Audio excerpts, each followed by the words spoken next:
Hello and welcome back, ladies and gentlemen, to Week 8 of Friday Fortnite. $20,000 on the line. Your favorite YouTubers, pros, and streamers playing it out tonight for a lot of money. My name is Taylor Noble, or Reflections on Twitter. And joining me on the couch is going to be a familiar face, Lando Sanders, as well as Ryan. Ryan, you're back. You've been busy.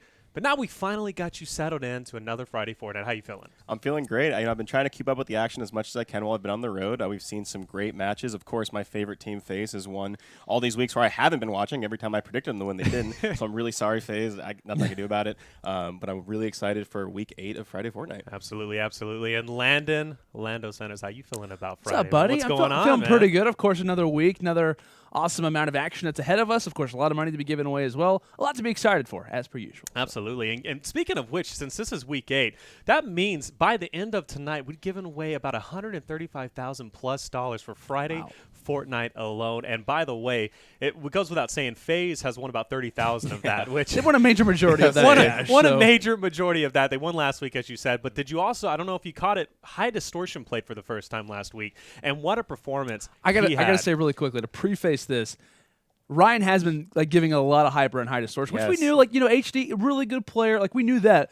We had no idea the extent of how that talent would translate into Friday Fortnite. We got to give credit to Ryan really quick. He was saying his former Gears of War guy. The community's obviously I've been amidst, gassing him. You have. I told you guys, Jimmy is a god. I'm glad he got to finally show it. He beat Ninja's solo record on the same kind of 24. tear. Yeah, Myth tied it later on tonight, but still. Okay. Though. Yeah, of course, TSM doing well then. Yeah. But no, Jimmy's an amazing player. He's a 2-time champion in Gears of War. He's called Jimmy 2 times. I said I was going to use that, Jimmy. There you go. And I'm excited to see him again against FaZe. We have a kind of almost like it seems like a grand finals matchup in round 1. So we're pretty blessed. And just to get you caught up just a little bit, here's our Week 7 placings. You guys missed it also. Here's a chance to get caught up. Tfue and Cloak, of course, we talked about it, got first place. But Avxry played with HighDistortion, ended up getting second place. Avxry really stepped it up, which, by the way, he's in our tournament once again this week. Of course, he's going to be playing with Thief, which is a pretty interesting combo we'll be able to see. And, of course, TSM Myth and Hamlinz had a great placing at 3rd. And then on down, Ninja and Hysteria. What do you point at? What do you see out there? It's pretty cool that HighDistortion in his first week ever got second. Of course, we kind of talked about that. Right. Looking back at last week's placings, you see a lot of the familiar faces. You see, obviously, Ninja's always going to be in the mix. King Richard and Aimbotcalvin have been very, very consistent. Obviously, FaZe up. They just can't stop winning. And so I'm excited to see who comes through this week. I'm excited to see how our Saturday Fortnite winners do, who actually came through our qualifiers and then through Saturday Fortnite, and here they are at Friday Fortnite. So that's a super cool story I'm super excited about. Obviously, just goes to show that there's everyone talks about the path to get pro. How do I get pro? How do I get noticed? Well, there's a great way to get noticed. We have the qualifiers to get you into Saturday Fortnite. That's where you kind of make your proving ground. And now here they are on the big stage. And I think, too, this is a big proving ground in their first round. It's going to be versus Aimbotcalvin and King Richard. Yes. We talked about a top 6, probably arguably team when it comes to power rankings and whatnot for a lot of different people.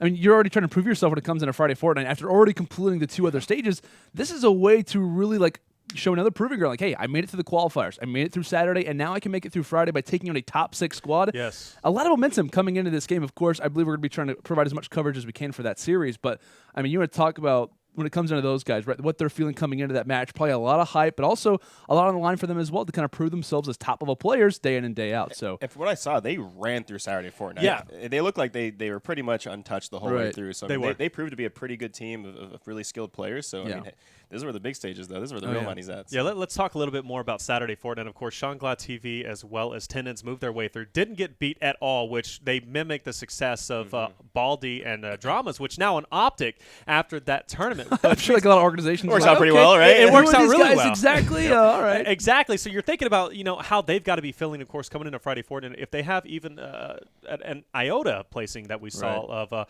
Baldy and Dramas come through in this Friday Fortnite, they could be picked up by an organization themselves. Right now, this match. This is a huge proving ground. It is. King Richard, right? We talked about pro player, captain for Team Envious right now. I think it's fair to say Aimbotcalvin, while he is a streamer for TSM regarding Overwatch, that guy to me at least could be on some organization, pro or semi-pro, whatever it may be based on his gameplay, just to kind of put it lightly. You already take down those 2 players. You could absolutely argue, hey, an organization, if it already wasn't being brought up that these guys need to be on a pro-level team, this organization or this particular matchup could easily argue their future when it comes into Fortnite as a professional. So. Oh, yeah, absolutely. And, of course, we can't go without mentioning the bracket. Of course, we have our first round, which essentially is grand finals if you haven't. Let's go ahead and pull up the bracket so you guys can join us as we go ahead and run through it. But look at the first round. What a stack first round. FaZe, Tfue, and Cloak going against HighDistortion and Krafty, which I am excited about that duo. HighDistortion and Krafty had the potential. By the way, these two teams facing off against each other had a potential to break the record. I know we saw that in Friday Fortnite before, and I think FaZe was also involved in that as well. Yep. It was, what, 53 kills, I think it was? 53 overall squad kills with the FaZe boys and, of course, along with Nick28T and One Shot Girl. And the thing that was really interesting to mention was that I was obviously HD, Tfue, and Cloaksy, along with Avxry, who was obviously the prior teammate of HighDistortion last week. Avxry in that game dropped 1 kill. So 3 guys nearly broke the squad record by themselves. Yeah. That absolutely absurd. They finished with 52 in that exact same game where we saw HD break the record of 24. But that is absolutely unreal when you talk about, like, when it comes down to a game, it's a team effort. In that situation, though, Avxry drops early. It was very similar scenarios to Ninja's overall play from week number 2, whenever you dropped those 23 kills inside of Tilted Towers. But, I mean, just looking at that number already is insane, to let alone know that it was basically 3 players putting on a show in that series. Yeah, and then also working our way down, we have OPscT going against GhostNinja and KittyPlays, which, by the way, KittyPlays is going to be joining GhostNinja. It was just a last-minute fill-in. Unfortunately, PC not working for Big Faults, and which is unfortunate, but fortunate for KittyPlays. We'll be able to see how she'll be able to play. She was at the E3 Pro-Am as well. Played she very, was. very well. I think in one of the, I think she finished like top 4, top 3. Third place, actually. Yeah. I think Courage killed her to get to the second, and then obviously Ninja and Marshmallow finish it off. But one thing I'm looking at the bracket, if you look at the bottom, you see Nickmercs versus Sypher. Yes. Obviously, Nick and Sypher have played together every week in Friday Fortnite. They were our inaugural winners of the first week, and here they are finally splitting up, and I'm curious to see kind of who comes out on top on that one. I'm a little biased towards my guy Nick, but it's going to be a good match, I think. So, interesting story behind that. I was reading at least Twitter comments as well as I was reading on the Reddit, because, the Fortnite BR Reddit, which is a great place, by the way. If you guys need any information, you guys go and check that. I know you are interacting with the guy whenever it comes to statistics. Which I'm Fortnite competitive, right? There's many different Reddits. There's a couple, but either way, Reddit is a great source. But if you look at it, when we talk about Sypher, Nickmercs obviously played throughout all of our tournaments. This is the first time they're splitting up, playing against each other. We know how Keemstar likes those competitions first round, right? And of course, everybody wanted to see it himself. But if you think about the reason why they split up, at least so I'm hearing guys can agree, disagree, is because Nickmercs, he loves Tilted. We can say he's one of the gods of Tilted Towers. But Sypher, he wasn't really comfortable with that every time. He didn't want to go Tilted every single time, and he kind of wanted to be on the outskirts. So the reason why they didn't want to play against each other is maybe just fill out who else is out there and just go with some different strategies. But still, though, I'm kind of curious to see how they're going to perform against each other. Yeah, obviously Nick plays a ton of tournaments on a nightly basis, right. And so he kind of, we talk about the god of Tilted Towers, right? He knows all the routes, he knows all the places to take over, he knows where to land, he knows what rooms to hit, right? Yes. He goes there on a daily basis, whereas Sypher doesn't obviously do the same thing, and so I can see why Sypher might not be as comfortable in a place like Tilted Towers, where obviously a majority of the action in the map itself happens. So like I said, I'm curious to see kind of how the two different play styles counteract with each other. Obviously, we're probably going to see Nick still go to Tilted. We're going to probably now see Sypher and his teammate go on the outskirts. So kind of seeing how that matchup collides, it'll be interesting. Yeah, I think too, like when you're like looking at that squad and like you overall say like, hey, that first place finish that they had in week number 1, probably the glue that was keeping them together. But if you really look in depth at their placements, because I was actually doing it heading into this tournament, they're not pretty, right? Since week number 3, they have placed top 17, 9th, and top 13. Overall, they've only finished in top 8 twice as a duo. After 8 weeks of playing, or 7 weeks rather, of playing together, only 2 top 8 finishes. I don't know, man. Like, I think they probably looked at that stat and were like, oh my gosh, like we probably need to change something up. And probably based off those 2 players, they're probably thinking different strategies. Nickmercs was like, hey, well, maybe you were dying early. If you're in the case of, if you're obviously in the case of Sypher, you're saying, well, hey, maybe if we wouldn't have gotten Tilted Towers, things like that wouldn't have been a thing. So I think it was nice for them to kind of change things up. Clearly something was not working, but hey, a lot of awesome matches to kick off today. All right, here we go. We're already into the action. Ladies and gentlemen, this is the match that everybody was talking about. We have FaZe going against HighDistortion and Krafty. HighDistortion off that great performance in our last tournament, now playing with an even better teammate of Krafty. We're going to see if they're going to be able to match the aggressiveness of HighDistortion, though. And where are we landing, boys? I don't know if we've talked enough about Krafty, by the way. Krafty is an incredibly skilled player. He's a crazy good builder, very accurate, so I really am looking forward to this duo. Yeah, and one thing that I like about Krafty, too, is I think he's going to match a lot of that play style that we saw from HD. Last week, we saw him play, obviously, with Avxry. Avxry and HighDistortion finished second overall, lose to FaZe in the grand final, so we obviously had that kind of matchup heading into this one. But the major thing, too, is I thought Avxry's overall gameplay, which we were talking about quite a bit, Taylor, totally changed up from what we're used to seeing him play, which is usually on the outskirts, playing very slow. If we know anything about HighDistortion, he wants to be up in those very quick, in-your-face type of engagements, get those kills going early and kind of flow throughout the map. That was definitely not something that really catered toward Avxry's strategy. I think he did well. I think he did very well. Without question. When you really look at what really was different for him that entire series, but like I said, maybe a new teammate, both Krafty and HighDistortion are amazing when it comes to the solo squad, so I think this is going to be a better fit overall for these two. Yeah, I think that's definitely an advantage that HD and Krafty have because we said they both play solo squads a lot. Tfue I've been noticing playing a little more. I mean, obviously Tfue and Cloak are just gods in general at the game. Like, I don't know if they need to practice solo squads to be as good as they are, but I do think that if HD and Krafty are able to get past this first round matchup, which obviously is no easy task, I do think they're going to have a big advantage over their opponents going forward just because these are two guys who now it's like a 2v4 situation when they're used to 1v4s all the time. So I think that they're in a really good spot if they can get past this first round. Yeah, I like the split we have on the landings. We have a Salty Springs for FaZe. Of course, we're used to kind of seeing a lot of the pros go over to Salty, but now we're seeing HighDistortion and Krafty hit up retail right off the bat. Of course, both players are going to be, or both teams are going to be finding engagements off the bat, but they're going to have some traveling time before they meet up with each other overall in the center. We're kind of curious to see where the circle is going to collapse down on, but let's talk about the update that we just recently had, right? The double pistols coming out, they are so incredibly powerful. Do we think we start seeing that implemented in the overall strategies? I mean, what? It does 43 damage per hit. That's absolutely absurd when you really talk about crit damage and whatnot. I mean, I think up close it's going to be kind of difficult, but I think for those medium-range engagements, I think the dual pistols can absolutely be viable in the right hands. But, I mean, I think the dual pistols are a really interesting addition. I know a lot of people coming into pistols were like, okay, probably like another revolver type addition. But no, this is a totally different type of weapon compared to the others in its category. And I think it can absolutely be useful when it comes down to tournaments, especially like these. Speaking of recent updates as well, we talk about the Silence SMG getting a buff, and we just saw Distortion get, I think, 3 different knocks with it from a range that normally has no effectiveness at. So in terms of the double pistol, we were talking about it earlier, I wonder if it's a little too new for players to trust it in a $20,000 tournament, right? But it is very strong. I think you're going to probably see another week of practice before we start seeing it inside of these tournaments. I know one of the players that's been rocking it, I've been watching TSM Daequan. He's been playing it, and he actually opted for a double. I don't know if he's just playing around or not, but I saw him opting, of course, Double Pump God coming in with the double pistol strat and coming in and kind of switching it up, and he was just absolutely melting people. I think at one point he was playing around. He had some ramps built up along with some bouncer traps, and he was just bouncing back and forth in between the two, just beaming this guy with the double pistols. So kind of curious if he's going to transition over to that. Of course, it is very powerful, but they got to get the timing right, and we might see it. I think honestly the person will probably see it from the most might even be Ninja. I know that he loves to rock those weapons after the updates, but of course getting into this game once again, kitted up fairly well for both sides. We see a gold scar in the hands of Cloak, see HighDistortion rocking the purple scar himself, plus he's got the grenade launcher in his back pocket. He could be absolutely deadly with that, but looks like, is that a double pump that I see with him? Typically we see him rock a pump along with a tactical submachine gun, maybe even the silenced SMG.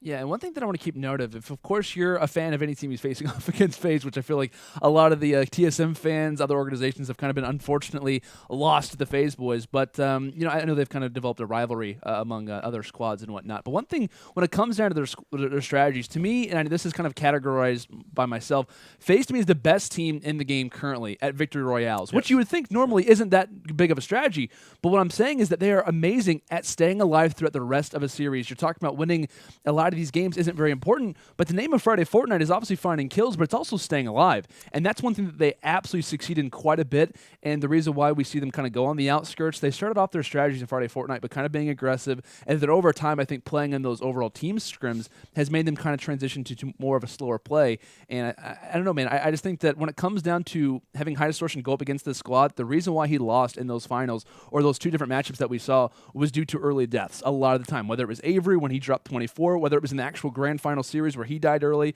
It's a matter of staying alive versus the FaZe guys, which already is hard enough to keep up with them, but to stay alive till the ending of a game is almost impossible at some points. Yeah, and as we've kind of progressed through these weeks, we kind of start to see the players find the best mix of high action versus staying alive, right? In the beginning, we either see a guy get a bazillion kills in the beginning or die off the bat, right? There wasn't really as much in between, and now you're seeing a lot more, like I said, like valuing your life more, but still making sure that you get enough action to where you don't start off, with 50 players remaining, you only have like 1 kill combined. Right. And we see the current score being 6-4. We have a bit of a slower start than we're typically used to seeing for HighDistortion, right? Last tournament, he had at one point a 14.2 kill ratio throughout the match, which is absolutely unheard of. And at this 14 kills per game. 14 kills per game. I mean, you think about that, that's absolutely insane and really unfounded. But now he's slowing up a little bit at 3 kills. But of course, you're only limited to how many, or at least the RNG. What can you find? And of course, going retail seemed to be a little bit slower than the salty Springs drop of Tfue and Cloaksy. But HighDistortion will be finding a player. And look at that accuracy, Ryan, just mowing them down. That's the power of that scar right there. Getting a scar early for these guys is going to be deadly. And one thing, too, that I want to point out, I think really, and I know this is kind of notable for a lot of players, or a lot of people who watch the Friday Fortnite tournaments, the community that we have around these things, HighDistortion, without question to me, is the key to taking down the FaZe Clan boys. The dynasty that FaZe is forming when it comes to Friday Fortnite is almost unbeatable, but HD, to me, is the only guy who I have seen day in and day out, all the matches that he's had facing off against them, to remain consistent. You see, he already has 6 kills. Like, we're not exactly sure how he found all those that quick, but it's normal when it comes down to him. So I think if he can find a solid pair, Avxry did very well last week. I think it was a little bit too much of a change-up between their overall strategies as a unit. But if you combine HD's overall amazing play, his transitional play throughout the entirety of a series, and the frags that he can put up, along with someone who can kind of play that aggressive style, but also is willing to stay alive to help him get the reses, to be that consistent guy. Essentially, to me, I think HighDistortion needs a Cloaksy. Like, he really does need a player like that who is very good at overall having consistent games almost every single time for Tfue. And speaking of Cloaksy, we see him get lit up down to 8 health right now, popping that med kit. Tfue also only at 77 health. They look like they're in a little bit of engagement right now. Yeah, definitely. So, go back to your point, Landon. Cloaksy has been one of the most consistent players throughout the tournaments, and he's just a consistent player overall. And to be paired up with Tfue, of course, with that aggression is absolutely just a dominant team, and we see that. But look at this. Tfue has managed to get 6 kills since we've been, get up to 6 kills total since we've been talking. On top of that, he just got a knock, and another knock in possession as a player is going to be just below him, as it looks like the route that they have taken over here, going from salty to dusty, they haven't had to travel far, and they've been finding players left and right, whereas HighDistortion and Krafty struggling a little bit whenever it comes to finding kills. Of course, we saw HD light up a little bit, getting up to 6 eliminations, 6 frags, but now it's slowing down as they're over by Loot Lake. They do see an engagement up ahead, but overall, between the two teams, very even, but it looks like FaZe is having the advantage so far. And Landon, you talked about earlier kind of what it takes to beat a team like FaZe, right? I think the reason that HD has such a good chance to kind of be the one to do it is because in order to beat FaZe, you know what you're going to get from them every single map at this point, right? So you really have to keep your pedal to the metal the whole time, because if you let up for even a few minutes, they can make a lead extend so far so fast. And so I think that that's why players like Distortion and Krafty have a chance to maybe take them down, because they also put the pedal to the metal. They play solo squads. They don't hesitate when they see a few guys in front of them, right? They push it, right? And that's kind of what separates teams like this from other teams in our tournament. Absolutely true. And it looks like Krafty does run out of match the situation, has to kind of go for a little bit of a backup play, join alongside his teammate HD and try to reassess the situation, maybe hand over a few mats, but it looks like players are already dropped, and Krafty waiting to try to find a few resources off of the corpse, as he's going to grab a little bit of wood and try to retransition himself. Thankfully, 500 plus wood when it comes down to the resources, and it looks like the frags are going to come in unison. And this is great things to see whenever you are a fan of TSM, at least the organization overall. These guys aren't necessarily on the pro team, but man, could they absolutely make a case for having one of those excess organizations, maybe like a TSM white, TSM black, I don't know exactly, but these two guys, man, they are very, very talented. Yeah, and this engagement has drug on for quite some time now. You notice the storm is on their back, so they have to get moving relatively soon, and I don't know how much distance they have to cover, but I can only assume that it's going to be quite a distance, at least, trying to see as close as just showing us that map just a little bit. But it's a different, it's a hike, but still, though, you got to be thinking, are you going to be able to find players, because your back's to the storm? Obviously, you've already eliminated the players coming out of the storm, so are you going to have players moving forward? I love that, man. But let's see, what do we got going on? Tfue just rocked the jump trap into the bounce pad to go and propel himself just a little bit farther to try to make himself get into that zone. That's one thing that I love about Tfue, is that you always, if you're watching his stream, you're just like seeing him utilize like such interesting strategies when it comes into his gameplay, like little things that no one would expect or know. Tfue is the one guy who's grinding out this game, figuring out a lot of those excess strategies, and always kind of countering on things of that nature. And like I said, you just get to witness it there. He, to me, is like the most innovative player I've seen so far. I try to watch as many streams as I can from pro players, streamers, entertainers, but every time I go on Tfue's stream, I learn something new about the game, or I learn a new strategy that I didn't know before, and he just seems to always be the first one to figure this stuff out. It's so fun to watch. Yeah, it's really fun to watch Tfue. Just his streams in general, he's always finding different ways to kind of play the game overall, and he's so innovative. Cloaksy, though, has seemed like he's currently offline. Unfortunately, no, Cloaksy, come back! Rest in peace, Cloaksy. Rest in peace. Can we get Fs for respect? But Cloaksy, I guess, is going to be offline. Hopefully, he's still playing in the game. We're going to look and monitor at least to see if he disconnects, unfortunately. But before he did go offline, I saw that he was up to 6 total frags, so looking definitely strong. I think we have 8 on the top there for Tfue. So math is hard, but I believe that's 14. So looking definitely strong overall. And then on the 14 right to 10 side, right now. 14 to 10, 4-kill lead. Yeah. Not too much. That's a team elimination, but luckily for HighDistortion Krafty, they were able to break that storm. I thought they were going to kind of get caught up a little bit, but they are going to be inside Dusty, which so many more trees there. Which, by the way, those trees are really OP. They give you over 50 wood. Plus, you have mushrooms growing by each individual tree down there. Krafty's coming up on a lot of players right now. Actually, HD at the moment is receiving quite a bit of fire trying to go for the quick build, but it looks like as things start to fall, he could possibly be as well. 54 HP in a dream. You need to try and build up as much as he can, and just like that, he runs out of resources. That's the thing with Hop Rocks. They can be great when it comes into building, but also easily take away your resources and quickly having to go for this med kit. It's going to be incredibly close. Keep in mind your top right of your screen. I believe he will get this one off, but just in the nick of time. You want to talk about a game of seconds, like just in a matter of moments, if that player doesn't challenge as quickly as he did, HD is down and Avxry is left in a permanent 1v2 for the rest of our 8 engagements that we have remaining. Yeah, we're down to 8 engagements total, and we're going to have to see who's going to be able to find them, as we know that HD and Krafty, they have a minor deficit, but still they can recover that and come into Game 2 relatively even. But you notice on your screen, FaZe, they also have the Storm to their back, but a little bit better off than HD. But Krafty will spot a player in the Storm currently, and he has to go for the push. He knows at this point he has to get aggressive. RPGs are going to be out. Will he be able to connect any of them? As he'll just spot this player over to the right, building over. And I got to say, his building skills have been on point. RPG goes down. Does he get the knock? No, he does not, but he's going to follow up with his back pocket of the burst and try to get this player a little bit shaky, but he's able to get it. I think Tfue came in and got 2 of those kills that Distortion and Krafty put so much damage into. That's super unlucky. That would have been basically their chance to take the lead back. Yeah, definitely so. As it's getting down to the wire, we see now 3 total engagements still remaining.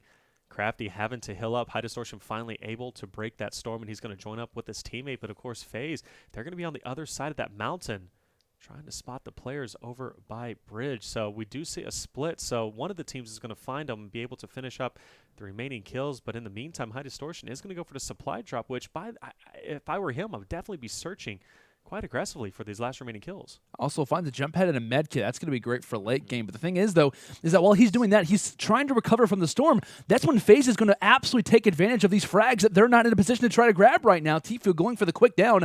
I think he put down a bounce trap quickly to try and escape from a lot of these shots, and it looks like this could be one of the final squads. And you notice on the opposite end of that mountain happens to be Cloaksy, the pinch being set up here from FaZe, and just take a quick little look at all of these builds. Tfue showing off his incredible skills when it comes down to how much inputs he can do per second. Just like that, Cloaksy will respond with the final few frags, and just like that, Tfue putting up 13. FaZe having somewhat of an advantage coming in toward map number 2. And that's the thing that I talk about. FaZe, to me, is the best conditioned team when it comes down to a game of Fortnite. Like I said, they are always countering on strategies that the other team is always making. HighDistortion and Krafty in that situation, the reason why they were down and kind of weren't in a great position to find those final few frags is because they were challenging things kind of in that storm zone. You notice what FaZe does is that I think they find the jump pad early and they totally work off of that play, meaning that, like I said, we saw Tfue kind of putting that jump trap, or that bounce trap rather, in unison with the bounce pad. From there, he's kind of surveying the area, getting a little bit of an idea as to where players are, and then from there, playing that gatekeeping role toward the latter parts of this game. To me, what the other TSM squad obviously struggles with is that they're just trying to get through that storm. They find those, 2 or 3 kills in unison, but what that does is it sets them up in such a worse position to those last 4, 5, 6 kills that were available. So you're kind of, in some cases, affirming 2 to let 6 possibly go over toward FaZe, which I think is what we see in this situation. That's why I said FaZe is always putting themselves in a greater situation and always planning for those rotations. And that's one thing that I think separates them from a lot of these other squads, is that they obviously are a duo team, but they're also scrimming 9 in and 9 out. They know every little thing when it comes down to this game, things that what kind of propels FaZe and obviously propels Hamlinz and Myth, TSM boys, to having a lot of excess strategies and a lot of excess practice that a lot of these other teams do, is always kind of putting yourself in a position to succeed in that situation. I think we'd probably see a much closer game. It's still decently close regarding the lead, but I think that's what kind of messes up TSM toward the end, is finding engagements toward the storm, FaZe setting themselves up for success, and obviously find the last squad and end of things. To me, the big swing that we talk about them kind of getting out of the storm a little late and kind of being late to the party, right? There was that team of 4 where Distortion and Krafty put so much damage in, but because FaZe was on the rotation quicker, ended up actually kind of like, we call it kill stealing, whatever you want to call it, but stole those kills. I mean, we ended up with a 5-point deficit. They get those kills. That's 2 kills FaZe doesn't get and 2 kills they get. We have almost a tie game, right? So, I mean, FaZe is the best team in the world for a reason right now, and HD and Krafty, this is their chance right now, map number 2. I'm going to point out, this is a pretty odd strategy that we're not used to seeing is landing Anarchy Acres, but happens to be one of the weekly challenges here for week number 9, happens to be eliminating opponents in this exact situation. So pretty interesting off the bat as it looks like, other player, HighDistortion. Oh, no. The Deagle has been found. Oh my goodness, having to go for the quick builds. There's players all around him, needing to try to find a weapon as quickly as he possibly can. Nearly gets away from the hay bales, but has to back up. Where's his teammate? Can Krafty go big to save HD in this awkward predicament?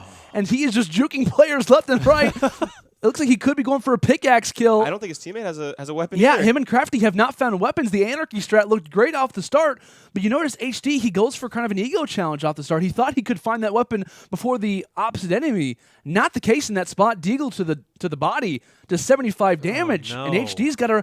Like I said, this is the worst. This is the worst possible situation for TSM. They lose what was an advantage. They don't have any weapons, and now they're already in a setback position. And this is what FaZe likes to do, right? They counter off the enemy's mistakes. They're sitting pretty. They're getting all their kits up. They're feeling pretty confident. Well, like I said, HD and Krafty make a little bit of a mistake, and they're absolutely going to pay for it. Yeah, this is going to hurt a lot for HD and Krafty. I mean, he got to be. The only thing was HD was on the back of that chest, and unfortunately, that player just grabbed it. I mean, he ego challenged to go for that weapon. He grabbed the Deagle and hit him with a Deagle shot that knocked him at 25 health too. So I mean, shout out to whoever that player was for the blind fire Deagle shot off the rip. But very unfortunate situation for HD and Krafty. Meanwhile, the guys on FaZe have full kits now. Yeah, and this is the thing, you know, we talk about hot drops versus coming outside of those areas like we just saw once again. This is the second time we saw FaZe go into those dilapidated houses on the outside of Salty and then work their way in once they have a little inventory, which, by the way, a phenomenal shot coming in the back pocket of Tfue there. I believe he was able to get off a pump shot and then come in and finish him off with the AR, but he is just beaming these players left and right. And this,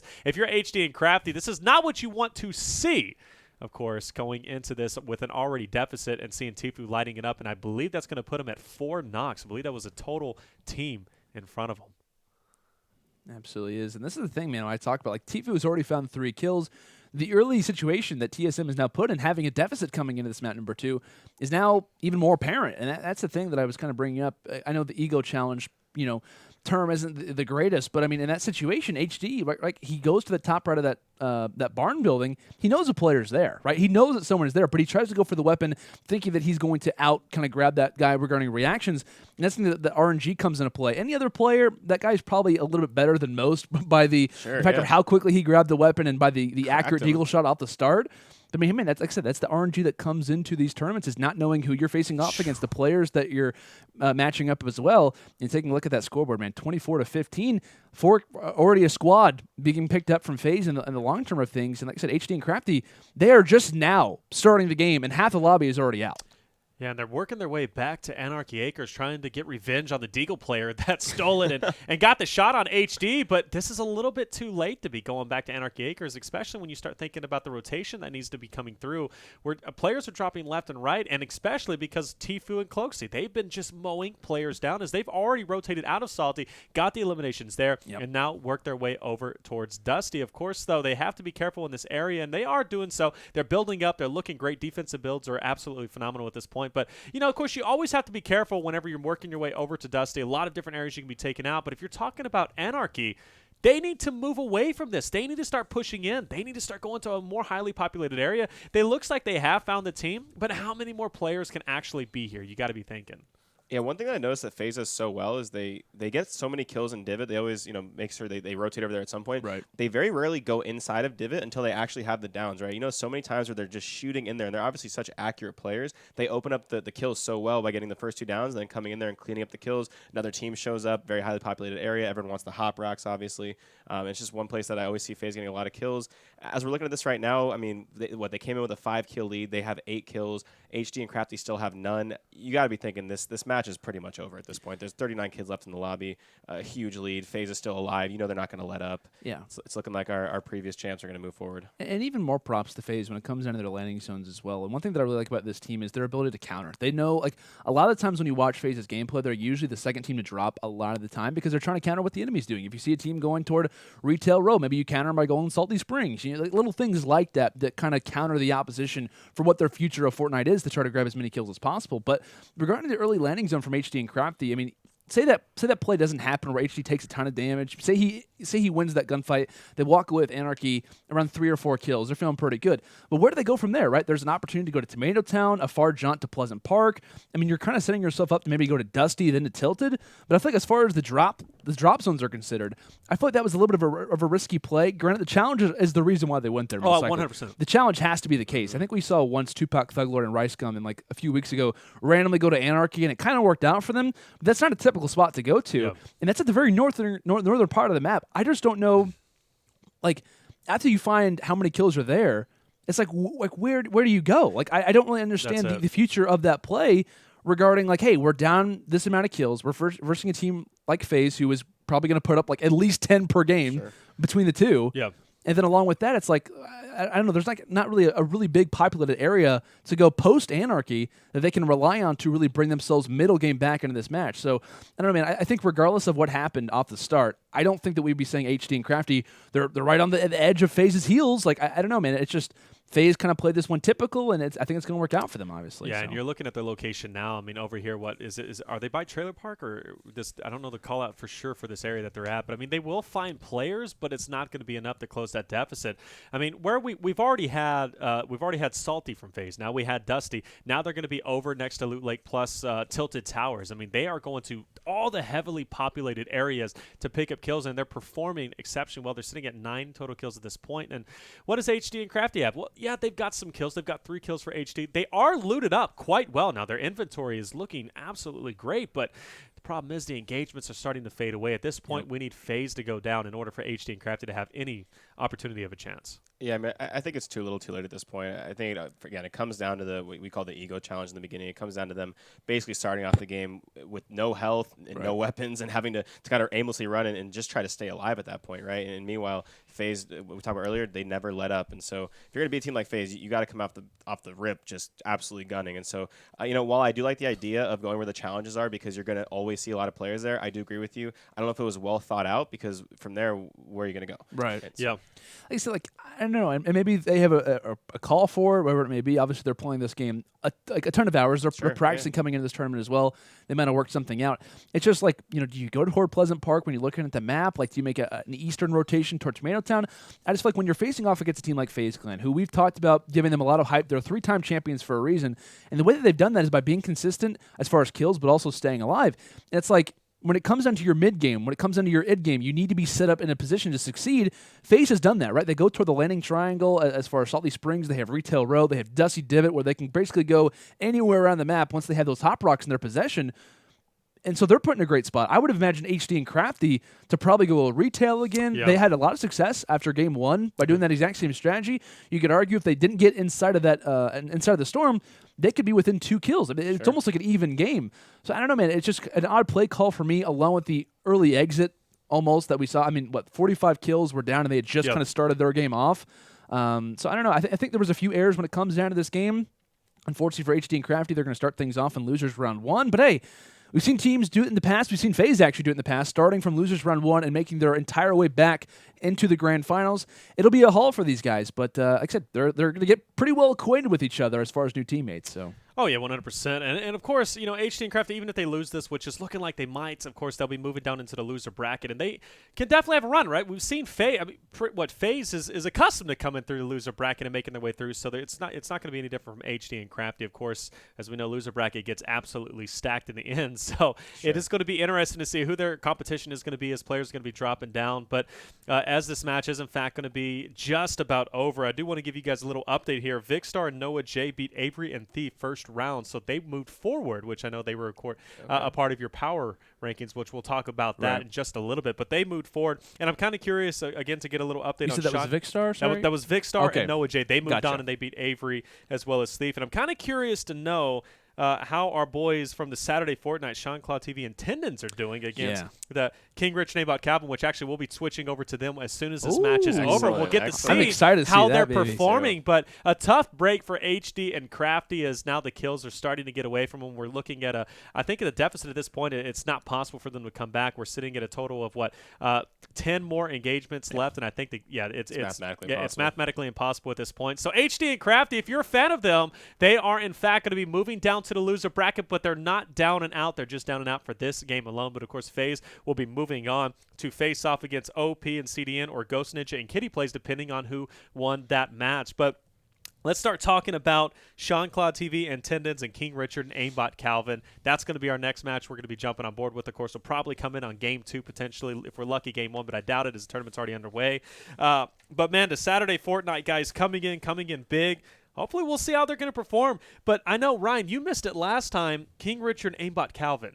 They played so incredibly well. And Aimbotcalvin, by the way, heated up so much throughout the tournament. But really the highlight for me, at least, and I was talking about the entire tournament last time, King Richard is improving, man. King Richard has improved dramatically. And I'm talking dramatically. He is so aggressive now. He's pushing it because typically when he played with Ninja towards the later or earlier stages of Friday Fortnite, he was just that support role and he was coming in. But now he's kind of becoming the main aggressive. He still plays support, but we can see him hold his own, come in, get in those close engagements, but also he's been sniping as well as of recently, and he's been hitting his shots. He's heated up a lot. So big competition against these Saturday Fortnite people. Right. Yeah, I mean, it makes you wonder, like, is there pressure behind playing with Ninja, right? Like, absolutely. When I say the whole world's watching you, it's like the whole Fortnite world's watching you when you are playing with Ninja. So I could see why, maybe he doesn't want to be too aggressive. Sometimes if you be aggressive, you die early. You look like, oh my God, you're the reason Ninja's losing, right? And you have 150,000 people, on your neck. But we knew King Richard's really good. We watched his stream week in and week out. He's an incredibly skilled player. Absolutely. Obviously, the captain of Team Envious, they picked him up for a reason.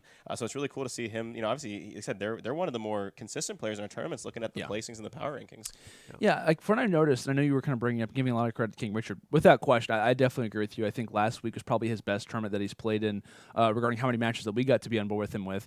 But I think the reason why he was playing so much better generally was purely just based off of like his kind of, he almost like kind of slowed down his pace when you really look at things. Like whenever they were facing off against other squads, a major problem that they would have is that King Richard would die early or whoever he was playing with would die early. They had a lot of issues with kind of like being in that late game type of scenario. Yeah. What I've noticed from King Richard, doing a phenomenal job at staying alive. If he's like at 50 HP, he's not challenging things. He's waiting it out, realizing the late game, and kind of challenging from there. And I think King Richard has been one of those guys who you could argue, right, like one of the most kind of up and coming players regarding like his skill. Like he's definitely one of the most improved players when it comes down to weeks continuing on and really learning from a lot of the errors that he's had in prior tournaments. And you also add him alongside a guy like Aimbotcalvin, who has been absolutely absurd in our tournaments, playing super, super well.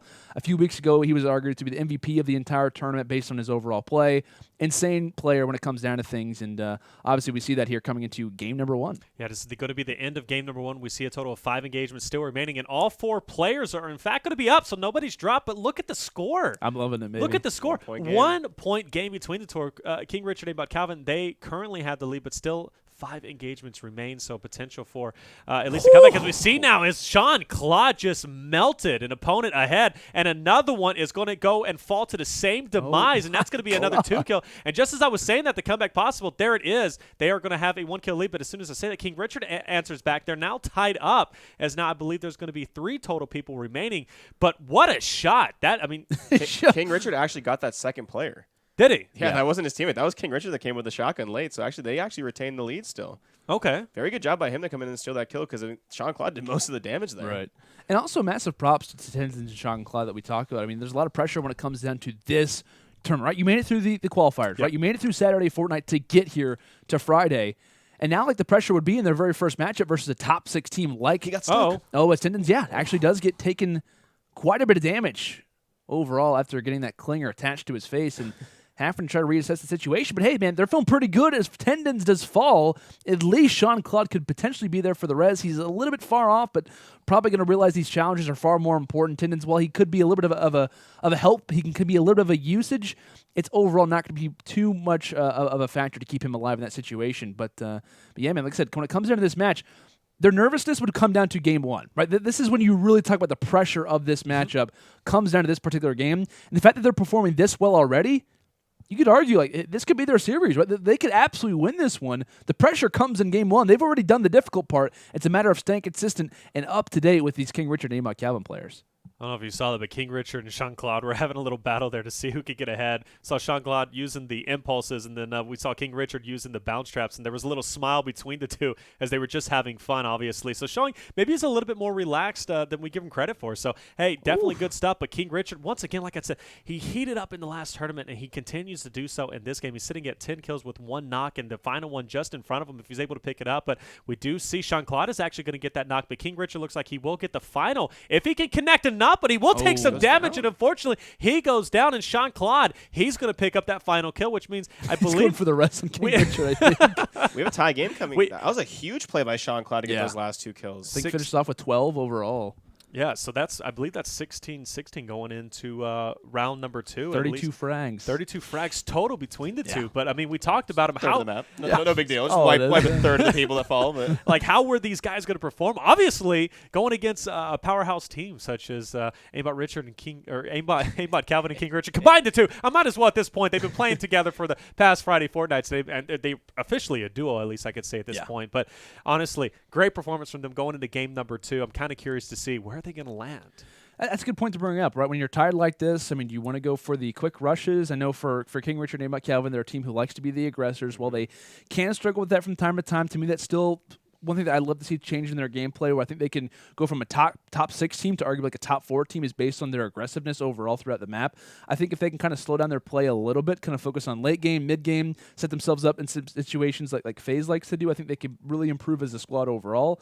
But yeah, I think when it comes down to this game, we're not super familiar when it comes down to Shawn Claude and Tendons and whatnot, what they like to do. I think landing zones are going to be a major factor when it comes down to this.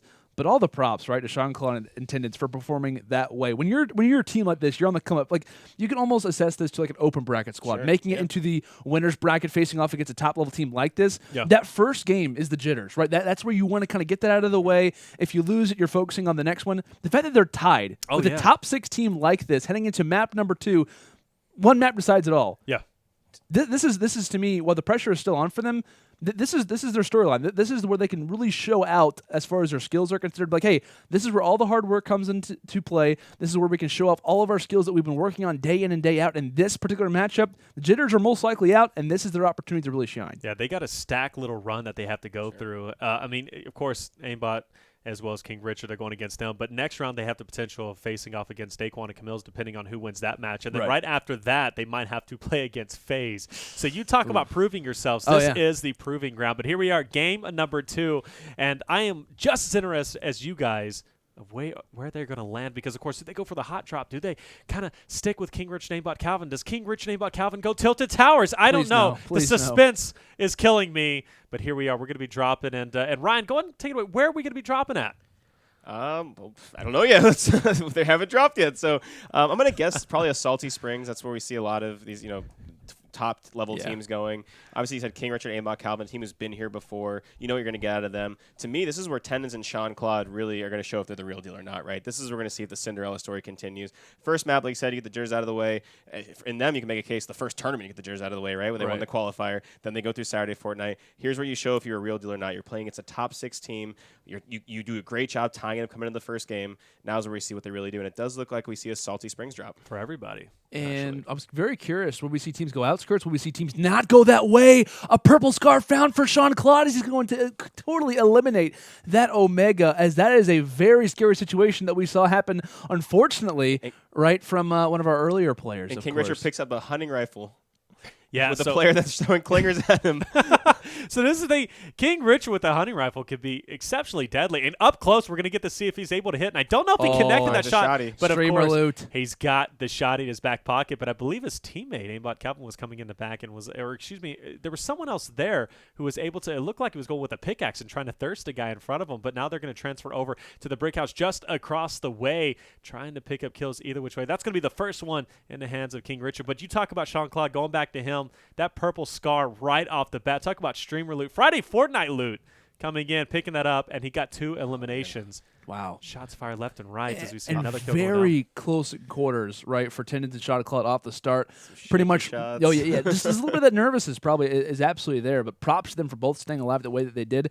And I also think when it comes down to this landing spot, I saw both teams kind of look toward the outskirts off the break to see, hey, like, what's the other team going to try to do here? And the way that you obviously counter outskirts Salty Springs is by going in Salty Springs yourself. So I think both teams were considering to kind of go for that passive play off the start, but they didn't want to kind of have their kills be stolen by the team who was trying to obviously counter those strategies. So that's why we see both of our squads make their way into Salty. It's a good place to be off the start. And hey, they're tied. There's no harm being next to the other squad. You're at least going to have the same opportunities that they would. So no harm, no foul when it comes down to these landing spots for sure. Yeah, I love that they landed with King Rich and Aimbotcalvin, specifically because we're going to get to see them go neck and neck, much like we did in the last game. And of course, unfortunately, we didn't see where they landed in the first game. They could have landed identically to each other. But speaking of which, now, like, I love the fact that we're going to get to see Tendons and Shawn Claude. I want to see how they're going to effectively counter each other. We see another kill coming in from Aimbotcalvin. He's sitting at 2-1 at the top there, so a total of 4-3. So Tendons and Shawn Claude will have a minor lead so far. But look at this rotation. Both of them, again, very aware of where they're going. Yeah. They're both going to be shifting over towards Dusty. Now, this is a very dangerous area to be in, especially for King Richard in the past. We've known he goes there, he picks up some kills, but King Richard goes down to Dusty a lot. So if he can make it through here, we could see a very close game. And I love what we're saying by both of our teams being super aware of what the other is doing. One team starts to make a quick little rotation into Dusty. From there, they can go retail. They go basically anywhere. And you see both teams kind of following suit of one another. I think it was initially Tendons and Shawn Claude who were trying to go for the early rotation. King Richard and Aimbotcalvin, they're right there with him. They realize they're starting to sprint toward that way. We're going to do the exact same thing. Question being, though, when you're in Dusty Divot, where are you going to go from here? I think you can easily gatekeep and retail row and probably find quite a few engagements. That's probably going to be one of the sides we see at least one of our squads prefer if they don't want to stick with one another. But yeah, man, this is a very big moment throughout this game as Tendons and Shawn Claude have a squad right in front of them. I believe a few frags could be found, as I believe we do see Shawn Claude drop at least one, and there's the second, finding 2 to add toward his arsenal. I believe that's going to be 7 in total for our up-and-comers, Tendons and Shawn Claude, while on the left side we actually have 2 apiece. 4 in total for King Richard and Aimbotcalvin. I feel like we never see teams this early into a map stick with each other, right? Usually it's kind of like a late game strategy, or maybe a team with the leads kind of surveying the other team to make sure that they can kind of get in there and equalize or get the kill trades. But we've basically seen from the start both teams kind of following each other the whole time, which to me, I don't know. Like I feel like if you almost have to play the RNG almost and kind of separate yourselves and kind of, may the better team win in this case. Because I think that if right now, let's see, we have a 3-kill lead. I mean, if as the players get lower and lower, I think that Tendons and Shawn Claude, if King Richard and Aimbotcalvin are following them, that's probably not the worst thing for them because they've gotten the better end of a lot of these trades so far. Oh, 100%. And you also notice, too, look at the push Tendons and Shawn Claude are making. They're this over is the at retail at this point. They've already separated themselves from King Richard and Aimbotcalvin. And that's just going back on what Landon was saying. They need to start getting that separation between the two, and they've done just that, which means they're going to have the first pick of the engagements. You notice they do see some fresh builds. They do see some fresh builds on the distance. They're going to be pushing for those. They already have a lead, and they're doing exactly what they need to do. So clearly showing they did their research before coming into this. And they're running away from the zone right now. Yeah. Well, one thing, too, is that they're trying to gatekeep on the outside, trying to make the Storm kind of at their backside, essentially, to make sure that they can find all the kills necessary. But this is the thing, right? Tendons and Shawn Claude, it's a 2v1 advantage until we can see King Richard join the fight. The long-distance tack shots coming through from Tendons, showing off some of that skill that both of these two players possess by winning 2 tournaments to get toward this exact same situation. Into a trap. But it looks like a trap play comes through. Aimbotcalvin is down, and we talk about King Richard was slow toward the fight. Calvin tries to get involved, and he ends up getting taken down. This is going to be a huge moment. I believe we do see Aimbotcalvin be taken down from this game, and now that's going to be King Richard and a permanent 1v2 for the rest of this match. Only 20 HP and a dream for the King himself. Not a whole lot of moments left, but trying to stay up, man. Such tense play toward the middle portions of this particular map. A huge advantage right now for Tendons and Shawn Claude. I want to say King Richard hit himself with his own C4. He was trying to break that barrier that his opponent was in, and he accidentally blew himself up. But fortunately for him, though, he did have some shields on as well as a good amount of health, so he's able to survive that hit. But you talk about both players being so incredibly aggressive. Aimbotcalvin going down, that's a huge disappointment. But, of course, King Richard can still make this comeback as he can come in and steal these kills. But I also want to point out something else, too, between these two. Look at the resources. There's no resources pretty much much between any of these guys, and the reason being is because they've been so hot and heavy whenever it comes to moving forward to try and pick up those engagements before the other team is able to do so. But King Richard trying to separate himself, missing a couple shots with the honey rifle, comes back in with the burst, missing those shots as well, but still he's finally going to get a knock, as now he is making distance between Tendons and Shawn Claude, knowing it's ever so important. But what a shot, but watch out, taking shots from the back. Defensive building is up. He's got to be careful here. And a lot of people would probably, kind of not necessarily hate on this play from King Richard, saying he doesn't have a whole lot of HP. Why is he trying to aggress these things?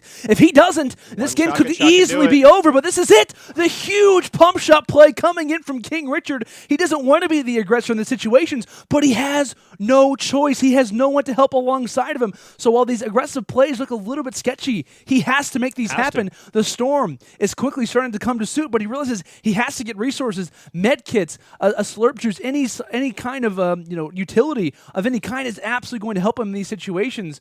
So man, like when we talk about King Richard, he's doing the unorthodox play. He's doing the things that normally he wouldn't, but this is a situation where he absolutely has to. Well, I say that, but then also, too, he made a great play there, but now he caught himself in the storm. Right. Now, you notice Tendons and Shawn Claude, they're already well past retail, or at least a halfway through retail. King Richard King Richard at this point is going to have a trouble getting ahead now of Tendons and Shawn Claude. They're going to be working their way back to Dusty Divot. Right. They could find the engagements before him, so the trade-off to get some kills was absolutely phenomenal, but now he's got to fight his way through the storm. I think what he was trying to do in that situation, granted he'll get the excess 50 shield, but he'll definitely take damage. Regarding bandages, right, he's going to get back up to 75 overall. I think he has 8 or 6, something like that. The screen's kind of far away, but at least he's going to have a little bit of damage. So I think what he was doing is hoping that he would find a jump trap, hoping he would find a bounce pad to try to kind of call that, but I absolutely agree. The one thing that he loses in this situation, along with health, is the overall positioning that Tendons and Shawn Claude are going to have. So I think he does find the jump pad, which is absolutely going to help him out in this situation. But for the most part, you could argue, was it worth that extra bit of health that you're going to have, or the map positioning? Which really is going to come down to now. I mean, time is one of the most valuable assets in these tournaments, right? And so to lose that much time, meanwhile, your two opponents, I should say, are moving forward with the lead. If I'm Tendons and Shawn Claude, I mean, how do you guys feel about the idea of at this point, you have a lead and a 2-on-1, just kind of following around King Richard, actually? Because you got to figure, I mean, statistically, you're in a better chance to get a majority of the kills if you have 2 guns out of the 3. So, again, we talk about our Cinderella story, right? Like, do they close out the games when it matters? They've done all the hard work. They've gotten here. They're against a top team. They've built a lead. They have a man advantage. It's up to them to close this out right now. Yeah, I think at this point, honestly, Tendons and Shawn Claude moving forward ahead of King Richard versus trying to stick with them is exactly what they need to do, and it's working for them. You see Shawn Claude just beaming that player who's on top of the hill, but about 75, 100 meters away, just showing the accuracy overall. Misses that shot, but that's okay. He's going to come in. That player's still learning to build. That's okay. He's going to take advantage of that and try and get some ding shots, but getting that distance between King Richard, exactly what they need to do. We'll probably see King Richard try to meet it from the back, but just giving you a little update on the bracket. Whoever wins this will, in fact, guarantee move on to face off against Daequan and CaMiLLs, so a big second round for either which one, but that's going to be the opponent moving into second game. I don't know if you guys see the Fortnite tracker stats at the bottom left of Shawn Claude's screen, man. 43 win percent along with a 17.50 KD. Shot. Oh my gosh! I mean, like those stats absolutely come into play when we see shots of those caliber, and of course, and homage to King James, the jersey behind him, number 23, obviously hitting some long range shots as LeBron likes to do. I like that trend. Hey, when you talk about sports, Landon is your guy. Hey, Ryan is too, man. Ryan is too. You both can host like a little sports center kind of thing. Love but to. Not only that, esports as well. But man, look at Shawn Claude heating up. We saw him hit that awesome shot, which I know me and Ryan reacted to it like, oh my gosh, he hit it. Yeah, but of course, coming in with the scar in his back pocket, he's just dinging shots left and right. But notice there will be a little marker, and I believe that's going to be King Richard moving in at the top right. You notice on that mini map. But you also notice the yellow one right behind it. Tendons is hanging with him. This is what I love to see. This is what the FaZe guys do quite a bit. Is a lot of the times they'll have Cloaksy kind of follow the last player up, and from there they'll allow Tfue to kind of transition, the better player of the two, in those kind of overall weapon situations to try to seek out those kills. So normally we would talk about the 2v1 play. That's absolutely going to be there. But what they're doing is allowing Tendons to distract, to kind of hang around King Richard to fight for those kills, while allowing Shawn Claude to succeed, allowing him to have a lot of opportunities that we're not going to see King Richard have. So I actually really like this play from them a lot. I think this is them maybe even just having similar strategies, maybe even watching Friday Fortnite in the past to realize what a good play call is to have. And obviously they're taking strategies from the best team in the game, the best duo in the world right now, who have 3 titles to their name. I love the patience from Shawn Claude there too. He basically waited there, peppered a few guys here and there, obviously hit a snipe shot, got him weak, and didn't push forward because his teammate wasn't with him, right? His teammate was following King Richard, and that patience and that damage kind of led them into these kills they're just getting right now. So we talk about composure, right? We talk about about our Cinderella story, our underdogs. Our underdogs are showing great composure here in our second map of the match. Yeah, definitely want that sponsorship, that could come out of Friday Fortnite. I know Keemstar tweeted that out. He's like, hey, you want to be successful, come to Friday Fortnite. That's one of the ways, and we've seen that. But, of course, Tendons and Shawn Claude are pushing for that themselves. As King Richard, he's sitting at 5 kills. Will it be enough? And great recovery there from Tendons, as he was going to take some fall damage, but managed to build up. And that's something Tim the Tapman needs to kind of take note on, right, to avoid that fall damage. Which, by the way, Tim damage is a real thing. Okay, it's a real thing if you guys haven't seen it. But look at that 23-30 is the score is starting to get away from King Richard and Aimbotcalvin as the kills are dwindling down. We see a total of 15 engagements. Players in the map left to kill with a 7-kill lead. It is 100% possible. But not. I'd say it's possible, but not if Shawn Claude and Tendons play around King Richard. Exactly. It looks like King Richard is trying to be the aggressor right now. They're going to want to put out the jump pad to try to stake alongside him. Like, hey, buddy, I know you're trying to find those kills. Thank you for finding them for us. We're not going to go ahead and steal those away. The nice little rocket play coming in. The Splodes absolutely coming in full force, as I believe we see Tendons knock out 1. There's the knockdown coming in from Shawn Claude as well. At least finding 2 out of the 3. Man, I believe they're actually going to find all 4 in this situation. So unlucky. Yeah, and I believe right at the same time, King Richard's like taking down these walls. And it's kind of helping the other team. Yeah, that's the thing. It's kind of helping King Richard. Stop it.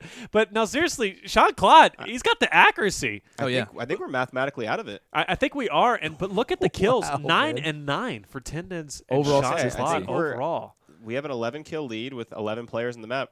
Yeah, King Richard needs to pick up. Which, by the way, talk about Terminator status. Mowing this guy coming in. Love that play from King Richard. Players coming in. You got to respect that. And but with that kill, that's going to be GG. And Tendons and Shawn Claude will move on in the tournament.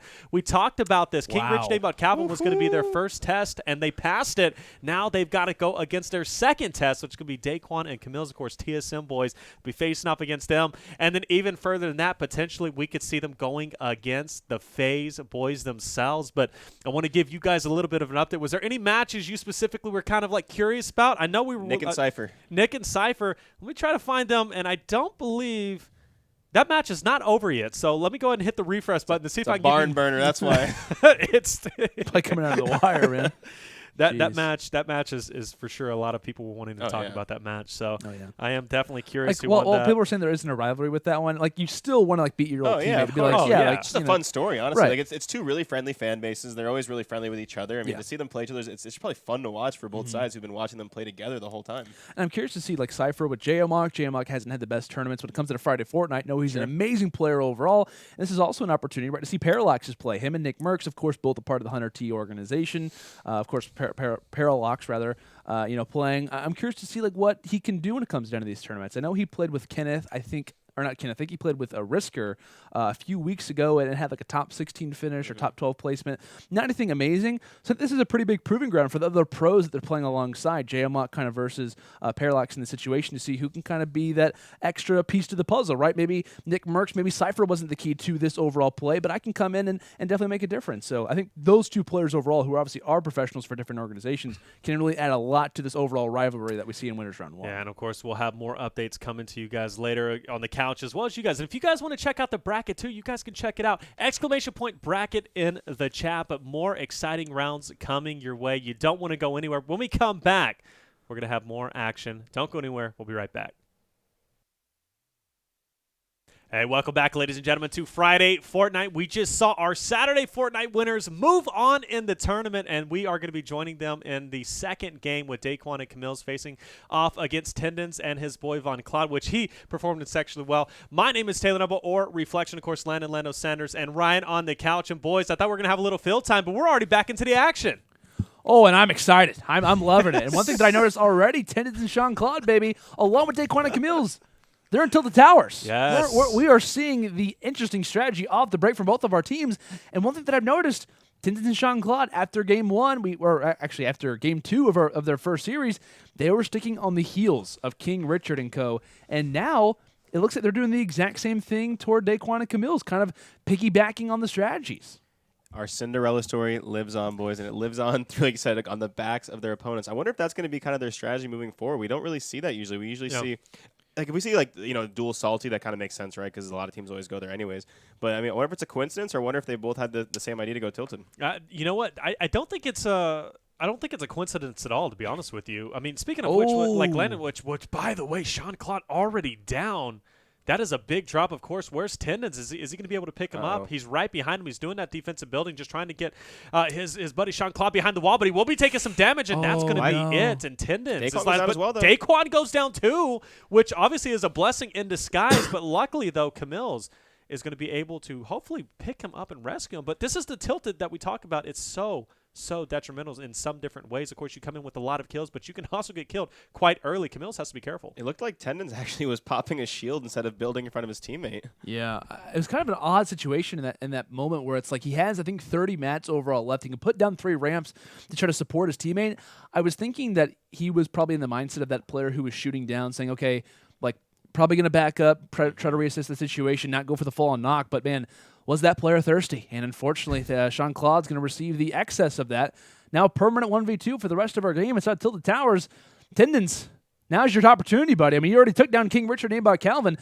Now you can have a 1v2 versus FaZe. And this is a big moment. Some major damage, and he's down. As soon as we were talking about it, he's going to go down, and now it's going to be Daequan and CaMiLLs who's going to have absolutely full reign to make this. But as I say that, though, CaMiLLs, he's under duress. He's going to be taking some damage from up top. Oh, the Boogie Bomb. The Boogie Bomb does come in, doesn't connect. He's going to try pick up Daequan. This is exactly what he needed to do. I agree with it, because Daequan, after a certain time, he's not going to be able to be rescued. So he has to get him up. Hopefully he has some meds in his back pocket, and we'll see maybe a reign throughout this match.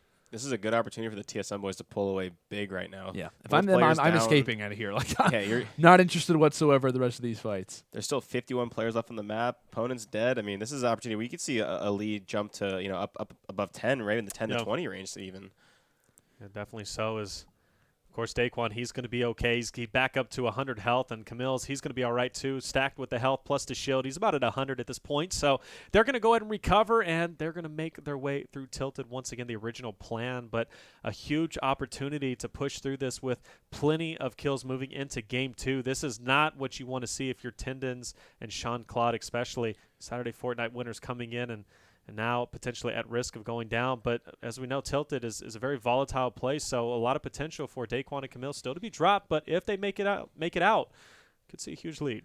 I've been seeing a lot of players, and even on Reddit as well, kind of talking about the influence of Tilted, not just in our tournaments, but in their overall gameplay as well. And I'm personally, at least as far as Friday Fortnite is considered, not a huge fan of the Tilted strategy. I feel like whenever you come here, right, there's such a high risk that comes into it, but I feel like the reward almost doesn't pay full dividend for what it really is at stake. You talk about 20, 30 players sometimes going to Tilted Towers at one time, plus the factor of being in a duos versus squads, solo versus squads game from time to time as well. I just feel like the negatives that come with it fully don't outweigh the positives at some aspects as well. And going back to the Reddit situation, I've been seeing a lot of players kind of talk about in our tournaments whether or not it's worth it. I've been seeing a lot of guys say, like, hey, I haven't gone to Tilted Towers in a solid week and a half, and my overall win percentage has skyrocketed. Yep. And I just feel like, Tilted Towers, while it is a very influential place, and there is a time for it from time to time, it obviously can work out in your favor. We've seen it from King Richard and Aimbotcalvin a lot of the times in their gameplay, especially, has kind of made me a little bit more acceptance, or a little bit more of an acceptance toward that strategy. But I don't know, man. I just feel like in that spot, right, you never know what's going to happen in a game of Fortnite. And this is the most RNG place in the entirety of the map, happens to be in Tilted as well. And we obviously see in that situation there, Shawn Claude, Tendons both down, and CaMiLLs and Daequan, while they're still in Tilted Towers, right, they're in a great spot. They had the lead, and there's no harm. As long as they're just staying alive, they're going to be finding kills. Yeah, I mean, I think the role of Tilted in these tournaments is going to be for those situations where you start the map down a lot of kills, right? Because that's where you really talk about the risk involved in Tilted Towers. That's where you really kind of have to take that risk because you're down by so much. Just as we say that Daequan does go down, this could be a blessing for Shawn Claude and Tendons right now. Oh, yeah. Yeah, and I believe, Daequan's completely out at this point, so now CaMiLLs has to go big. And, of course, we saw a knock come in, and the full finish, so that's going to be another kill in terms of the TSM boys. But CaMiLLs, this is his time to shine at this point. I know he's been playing throughout our tournaments, and he hasn't been happy with his overall finishes in other tournaments, so this is his time to kind of come through and really be that shining star for TSM. What can CaMiLLs do? Well, we're going to find out. He's still in Tilted, and this is definitely the proving ground. And I believe he's going to stay in Tilted and not make his way out, because if you notice, the circle on that minimap is, in fact, going to be just outside of Tilted. So at this point, he can still play a Gatekeeper-type role, but he will take some damage. But look at the building going up. No, I thought he was going to take some fall damage there. Luckily, he's going to be able to break it, but he does pick up the kill, comes in, and they're going to extend their lead even more. CaMiLLs is that wild card. If he gets taken out, we could see a close second game, but if he goes on this tear like he's doing just now, we could see them coming in with another massive lead. Ran into 2 other solo players there, too. That's pretty good luck. I mean, if I'm CaMiLLs right now, I'm playing this fairly slow. Obviously, you're in Tilted Tower, so you can never quite, exactly play slow and tilted. But every kill is so important in the situation because you're the only person left essentially in the match. And so this is a really good opportunity for the TSM team to really, really build upon a lead with Shawn Claude and Tendons going out so early. So if I'm CaMiLLs, I'm playing it slow. I'm gathering my resources and trying to make every kill count. And I was hoping that we'd see from TSM, like, granted, there's always someone in Tilted. There's always kills. There's always frags to be found in this location. And granted, they do have a nice little zone. Like, they can kind of play a little bit of a gatekeeper role when it comes to players from that kind of northwest position, but I would have liked him to kind of back up. Like, obviously the kills are going to be there. You're just trying to stack up as much as you can. I mean, is it worth CaMiLLs finding those 2 frags for Daequan dying? Or for what they could have found later on in the game? And that's the thing that I come down to, is that, like, teams, like, they just always want to go toward Tilted. They always prefer to have those engagements in the highest quality possible. But you got to give a lot of respect, man. There's some really solid players that are going to be in our lobbies today. You got to give respect to the randoms. I mean, you're obviously going to kill a lot of them. You're going to have a lot of opportunities for eliminations. But guys go to Tilted, a lot of times you're going to have players who are just kind of unknown. But there is that opportunity. If you're feeling confident going to Tilted, shots. Odds are there's going to be some really talented players here. So obviously we see 3 out of the 4 players fall in toward Tilted Towers. I don't know. We're seeing CaMiLLs find some nice frags here, doing a great job at kind of padding on this lead. The question will be, continuing on, was it worth it with the loss of Daequan? He made a good play there to come around the opponent rather than trying to go up there and kind of like ego challenge him, right, and try to just break through and get into a gunfight. It's a great play there. Like I said, playing it slow, making every kill count. And our lead's probably extended to what? Do you guys know how many kills that Daequan had before he went down? I don't know, but I believe we're sitting at 3 for the. Oh my goodness! Oh my god! What? Look at all these players in front of him. It's like another one. And he gets another hit. Putting on a show. Goodness. This is what I wanted to see from CaMiLLs. I'm a big fan of TSM. I love how CaMiLLs plays. Of course, the confidence level is increasing as he continues to play with those shots coming in from the hunting rifle. But now the defensive build's forced to come in as he's got a squad and a half in front of him. Oh my god! Yet another shot on that player above it. I believe that's going to be 2 knocks and 1 total kill in front of him, and he's going to continue pushing forward. This is the confidence that I want to see in CaMiLLs, and we're seeing it just now. He has plenty of mats to make this push. He's going to go up. He's filling himself. He's going to go in. Got the high ground at this point, trying to find these players just below, but plenty of loot around, and there's going to be a player in here probably trying to heal up at this point, and he's just going to be like a shot. No. Oh my goodness, 14 HP, and he still manages to stay alive. Unfortunately, he drops from the top side. I believe a shotgun from just above him. But man, those hunting rifle shots, we saw 3 or 4 of those in a row. That was unbelievable stuff. Granted, though, we do kind of look at this. If you're Shawn Claude and Tendons, you're like, okay, cool. At least they weren't down. There was still an opportunity for CaMiLLs to find much more frags than that. But props to him for getting a lot of those knocks. Not sure if all those come down to kills, though. That's the thing to be keeping in mind. So they're going to walk into game number 2 with a 9-kill advantage.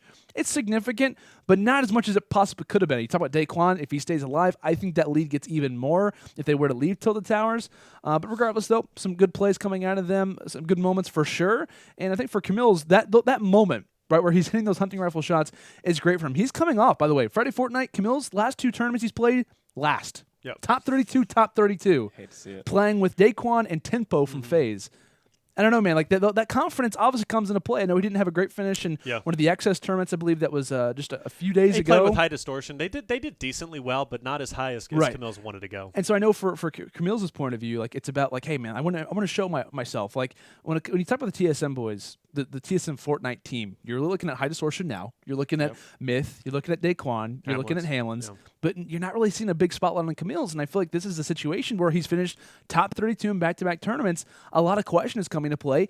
Right, does CaMiLLs, not necessarily does he deserve a spot, but is he a worthy 4th kind of toward the other 3 that are on that squad? Is HighDistortion, should he come into his place, etc.? So I think this is a big moment for CaMiLLs to really prove himself as a top-level player and to show his worth as as a player when it comes onto the Fortnite scene and solos, duos, squads, etc., I think that hunting rifle play was nice to see from him because stuff like that is going to only enhance his play leading into another game number 2. So yeah, I want to talk a little bit as we're going to be moving into game number 2 with a 9-kill deficit for Tendons and Shawn Claude. We know that they've been landing pound for pound with their opponents. Now, what are they going to do? Are they going to stick together? They're going to split up? It looks like we will, in fact, finally have a split here, and it looks like they're both going to be going Tendons and Shawn Claude. They're going to be going over toward Tilted Towers. We see Daequan and CaMiLLs. They are, in fact, going to be moving their way over towards old soccer field. And that's going to be kind of interesting. They'll be able to meet up later on with Tendons and Shawn Claude, but how this start goes for Tendons and Shawn Claude is going to be really the rest of the story is going to go. Of course, they land up top of Trump, and they are, in fact, going to be able to pick up a knock. Getting thirsted from the back, though, with the pickaxe, not going to be enough. But luckily, they're staying together, so this huge potential to close that 9-kill deficit. Yeah, this is the ideal position for them. Of course, Tilted Towers didn't treat them well last time around, but we'll see how it can fare off this time. I say with them, I mean, really, the entire lobby didn't feel off the greatest as all 4 players fell suit to the Tilted when it comes into Fortnite. But yeah, man, one thing that I actually noticed that they're doing is that every single staircase, they're actually putting wood down. So I think that's trying to eliminate kind of being aware of the enemy a lot of the time. When it comes into Trump Tower, when it comes into a lot of these high-quality buildings, players are going to be kind of coming through those bottom stairs, trying to seek up through those floors and whatnot. I really like that play out of them, kind of being super aware of their surroundings, a strategy that we're not used to seeing here on Friday Fortnite. And rightly so. We will see kills on both sides. You know, typically that old soccer field is a very slow-going way to land, but we see immediately 4 kills in the hands of Daequan and CaMiLLs, and they're going to just about match that on the right of Tendons and Shawn Claude as they're sitting at 3. So not a start that we would expect from Daequan and CaMiLLs, but a very welcoming start, of course, to both of them, especially continue on with that lead now at a 10-kill lead, as we see for them. But as I say that, Daequan will take some damage, but that's going to be okay. He's able to finish off the kill to maintain his life. And, of course, they will continue their push potentially over it towards Tilted if they so decide. But Tendons and Shawn Claude, it's been relatively slow here at this Tilted drop. Yeah, we're not seeing the usual production kind of you need to see out of Tilted we just talked about earlier on that map, like using Tilted as a resource to almost kind of have to use high-risk, high-reward play because you are entering this game at a 9-kill deficit. And from what I'm looking at, Daequan and CaMiLLs have more kills than they do, and they went to the soccer field, right? So that's just that really can't happen. If you're going to use Tilted, you kind of have to go pedal to the metal. You're down a lot of kills, and before you know it, the lead's only going to get bigger and bigger. So I don't know if I necessarily like the kind of slow play we're seeing in Tilted out of these two, but they really got to start turning it up. That was a great play from Shawn Claude. I don't know if you guys caught that, but he destroyed the brick wall, ends up placing his own and going for the edit. And that's some plays that you have to kind of have as a top-level player. And just him kind of showcasing that, just a little thing, shows me that obviously these players are here for a reason and have tremendous skills, not only whenever it comes to building, but editing as well. And that's exactly what you need as Fortnite is developing. These players are starting to get smarter and smarter and develop more and more. Even the casual players are starting to become better and better. So you have to just, therefore, keep increasing your skills overall. And Shawn Claude obviously showcasing that just now. But Tendons, he's going to have a little bit of a reach. At least they're sticking together, but he will be the guy leading the way in terms of this potential kill up ahead, as they are going to be getting more and more aggressive, and they need to now still, I believe, at 11-kill deficit now. And one thing I want to point out when it comes into Tilted Towers as well, one thing that I've noticed, at least through a lot of our last tournaments, is kind of like height moments that come through Tilted. I mean, you really don't know where you're being shot from a lot of the time. There's so many buildings, there's so many like different height advantages that players can have. You can be shot from almost every single angle. One thing that's nice, I think, by going toward the strategy that we see from the TSM boys and Daequan and CaMiLLs, they're going to have a guaranteed team who probably goes soccer field. It's almost a given that at least one team is going to go there. So they have the ability in that situation to not worry about the height advantage, to not worry about a number of different places to be shot from, to have a guaranteed 4 kills, you know, I would say like a very high percentage of the time, along with having the engagements at their pace. They can kind of go for those barrier builds. Like, well, we're going to see a lot of teams die to other players in Tilted Towers, even though they're the better builders. When it comes down to soccer field, when it comes into a lot of these locations that don't have a lot of those height disadvantages, the better player is going to win a higher majority of the time because you can kind of enhance those engagements on your terms. You can use those buildings. You can use a lot of that talent that you have to your advantage. Until the towers, it kind of nerfs that a lot because those builds are only so good for such a short time. A player has a high advantage by being 8 stories taller than you. You're not going to be able to counter that in any way. except for having a lot of resources at your back, which you're probably not going to have because the amount of engagements that are coming at you at such a high rate. So that's one thing that I think is absolutely crucial in these matches, as we see Tendons actually light up 2 players here in this spot, having to be very wary of the ground that he's covering. The player, I believe, is shooting down his ramps, has to try to go for a little bit of cover here, but Tendons, having the height advantage, will seek out 2 and will successfully find both of those as well. But like I said, keeping back in mind, I think it's a great play coming in from CaMiLLs and Daequan to kind of go toward that little bit of an outskirts play, being the way that they are in this game, having that advantage, and also having a guaranteed squad that they're going to find every single time. And we have Shawn Claude and Shawn Claude and Tendons starting to close the gap now. They came into this with a 9-kill lead, just like that. They have 9 kills in this round. Obviously, TSM only having 5.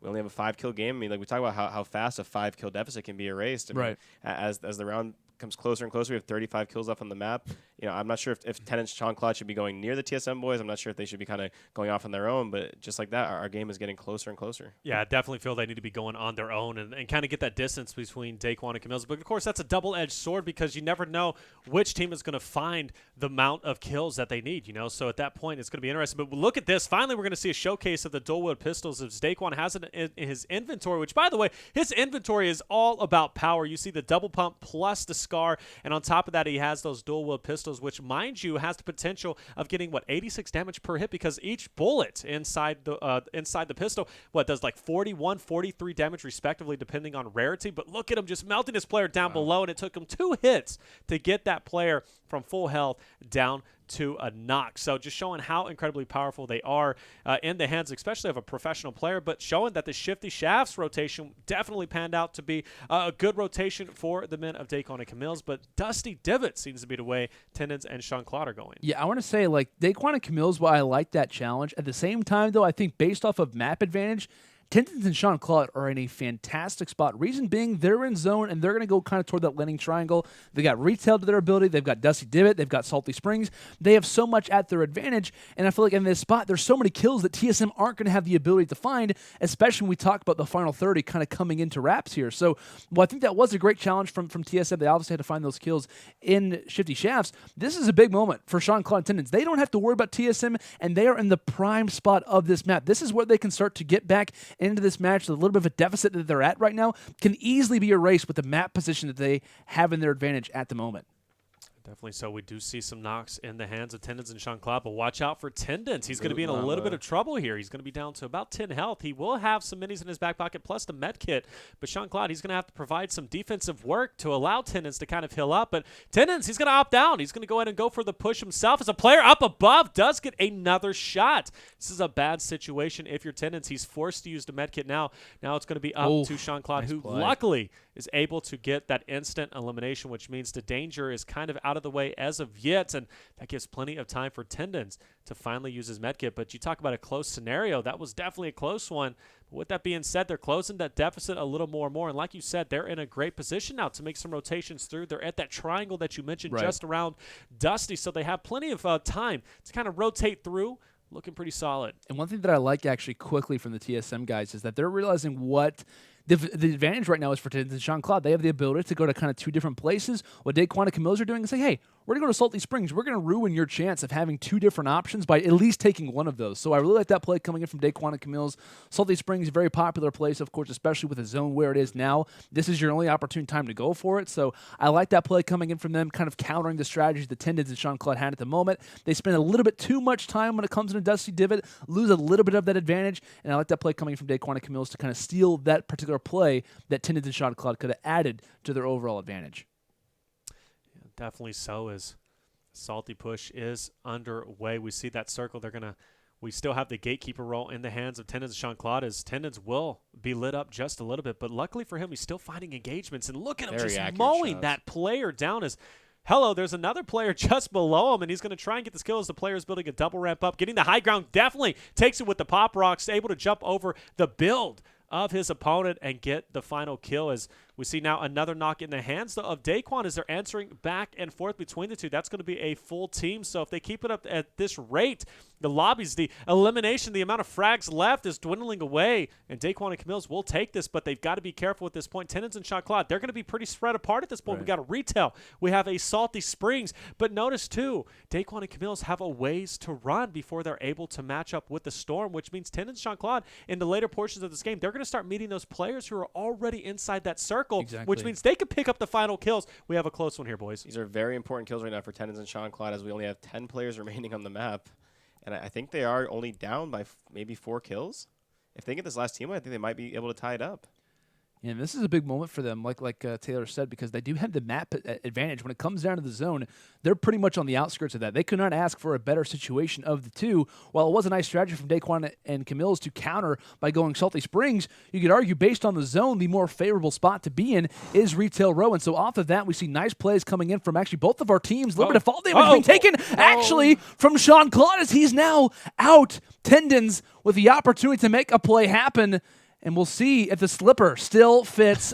Right now, the Cinderella story coming into play. These two boys making their way through constant tournaments, I believe. The stink bomb is in full force. We see Shawn Claude desperately on all fours trying to crawl his way toward his comrade. Of course, quickly applying that med kit, trying to seek out where these players could be. Of course, takes a quick look at the amount of building that's just above him. This is a huge moment for Tendons. Can he prove himself? And yes, another knockdown. But has got to down. Daequan, that's game. Unfortunately, is up. And just like that, Tendons and Shawn Claude, they are out. Huge play by Daequan there to seal the game.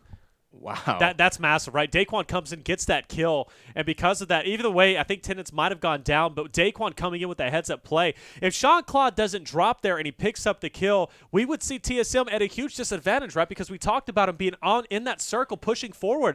But unfortunately for that, because Shawn Claude went down, we saw his teammate Tendons try and go for that res. Totally not what he should have done. He had the back off stink bomb coming in big, and unfortunately, the final score on your screen, 23-19, is we're going to see our Saturday night winners. They're going to be moving down to the loser bracket, which is going to be scary as they'll continue to move forward. But with that being said, Daequan and CaMiLLs, they'll take it. But now they're moving on to face the powerhouse team. They're going to be facing off against FaZe in this next round. It's definitely going to be deadly. I'm going to go ahead and pull up my bracket here, and I want to see this Cypher match. Who, in fact, took it? Because that match took a while to finish, apparently, because I've been updating my bracket because I've been very curious. I don't know. Right.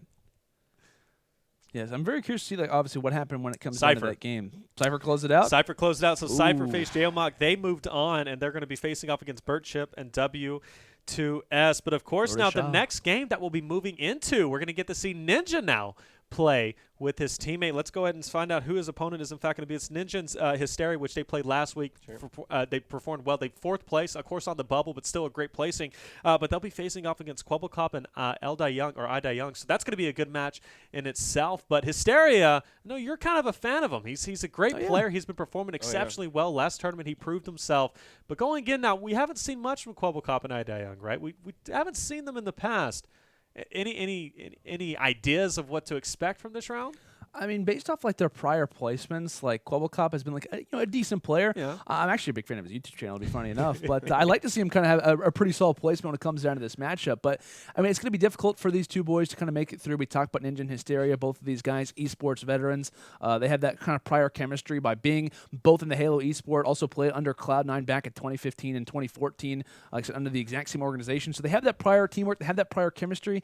And I think when it comes down to both of these guys being on the same squad, you also kind of have like that little bit of like, you almost have like that chemistry that it's like, hey, I know like what this guy's capable of. I know that I can trust him when it comes into these certain areas. I know that he knows like the typicalness when it comes into esports. If you've ever been like a pro in a certain game, you kind of take a lot of that stuff. And I know, Ryan, you can kind of attest to this as well. You know, when it comes into Gears of War, other esports, when you kind of have like, once you've been an esports professional, you have like certain qualities that transfer into every single title, whether it comes to just communication, certain chemistry aspects, challenging options as well. I think Ninja and Hysteria absolutely piggyback off of that quite a bit of the time, is being in full knowledge of what each other is capable of, for sure. So it looks like they are going to be transitioning their way in toward Tilted Towers and trying to make somewhat of a play happen. But Taylor, we've been given an update. What exactly was it? I am shooketh, to say the least here.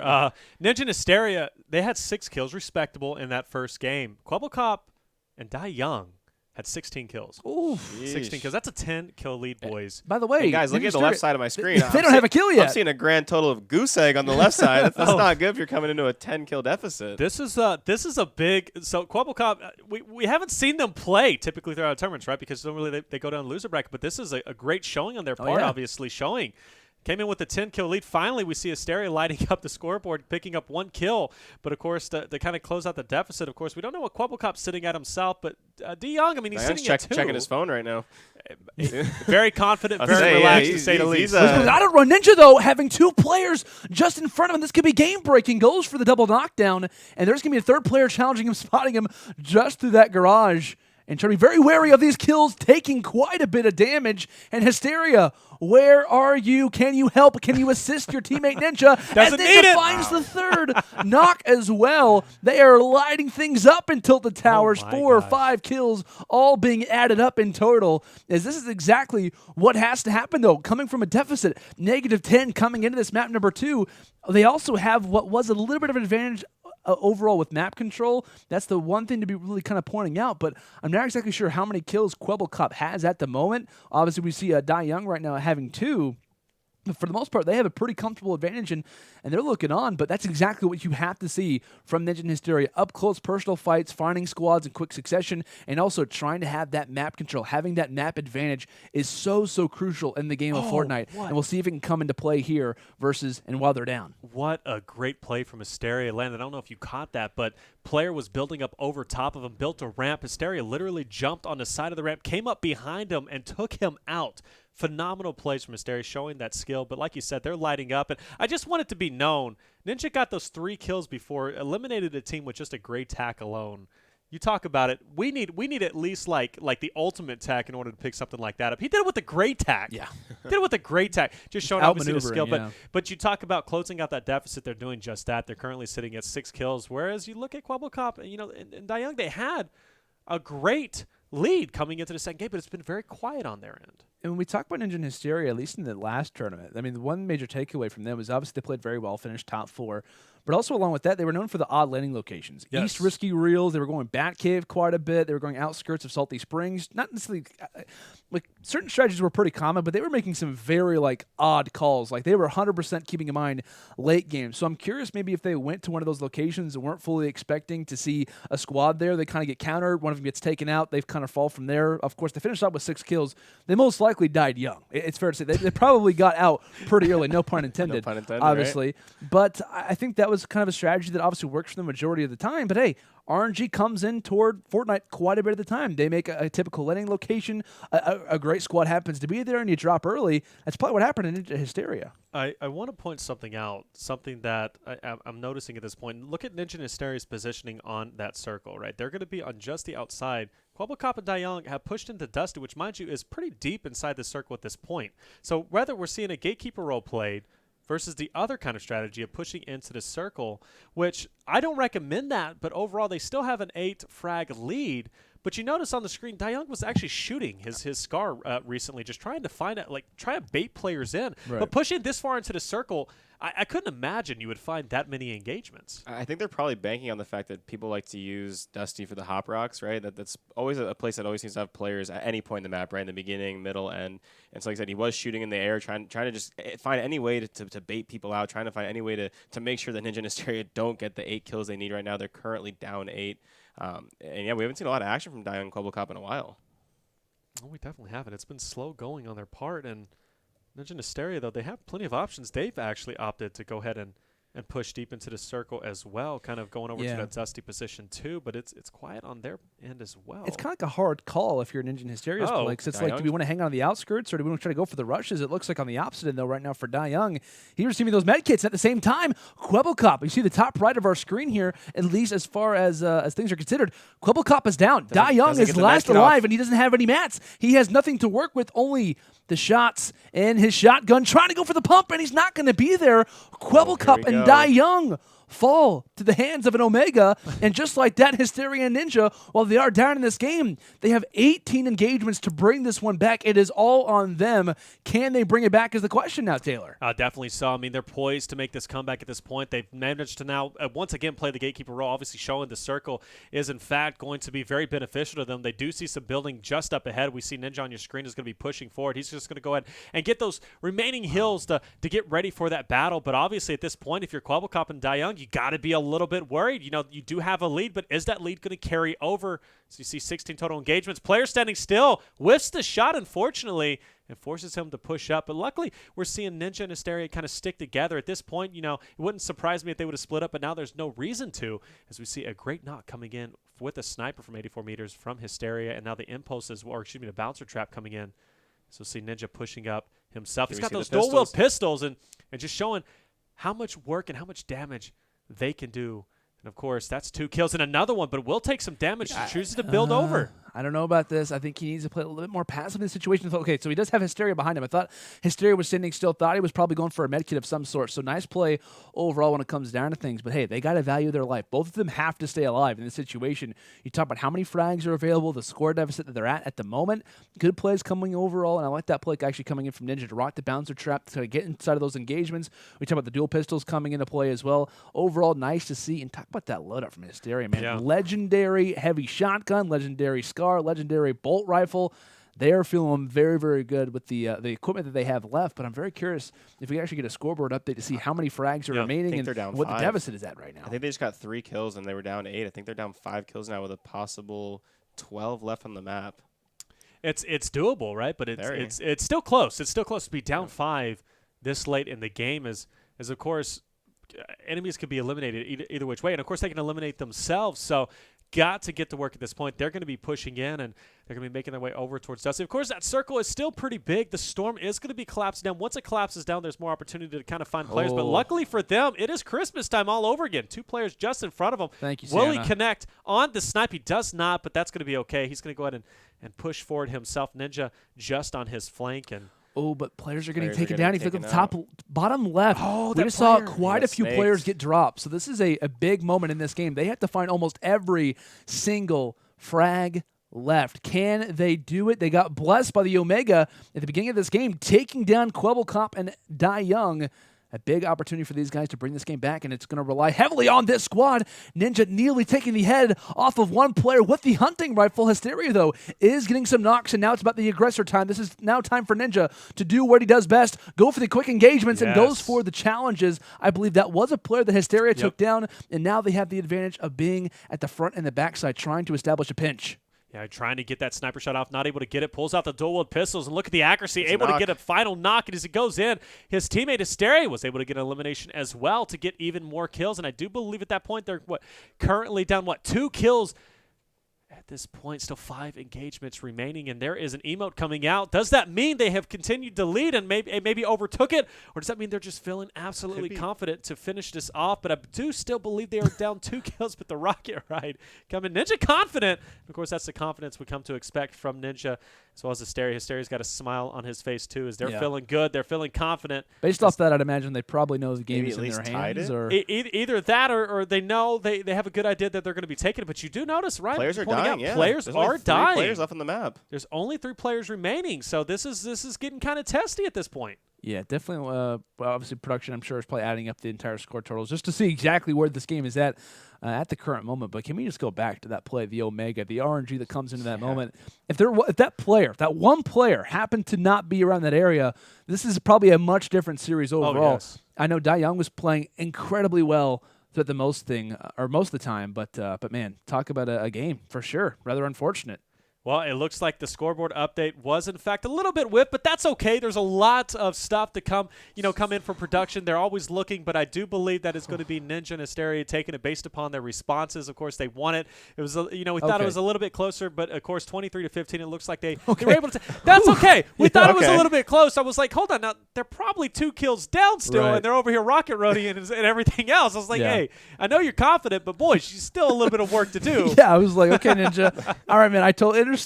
But let's kind of keep a little bit focused here. You gotta ride over to those kills, brother. Like you're a little behind. Like. Yeah, absolutely. That was pretty scary for a moment, but they take this game pretty handily. So yeah, absolutely. So they did phenomenally well, and I'm gonna go ahead and bring up my handy dandy iPad for the bracket update once again for us here. As I just want to kind of see what's going on. iPad's not working. That's okay. There we go. Coming in clutch. Good job. But hey, good good round from Ninja and them, and I believe their first opponent they beat as well. And I want to go back and kind of see who their first opponent was, and that was Muselk and Lachlan, a good team out there as well. Both Australian, I think. I know for sure Muselk is Australian, big YouTubers, but also phenomenal players. We saw them perform at E3, and they did a great job over there. Obviously, they know their competition, but here's the bracket. Go ahead and join us as we'll run through it. So, as we see, Daequan and CaMiLLs, they're going to be going up against FaZe in this next round. FaZe, Bank, and Yelo, they're still awaiting RiceGum and Tempo or Courage and Cizzorz. Took down NoahJ and Vikkstar. That's a big win. That is a huge really win. Good team. And then, of course, look at this match. Ninja and Hysteria going against Myth and Hamlinz up next, too. So 2 powerhouse matches. And, of course, at the bottom there, Mitch Jones and GernaderJake. And I'm actually going to go ahead and work my way down to the loser bracket, kind of see what's going on. As it looks like GhostNinja and KittyPlays that fill in.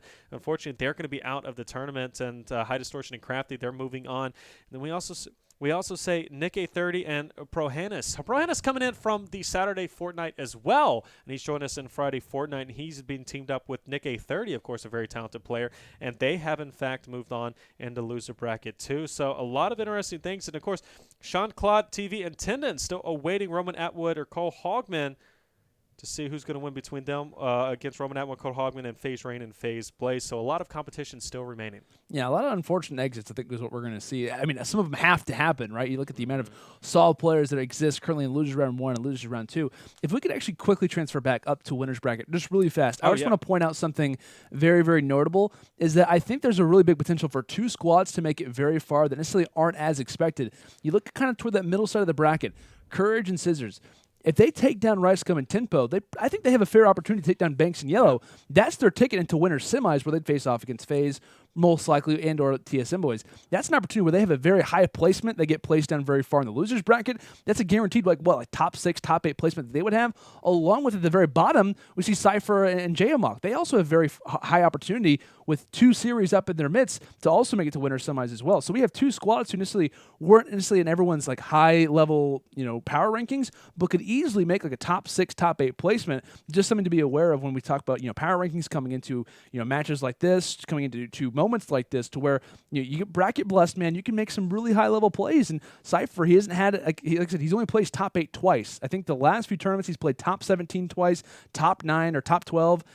It'd be nice for him to get in that kind of top 8, top 4 placements. So I think we have some, kind of surprises as far as the bracket is considered to see where a lot of these kind of sleeper squads could get. So absolutely. So anything surprising you throughout this tournament? Anything notable in your mind? I mean, obviously, it was really cool to see the Cinderella story kind of make it as far as they made it, and obviously they're still in the tournament, but to put up the fights they've been putting up. Actually, just touching back on the bracket real quick, I think that looking at the bottom side of the bracket, we do see Sypher's team on there. To me, I see the Myth versus Ninja. Obviously, it's a fan favorite because of Twitch and all that, but looking at their kind of their team compositions, I think whoever wins that matchup probably wins that side of the bracket. Looking back at the rest of the teams, very possible. There wasn't a lot of teams that kind of stick out to you as much as they do, so I think that that's going to be really the matchup that tells that side of the bracket. Meanwhile, there's a ton of powerhouses in the top side of the bracket. Yeah, I think Sypher and FaZe Jaomock is still on that bottom end of the bracket, of course. If they work their way through, of course, that's probably going to be their competition. But who knows? I mean, there's a lot of upsets that could, in fact, happen, but still more matches to come. But, of course, got to give a shout-out to the sponsors. We got G Fuel. And, of course, if you go to their website, use code UMG for 40% or 10% off of their purchase, of course. They got to get on board with that G Fuel. Love the G Fuel. And they just introduced a new flavor. You got to go check it out. It's like a Swedish fish kind of flavor. So I'm really curious to try that. I'm actually excited for that. But, of course, got to give a shout-out to Official EGL. If we can actually cut back real quick, I want to look at Ryan's shirt. Ryan, show us the Bush Wookie. This is an EGL creation, and I absolutely love that shirt. Of course, you see the Bush double Wookie, pump from me in the past. Here. Bush Wookie there. Of course, you got the EGL over here on the right for Landon. But that is a creative shirt. The Bush Wookie got the scar, got the little feet on the bottom. Shout out to EGL, man. Shout out to EGL. Their clothing is awesome, but it's also super comfortable as well. Like it's like it is. It's really I feel like I'm sleeping. I feel like I'm modeling. fall asleep. Absolutely. And of course, guys, we still have more exciting matches to come your way. You got to be looking out for these powerhouse matches still to come. Don't go anywhere. We'll be right back. All right, hello and welcome back to Friday Fortnite, where we have a match underway between Ninja and Hysteria going against the TSM boys. My name is Taylor, and we're Reflection, of course, joined by Lando Sanders, as well as Ryan. And just a little update before we get into the game, which we're going into now. Hamlinz has already been dropped, and I'm actually looking, Ninja has 2. So that's a blessing in disguise, especially if you're the TSM boys. But we are going to see, what is that, Myth on your screen. Of course, we'll change that up in just a little bit. But Myth on your screen is, in fact, going to be in yet another engagement over there at Salty, and he is going to follow through and pick up a kill on this soccer player just below. But what is going on? Of course, we missed just the beginning, but Ninja dropped already at Shifty? Yeah, this is pretty odd for both of our teams to drop this early. I would say Shifty is probably much more of a surprise than Salty Springs, but overall, man, this is a very big moment. If you're Hysteria, we talked about last tournament, Ninja dropped some Fatal Fields, the last second opportunity. Hysteria can't go for the res. This is a big moment. If Hysteria can take down this kill, he can try to quickly go for the res, but not a lot of time remaining on Ninja's life. A shot in the body, and he's done for. However, a knockdown comes through from Hysteria. That means there is a player. Wow. There is a player alive, though. There is still someone up, and I believe as the elimination comes through, that's going to be the full squad taken down by Hysteria, along with a last-second res. Big moment coming in from those two as Hysteria goes big. He had no shotgun there either, so it was super impressive to hit those shots, basically with a blind fire AR, and as he does get the shotgun from his opponents. But Ninja and Hysteria almost seeing some trouble. Now they're staying alive, and this is a good chance for them to build a big lead right now. Obviously, Myth is still alive, but I mean, with Hamlinz going down, we kind of consider Hamlinz one of the better players in the game. Well, we definitely do, but we go back to that HighDistortion. He picked up 24 kills in that one game, but of course, Myth answered back during the same tournament and picked up 24 kills himself. So the dream is still alive with Myth. Of course, a very talented player, Hamlinz himself, but Myth, he can match that kind of aggression that he had in the last tournament. We could see them, maybe close out a little bit of that deficit that we'll see going into game number 2. But of course, Ninja being res, that is the story of this tournament so far. He goes down. Hysteria is going to be in a lot of trouble, but Hysteria, great plays. We don't talk about him too much. We've been talking about him more and more as these tournaments have been progressing, but those plays from him and Shifty were just out of this world. Oh, and take a look at this. Myth, I believe, is actually getting ready to drop here, according to Hysteria screen. Yeah, the trap goes just underneath him. Massive props to the, I don't want to say the random, but the random player who obviously happens to be here. Just unreal stuff coming through. And this is one thing that I've taken down in my notes. The factor of when it comes down to Myth and Hamlinz' play, they have played very, very well. The last 4 knocks, or the last 4 teams who have knocked them out of our tournaments have been FaZe, Vikkstar and Tenny, 72 Hours and Cole Hogman, and Avery and HD. In all 4 of those games, at one point, what happened was either Myth or Hamlinz dropped early. In this situation, they both drop early, and now this is a massive advantage for Hysteria and Ninja. And this is where we can kind of call back to the passive plays from Hysteria and Ninja that they obviously came through with last week. Their ability to really stay alive throughout a lot of the game kind of mimics FaZe to some extent regarding random landing locations, kind of super outskirt plays to keep them alive later game. Not that I'm saying TSM needs to change up their strategies, but it's worked a lot for other squads who have been in the same situation as them. You could argue TSM being a top 2, top 3 squad in the world, at least when it comes into Friday Fortnite, there's not much they can improve on, but you could argue at some points one thing that they could change up in their gameplay is play a little bit slower. A lot of teams aren't preferring Salty Springs anymore. They're preferring the outskirts of Salty. They're preferring like East Risky Reels. They're preferring even Batcave from time to time, Layer, etc. I don't know. I just feel like a lot of the times in their game, when it comes into clutch situations, big moments, elimination games, they're dying early. And that's one thing that you hate to see from a very talented squad like TSM.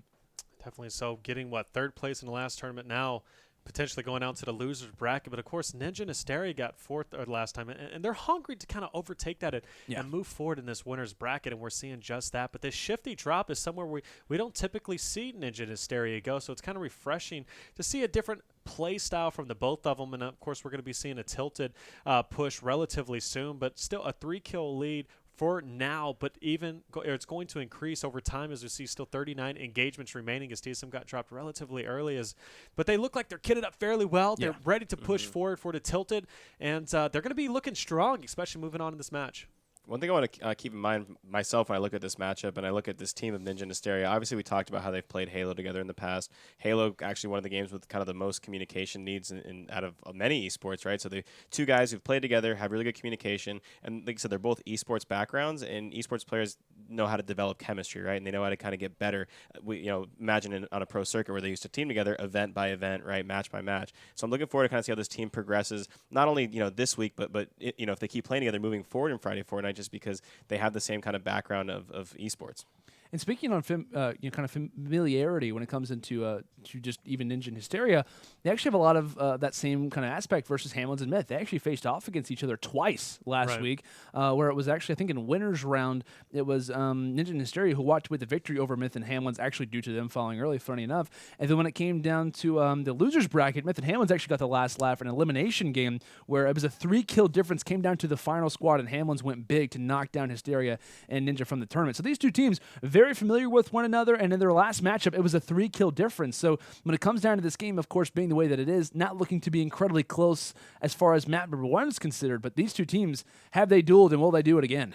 Definitely looking like it's going to be possible as we see another 2 kills coming in for Ninja over at Tilted, as they're going to kind of just run through this area, get kitted up, looking pretty well. And, of course, I talked about in the beginning, Ninja and those dual-wield pistols. He loves to use the new weapons that come out and kind of show us the potential that they can be used for. And I believe him and Daequan are the kind of the guys that, at least as of right now, kind of love to use those dual-wield pistols, and we get to see a little bit of a showcase of it. But, of course, being in Tilted, there's a lot of different ways you can die, but there's a lot of different ways you can get kills and continue that lead forward. But they are stacked at this point. I believe they're inside the circle, so they're going to have to kind of push out to play that gatekeeper role, as we know they like to do. They don't like to be too far in the circle, as that's just kind of not their play style overall. But still, though, looking fairly strong, as it's going to be pretty slow going at this point, but they're going to be just trying to get as much loot as they can.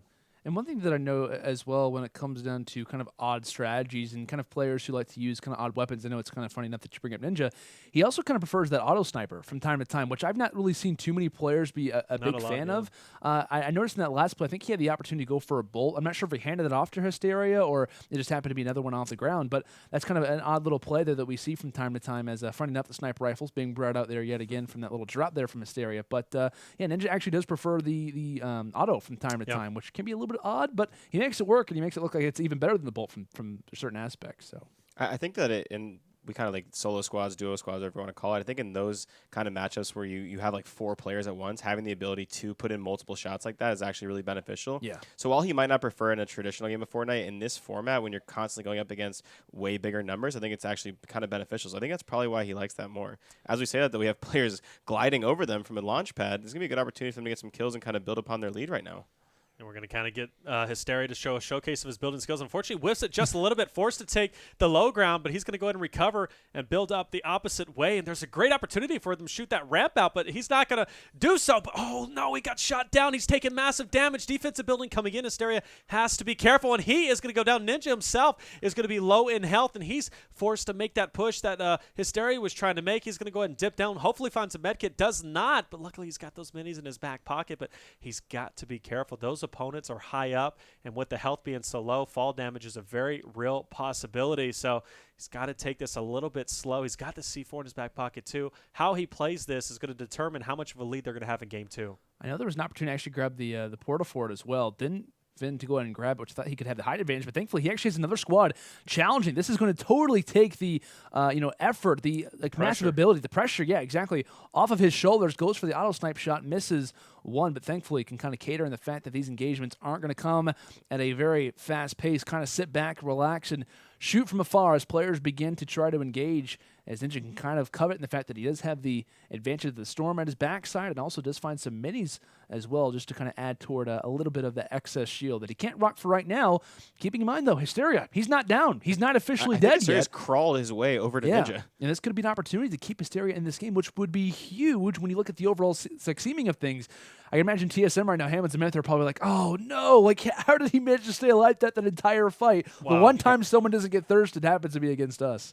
Hysteria returning the favor from earlier with that shifty shafts drop, right? We saw Ninja go down. Hysteria now is going to be picked up by Ninja. So looking pretty solid is going to be the crew, and he got there in just the nick of time. Now they can start making this push once again to kind of get that revenge on this team who has built a fortress in front of these players. But like you said, that team still engaging, and that's going to give an opportunity for Ninja to kind of sneak in with those dual-wield pistols and kind of get some damage and chip away at the life of this opponent below, and he finally gets the knock. He's going to go for the thirst and get some much-needed loot in his back pocket, but watch out. He is, in fact, going to be shot from the bottom. His platform is going to be dropped. He will not take fall damage, but he does quickly recover to get up. But look at this. He's so high up, he's got to be careful.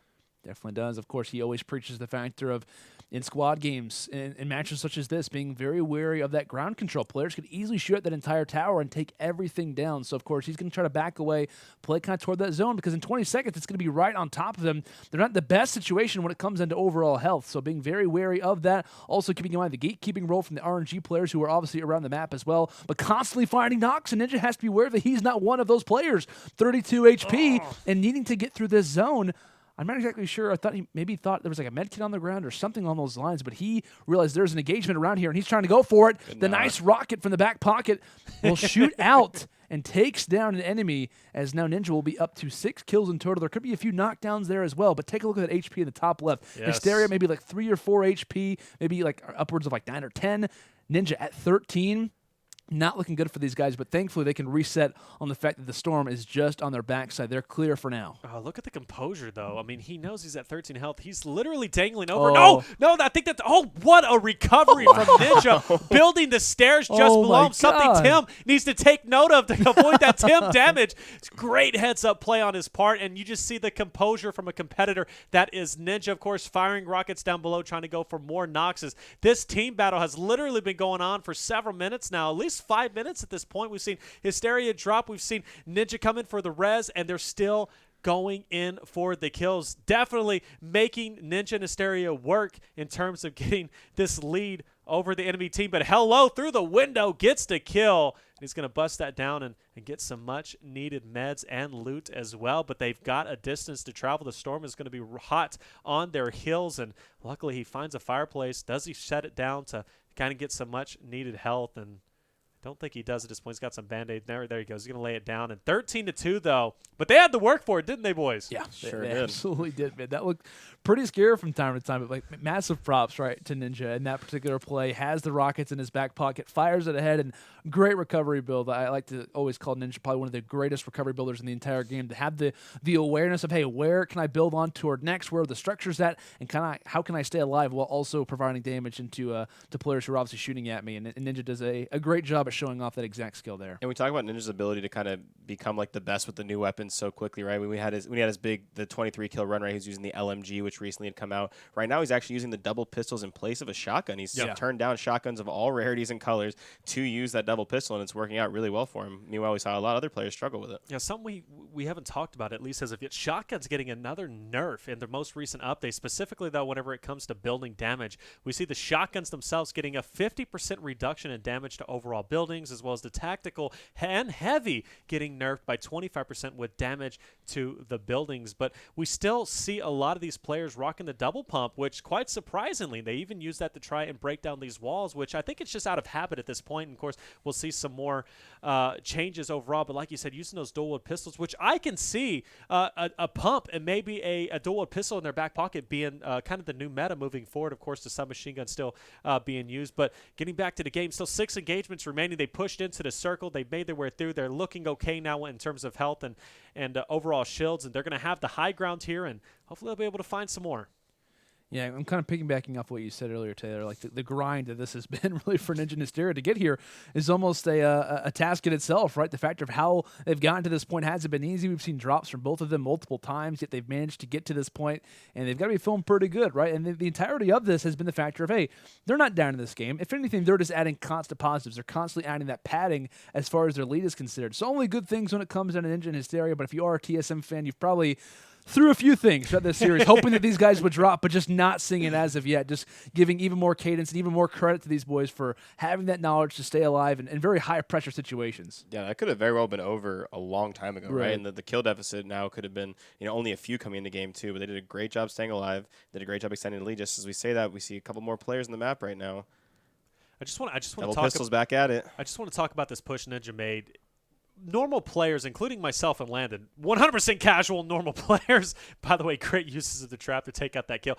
We would have just dropped down he and knocked another one with that. And he did knock another one with that as someone incredible. came through the wall. But if you notice that push that he made, and I just want to showcase the skill level that he has, is he pushed from the top. Normal players just would have dropped down and get the drop on him and go for the kill. No, Ninja, in fact, built up over top and got the high ground before that player even knew he was there. And that's just the little things that push you over the edge in terms of engagements and skill-wise. But here we are. 2 final engagements remaining. They already have a massive lead, over 10 kills at this point, and they are looking extremely strong going into round number 2. There indeed. And that's the thing you talk about is awareness. When it comes into Fortnite, I think that's going to be a must-need attribute that all players, especially pro players, are going to need to have.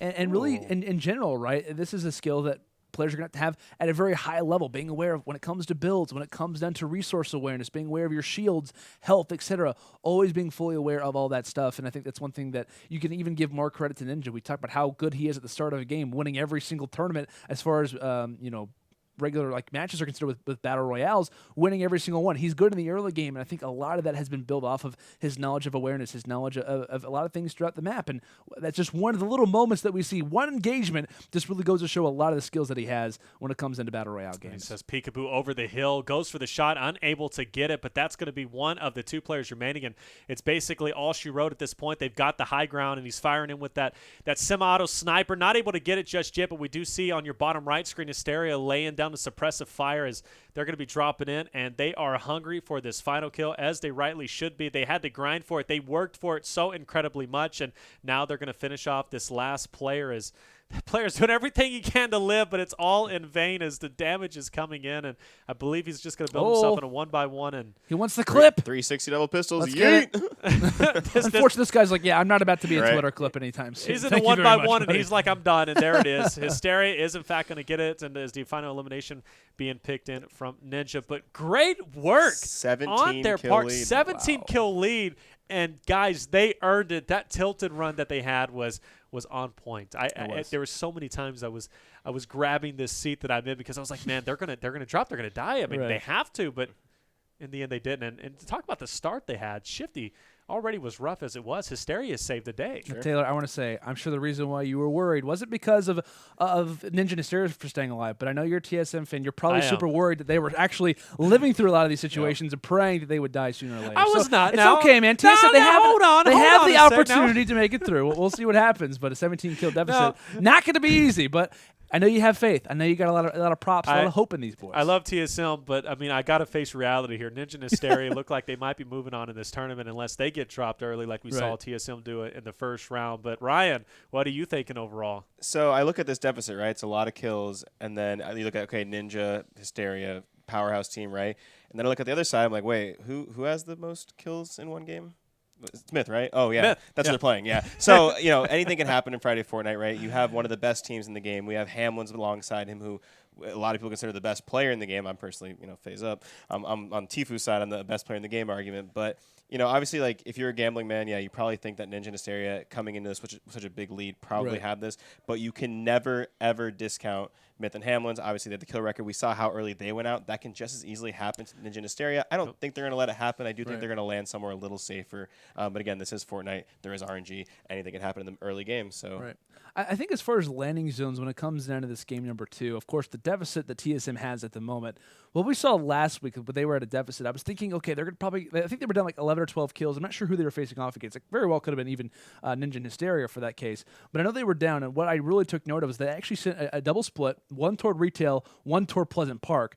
Normally what we see is a tilted retail split. That's pretty much typical for the most part. I know TSM is not a fan of going tilted towers unless they absolutely have to. That would be the case, right? 17 kills down, but it wouldn't surprise me whatsoever if we see that same split, one Pleasant, one retail. Didn't work out for them because I remember Myth ended up dropping early, but maybe you switch up those roles. RNG obviously comes into play, a little bit of a better situation. You're feeling pretty good. So I think for TSM, they're going to split here. You almost have to. It's a given.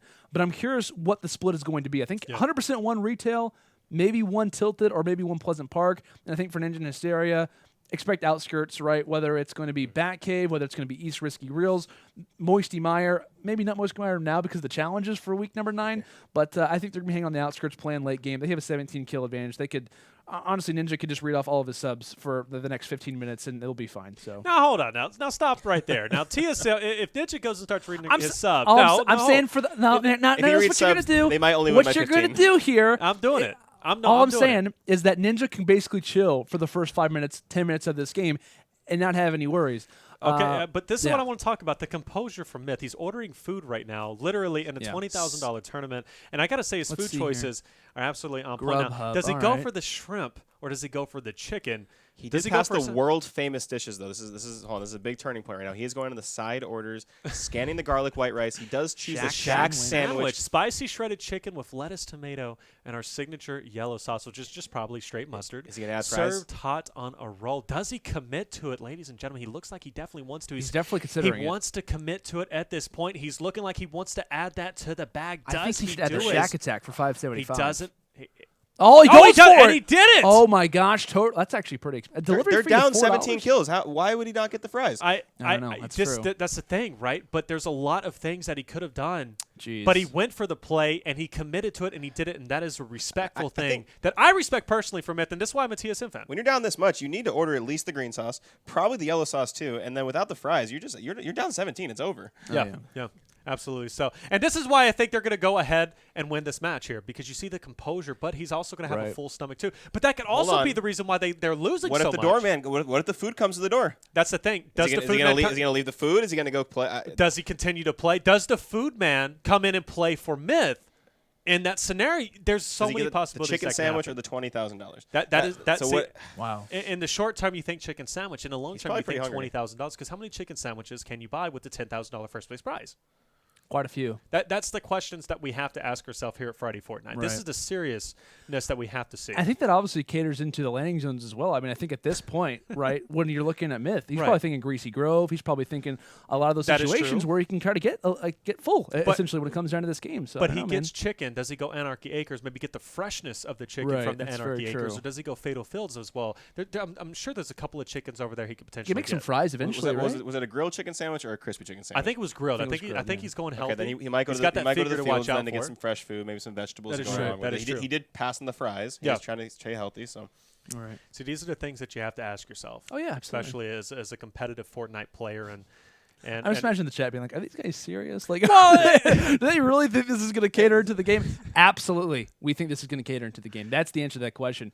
As he has 17 kills down, and he's hungry, man. He's hungry to get this win. But is that the reason why they are currently losing? Maybe he's a little bit hungry. He doesn't have enough fuel in the tank. There's not enough fuel in the tank. He's probably trying to ice the FaZe had a well-balanced meal before him. Oh, easily. 100%. They did. What do you think they're grabbing? Surf and turf, baby. They live by the beach. They're in LA, right? Yeah. Probably In-N-Out, the best freaking food in the world. I'd say Shake Shack. I am from California, so I'm a little biased from. I love my In-N-Out. I can't even lie. Fresh ingredients. That is true. It's cool, man. That is true. In-N-Out, animal style. What do you know about that? I've actually had it many times. So animal style. I know a lot. What's your go-to meal from In-N-Out? I think it's like a double with like regular. I like the animal style fries, but I'm usually a guy where it's like, hey, the calories they're getting a little bit overhand when it comes to the animal style. So pretty much regular fries for myself. But one thing that is very nice about In-N-Out is the price, right? You don't got to pay a crazy amount of money, especially being in California. You can argue the price is a little bit higher. Crazy. Not there, man. You got a nice burger, you got a nice meal, plus the amazing temperature. Man, I wish I lived in California. I tell you, everybody, all the viewers are getting some knowledge that they didn't expect to get here Friday Fortnite. But here we are.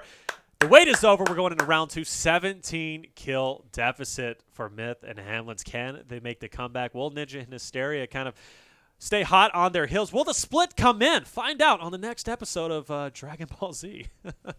I'm sorry, that was lame. Let's move into game number 2. And one thing I'm going to point out is actually based off the bus. I believe we're actually going to be seeing a split for Tilted and probably for Retail as well. Normally, I think they probably would prefer Pleasant Park, especially with last week the challengers were there for Pleasant. That was probably the reasoning why.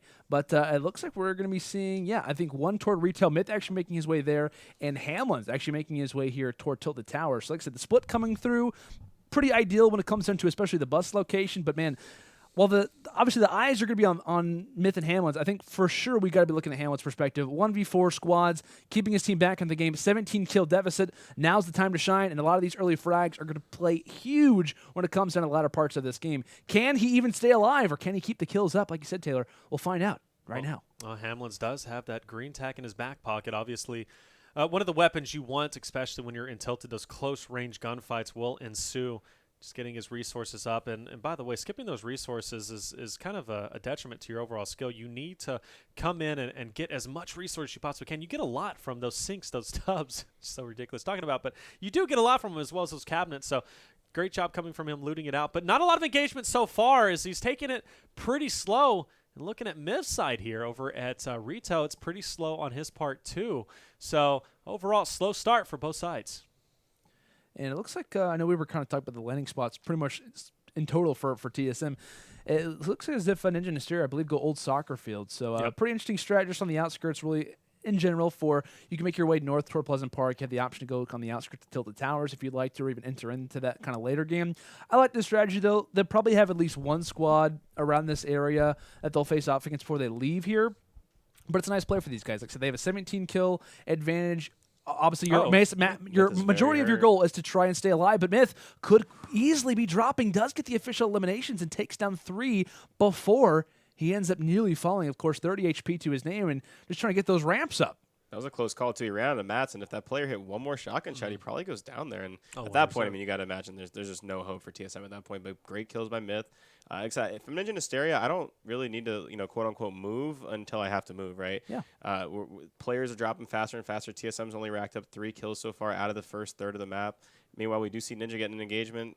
That's the one squad that you're going to see probably throughout that time, and they can kind of sit pretty on that advantage. You kind of just got to trade kills the whole way through, even trade at a little bit of a disadvantage, and they're up by so many kills coming to this. Yeah, and like already off the start, right? At least off the first, I think was it 60 players? So 40 players have already died. It's a tie game for map number 2. Like at least up to this point. Of course, 17 kill advantage. But that's what's nice about landing soccer. For one of these guys were to drop early, you can still sit on the fact that hey, game 1 we're already up 17 kills, and also along with that we have a tie game still in map number 2 with nearly half the lobby already dropping. So pretty much a positive if you're Ninja and Hysteria. Also, you can try to mute a lot of these kills that Hamlinz would be getting later game. But at least for right now, Hamlinz does have the high ground when it comes into a lot of these players. Has the TAC SMG, has the pump shot, has the regular TAC shotgun as well. We'll see how he tries to take down these players, as it's not going to be easy. I got to tell you, no one has contested his high ground at this point. He is literally just sitting on he's the king of the castle at this point, just mowing these players down. But still, a lot of damage being dealt out, but not enough to take anyone out. He hasn't got any knocks, and these players are coming up relatively unscathed. Can he get the knock here? No, he can't. That's what I'm talking about. He's getting so much damage, but no, even then, I'm telling you, these players are very, very elusive. I mean, he's not able to just finish him off, but still, though, like I said, nobody challenging his high ground, so he's sitting That's why they're not challenging it. Well, and you can't. And once again, this hiding behind the ACs. Player is able to get out of the way, too, but I'm always so impressed with how accurate some of these players are with the submachine guns, right? Which have obviously more recoil. I know some of them got a little bit of a buff in the last patch, but not an easy gun to shoot from a distance, not an easy gun to shoot accurately. But we're always seeing such great shots out of them. I will say with the sub, though, especially since this most recent update, the sub is like a laser beam. You can just shoot it, and it really doesn't have any recoil at this point. So they made them to where we want you guys to use subs, and obviously it's working. We're seeing a lot of these professional players use them. And I think one thing that I've always talked about with Epic is the factor of they always want to make every single gun, to the most part, viable. Like they don't want to have one weapon class dominated by a particular weapon. We talked about in prior, whether it's been the shotgun talk, whether it's been the AR talk, and now even the SMG talk as well. Without question, I think it's fair to say, guys, like when it comes into everyone's gameplay, the TAC SMG easily was preferred over the suppressed SMG. It was like, yeah, the suppressed SMG, it's nice, but I'm absolutely subbing it out for anything above a Grand Revolver. Like realistically, right? So I feel like that was a nice thing that they added to this game, as we do see the scoreboard in our bottom left, is the factor of constantly making multiple weapons viable in each weapon class. Talk about snipers, ARs, SMGs, shotguns. There's always at least, guns that can compete with each other rather than one dominated by like kind of a monopolized weapon. So Yeah, definitely. So I had a recent when I was playing the other day, I tried out the sub SMG, and I gotta say, I did prefer it. I liked it a lot. I mean, you got to think about the sneakiness, obviously, because the silence. Yeah, the silence. Really accurate now. It's accurate. It's got obviously it's got the effect of you can be sneaky with it as well. Just a lot of good playability with it. But still, though, a lot of the players I think are opting out and still using the regular tactical SMG so far that we're seeing overall. But here we are. We're gonna be on board with Ninja, as this is what we saw last time we were watching him. Of course, he had a thermal, but he is able to lay down that suppressive fire effectively with a zoom and come in and allow for Hysteria to kind of push up that hill and then finish off the kill up close. And that's something Ninja is really good at. Of course, he can push up, but he lets Hysteria do his thing, where Ninja kind of hangs back and he's more of that support role in this teamship. I'm going to point out that the play that we're seeing right now in this game is actually very important regarding map position, because what we just witnessed actually is Hamlinz leaves Tilted Towers, right? He's not seeing a whole lot of engagements, wants to stay alive, try to progress his play toward a different area. That allows Ninja and Hysteria to open up toward Tilted Towers so that they can start to find a lot of kills as well. So this is a big moment for them, because as Hamlinz happens to leave, this is when the squads start to show up. So that's a huge miss kind of overall if you're a TSM fan. Of course, he's not able to predict that. Hamlinz has no idea that there's a squad just on the heels of making their way here. But this is a big moment to where we talk about TSM trying to lower the deficit. This is where this could have happened. This is an opportunity where it should have taken place, but now Ninja and Hysteria have the opportunity to pad open their stats to keep things going. And so at this point, while there's a squad here, there's an opportunity for Ninja and Hysteria to keep adding on toward these kills. It's a matter of, where does Hamlinz go? He's probably making his way toward Dusty Divot. His teammate Myth is already in Retail Row. Got to be pushing something like a Salty Springs. Push something out of kilter. Find those engagements, because you happen to just leave an area where the engagements are in full force. Absolutely true. We see Hysteria is in fact going to be built over. No, he just avoids the fall damage, builds over the opponent. You talk about a quick reaction on his part. He's going to once again get that high ground, which he's so used to getting in dominant fashion. And great kill, great knock in on that opponent just ahead. And another player is going to be hopping down, as Hysteria is really giving us a showcase as to what he can do. And another knock, and the player, I believe the last final player, is in fact going to be just below. He's trying to shoot out that little roof area, but he doesn't go for the thirst. We see Ninja from the distance also picking up a kill too, but Myth and Hamlinz will have another engagement in front of them too. I was going to give them props, because you saw Ninja, they're starting to get shot down a lot on the hill, and Ninja makes the play to run away, stay alive, and it looked like Hysteria was falling. I was going to give them good props for kind of valuing their life in a situation where they have a lead. Next thing you know, he pan over, and Hysteria's 10 stories high fighting 4 people at once, and it was obviously some great shots coming in, got the knock, stayed alive. But Ninja and Hysteria, I don't know, like as the kills come in more and more, as Hysteria makes plays like that, you guys start to figure this is starting to look like it's almost over. Definitely. So I believe a comeback is still possible, Landon, at this point. But we'll get a scoreboard update relatively soon. But right now it's 10 kills on the left side and 11 on the right. Yeah, I was gonna say, like, when it comes down to this 16 kill lead right now for Ninja. We see a split come through from Ninja and Hamlinz. You'd imagine if they were up when there was 25 players alive. You told me if they were alive with 25 players up after splitting at the beginning of the map, I would say that they should be up at least 5, 6, 7, 8 kills. They're up by 1. Yeah. They're literally up by 1 kill, or they're up by 2. I think now. Two, now yeah, as the knockdown comes through, like. That shouldn't be happening, right? And that's the thing that I talk about when it comes down to overall map positioning. There was a moment where Hamlinz had the opportunity to stay and tilt the towers. I know that's totally based off RNG, not fully aware of that. But that's where I talk about, like, the slow play. You can still find a lot of frags. Like, off the start, you land soccer field, you find a guaranteed squad. I think after letting soccer, Ninja and Hysteria had 3, 4 kills. They transitioned their way towards the towers late. They're now in the driver's seat. It is 29-15, a split off the drop. And it's still a very close game where one team played incredibly passive off the beginning and one team played super aggressive. That's the RNG that comes in toward Fortnite, and the ability to play like your opponent. You're not going to know what's always at stake. You're not going to know always what the strategy is. But that's one thing where it kind of caters to the factor of being super aware of what the enemy likes to do. And like I said, like, you're never going to predict what the enemy likes to try to implement game in and game out. But talk about a crazy result, seeing the factor of what the strategy was from both of our teams and where we're at right now with how close it still is just in Game 2 alone. And Myth and Hamlinz right now basically have to kill almost the rest of the lobby right now to even tie it up. I mean, I don't know. They're using the hop rocks to try and move around the map faster, trying to find these engagements. They're not finding them. You can see players in the bottom left-hand corner of the screen killing each other, right? So those are kills that aren't going to either team right now. And so I think it might be a little too late now for TSM, as we do see Hamlinz get involved with a knock and probably a couple more kills coming in.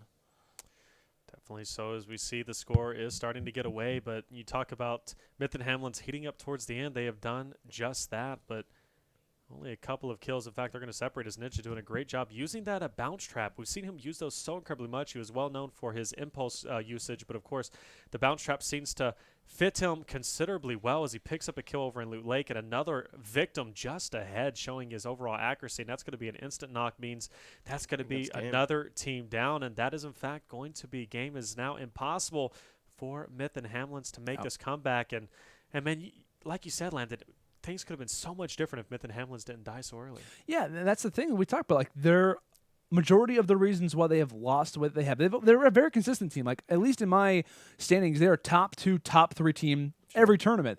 But the way that they lose is by dying early in the losers bracket. And that's the thing that they lost to Ninja and Hysteria last week in the winners bracket. Exact same situation as this week is because one of them died early. And that's one thing that I think needs to be improved for Myth and Hamlinz. Of course, it's hard to predict when it comes to RNG, all of those factors. But one thing that's been consistent with them is that strategy of dying early, the ability to not stay alive to the latter parts of this game. And I think while kills are important, kills come at all stakes, at all points during the game. So I think you could argue if Myth and Hamlinz stay alive a little bit longer, there's definitely not a 17-kill advantage leading into map number 2. Yep. It's a much closer game. So I think for Myth and Hamlinz, rather than going places like Salty Springs, rather than going inside of Retail Row, think about going outskirts. Think about going outskirts, Salty Springs, a high majority of the time. Start going to those like Shifty Shafts type of locations. It's working out for the top level teams in the world right now by making those outskirt plays. And I think they've been one team who's yet to adapt to that strategy, and they're still receiving the errors from going inside of those towns. Yep, absolutely. Ninja and Hysteria are going to move forward in this tournament. And another team that moved forward while we were commentating this match was, in fact, the FaZe boys. They knocked out Daequan and CaMiLLs down to the loser bracket. Don't you talk about my TSM boys that way again. I'm going to come over there and knock you out, FaZe boy. But FaZe moves. I think I'm joking. But FaZe, in fact, does move on, and they're going to be awaiting their competition between Courage and Cizzorz and Banks and Yelo. Whoever wins that will move on to play FaZe. And, of course, another couple matches going down as well. Mitch Jones, GernaderJake, and Sypher and Jaomock still awaiting the results from that matchup. Whoever wins that will move on to play Ninja and Hysteria in that second match. We're getting deeper and deeper into this tournament, and we're starting to see a lot of familiar faces so far, and it's making me pretty excited. Yeah, and you could argue like maybe like the one familiar or the one non-familiar face has kind of been Sypher and Jaomock, right? Like Jaomock, his performance in these tournaments, I have been waiting to like see a solid performance from him, and he really hasn't had that at least so far throughout these tournaments. Same thing with Sypher, like I said, only having 2 top 8 placements. One of them happened to be the tournament where he won in week number 1. So it's been a little bit of a while that we've seen these guys make it to this point in the overall tournament. But yeah, man, I think when it came down to that initial match, Sypher versus Nickmercs, the bottom side of the bracket really kind of had a little bit of easier matches for the most part. You can compare toward other parts of the bracket, but hey, man, props to whoever is in the winner still, who's still alive when it comes down to losers and whatnot. But yeah, I believe we're actually taking a quick look at Cizzorz' perspective. He's playing alongside Courage and facing off, I believe, against their opponent and Banks and Yelo. Do you see this build, by the way? This has become popularized with the traps here, the bouncer traps, and it is such a good strategy to use. But we're playing. It looks like we're in a bouncy house at this point between these players. And oh no! But that's okay. He's going to be okay. He's got the bouncer trap at least.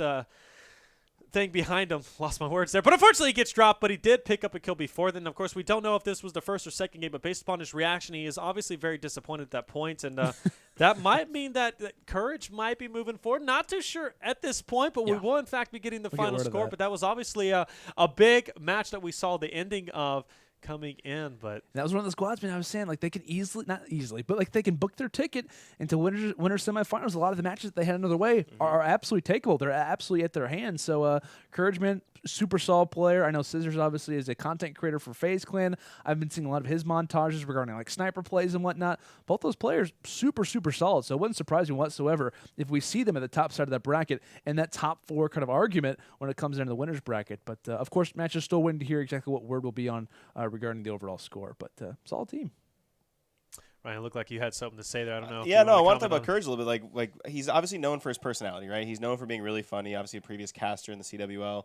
If you watch his stream, Courage is like really good. Oh yeah, and absolutely. Like half the time I'm watching him stream, he's playing with like 10-year-old kids, and that's kind of part of his stream and kind of his community now is playing with the 10-year-old kids and the funny reactions. But he's kind of almost playing similar solo squad type things because he always is playing obviously with teammates who aren't quite up to his caliber. He's always kind of carrying the load for his team. So he's actually a player. I don't know, man. There's some really good 9-year-olds out there. he has a kid named Connor. There's a kid named Connor. I know what you mean. He's kind of a beast. Yeah. But no, like Courage has actually surprised me. I've been a player that's watched his stream a lot just because he has the good combination of obviously a personality and skill. So to see him go far in this, especially playing with another player who's obviously really high skilled, isn't that surprising to me? Absolutely. I was just taking a look at our loser bracket that happens to be well underway, and we got some more teams being knocked out and more teams moving out. But, of course, we're going to be moving into Game 2. We'll kind of get a little update on that later. But, luckily, we're going to get to see yet another match between these two. Of course, Courage, as we know, is whose kid? Whose kid is Courage? It's Legion's kid. Yep. Legion. That is Legion's child, as self-proclaimed, anyways, as he says. Of course, the story changes as we commentate later and later. The lore is pretty interesting, really, when you really look at the overall thing. But I'm actually taking a look at Courage and Cizzorz play. I'm not exactly sure what location they're going toward. Are they making their way toward Greasy? Looks like it's going to be Greasy, yeah. And Landon, you're a pretty big fan of Yelo Tree, correct? I am, yeah. Yelo is a super solid player. This is our first time being able to watch him in Friday Fortnite, but I've been watching his streams quite a bit. I know he's obviously a competitive player, and Banks usually kind of puts himself in situations to be surrounded by good players. I know he's played with Jaomock in the past. He's played with Tfue. I think he might have played with Cloak. Not 100% sure, but I know he's played with a lot of the FaZe guys, and obviously wants to surround himself with good talent, and Yelo Tree is exactly that man. Looking forward to see what he's got there. He said he's a competitive player. I'm not sure if he's under an organization or not, so this is going to be a good opportunity for him to kind of show who he is, show his skill, and we've seen plenty of players get picked up by orgs after Friday Fortnite, Saturday Fortnite, so it's a good opportunity for him to get some spotlight and show us what he's got. So obviously we haven't had a score update as of yet, but Banks and Yelo, I can only assume, since they're landing at Tilted, have to be at some sort of deficit, whereas Courage and Cizzorz taking a little bit passive, going over to Greasy Grove, which we've seen a lot of action in Greasy in the past, but I think it's slowed down as the Battle Pass now has shifted over to at least Moisty, and of course last week it was at Salty, so it's slowed down quite a bit, but this gives them an opportunity to kind of rotate through, go Shifty, and then eventually meet them up with the teams over at Tilted, but we do see some engagements happening over with Courage and Cizzorz, but overall still pretty quiet as this player. That guy was just waiting to shoot his minigun. He had great intentions, didn't he? But he just kept running forward without shooting a shot. He's probably tapping it, right? Not letting it rev up. He's like, you just wait. As soon as this thing fires up, you're done for. And it's like a lawnmower. You got to pull the string. By the time that he's ready to fire it away, he's down to about 5 HP with a 4 shotgun blast in his chest. So not feeling too good. But hey, at least off the start, you'd imagine a pretty significant lead based off landing locations for Courage and Cizzorz. They've got 6, or excuse me, they've got 4 in total. And I believe for at least Banks and Yelo, I think Banks has at least 1 frag, and obviously we see on the Yelo's screen he's got 3. So sitting pretty when it comes into the overall scheme of things if you're Courage and Cizzorz, you'd like to imagine. Yeah, absolutely so. Is looking pretty good. They got a lot more engagements than I thought they would over at Greasy. They're sitting at 5, and of course matching that of Yelo. But Yelo is heating up. I mean, we're seeing him pick up plenty of kills. He's sitting at 4 himself. Like you said, Banks probably at 1, and another one just in front of him is that was going to be picked up, I believe, by Banks just behind him. But like I said, what we're seeing Courage and Cizzorz do with that kind of passive drop, a little bit more engagements we thought they would have, but they have plenty of opportunities to kind of rotate through. So we don't expect their early game to kind of be their pivotal moments. It's kind of going to be how they're going to rotate through Shifty, how they're going to rotate through Tilted, and kind of see the engagements later on. So their mid game as well as their late game might heat up. But as I say that, I mean, they are finding engagement after engagement on Greasy. Yeah, and Greasy's still a decently popular place. I know we were talking about weekly challenges, how viable is it really of an option, but we really look at it on the map. You have the opportunity quickly to go toward the towers or Shifty shafts available. I mean, it's a pretty decent portion of the map. Obviously, it is on the very far western quadrant of the Fortnite map, but it's still surrounded by pretty popular places. So if you are a typical player kind of coming into it, I think Greasy still is a pretty, viable option, but I believe we're hearing some score updates and a pretty decent lead. I think Courage and Cizzorz had leading into this second map here, Taylor. Yeah, 13-2 was the official final score for first round, so 11 kill deficit coming in for Banks and Yelo, and that's obviously hints at why they opted to go over towards Tilted, but of course still slow going, but we are seeing 7 kills from Yelo as your boy has in fact heated up. 7 kills. It's not too bad, especially this early in the game. We still see quite a few engagements remaining. We do indeed, man. He's, like I said, he's performing. And one thing to keep note of as well, Banks is actually playing on PS4. So that is one thing, kind of one facet. Not many players, right, are going to be able to make it, or are going to be able to escape out of Tilted Towers, let alone with a controller in your hands. Of course, we talk about players who happen to be really good with that controller. Obviously, Banks, solid player in his own regard. Same thing with Nickmercs. I know GhostNinja in our tournaments also plays with the controller. There's some guys who are out there, but man, is it a craft to hone? That's for sure. What a shot by Yelo. 154 meters. That's his second long-distance hunting rifle shot of this game, and he's making them look easy, boys. Definitely is, and you have to, of course, having that deficit 11 kills. Right? You got to start getting these kills. And, of course, we don't know where Banks is sitting at in terms of overall frags. I think he has 2. Okay, if he has 2, so they managed to make a little bit of a dent, but still, look at Courage and Cizzorz. They're still finding engagements. Of course, we talked about it. That rotation over towards Shifty is going to allow them for a couple more frags, and they have, in fact, rotated over. But Greasy was a phenomenal way to come in on the hot drop, but still with an 8 frag lead at this point. But you still got some work ahead of them. They're maintaining this lead. And at this point, though, I'm a little worried for Banks and Yelo. Yeah, they got some considerable kills over at Tilted, but they're still further inside of the circle. They're not playing that gatekeeper role, and they don't have an opportunity to do so because if they rotate back to play the gatekeeper role, they're going to run right into Courage and Cizzorz. So at this point, how they navigate through this and how they rotate is going to be the determining factor if they close this deficit. Yeah, regarding map positionings, if you're Banks and Yelo, like you said, you kind of can't afford to leave Tilted Towers because you don't want to give away that advantage of being in such a high priority position like this. But Courage and Cizzorz, man, they're doing a great job. Normally, we're seeing kind of the roles reversed. If you land Shifty Shafts, you're pretty much waiting for the rotations of players coming in from Greasy Grove. They're kind of playing the opposite. They land Greasy, then make the rotation in towards Shifty. And I believe there was one team kind of playing a little bit of a gatekeeper position, kind of holding on toward that Shifty Shafts role. And they dropped them in pretty quick succession, only adding toward their frag lead as they're up, or excuse me, they have 10 kills in game number 2. And that's pretty awesome to see. I think what we talked about Banks, if he does have 2 kills, this game is even. And with having I think the 9 frag advantage that they had leading into this game, we're back where we started. And over half the lobby has dropped in map number 2. Like I said, Banks and Yelo, they're put in a pretty awkward spot. I would say at this point, the best strategy for them to pull off is either leave someone in Tilted or at least make a split of some sort. If someone stays in Tilted, that's fine. But send Banks, send Yelo. They've got to go different positions if they want to close out this match, I think. Yeah, I mean, if you're Courage and Cizzorz and you've tied as many kills as the people that are in Tilted Towers where a lot of the lobby lands, I mean, you're sitting pretty good. I think one thing that we talk about, Tilted versus other areas of the map versus the outskirts, you can make the rest of the map just as productive as Tilted by just rotating, right? Like, they've gotten the kills, moved, got more kills, moved, got more kills, moved, right? Like, Tilted has a lot of kills in the beginning, but if you waste too much time there, like, yeah, people do come and go, but it's not ever going to be as productive as if you're getting the rest of the map because, a lot of people land Tilted, but a lot more people land on the rest of the map. And one thing that I want to point out quickly is that looking at a Courage and Cizzorz point of view, I'm not sure if they're going to try to engage on Tilted or actually run right past it. I would love if what they did was actually run on the outskirts and grab a lot of the kills that Banks and Yelo don't have the opportunity to get because they're trying to hold on to that Tilted Tower position. Courage and Cizzorz can kind of do whatever the opposite strategy is of the opposition. They can kind of walk inside of Tilted if we see Yelo and whatnot decide to leave this position, or they can actually go toward Salty, go toward Retail, go toward Dusty Divot to kind of counter what Yelo and Banks need to do in this position, which is to try to find as many eliminations as possible. So I love the play from Courage and Cizzorz. They're sitting in the driver's seat when it comes down to this game, and I like the play that they're making, trying to steal as many possible kills that Yelo and Banks would try to get, and obviously that's going to be by either going to their exact location or by countering by going to another populated place, which it seems as if they're going to be trying to do. Well, that just comes into play like the split that you were talking about, and that would have put them at least to double their engagements, but it seems to be working what they're doing at this point. It looks like they might have one final engagement here as they have knocked 3 players and one more still remains as Banks going to be kind of the lead man there. And it looks like he does, in fact, shotgun that player, and that's going to be an elimination. So that's 4 more kills that they are able to accumulate. But now, like you said, Courage Cizzorz, they went on that outside. Now they're going to be on by Dusty Divot now. And they have zone, which means Banks and Yelo, unfortunately, are not going to have position rotating in. I think Yelo just turned off his stream really quick. He was like, nah, I'm not going to deal with that. No, but this is going to be tough, right? But comes to show the experience from Courage and Cizzorz trying to take that little bit of advantage. They know that they're going to miss out on some frags and Tilted, but they know overall the later portions they're of this thinking late game for sure. Positioning-wise, they're going to be faring a lot better than Banks and Yelo. But with that being said, they have managed to close a large portion of this deficit, and I know the score is relatively close at this point, but we do see an engagement underway. Cizzorz on your screen there in the bottom left will, in fact, have someone in front of them. If he picks them up, they're going to continue that lead.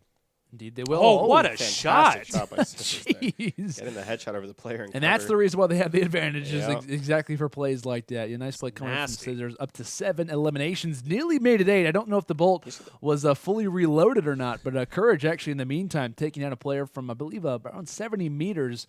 Nice play there coming in from both of these guys. But, yeah, when it comes down to the zone, Banks and Yelo in that situation are praying that it lands around the tilted area, at least keeps them in it for a little bit longer. They can kind of play the outskirts, a little bit of a gatekeeper role, but at least for right now, Courage and Cizzorz, they're sitting pretty. Like I said, they can kind of hang out in Dusty Divot, and they're going to have the quick rotation to either make it towards Salty. They can play on the outskirts of Retail. They have a lot of options. Like I said, of course, along with how many frags they have in this game, they're sitting in a great spot, not just as far as the kill category, but also being super aware of map positioning, which is also another cadence, another kind of credit to these guys and their overall play. They might just be content creators for organizations, but boy, they're solid players as well. Yeah, 100%. As we see another massive push in from Cizzorz, I got to tell you, I'm impressed by this man. He has played very well overall, and we've seen him hit some nasty shots, and yet again another one, and then coming in and getting the final elimination.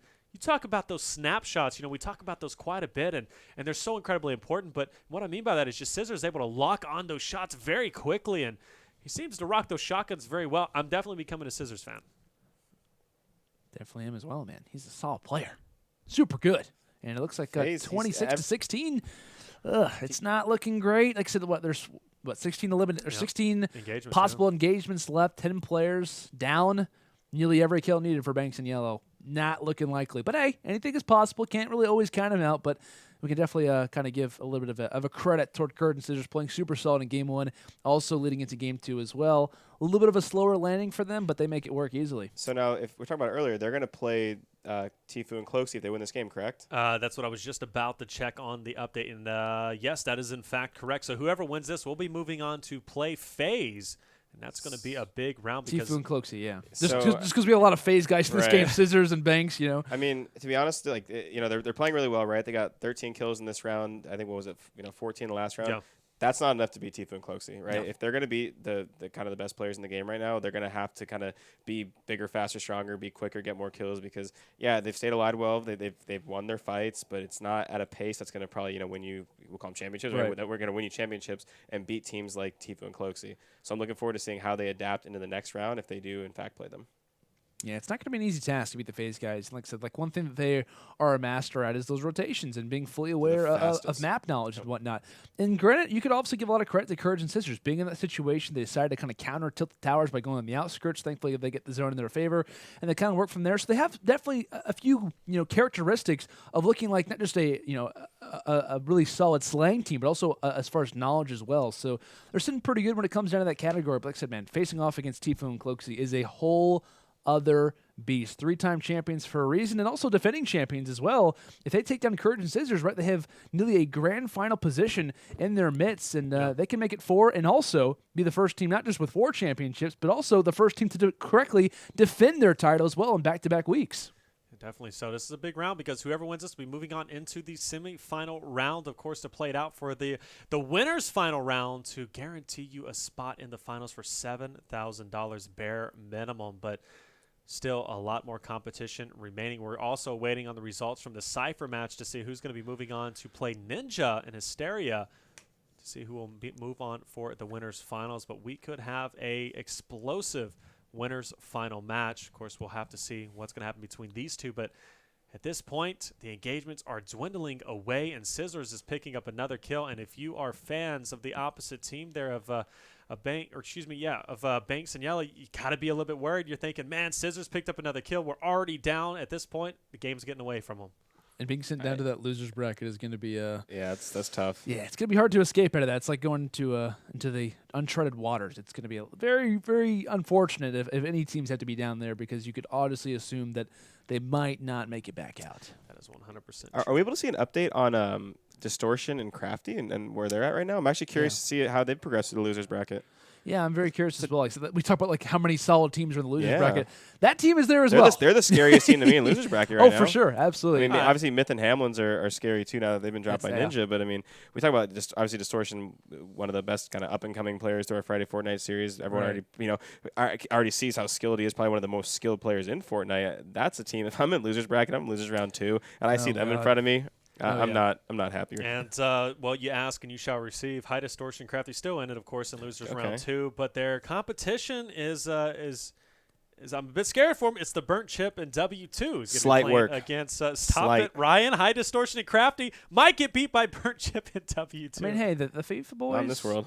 All I'm saying, man, is that you got that skill. I mean, I don't know if they play in console or they play on. Hey, man, I'm just trying to give some credit to the FIFA community. All right, Rodashaw, BurntChip.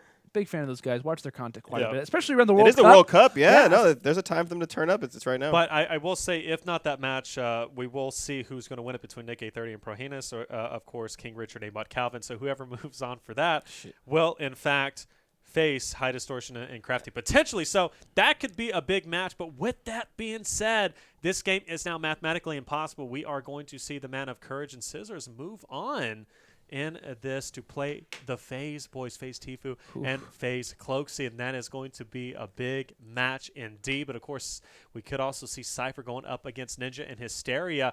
And man, I'm telling you, if let's say Ninja wins, let's say FaZe wins, we can see a FaZe and Ninja rematch, which we've seen that actually in the last tournament as well. So that could be a very, very powerful matchup. I'm excited for the team of Sypher and Jaomock, just because those are two guys that we know are really good at the game, right? They're super skilled, but haven't been making it as far in our tournaments as we might expect them. And obviously, we had super high hopes for Nick and Sypher coming out of the first week. Obviously, we have high hopes for Jaomock being on FaZe, being such a good player. So I'm excited to see the potential of them two together, right? A fresh look, fresh new team, two guys that we know are really good. And obviously they have quite the task in front of them, but they can get past that. I mean, they'd be looking pretty good. And right now, regarding the Ninja versus FaZe game, which obviously is possible, both of those teams, at least for the current time, are playing very similar to one another. You talk about the outskirts play, kind of staying alive to get that victory royale, along with keeping in mind the late game, staying alive, also finding the kills in quick succession. Hysteria has been looking solid. Ninja has been as well. Of course, FaZe, as per typical, playing very solid in their own regard. But both those teams playing pretty much very alike. So I think if that matchup were to come into play, we could be looking at a barn burner, one that really comes down to the wire. So absolutely, a lot of exciting matches still to come to you, ladies and gentlemen. Don't go anywhere. Stay up to date with the bracket, !bracket, and it'll take you there, and you'll be able to check out all of the exciting matches still to come. And let us know in chat what your favorite matchup is about to be. Of course, we'll be right back. Don't go anywhere. We'll be right back. All right, welcome back to Friday Fortnite. We are now going into our winners semifinal match. My name is Taylor Neville, or at Reflections on Twitter. And now, of course, joining me is Lando Sanders. And now we have Fallout, boys. Ryan is gone. Fallout with 2 T's on the Twitterverse. What is going on, man? How you doing? How's the train ride? The train ride wasn't too bad, man. It's good to be back, though, that's for sure. Apologies for being a little bit late here, but I'm excited to cast some Fortnite, man. Last week was a blast. I've been catching the action online. It's been awesome to see so far. I'm stoked to be here. Absolutely. Of course, I don't know if you saw, but FaZe has moved on throughout our tournament. Now they're going to be playing against Courage and Cizzorz. That's the next match we're going to be getting on board with. Courage and Cizzorz, that Dark Horse team. But, of course, we were excited to see how they were going to be playing, and they have made it through. I don't think anybody predicted them, though, on the power brackets, which, by the way, let's talk a little bit about those power brackets. I'm not going to lie, man. I made some power rankings heading into this week, and a lot of people were giving me some flack. Like, hey, where's the love for Courage, man? Where's the love for Courage? And I was like, hey, man, listen, Courage is a fantastic player, but getting through that early fire was going to be difficult for them. They had some difficult matches. They made it through there, and they've obviously kind of progressed themselves. I mean, regarding certain power rankings, I think at least as far as squads who have kind of surprised us, you could argue Daequan CaMiLLs making it. Obviously in the losers bracket right now. Sypher and Jaomock still finding their way through the winners bracket. I think Vikkstar and NoahJ are still alive. Nickmercs Parallax are still in the losers bracket. A lot of really solid teams kind of being mixed matched when it comes to the winners and losers bracket. But man, do we have a great winner semifinal game, Taylor? What are we seeing right now? Yeah, we're seeing a drop well underway as we're going to see Tfue and Cloaksy. Looks like they're going to be hitting up their little risky reels potentially as they're kind of looking back over at, what is that, Anarchy just in the back. Yes, this is an interesting drop here. They're actually opting not to go for risky, but they're doing a strat that we call 4 corners, where you basically surround risky reels. You loot up at the houses nearby, then you have an easy flank on the winning team at risky. Able to pick up some good loot, able to pick up the kills at risky as well. I think it's a really safe and smart strategy out of FaZe. And speaking on the other strategy, actually coming in from Courage and Cizzorz, I actually like the double retail. Reason being, there's going to be a lot of engagements here. I think Courage and Cizzorz both know, hey, we're facing off against the 3-time champs, guys who are going to be finding kills at all different angles. And how do you tackle? What do you really do when it comes to facing off against this team? You got to set the tone early. You got to find those frags early on and kind of establish somewhat of a lead. And rather than going a place like Tilted, rather than going a super populated area, you're going toward retail row. You're going to find quite a few engagements. This is a really good way for them to kind of establish that lead early. And while we do see the current builds, the current kind of getting a little bit of those resources up for FaZe Clan, this is a great opportunity for Courage and Cizzorz to set the tone and start to get get a little bit of a lead at their hands. And just to piggyback off of that, Courage and Cizzorz, of course, going retail. They can find a lot of engagements at this point, but the rotation could be hugely beneficial on their part because they could beat Tfue and Cloak over towards the Dusty Divot. Of course, Tfue and Cloak will have free reign over towards Tomato Town, but how many players will be at Tomato Town? Typically, not a lot of engagements are there. So if Courage and Cizzorz make it out of retail, they could come through with a large increase, or at least a large kill ratio. Yeah, and that's a big if. As Courage is getting if. tagged up right now, so yeah, the rotation is going to be crucial. But can they make it out of retail is the question right now. Yeah. Courage with 70 health, he's actually going to go down. Oh, The Caster's Curse there, and he is out of the game. So a very risky retail drop is not going to pay off unless, of course, FaZe Cizzorz himself can go huge. Unfortunately for... Well, we got all FaZe guys left, essentially. Of course, content creator versus pros. Great opportunity to get some content out of this one, that's for sure. But we'll see what Cizzorz can try and provide here. Of course, is incredibly low when it comes in his overall kit, right? Got a silenced SMG, which, of course, got a little bit of a buff, doing a little bit better than regular, but also has that trusty pump in his back pocket. Only 4 shots to its name, so needs to make every bullet count, because while that's also happening, that's when we start to see Tfue and Cloak quickly starting to add toward that overall kill ratio. I think they're up to, what, 2 in total, about to be 3. Cizzorz falls, and he already leaves. He's like, yeah, I'm not down for that. Wow, man. Talk about a game, and now Tfue and Cloaksy, it's a matter of just kind of sitting in the back seat and like, hey, all right, time to coast our way to a victory, boys. Cizzorz very passionate about that loss. I saw him actually stand up, knock the chair back through the headset, threw the mic over to the side. Oh, boy.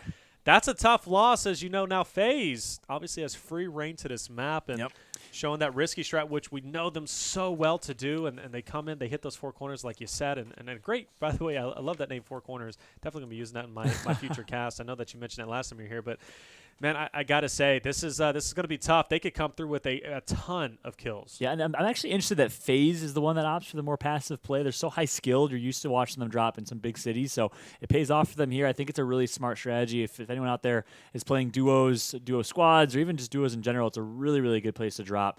Is those outskirts, and a lot of folks don't really do it, I've noticed in public matches. So there's quite a few chests as well that can kind of spawn toward whichever building you like to go to. You can usually find at least one, on average per building. So you can get 3 chests over there actually if all three spawn. Right, so. Exactly, yeah. But obviously a very nice landing spot to have, and at least one team who I think has been kind of playing very similar to FaZe, which I talked about before the break, has actually been Ninja and Hysteria, kind of going for the more outskirts play, slower pace. And that's why I like to say, like, normally, like when it comes down to Friday Fortnite, you're not trying to play for the victory royale. But sometimes it's nice to be able to kind of get that victory royale. In those details, it really shows who's staying alive and who's kind of finding those kills all throughout the game. It's not about the early frags. It's about staying alive and finding consistent kills throughout the entire match, which, of course, we talk about consistency.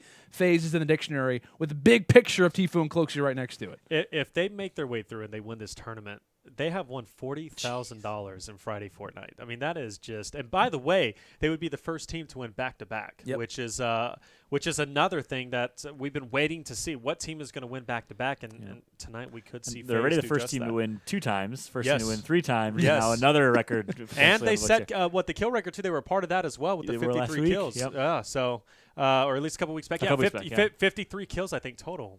Overall squads record. The 2 of them. So they have set a lot of records. When you talk about the most consistent and the best team out there, you definitely got to give it to FaZe. That is hands down, at least on the power rankings, too. Everybody's always putting them on top of their list. And absolutely, they should be. And I think the one main reason that we talk about this FaZe team is obviously their consistency.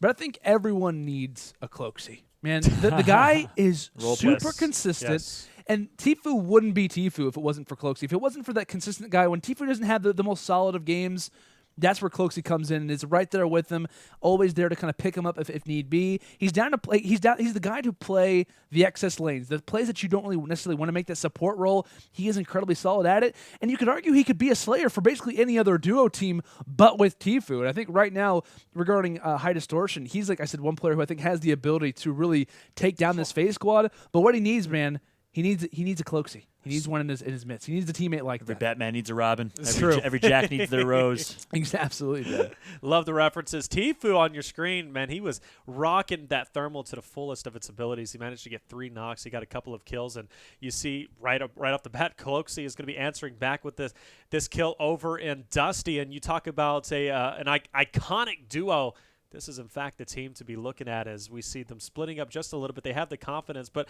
you notice how they don't split up too incredibly much. Of course, they do have the confidence in each other to make these wide splits, but at this point they don't need to. But they kind of come into the point where they can kind of pinch down on each other. You notice how they switch off roles. We saw Tfue earlier with the thermal come in. He was playing that support role, so Cloak can kind of push up and get kills. Now Cloak is hanging back, and he's playing a support role. What Tfue pushes into Dusty to pick up those kills. So I love how they can just switch back and forth, showing the versatility between the two. Yep, that's a great point. I think that's one thing you see in a lot of different esports is, I think Halo, Gears of War, very similar, where everyone needs to be able to play every single role, and I think that's definitely the case with these two. While, Cloak tends to lean more towards the support side, he can turn up at any moment. We've seen him do it in past Friday Fortnites, and man, these two are a force to be reckoned with right now in competitive Fortnite. Yeah, and that's funny enough. Like we kind of transitioned into what is competitive Fortnite. Well, right now, Friday Fortnite kind of is like that competitive ladder where you really have the opportunity to kind of gauge your skills, of course, with some of the biggest names in all of Fortnite, the entire community, rather. And I said they're kind of forming their own little dynasty when it comes down to duos, right? I mean, this is the team who you could argue had the potential to win 4 titles, the first team to win 2 straight titles. I know we've kind of listed already all their achievements and whatnot, but there's not been another team who's gotten 2. And they have the potential to get 4. Like, they are absolutely, like, it's a matter of, like, FaZe versus TSM, FaZe versus, insert name here. It's kind of a matter of, like, who can be the second best team rather than who can compare to FaZe, right. Because no one can right now. Even people are arguing, like, we got to separate the FaZe guys. Keemstar was saying, yeah. Like, you got to separate these guys because we got to make it, competitive. These guys are just that good where it's literally absurd to try to beat them. With that being said, we talk a lot about FaZe, and without question, they are the best. But, of course, this tournament is still stacked with formidable opponents. I mean, think about it. Ninja could potentially be facing off against them later on.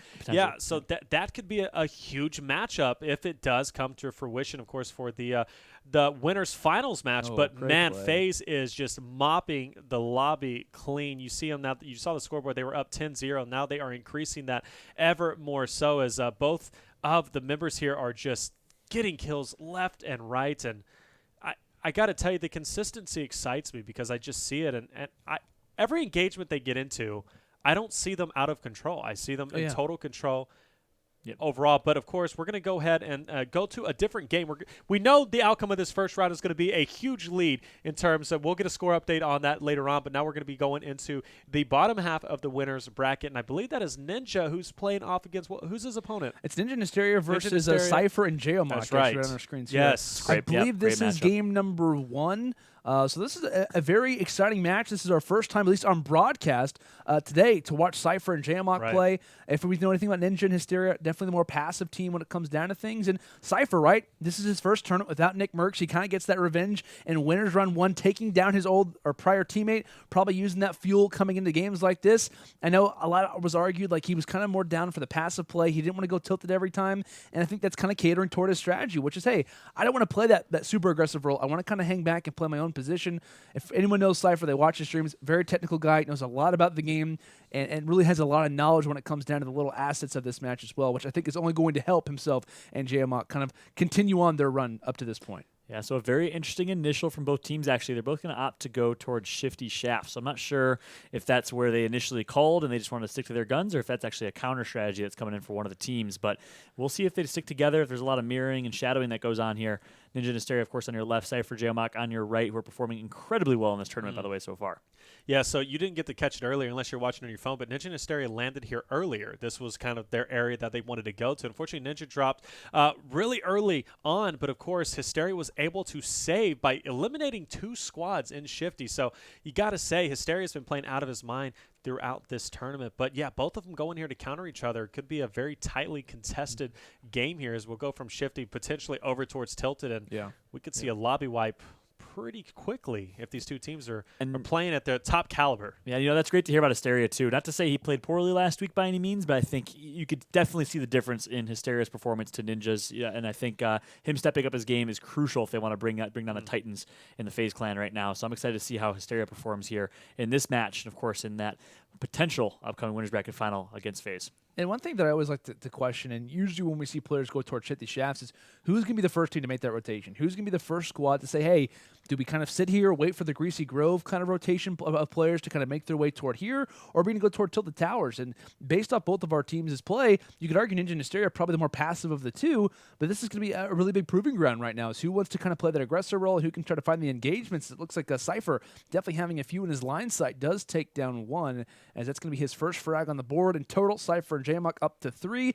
And for Ninja and Hysteria, it's all Hysteria at the moment, also with 3 kills in total. So we're even toward, the first quarter of the map being taken out here. Yep, and it looks like we are going to see a mirrored strategy. So if I had to guess, I think Sypher and Jaomock did their math.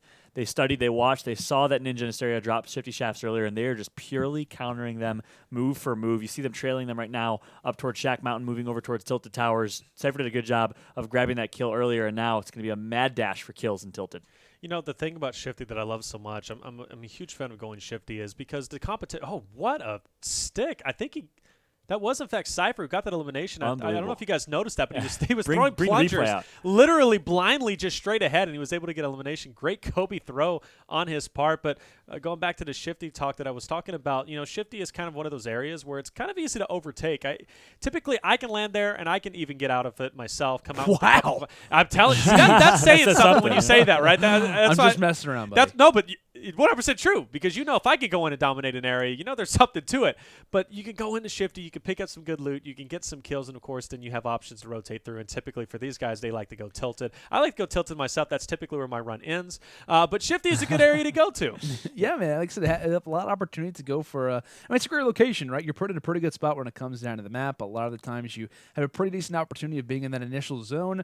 You also like when it comes down to like typical landing spots. We talk about Salty Springs. There's retail. There's obviously Tilted from time to time. And Shifty Shafts has kind of been that one location that we really don't talk about too much, but it's always a normal landing spot for a lot of our teams who are kind of playing a little bit passive, but also want to kind of have that aggressive role as well. As speaking of aggressive, though, Sypher getting in quite a few engagements at the moment, quickly going for the builds. We talked about he has a lot of familiarity when it comes down to Tilted Towers, but not the most of positives. In this exact situation, thankfully, has his teammate Jaomock to join alongside of him, as they're going to take down a few of these players, now up to 10 kills in total. And I believe, at least so far, entering in toward Tilted Towers, it has been all Sypher and Jaomock. Only one frag, only one elimination has been found from Ninja and Hysteria since they entered in toward Tilted. Yeah, and Sypher's just doing a phenomenal job of tracking down any opponent in sight, playing aggressive and always staying one step ahead of Ninja and Hysteria. And not only that, but he's hitting shots. His AR is lasering. Not sure if you guys saw that right there, but his ability to down that guy over towards L Towers was beautiful, able to turn with the support of Jaomock, picks up that kill, and Sypher and Jaomock off to a great start here, playing incredibly well. Yeah, they are for sure. As Ninja and Hysteria, they're like, you know what, we're done with Tilted. We're going to go ahead and push forward, and they're going to be crossing over the river and just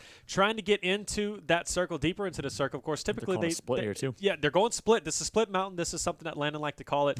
But one thing about it is, you know, splitting up is not a bad idea here. They do have confidence in each other. Obviously, both are very capable individuals at this point. They know if they run into a squad each individually, they'll be able to finish off the competition, but also splitting up doubles their chances of finding more engagements. Whereas Sypher and Jaomock, they're staying in Tilted. Not a bad strategy overall. As you see, the storm is in fact going to be collapsing down, and the edge is going to be right on Tilted. So a lot of players are probably going to be collapsing down into Tilted, so more engagements still remain. But with Ninja and Hysteria pushing forward, they're going to be deep in this circle, which means they could have potentials for a lot of engagements as the circle will collapse down, putting them in position over Sypher and Jaomock, because they're going to have some distance to travel. Yeah, and I like this play call too. Actually, Sypher stayed Tilted in case of that late rotation, but Jaomock just continued to shadow. I believe that's Hysteria, who pushed over towards factories, and now he might be able to pick up some of these kills in this area.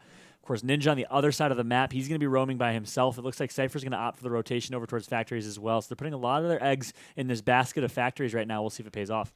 Yeah, firing a few TAC SMG shots to the backside, of course, a very prominent weapon when you put it in unison with that pump shot, of course, firing from above. Jaomock now up to 5 kills in total. Of course, with that knockdown should be good for 6 soon, but as Sypher begins to join the fight, you could argue right now a 2v1 situation where Hysteria was looking to try to get off this split, looking for an opportunity to get a few of these cutting rotations. However, that is totally ruined by the counter that comes through from Sypher and Jao. Yep, and of course, Joe's still one step ahead of Hysteria is the craziest part here. Even though he was actually trailing him at first, Jaomock's going to pick up almost all of these kills. Can he get that one too? It's going to be Hysteria who's able to sneak that one. But when it's all said and done, I believe that was a 2 or 3 to 1 kill trade in favor of Jaomock. So they're just going to extend that lead here. All eyes on Ninja at the top left of your screen right now as he found himself a squad. I like the split push, and let's see if Ninja can pull it off. Yeah, this is going to be a big point for Ninja to hold down. Dusty, of course, is that inside that landing triangle, and kind of one of those areas that if he can lock it down, he can find a lot of engagements, as we see evidence on his screen at this point, but does take some damage. Going to be okay.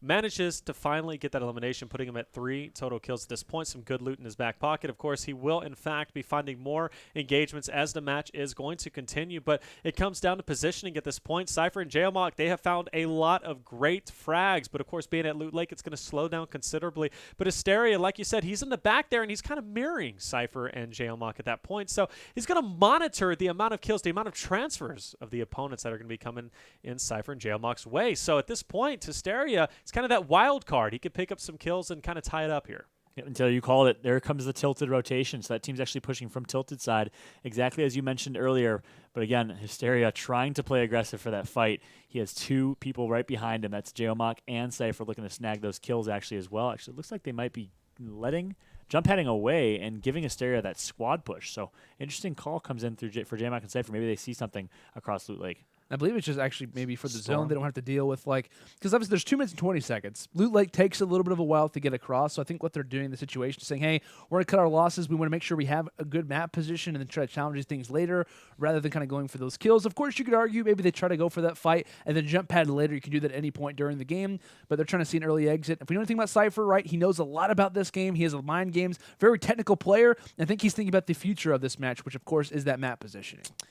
Yep, and it looks like I'm watching Hysteria now engaging in this fight. He puts himself in a pretty dangerous spot here. Could have built above himself. And has not really positioned or walled himself off really well to defend against the member at the top mountain. So Hysteria is going to go down. That is crucial. All up to Ninja in this one. I think there could have been a different way that Hysteria could have played that. Regardless, tough situation to be in a 1v4. Easier said than done, of course. And maybe that was something Sypher and Jaomock were adding into account. You question why are they kind of leaving. Maybe they were like, you know what, Hysteria, he could pick up a team elimination there, but he can also go down and put Ninja, because they knew we were split, could put Ninja in a position where he's going to have to 1v2 us. But of course, though, Ninja in this position is absolutely flawless. As we see him picking up several kills. He was managing Dusty. You saw him with the thermal sight. He was dinking shots left and right over on the opponents straight ahead. Now he's in another team fight, and he's just getting shot after shot, knock after knock, and looking incredibly strong as Ninja is looking to keep Hysteria and himself alive going into game number 2. He is now, though, on the edge of the storm, which means he's going to have to push in. Sypher and Jaomock now are going to have to position, but as I say, that Ninja does go down. But a good performance. 5 kills for him, but of course, Sypher as well as his teammate Jaomock got a lot of work ahead of them to continue this lead, but a great placement of the trap. I think you could argue in that situation, like, what more could Ninja do in that spot? Like, literally taking down players, constantly being super aware. But I think a little bit of frustration was definitely on his stream there at the end. Like, how many players are over here, and why are they in this exact position? Like, why are they not so far out of the zone? But and ultimately, when you lose height advantage, it's something that Myth speaks about often in his streams. Right. When you lose height advantage, you just got to give it up. Ninja tried getting height advantage back, and he ended up getting punished there. He had 3 down as well. Did not pick up those kills. Those revives are going to come in, so that is costly for Ninja and Hysteria, who now trail significantly in this kill count. We'll get you guys an updated score here as soon as we can. And when we really look at, like, the kind of big moment throughout this entirety of map number 1 was kind of like through that split we were talking about. Ninja and Hysteria, they kind of separate from one another. There was definitely positives and negatives to it regarding the factor of, like, hey, Jaomock and Sypher, there's still an opportunity for Hysteria to kind of steal a few of those team kills overall. But generally, it kind of comes down to the play of, hey, maybe if Hysteria had Ninja in that play, he stays alive. We're talking about a much closer game at this point. But with, 13 engagements left, you could argue at least Sypher and Jaomock are going to see all of them. You could probably argue that, hey, the split was probably not the best of situations in this particular play.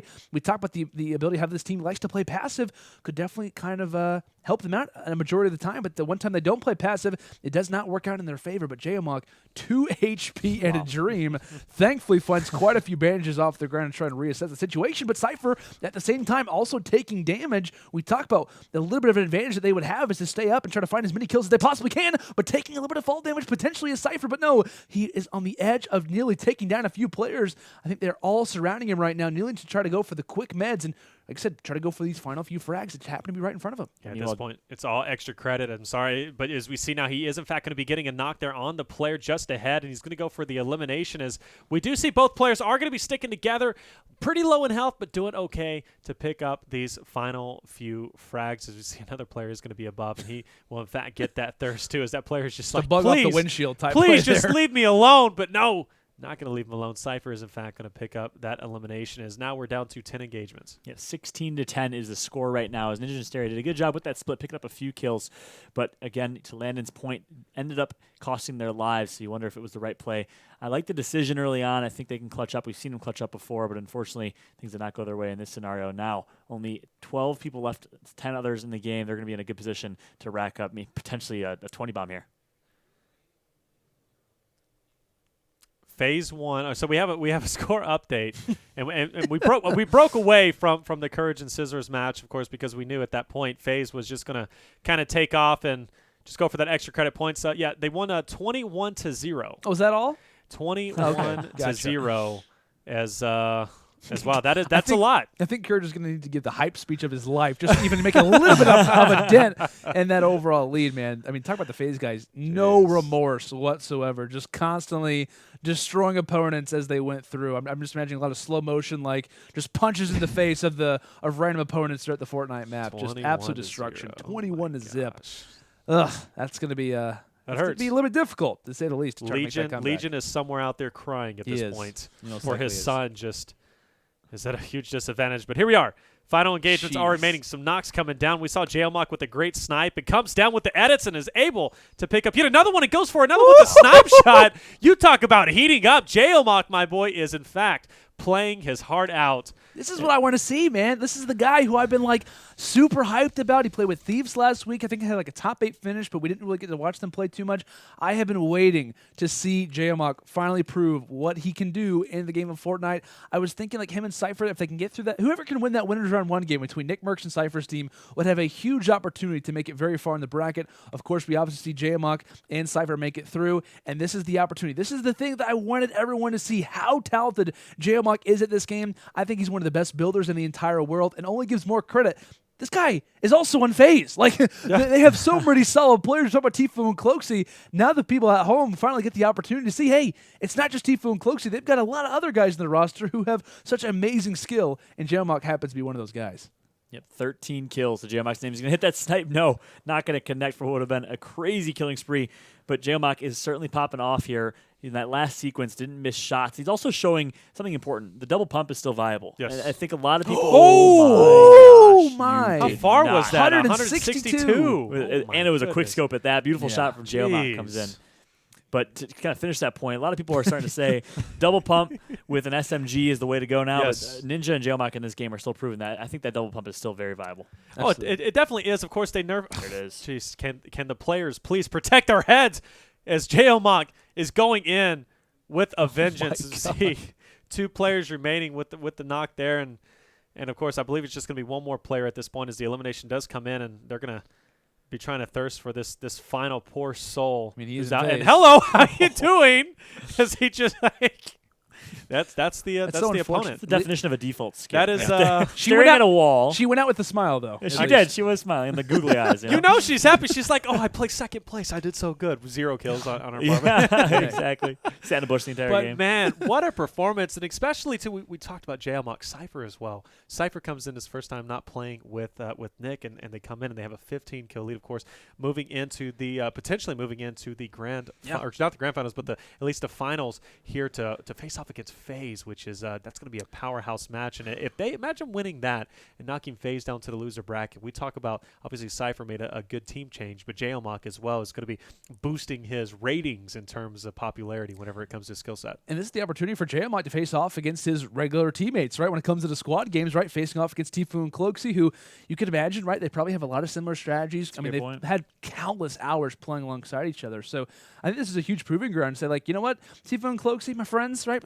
Fellow comrades, you guys are great, but this is my opportunity to really show out. And I think he has a great teammate in Sypher, of course, who's a very technical player, very smart player as well. I think who has a lot of knowledge when it comes down to this game. I think really only helps Jaomock in those strategies and whatnot to really kind of increase the gameplays. This is a very solid team who easily could make their way into the grand finals and have somewhat of an impact for Tfue and Cloaksy. So, of course, as you see on your screen, the bracket, we already know what's going to happen between this, who's moving on to play FaZe. But let's go ahead and go down to the losers bracket and kind of see what's going on down there, because that's something that we haven't talked about so much in this tournament. But as you see there, HD and Krafty will be going against King Rich and That's a great one. That match is probably already underway. Of course, I'll move on to play Banks and Yelo. Yelo, one of the guys that Landon's been talking about throughout this tournament. We see Daequan and CaMiLLs going against Kwebbelkop, which Kwebbelkop's making a phenomenal run throughout this tournament. Really impressed me overall. And then seeing down there, of course, FaZe Rain, FaZe Blaze, Nickmercs, and Parallax going potentially against Myth and Hamlinz. But Game 2 is about to be underway between these guys. 15-kill deficit. Where do we expect Ninja and his man Hysteria to go to? You know, they have to play aggressive. They absolutely have to. They can't continue sitting outskirts. So no lucky landing, no outside pleasant triple decker. You're going to have to land, I think, at Salty Springs. I think at Tilted Towers. I definitely agree with that. I think getting a little bit of an issue with the players. I think they're going to restart everything and whatnot. But yeah, kind of going back onto what obviously Fallout says there. It's kind of like normally these guys are a team who wants to kind of play outskirts. They want to play slow, kind of advance themselves throughout the game. But yeah, I definitely agree. I think a split is needed. Where they go exactly, you could list places like Pleasant. You could list Retail, Salty, Tilted. At least one guy needs to go to one of those locations while the other also does the same thing.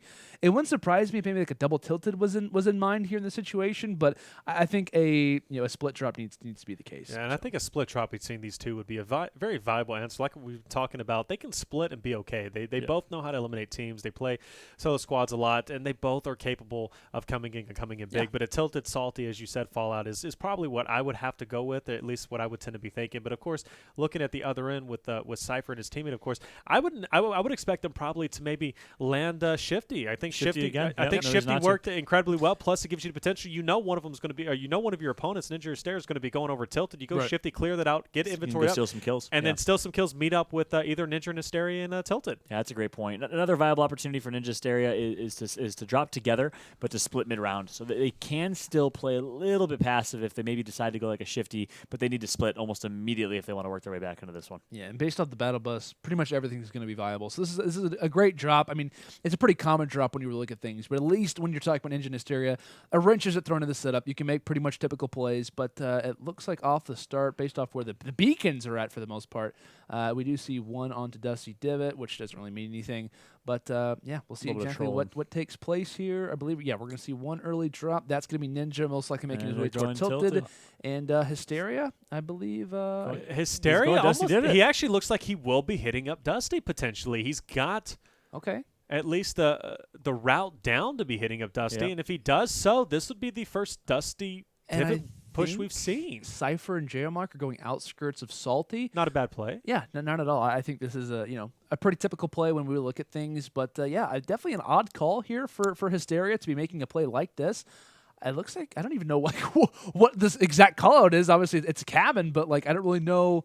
I've never seen anyone land here. Put it straight to you. Yeah, I haven't either. Fallout. What can you make any sense of this? Yeah, very, very interesting. So they can backtrack and pick up kills in Anarchy Acres, which is not the most populated area. Well, speaking of which, the Battle Pass actually is an Anarchy. Is an Anarchy this week. So that might be a logical drop there. And then, of course, they get a lot of the kills that are risky. Keep in mind, the bus did come from the north side of the map where risky is, so you can expect a lot of people to be dropping risky side. So it's not as crazy of an idea as it seems. I know they need to get high kills, but Ninja is the man to do that. He's in Tilted Towers. He's the one that's going to pop off. I think Hysteria's goal is to try and get some teams rotating after winning some fights at Anarchy Acres and Risky, and that's an easy squad wipe of 2 teams. That's 8 kills right there. All right, so we'll definitely have to see how that's going to play out, but I think the biggest story at this point is, in fact, going to be Ninja over at Tilted. He's got to go big at this point, but we did notice the trajectory. There's probably not going to be a lot of teams here at Tilted, so it might be pretty quiet overall. There is probably going to be a player just below here, and Ninja is on the prowl, and there it is. Hello, Peekaboo, as he comes around the corner and picks up an easy kill there to put him at 1 total, but Hysteria now has finally made his way over to Anarchy. As you said, Fallout, he might be doing so as... And one thing that's kind of odd is that we talk about Tilted Towers obviously still yet to be seen regarding how many players are available. Sypher and Jaomock, they've pretty much almost got most of the buildings out in Salty Springs, and they haven't seen a soul. I don't really know what exactly is the case with this landing zone, but maybe everyone just happened to go lucky landing for some odd reason, or happened to all kind of parade around Moisty Mire. But kind of a slow game off the start for both squads. Yeah, and it was the far side of the map, Salty, so it was past the halfway point. Right. We do know the statistic that generally more people drop early on, maybe about 60-70% of people. So interestingly enough, that no one's there is really strange, but Ninja has been heating up here. Going to place a nice little trap. Oh, I'm waiting for the trap. He wants it. Oh, grenades. No. Watch out. No, Ninja. Deadly. That'll make it needs to be careful too, man. how's the Omega still alive? I was going to say, like, okay, the grenade comes in. Omega's probably about to be dead. Somehow they both stay alive. Ninja, though, 62 HP. My gosh. And the quickest pump shot you'll see today. Fantastic play coming through from Ninja. As he'll escape now with 4 eliminations in total. We talked about it. He needs to stay alive inside Tilted Towers. He is the driving force behind what this comeback could be. Of course, Sypher and Jaomock, they can do whatever they want. They can kind of play passive. They don't really have to kind of force the engagements. It's all a Ninja and Hysteria. And in quotes, you have to say Ninja, the highlighted player at the moment, goes for the bounce trap play and could easily find yet again another kill in his midst. Of course, rocking the pump and heavy strategy. It's working out very well. Definitely is. It looks like he's going to be kitted up fairly well at this point. He's got the hunting rifle in his back pocket to kind of showcase a little bit of his skills. We know Ninja hits the nastiest hunting rifle shots. Of course, Tfue does as well. In the past, we've seen him doing incredibly well. We saw Jaomock last game. We saw Jaomock last game, exactly, Yeah. but 25 to 15, 10 now, as we knew, it was a 15-kill deficit. They've managed to chip away at that. But imagine if Hysteria was picking up kills himself. But we do see Jaomock. He's going to pick up a kill, as we'll be able to potentially see it. As there it is. It's going to be right in front of him over at Dusty, as they're going to kind of hang out here, as they're going to lock it down. Of course, this is the main transfer point, and it looks like they're making quick work of these teams that are going to be listed in here. And at this point, they're not looking for a lot of kills. They're just looking for enough to kind of go pound for pound with Ninja and Hysteria. And in a great position to do that. And one thing that's really interesting is Hysteria has yet to see a soul. So that drop, we put some logic behind it, but it did not pay off. Surprisingly enough, he's still kind of lingering around the Loot Lake area. I would like to see him commit a little bit more towards Risky, maybe Tomato Town, as that's where I think a lot of the stack's going to be. This Pleasant Park rotation usually is only going to net you one team, and you're so far from the rest of the map that it's going to be difficult to find anyone else. So I think Hysteria needs to be more of a factor here if they want to win this one. Yeah, like Ninja's obviously doing everything he can. Of course, is in the primary spot to do exactly that. But yeah, Hysteria, we were kind of making a little bit of a means exactly what the call was in this situation. I think normally in a spot, if he wants to kind of play passive, he could have gone outskirts Salty. Well, he couldn't, obviously, because Sypher and Jaomock go there. Maybe he goes Shifty Shafts, try to maybe play a transitional role where it's like, okay, once Hysteria has looted, Shifty Shafts, he kind of runs past Ninja, helps him out a little bit in a squad match or a squad engagement, and then kind of propels himself into Dusty Divot. I don't know, I feel like there were so many opportunities where it wasn't like Sypher and Jaomock are controlling the entire map. They just went to one location.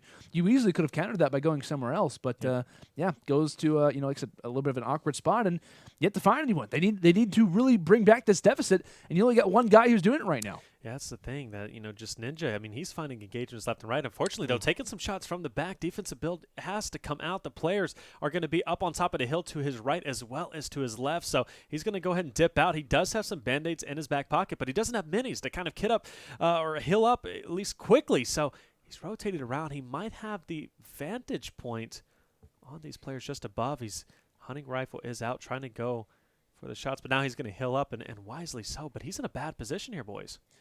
Yeah, no, like I said, no shields whatsoever, and he's going to go for the engagement. 66 HP. He realizes the aggressors are just on his heels, does not want to lose that high ground advantage, so he'll go and take it himself. Of course, heavy shotgun in his back pocket. Rocks out the dual pistols. We know those can do quite a bit of damage coming in through quick, and there goes the nice frag. The elimination being found from Ninja. Of course, that is a sole player. Player died immediately, so he can at least rest in on the fact that, hey, probably not going to have an immediate engagement on my heels, but if you know anything about Tilted, as soon as you start to think that, there could be guys at your heels at any moment. But just as we start to speak on those engagements, right now, Sypher and Jaomock are starting to add toward their totals as well. Jaomock now up to 4 eliminations in total, starting to kind of release what we've seen, the amazing plays from Ninja off the start. They're kind of getting silenced now.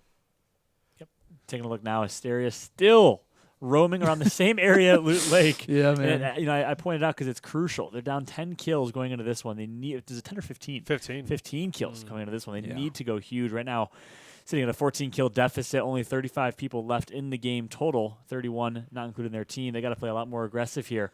And it looks like Ninja's going to rotate over that direction, meet up with the rest of the gang, but it is not looking good for the powerhouse, Ninja and Hysteria.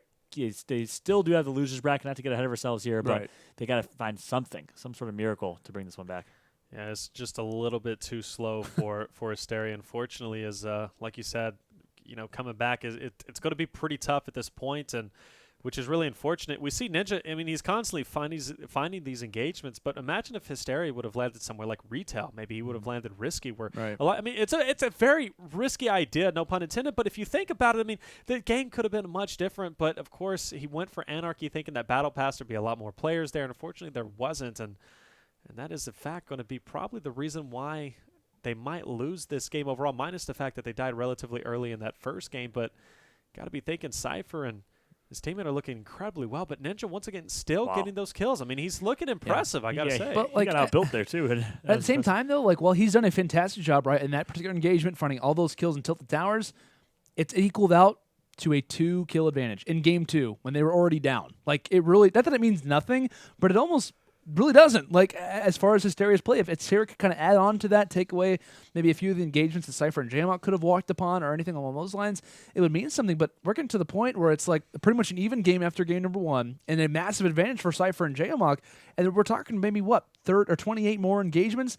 It's looking a little bit slim. Like, if Cypher was about to get into engagement, it has to be now. Like, they have to put their foot on the gas pedal and really get things going because they have waited far too long to start to try to really hammer in on this advantage from the opposition.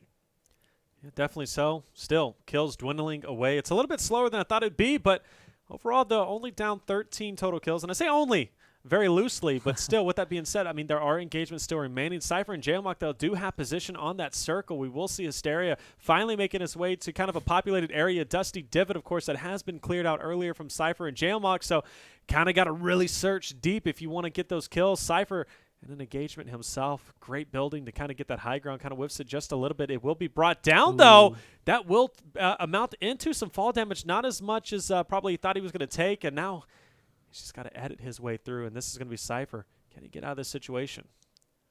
And of course, nice little transition play. I noticed he was realizing the fall damage was about to take place. What he does is he actually tries to build down as quickly as he possibly could to make sure he wouldn't be taking as much damage as were possible. Of course, rocks double bounce traps to try to grab the height advantage, and now has the ability to spray from above. Of course, realizing players are building on him from all sorts of angles, decides to go ahead and go up. And we'll see exactly how he tries to challenge this. Of course, a lot of fall damage being taken. No matter what he can try to do, as he will get swarmed by at least a squad and a half. It looks like at the exact same time, Jaomock tries to go for the res, but it's all for naught as he will fall. Wow. And now this sets up an opportunity. If Cypher and Jaomock drop, this is a chance for Ninja and Hysteria to bring it back.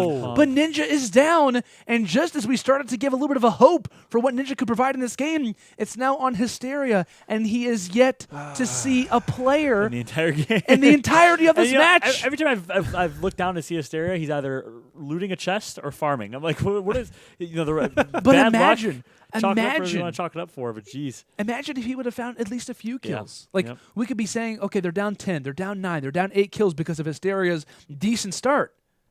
He's found no one. Like, he has not seen a soul, and it would be looking so much more viable. Like, it's still possible, but we would be saying, okay, Hysteria, there's definitely a chance. Like, hey, this is your opportunity. Now it's like, okay, there's a chance, but it's very, very slim. Like, the percentages absolutely differ with the entire lobby dropped, and now Hysteria, the game is at his hands. And now, if there was ever an opportunity to get into a game, it would be when there are 26 players alive. Well, Hysteria does spot a team just on the other side, but you notice he's going to make his way towards circle. He's going to have them push forward, but you notice on the screen so many eliminations going down, and every single one is going to count. Still, 23 engagements remaining. That means only, 10 players have to drop at this point, so Hysteria literally needs a miracle in order to carry Ninja through to the winners finals against FaZe, but he's got to rush these. Like, straight up, like, the Storm's moving in. They're going to be pushing him. So I realize that, but every single kill matters. It'd be different if it was like an 8-kill game, 9-kill game, as he hits an amazing snipe there. Like I said, he needs to be the aggressor in that situation. He can't allow these guys to kit up, get into like a certain position to succeed. He needs to take down almost every single player up. You can't afford to lose anyone from the Storm. You can't afford to have excess players take them down. I know it's not the smartest play in the world would be to engage in a situation that doesn't look typical, but he has got to be the atypical. He's got to do stuff that's uncharacteristic, and he has to bring back the deficit. And the only way to do that is to literally play out of your mind aggressive. Yep. As opposed to how he's playing, which is very sniper heavy. He's waiting for teams to push him. Luckily, he's going to find a squad right there that's right in front of him, and should be able to pick them up. But that squad before, I completely agree. I think he could have wiped that squad. That would have been 4 right there, another 4 right here, and I could have brought him right back in it. But they are at a significant disadvantage. He cannot afford another squad wipe from a different team. He needs to pick up just at least every single squad kill here in this one. Definitely so. I believe he was taking shots from the mountain just in front of him to his left as He's going to try and find out where this team is, in fact, going to be at. Trying to scope him out a little bit. Does spot ahead, and he gets the knock, but just as he gets the knock, he gets knocked himself, and he is out. And that only means Ninja and Hysteria will be moving to the losers bracket. But that means the team, the Dark Horse team, Sypher and Jaomock, I know you were excited to see them. Yeah. They came in playing without Nickmercs and Sypher, and now they're moving on to the winners finals to play FaZe. Yeah, massive props, of course, to those boys. They play pretty consistent. And you could argue, right, Ninja and Hysteria, I know we weren't really high in their strategies, of course. You know, they were kind of coming into it with the different game plan. It obviously doesn't work out, but, man, props to Sypher and Jaomock for making it as far as they did. This is definitely Jaomock's highest placement as far as things are considered, or at least definitely has the possible to break that top 8, which I think is his highest overall. But, yeah, man, props to these guys. And now it's going to be a little bit of a reunion, right? You got Jaomock versus his other two teammates in Tfue and Cloak. Now it's his chance to show his skills and how the kind of like other assets of FaZe are incredibly popular as well. Yeah, you set the stage earlier very well. I mean, Jaomock scrims with these guys. They've probably gotten to scrim lobbies before. He knows how they play. He knows what makes them tick. He could use that to his advantage in so many ways here. I'm excited for this FaZe versus FaZe matchup coming up soon. Yeah, absolutely. So, and of course, winners finals is in fact going to be coming your way, ladies and gentlemen. We're going to go to a quick commercial break, but before we do, got to shout out our sponsors, EGL and G Fuel. Check them out. And on top of that, too, something that I don't talk about often, but I should mention more, is going to be umggaming.com. We do a lot of tournaments. In fact, Saturday Fortnites, you can check that out on there. Of course, we play lots of wager matches, or cash out matches rather. You could go on there and you could play those. You could play in a lot of tournaments, whether it be any game you want, Call of Duty, Fortnite, as well as we just added Realm Morale too. So a lot of great stuff from that. Go check it out at umggaming.com. But of course, the winners finals is going to be coming up. FaZe going against the Sypher duo. Is it in fact going to work out? We'll see. We'll come right back after this commercial break.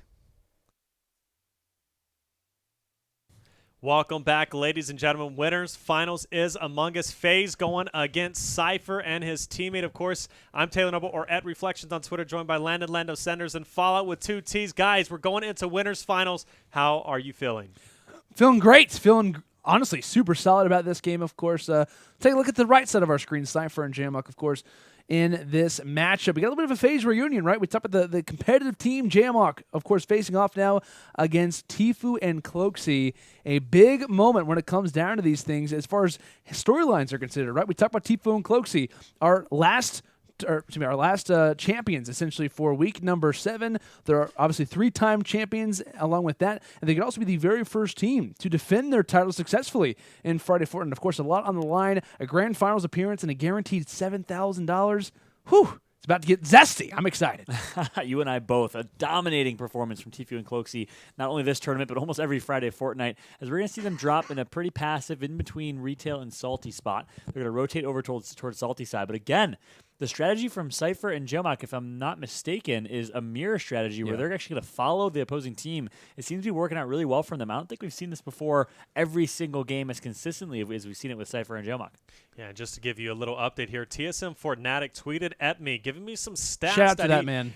Shout out to at TSM Fortnatic, which actually gave me some stats on the last tournament. But Tfue is averaging 12.1 kills per match, where Cloak is averaging 8.4 kills a match. And 6 out of the 8 of Tfue's games were all double-digit kill games. So we could all use a Cloak, man. You talk about stats overall. These guys are providing and already starting off. How many times have we seen FaZe come over on the outskirts of Salty, come in, and already have the lead, at least whenever it comes to overall kills? Yep. Now, I want to point something out here. If you saw Tfue and Cloak right there, something very interesting is the new silenced SMG meta. I'm not sure if you guys have spoken to it at length today, but Tfue and Cloak absolutely love that weapon. The increased accuracy buff at medium to long range makes that thing an assault rifle. I mean, it is almost more viable than an assault rifle. You'll see Tfue in streams use the blue SMG over an assault rifle nowadays. I see that. As you were saying that, Jaomock does in fact go down.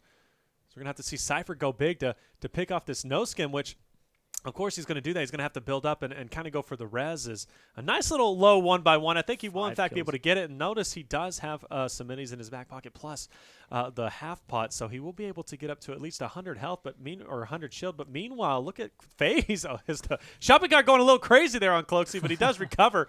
But FaZe, they're going to be sitting at a total of 4 kills, and they've already rotated out to get that advantage, that little lead over Sypher and Jaomock, get that distance. So overall, they're poised to get some more kills kills over at Dusty. And what I think we're going to see actually come through from Tfue and Cloak, I'm assuming, right, based off the zone for the moment, they're going to go and rush inside Dusty Divot, try to pick up some kills here, and then try to play Gatekeeper actually just outside of Retail Row, which I think is a fantastic rotation from them. This is a team, right, we talk about based off rotations. They are some of the best in the world when it comes down to finding these transition kills, and that's how they can kind of establish a little bit of a lead. They realize, hey, Salty Springs, it's a little bit low, right? Not a whole lot of a saturation here. It's a big opportunity for them to really pick up moments, but just like that, 5 HP actually for Cloak. We talk about these engagements, they're huge. You need to find some bandages, some shields would be massive for them at the moment, but we talk about their rotation play. If Cloak goes down, that is all in shambles.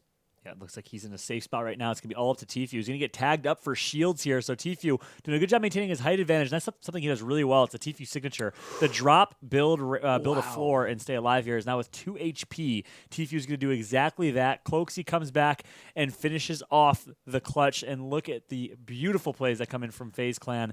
Very well done from them. They both survive by the skin of their teeth. And on single HPs, both players save each other, right? We talked about Cloaksy, super low on HP. Here comes Tfue to make sure he can kind of go for a little bit of the kind of the res as far as the health is considered. Exact same thing comes into play. Tfue takes damage. Cloaksy finishes off the fight. Fantastic teamwork, of course, coming in from our 3-time champions. And with all that being said, only a 2-kill lead in the hands of FaZe at this point, as we are in fact going to be a little split up when it comes to the map itself, as see Cypher and Jaomock are going to be pushing through this kind of no man's land on their way, over to Tilted Towers. So if they make their way over there before FaZe, which in fact they will, they have the potential to pick up a considerable amount of kills, especially since they will be deep in the circle, which means a lot of the players who kind of landed there have no reason to rotate out. They're just going to be camping that Tilted Towers area, and of course they're going to be rotating through. So if they can lock it down well enough, they will in fact take over the lead over FaZe if they don't continue to heat up. It's interesting because FaZe took some damage in Dusty Divots. They had to heal up, get some mushrooms, but they are going to get a very fortunate rotation that came through, probably from Anarchy Acres or Tomato Town as they leave Dusty Divot, pick up some more kills here. So great gameplay from FaZe so far. They are just increasing that lead, but agreed, Taylor, I love the rotation that comes through from to Tilted Towers from Cypher and Jaomock. But surprisingly enough, it is the only non-FaZe member in the game that is actually going huge for the Cypher Jaomock team. He has 5 kills to his name already. That is SypherPK. And I know recently Cypher had announced, I think it was last week actually, heading into week number 7 actually, he was discussing and saying, hey, how he's going to change up his keybinds. He wasn't really impressed with his gameplay. Yep. And he actually changed things up so much so that he was actually going into streams. He was actually apologizing to his viewers. He's like, sorry guys, like I'm not communicating with you. I'm trying to focus on my gameplay and make sure things are kind of better under wraps. I know he said his keybinds were basically set up to where he couldn't sprint and build at the exact same time. Of course, that kind of equals things up to playing a lot more aggressively.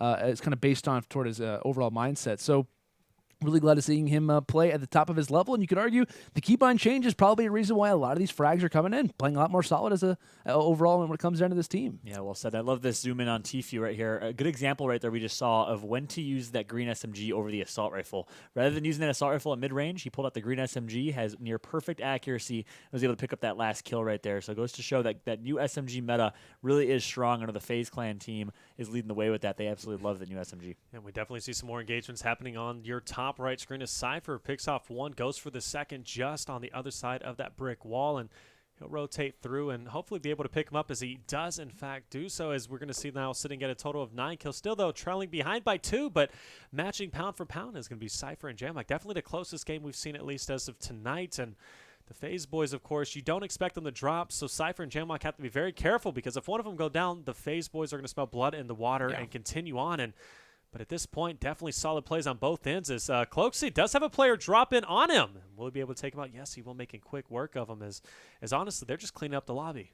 And kind of going back to the strategy that we see right now from, of course, Jaomock and Cypher, I really like the play of going tilted in this situation. And normally I am a guy who's just like, you know what, ignore tilted all the time, but it's a matter of knowing when it's a good idea to try to transition into that. And when you're facing off against a solid team like FaZe Clan, the massive problem with facing off against this team is that they are finding kills throughout the match at every location. They have the rotations down to a T, and so let you counter that is obviously by going to high priority areas that they aren't. So that's a great position that they obviously grab in that spot, going Tilted Towers, not having to worry about FaZe in that exact situation. If you know anything about Tilted, if anyone knows anything about Tilted, there is always a squad there. So I like that play kind of in the middle game of this current moment. They're able to find frags and keep things close. Yeah, that's a great point and well said. I think we've seen near perfect play from both teams. I loved the FaZe rotation to Dusty before Jaomock and Sypher able to do so, and then Sypher and Jaomock countering that with the rotation to Tilted. So great gameplay so far. We're going to zoom in on Cloaksy here as he's going to be engaging, throwing some stickies there to try and keep himself alive. And look at him disengaging from this fight, waiting for his teammate. And here comes that blue AR. Some great shots, double pump, going to pick up some good damage as well. And just like that, Cloaksy doing what Cloaksy does best and absolutely slaying out as Tfue's going to rotate in and finish up. And not only in their landing spots, but also in their engagements. I think from week to week, FaZe has really kind of slowed things down, but really, as far as placements have been considered, only sped up when it really comes down to most things. I think that's only credit to them, kind of realizing certain situations and kind of putting themselves in spots to succeed. It's a matter of not allowing RNG to come into so much of a factor, but use that building, use that fantastic shot that you have, and don't allow squads to really kind of collapse on you. Reassess the situation is what we see Cloaksy doing that last spot as he just happens to hit two back-to-back. Beautiful. Amazing hunting rifle shots, but man, these guys have shots on them. And overall, when you combine that with the passive kind of consistent play that they already kind of have used in the past weeks, you're only going to see more and more success from these two. What I find interesting about these two teams is how they're both splitting up. They are literally mirroring each other back and forth. Of course, FaZe getting the better end of the stick overall, but they're pushing deep into the circle. They're splitting up, and I got to say, like Fallout said, this is something not really typical that we've seen throughout our tournaments. That we're kind of, and we saw it from the Saturday Fortnite winners as well. They came in and they were mirroring both teams earlier in this tournament too. So maybe that's the new strategy overall. Maybe split up, kind of monitor amount of kills, or at least land together at that point and kind of monitor where you're going to go. Yeah, that's a great point. And you actually saw that as soon as the FaZe clan split up, that was Tfue that pushed towards Dusty Divot. You saw Sypher and Jaomock do the exact same thing. So matching them tit for tat, yin for yang, is Sypher and Jaomock right now as they are trying to keep up in the kill category. And they're doing a good job of doing so. I think they're only behind a few kills here. We'll do some quick math and let you know in a moment. Actually, I think it's about 5 to 7 kills. So they're going to try and catch up in these last 13, actually make that 9 frags remaining in this game. And this is actually a pretty interesting spot right now from Sypher. Of course, top right of our screen. He's pretty close to that zone, but he's trying to really kind of find the exiting players, the kind of guys who are kind of maybe lower health, maybe a kind of a rogue squad who hasn't really made it that far out of the zone. It's a pretty tricky situation to be in, but if he can find a squad out of this, that would actually be huge because there's no way in any situation that anyone's going to find those frags. But take a look in the bottom right now, transitioning from Sypher over to his teammate Jaomock. This is a very interesting / risky play to be making at the moment. I believe he actually is going to be engagements with the other team as well, trying to find these frags. Of course, constant lanes being seeked after as he's trying to grab that high ground advantage, and of course, firing some shots from afar. Yep, and it's actually going to be Cloaksy and Tfue that come in and steal absolutely every kill. Jaomock's getting a little mad at his teammate right there. He's going to do a little bit of BM. But one thing I want to point out that's really interesting is things slow down a bit. And of course, as I say that, beautiful shot comes through from Cloaksy with the hunting rifle. But look at both Jaomock and Sypher. Neither of them rocking an AR. They have opted to go against the AR strat as they're both going with SMG and a dual pistols instead. So very interesting. This meta, it does not have ARs at the front and center anymore like it used to, as both of these guys on the right-hand side of your screen are not rocking ARs. Very interesting. But you notice they do have the hunting rifles, though. I mean, and they land shots with them, so it's kind of curious because typically they love their ARs at least to get those ding initial shots. Crit, but, initial crit, but not opting out of doing that. But, of course, I guess they're expecting a lot of up-close and personal fights, which in fact they have been getting, but still I would definitely think you need an AR in your back pocket. Yeah, especially where the circle's ending up too. Yeah. Wide open planes in this one. Absolutely. You can kind of argue too, like I know when we talk about like pistols being added to the game, you're not thinking of a medium range weapon unless of course you're talking about Halo. But I mean like the dual pistols in this game absolutely are incredibly viable. I mean like I said, I think they do like what 43 damage per shot. Yeah, per shot for 75. Yeah, like that's unbelievable when you talk about like a pistol in the entirety of the game. So I think like going back to what Fallout said, of course, very well mentioned, is that kind of can substitute for that medium range engagement that the AR usually provides. You talk about having that dual pistol, it can even do more damage than you talk about like a green blue AR from certain aspects. So yeah, definitely kind of odd that we see the strategy being taken out, but at the same time, you can also kind of realize why that strategy is coming into play here. Yeah, well said. And it's just heartbreaking right now if you're a Sypher and Jaomock fan, is every single time they get into an engagement, you can see the frustration on Sypher's face right now. Every single time they get in an engagement, Cloakzy and Tfue are right there to counter. So they say, hey, you want to mirror our strategy? Yeah. Well, anything you can do, we can do better, as they pick up those kills instead. Also, can we give props really quick? I know I've been giving a lot to Cloakzy, but right now, sitting at 12 frags, 20 in total for FaZe. Of course, he's at a high majority of those. Normally, we give a lot of credit to Tfue. Of course, he's regarded as one of the best players in the world. But like I said, man, you got to give a lot of props to Cloakzy, man. He's the reason why Tfue can have a lot of that success, the reason why he's freed open to have a lot of those situations, a lot of those engagements. A lot of the time, it's actually going to be Cloakzy who's baiting out, allowing Tfue to kind of enter in those lanes, allowing him to be free to find a lot of those solo squad engagements and whatnot. And like I said, in this game, when Tfue is obviously having a pretty solid game, Cloakzy is there to kind of be that extra, to be the extra credit essentially of this FaZe team and allow themselves to continually have a lead while Tfue's not leading the way. Cloakzy's always there. In case you guys were wondering, yes, Lando is starting the Cloakzy fan club here. I am. As soon Absolutely. as this match ends. Like it on Facebook at the end of this broadcast, or Twitter, either one. Yeah, but either way, we do see Sypher is in fact going to get some distance between him and Tfue using those bouncer traps. Will be in an engagement here, but this player is not a bad player indeed. He's actually battling that high ground and considerably well. Now he's going to be in that dreaded 1x1 and have to edit his way down as we'll see if Sypher can pick it up. But notice that Tfue is in fact going to be there, and Tfue is going so to get it annoying, as man. Sypher Oh my gosh, look at that. doesn't pick up any of them. Tfue picks up all of them, and you can see how He's like, frustrated how did that Sypher- just happen? Yeah, well, you got to be thinking now they're sitting at 22, and I talked about those stats in the beginning. What is it? 8 out of 10 or 6 out of 8 games, Tfue has got over 20 kills, and he's well on his way to do that. As we're seeing now 10 kills in his back pocket, plus we have 12 for Cloakzy. That's 22 to whatever we see on the Sypher end. Now that is just frustrating. Of course, both teams staying up, but it came down to the rotations overall. As FaZe just have something magical that they do with those rotations. And that's the thing that I talk about. Like, I think Ninja and especially Tfue, best kill stealers in the entire game. And that exact kind of last few engagements definitely goes to show it as they end out this game 22-9 advantage. Wow. We talk about Sypher quite a bit. Jaomock pretty slow in that game. I don't know how many kills he finished off with. I know he was around 2 when there was about 25 engagements remaining. So I'm not Sypher sure. at 7, so yeah. Yeah, so stayed at 2 for a majority of this game. You want to talk about his proving ground, being able to say, hey, teammates, like I'm here too, man. I'm in the winners finals. I'm here for a reason. Not really showing up too much in that game number 1. But, of course, game number 2, we'll see how it lands. Jaomock and, obviously his teammate now, what do they do, him and Sypher? Like, what's the strategy called? Do they kind of play mirroring toward Tfue and Cloakzy, which probably wouldn't be ideal? That team's going to be playing pretty slow. But do you make a shifty play, or do you go inside Tilted Towers, which in the past is what Sypher and obviously Nickmercs, his prior teammate, like to do? It's a matter of a strategy call here, and at least you got a guy like Sypher who has a great mind on him to make that call happen. So a lot on the line, but need to see a lot more out of Jaomock for sure if they want to make this comeback happen. And my question is this the winners bracket finals? Because, gosh, I mean, you expect 2 teams, 2 powerhouses in the winners bracket finals, but FaZe is just so dominant. Yeah. And again, it's not anything necessarily that Sypher and team are doing wrong. It's just what Tfue and Cloakzy are doing so well. Right. Sypher's positioning himself well. They're making the right calls. We talked about perfect gameplay there in the mid game. It's just not gonna be able to connect for those kills when it matters the most. So let's see now a crucial drop for both teams. We'll see where they end up. Yep. Game number 2 well underway as we see FaZe is going to have a 13-kill lead as Sypher and Jaomock have a lot of work ahead of them as it looks like they will go to risk. No, where they get Split push here.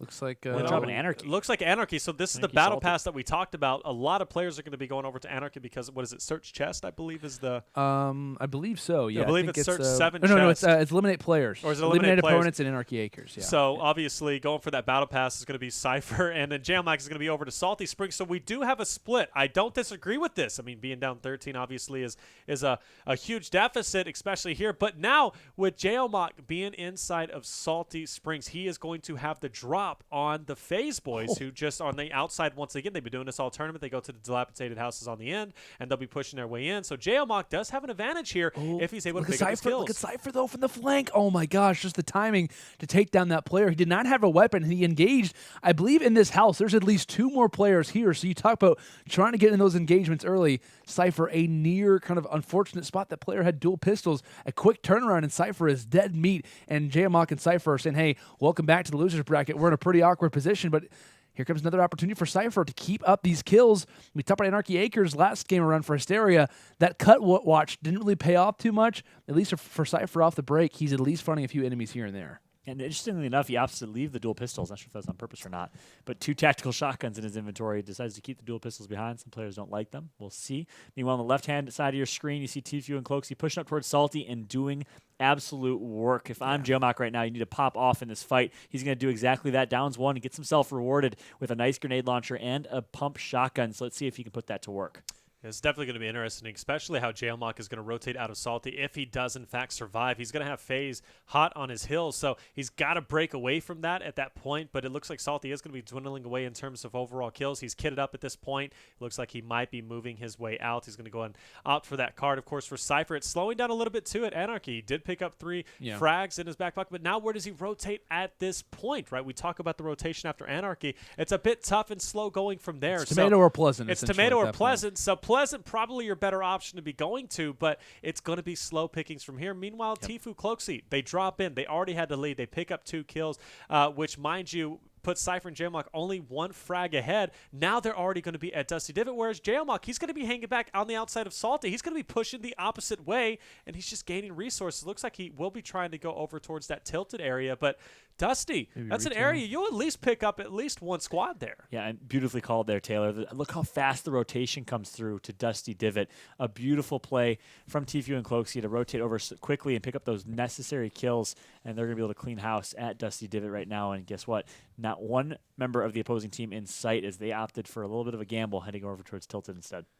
And I like this play actually coming through, from Jaomock. Granted, you're at this point of the game. You got 1 frag under your belt, 3 in total when it comes down to this match, or this entire series. He's going to make a push happen, and you're also going to see him go and pull out the bounce pad here to make sure he can head over to this location quick and fast.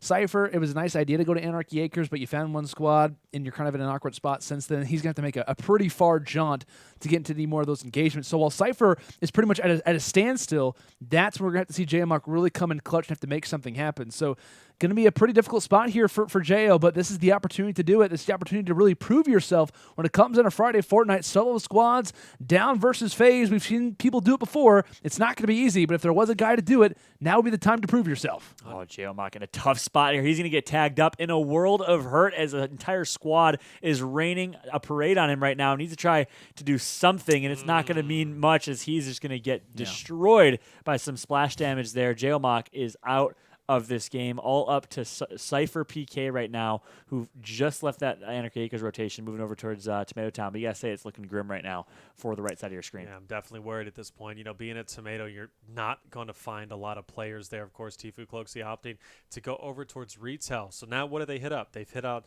the outside of Salty. They've hit up Salty. They've hit up Dusty. They found kills at all of these locations. Now they're going to be at Retail to potentially find even more engagements. Meanwhile, Sypher, Anarchy was a fast start. Came out with 3 frags total, but now he's in an area where he's not going to find too many engagements. He's going to be at Dusty now, where we just saw FaZe clear it out. So at this point, to cover this deficit is definitely looking grim at this point. 28-13.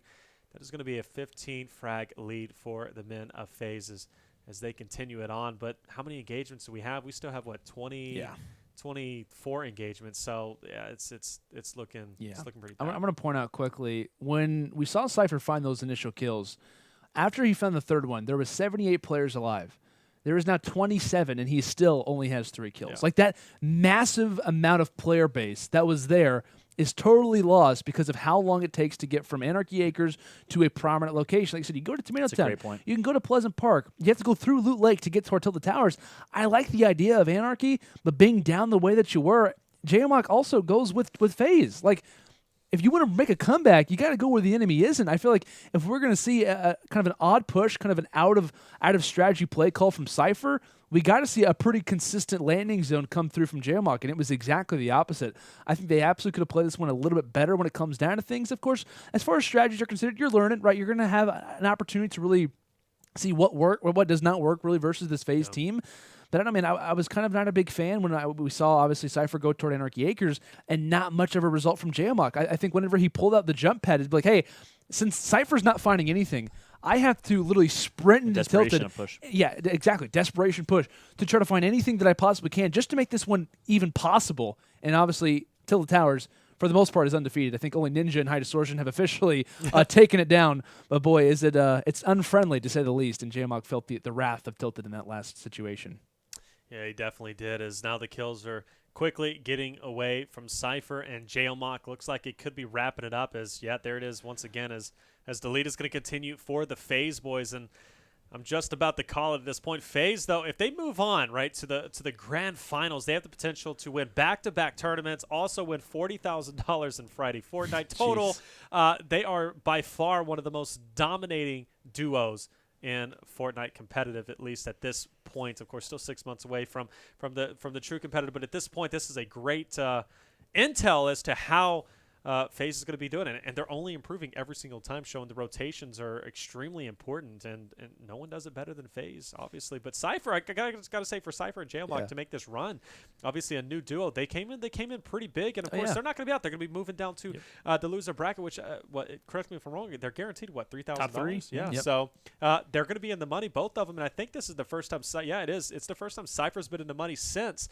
the first tournament where they won $5,000. But this is the first time for sure for Jaomock to be in the money. So still not all is lost. A top 3 finish, at least bare minimum, is not too bad. And giving, kind of going back to the credit for FaZe Clan, getting that intel, like you said, Taylor, regarding like how skilled this team is, and also going back to what Follow said, this is the winners finals, and they are just decimating team after team after team, and it's almost like we're coming into these matches like, okay, Cypher and Jaomock versus FaZe, like what's FaZe going to do? Can they continue on their wrath? And FaZe is like, yep, this is about to be a boring game for you guys because we're going to destroy, we're going to continue to dominate, and our strategies are going to work each and every single time. So, like I said, man, it's one credit to make games interesting, but it's also even more credit when a team can make a winners finals almost boring at some aspects because of how dominant these two players are. And I for some reason, I feel like the one team that can match up with them really well would be Ninja Hysteria. I know it's a little bit weird to say, kind of a rock, paper, scissors match. They lost to Cypher and Jaomock quite decisively, but I feel like Ninja matches them from a skill standpoint. I think they have great teamwork, great rotations. They play just the right balance of passive, aggressive. I think if they match up against them in the finals, we'll see a close match.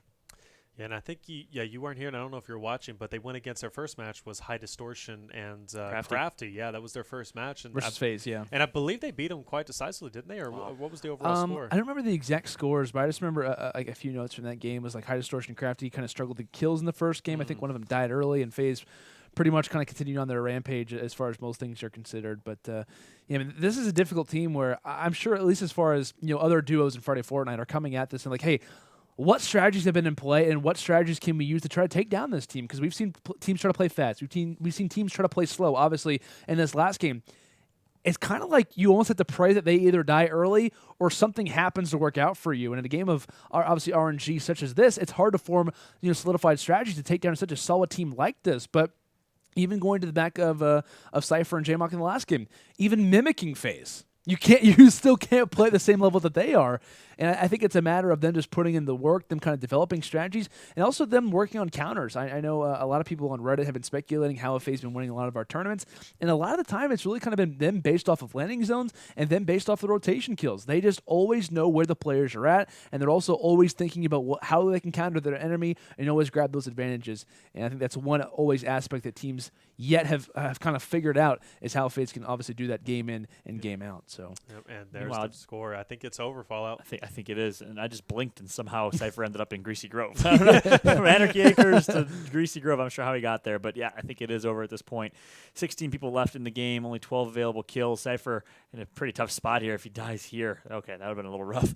He was able to finally get that kill, but I think that's going to be all she wrote. Yeah. Great job by Tfue and Cloaksy. Phenomenal performance. We can't speak even any more highly about how great they've been performing in these Friday Fortnite events. Yeah, and honestly, it came down to the rotation. Cypher, Jaomock, unfortunately, that second round, their rotations they just weren't there. They were just a bit awkward, in my honest opinion. I mean, if we're looking at this is very interesting for Tfue, making these weird shapes, just pushing across. Gotta respect parkour. So it seems over the water. Look at this, man. Didn't know you could do that, actually. I did not either. That's pretty cool. You learn a lot just casually coming in and then and trying to pick off some kills over at Loot Lake. But it came down to the rotations, and ultimately it just was a bit awkward at some points, and it just didn't work out for them. They weren't able to find it. That's almost the same thing that we saw Ninja and Hysteria in one of the previous matches. We saw Hysteria go over, and unfortunately he wasn't able to pick up. So obviously showing, Anarchy may be a Battle Pass area where, it's meant for kills, but you may go over there, you may pick up some It's kills. just but not normally like a prominent area. It's not, but the rotations too after that kind of justify not going there because yeah, you may end up with a good start, but where do you go from there? And I think that's moving forward. Anarchy probably isn't the best place for any of these teams to be going to. Obviously, keep it traditional, maybe salty, retail, go tilted, shifty, in fact, but maybe even risky towards the very end. But Anarchy, I don't see it being work. There or not me, Jaomock. Cloak. There he goes down the hill. Oh, that is so boss. Did he build? Where is that? Where is this place? Oh my gosh! I didn't know the place existed. I give it a 10. I give it a 10. 9 out of 10.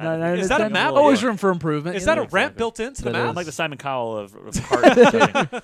The old Paula duel. That was fantastic. Great job. Great job, Cloaksy. That was actually really cool. I didn't know that existed on the map. Yeah, I know what I'm doing tonight. They built ramps. I know what I'm doing tonight. Just landing there every time and just finding a shopping cart and just doing tricks overall. Trying to get on the Diving screen. off the edge. There's actually a little glitch Pulling right now Muselk. where if you get speed and you're in the shopping cart, if you shoot your shotgun while you're actually going and accelerating down, you will send a shopping cart forward and it'll blast in the air. So it's like a little glitch that is yet to be fixed. But some fun things that can happen with the shopping cart. And you are the reason that Epic keeps taking out of the game, my friend. Hey, well, Reddit beat me before it, but yes. Reflections LTM. Exactly. So, well, there it is. FaZe moves on, of course, $7,000 minimum, but they're going for that $10,000. And mind you, bare minimum, they have won $37,000 at this point in Friday Fortnite. We're looking to make it 40, of course. I keep harping on that. But they are going to be, in fact, guaranteed a spot in the grand finals. And, man, I don't know who's going to be going up against them, but whoever does They'll earn it. That's for sure. They man. will for sure some earn it. solid team in that, some solid squads in that losers bracket for sure. Absolutely, man. I don't know, Fallout. I don't know what we can do to stop them. They're I really don't. They're unbelievable. I mean, how fast they can edit their teamwork, their rotations. I mean, we've beaten a dead horse in terms of how great they are. It's just amazing to witness. I'm interested to see. It works really well in this high kill format. Interested to see if that success carries over to whatever format competitive Fortnite will be. But something tells me, man, it will. It definitely will. That's the thing. How are they going to do it? Are they going to do it? But I mean, the thing is that's scary to me. We talk about the competitive format. Let's say they switch it up. Maybe it's not all based upon kills. They go with the typical strategy of doing kills plus placements. We're seeing them consistently get number ones. Always, yeah. Plus also getting number ones in kills. I mean, so it's a scary fact like to say. A massive whiteboard in like 8 hours just to draw out like the conversions exactly. of how they're able to do all these things. And I mean, they put in the work, and I think it's fair to say they're the guys who play it the most. They know a lot of these little facets. We talk about like little things. I watch Tfue stream, religiously, obviously, and I'm constantly learning like little aspects of the game that only people who grind it constantly would ever be able to figure out.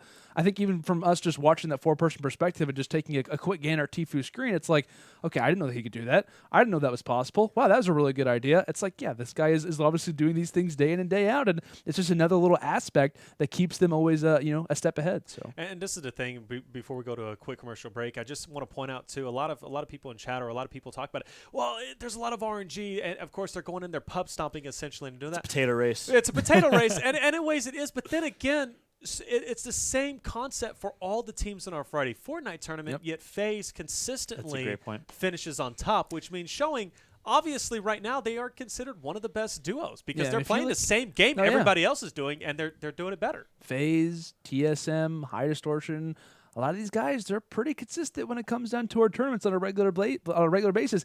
Avxry, right? I think regarding his placements, I think he's finished like 5th, 3rd, 4th, 3rd. I think he had a top 24 placement, and then 3rd, 5th. It's like, okay, like we talk about, like obviously the RNG comes into play, but there's a point where skill kind of almost outbalances that to a point where we're like, okay, we're seeing so many consistent results where obviously RNG plays a factor, but does it play as much of a factor as you think? Probably not. I don't know, and you guys are to judge that. Please let us know in the chat what you guys are thinking about the grand finals. Who's going to meet up with FaZe? Of course, our loser bracket. We're going to go ahead and hop down to that when we come back from the commercial break, but still a lot of good matches remaining, as well as your favorite streamers and players still in the tournament. Let us know who you think is going to move through, but of course, we'll be right back after this commercial break. Don't go anywhere.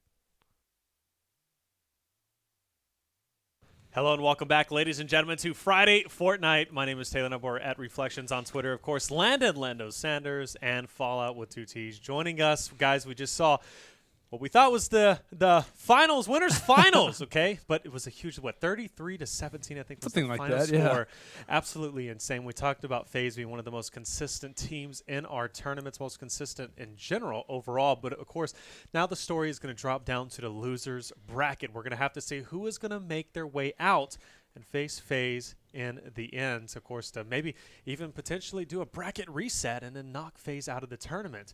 But I don't know, guys. Who are you thinking potentially? You know what? I'm actually going to look at the losers bracket here. If we want, we can bring it up later on. But the loser bracket is, in fact, well underway. And what I do know so far is Ninja and Courage are waiting for their opponents, whoever they're going to play. But King Richard, Aimbotcalvin, Kwebbelkop Yung, they're still in a match.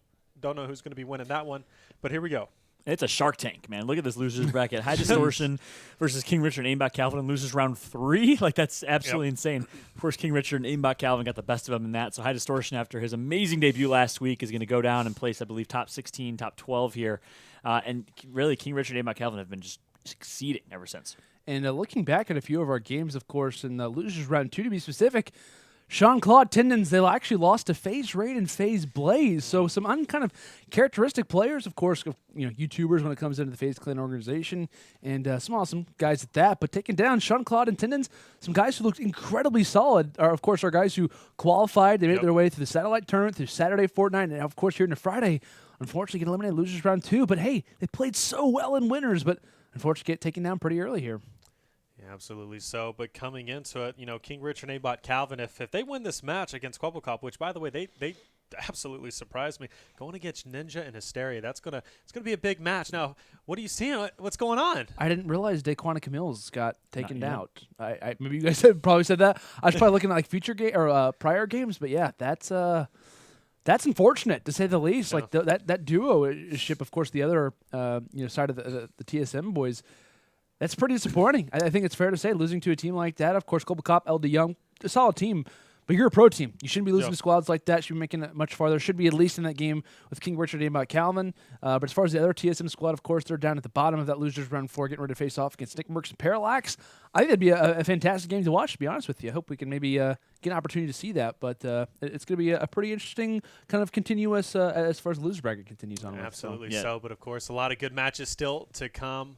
And I'm just curious to see who's going to make it through. Of course, whoever makes it through all this will have to, once again, play against Sypher and FaZe Jaomock. Of course, they played incredibly well, but just not enough. But I think it could have been a different story if they just would have changed over their drops overall, maybe split it up and went somewhere a little bit more proactive other than what they ended up doing. Showing rotations, obviously, a crucial part in these Friday Fortnites. But so one thing that we haven't talked about that we've been wanting to bring up at least in terms of the updates is the editing ability, right? It used to be clear, so a lot of players would turtle in their 1x1s, or not even turtle.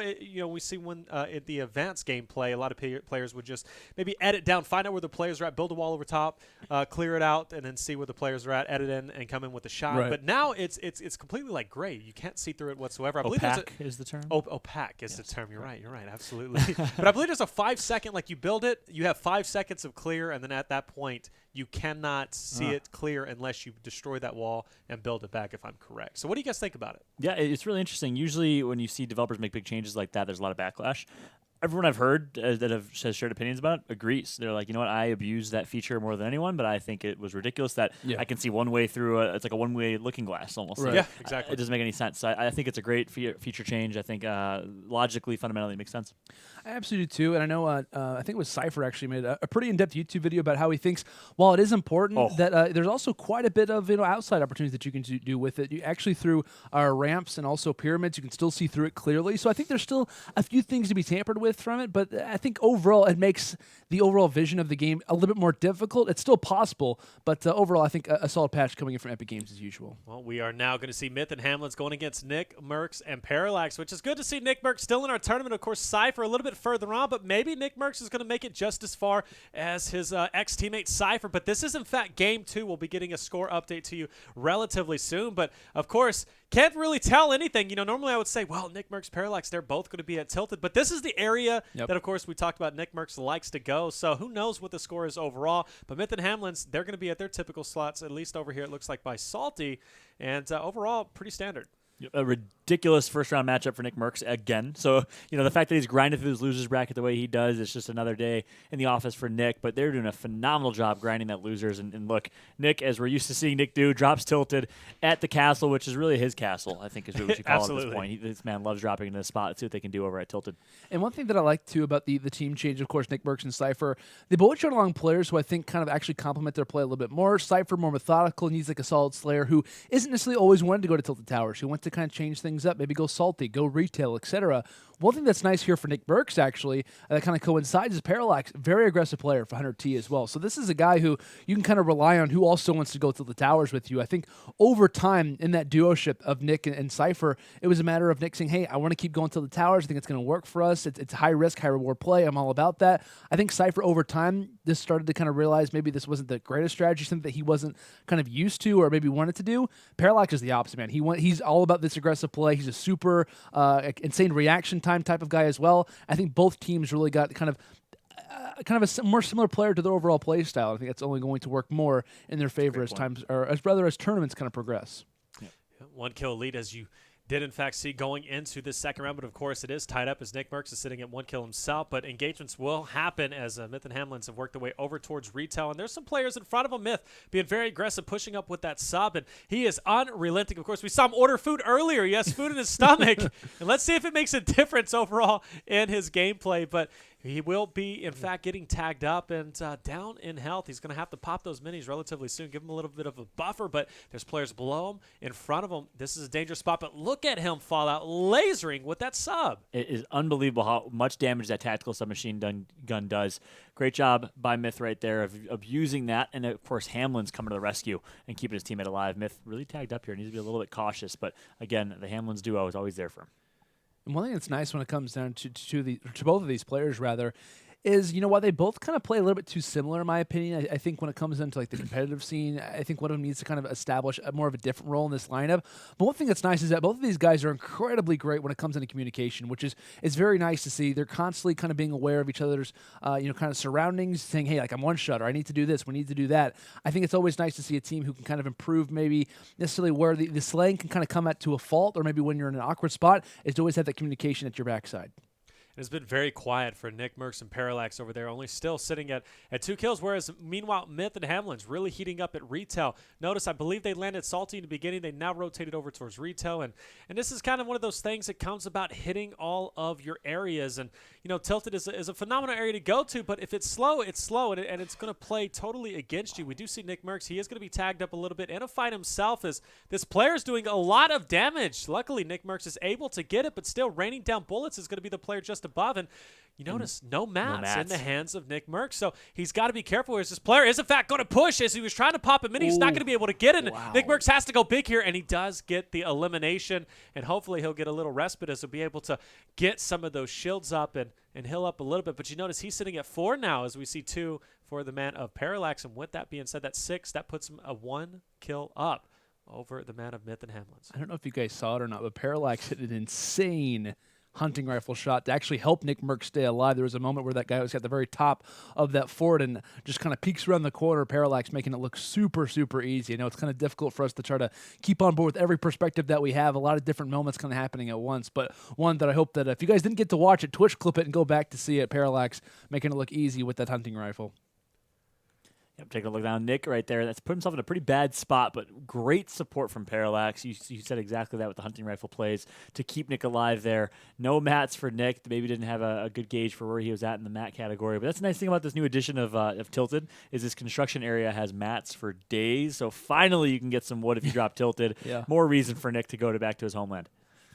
Back to his homeland. I like that. Nickmercs' homeland, Tilted. Let's see if he'll be able to keep rocking it, as they've literally been here the entire game, whereas you're seeing a different strategy from Myth and Hamlinz. They've kind of been rotating through, but they will, in fact, have to travel a little bit, whereas Nickmercs and his partner Parallax are going to be inside of the circle.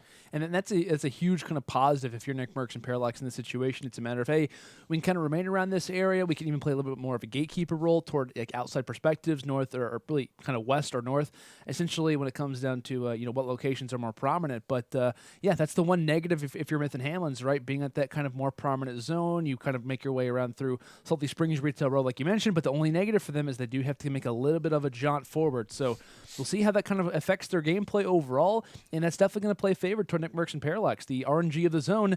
While it is obviously a thing, this time around it works out for Nick and Co.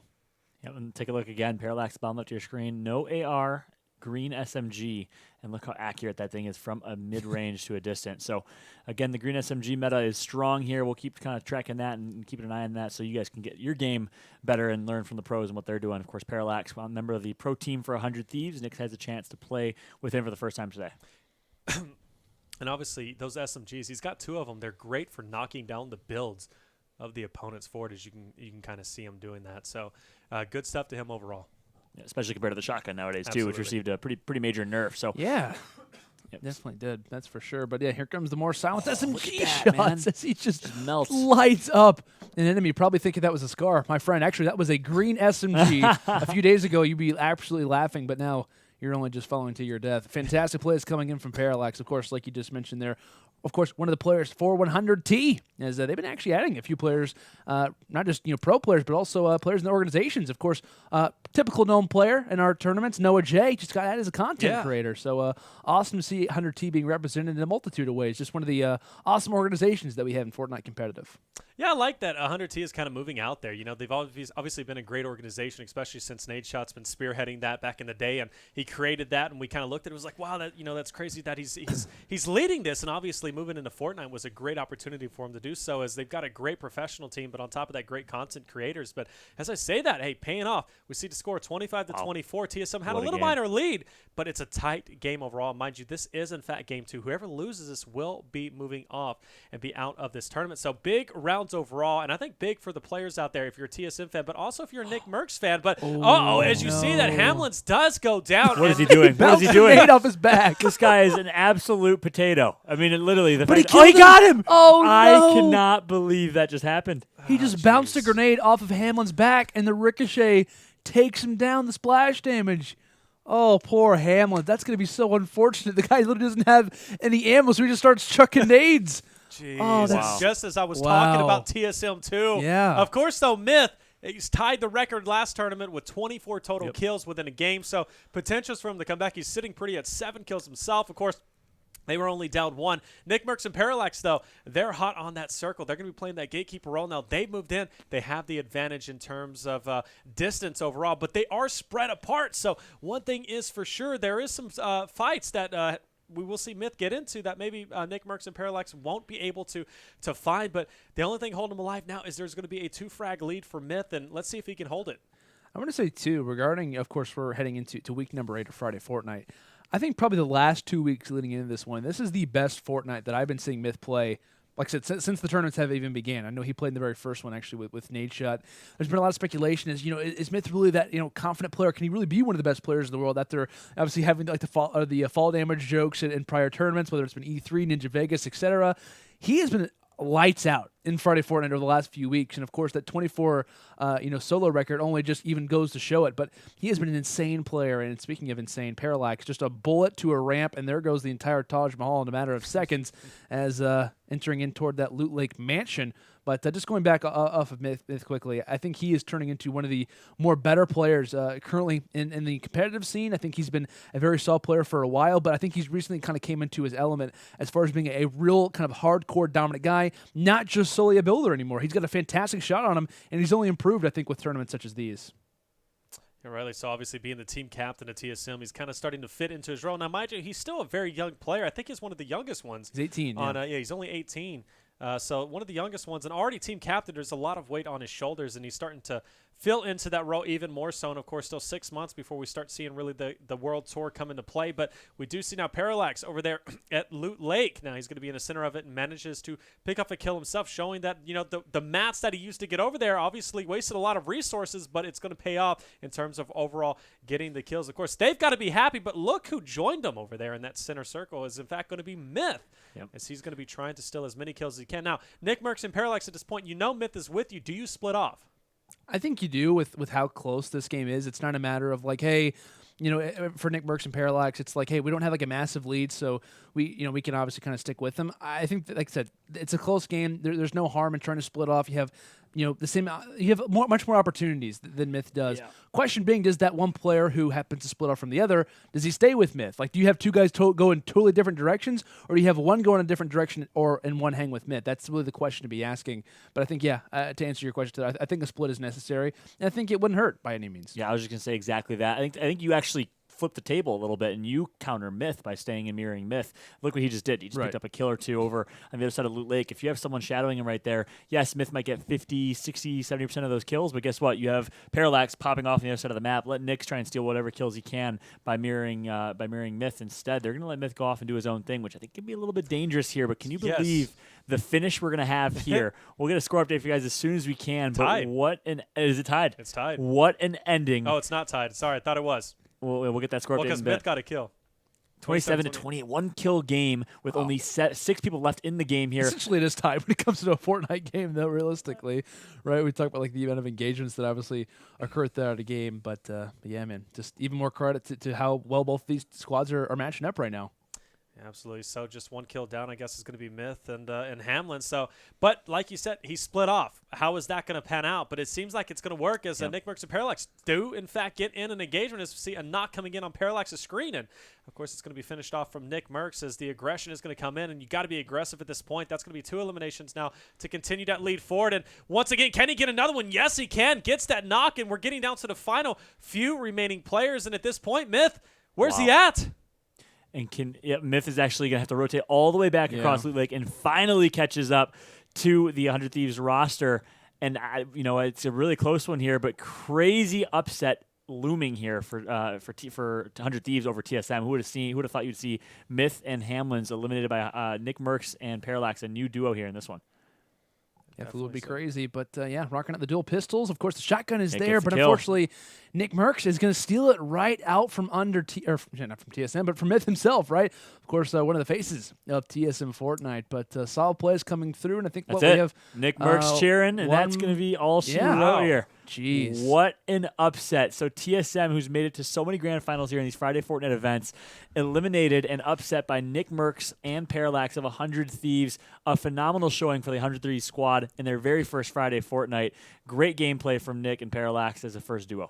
So I just want to highlight, obviously we came into this with a storyline. The first round that we have was Nickmercs and Sypher facing off against each other, ex-teammates. Individually, both of them split up. They get new teammates, and now they're both making it further in the tournament than they've made in the past. Sypher already sitting there at the losers final round, and Nickmercs making his way forward as well, 33-28, as they are looking extremely strong overall. But gotta say, for the 100 T-Boys, I'm excited for them because now they're going to be moving forward, and their next match is going to be against Mitch Jones and GernaderJake. Very doable. Very doable, in fact. But then they good way move to on say it, then they move on potentially to face off against Optic Courage and face Cizzorz. Yeah. Which, could you imagine? Now, this is totally crazy, but could you imagine we have a Nickmercs and Sypher losers finals? Oh my gosh. That'd be awesome to see. That's a great point. I think that'd be really, really cool to watch. Especially, it's not just like their first matchup; it's that they already have, and now they're both going to see each other again. I think it'd be a great rivalry story for sure. Oh, 100%. Agreed. So. I don't want to get ahead of myself by any means, but the way I see this losers bracket playing out, I have an itch. Kind of have a feeling. I think we're going to see a Ninja Hysteria run through the losers bracket. I think we're going to see Ninja and Hysteria play up against FaZe in the grand finals here. Something tells me they're going to catch fire here momentarily. Got obviously a tough match ahead of them against Aimbotcalvin and King Richard, which is a rematch from last week. Of course, Ninja got the best of them last week, but my prediction personally, Ninja and Hysteria make it out. What are your guys' thoughts? I think it's a really good pick. It's fair to say. I mean, we talk about like what is the key component to take down a lot of our squads, or what's really the kind of known strategies right now. It's really kind of that passive play, staying alive to the latter parts of the match and finding those kills as they come.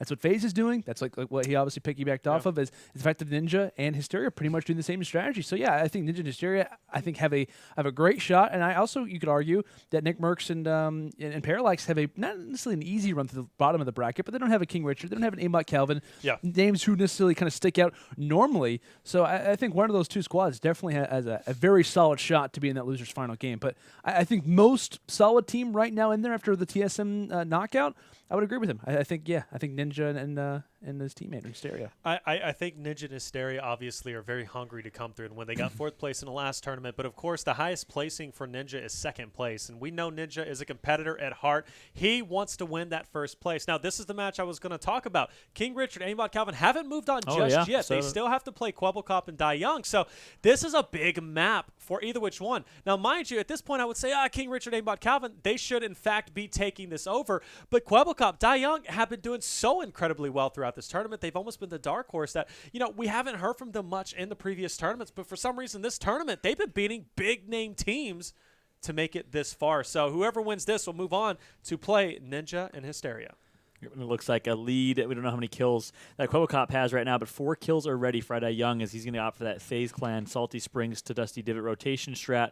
Meanwhile, King Richard and Aimbotcalvin slowly but surely making their way over to Salty Springs. Looks like we have a good game 2 in our hands here. So yeah, I definitely can't get ahead of myself here as King Richard and Aimbotcalvin have yet to advance in the bracket to play against Ninja. We might see Young and Kwebbelkop make it to the losers bracket semifinals, which would be an amazing feat for them. And I haven't really seen too much, of course, of Kwebbelkop and especially Young, but I know, of course, he's been the only guy that we have that perspective for. He's been playing very, very well, been an extremely consistent force. When we talked about that winners bracket game that we got to watch them play earlier versus Ninja and Hysteria, I noticed one thing, too, that he actually also rocks is he does find the nice little loot llama. If we get llamas in chat, that'd be great. But one thing he actually rocks quite a bit, speaking of resources, he constantly is putting down those pyramids, and I don't know if the exact reasoning as to why, but he's very quick-witted when it comes down to certain builds that he likes to have. You notice, I think it's actually on his Q key. So, not that it's always a preferred wall, but it seems that he kind of likes to have those pyramids a majority of the time. So now, one thing too, we can't see Kwebbelkop's perspective, but I was just watching this battle here from Aimbotcalvin, and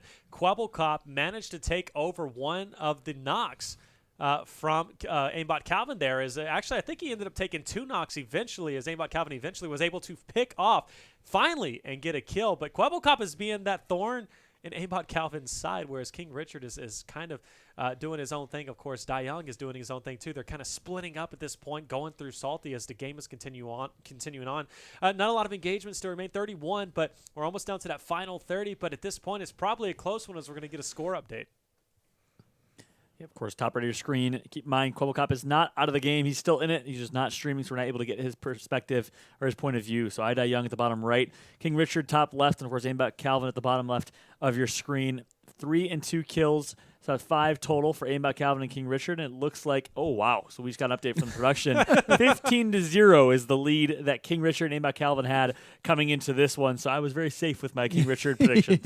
Yes, you were. As predicted, right? Yeah, calculated. Yeah, exactly, right? Jeez, 15-0. I mean, you imagine the Kwebbelkop and Young had to unfortunate drop, maybe like a tilted or a retail row Salty, something along those lines where they, just happen to kind of face off against the RNG, and as per typical, RNG likes to win a majority of the time. So, yes, it does. Rather unfortunate for those boys. Yes, it does. Well, I can only imagine that King Rich and Aimbotcalvin still maintain that lead of sorts, and as we're getting down to the final 30, actually, we are currently there now, 29 players remaining, and you have that massive amount of lead coming in. Obviously, Kwebbelkop Young it's going to be tough for them to make this comeback, especially with King Richard about to snipe this head off of this player. You think you're safe, but King Richard is right there stalking you out, and he gets it. He can't get the full elimination, however, as that player is going to dip behind that car. But, of course, you can only imagine there's going to be more teammates at least pushing up in the distance as we're going to see a great push on top of this hill. I just want to notice, too, Kwebbelkop and Young, at this point in the game, they're on the very eastern side of the map.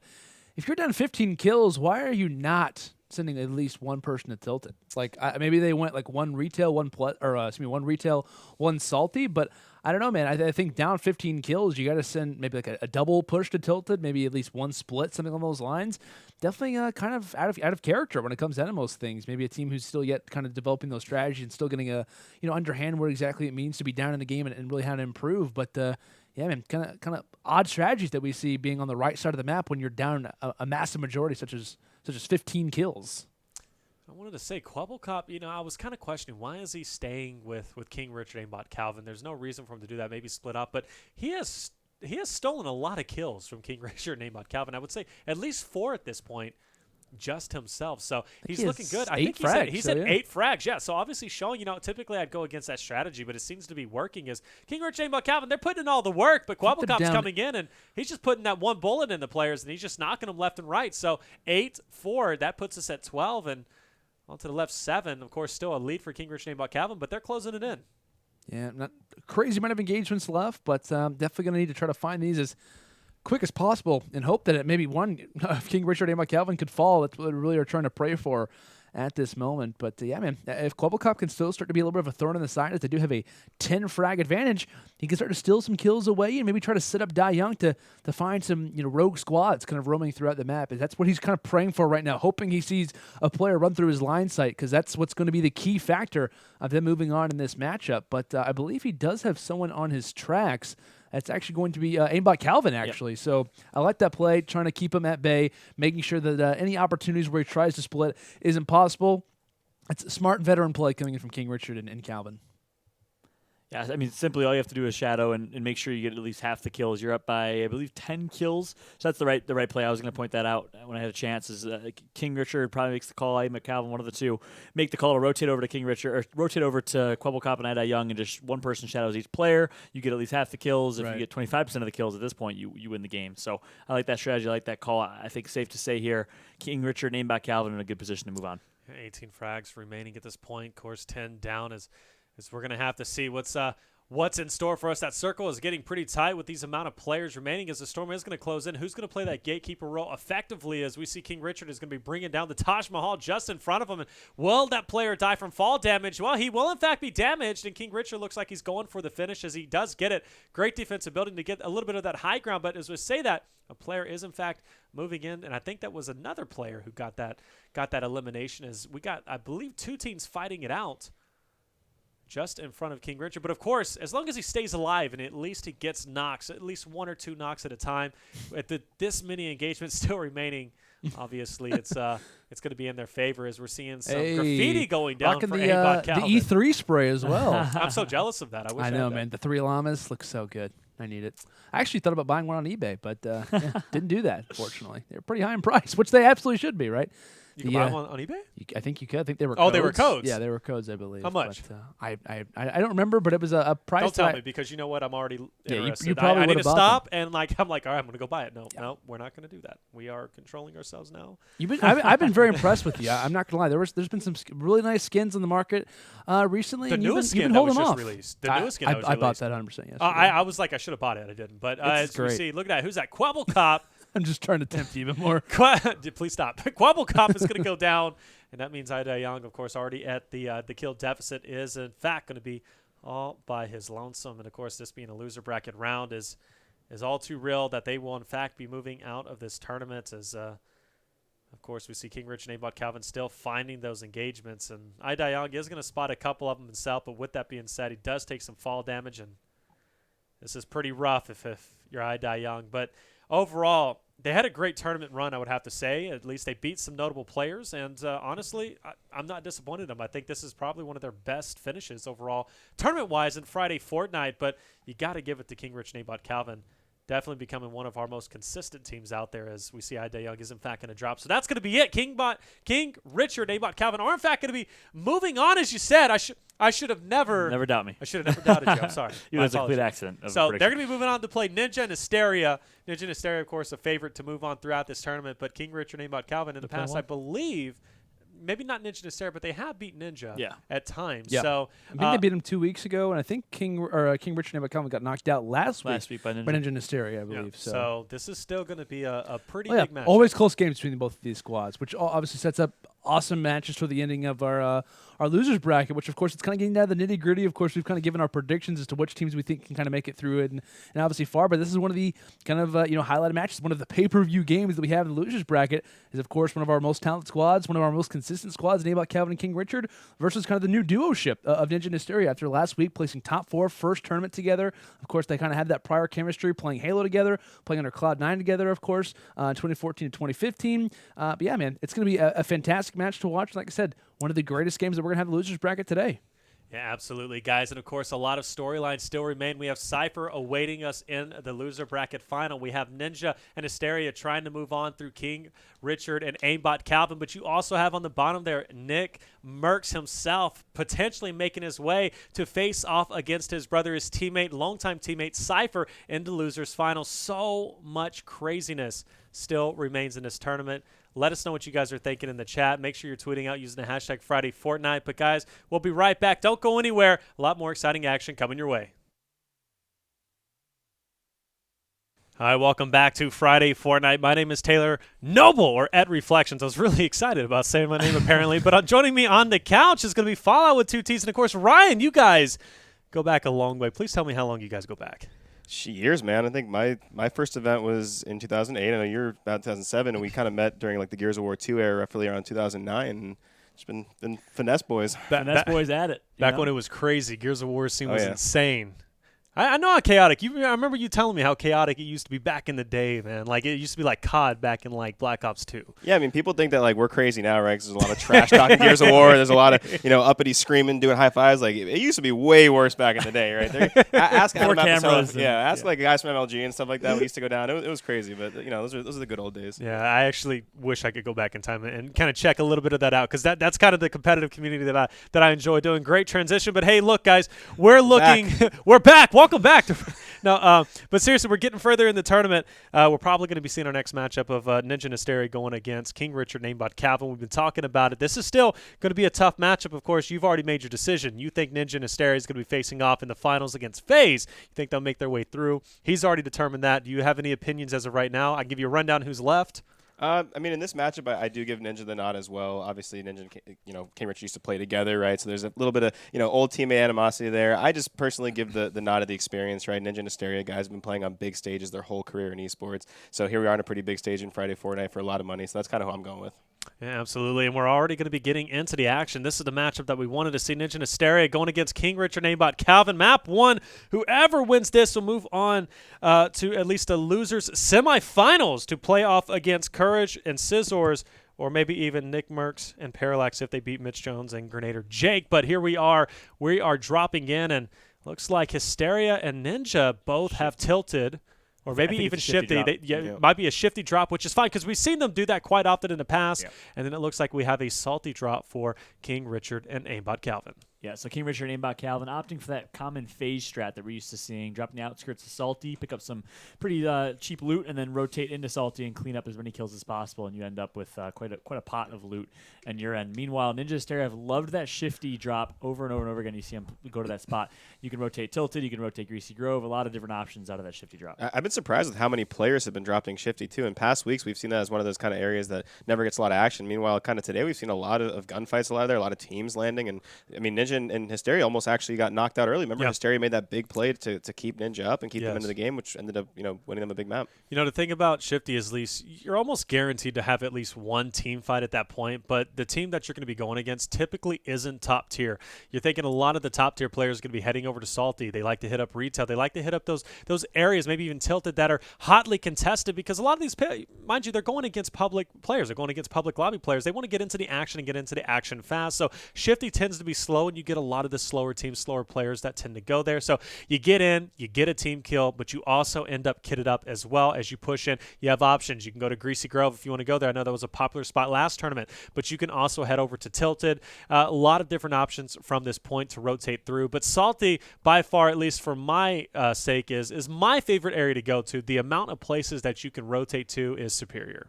Yeah, right here it's really interesting. No one drops to Shifty, so I think that's a kind of a loss off the bat for Ninja and Hysteria. But I don't know how many people are going to be at Salty. I think it was a little further down the bus path, so they're taking their time looting. I think you'll see a Salty or retail rotation come in soon here from King Richard and Aimbotcalvin. We'll have that question answered. But I think at this point, it's been a while. It might be just the last team in Salty, so they might only be picking up at least one squad wipe here. We'll see.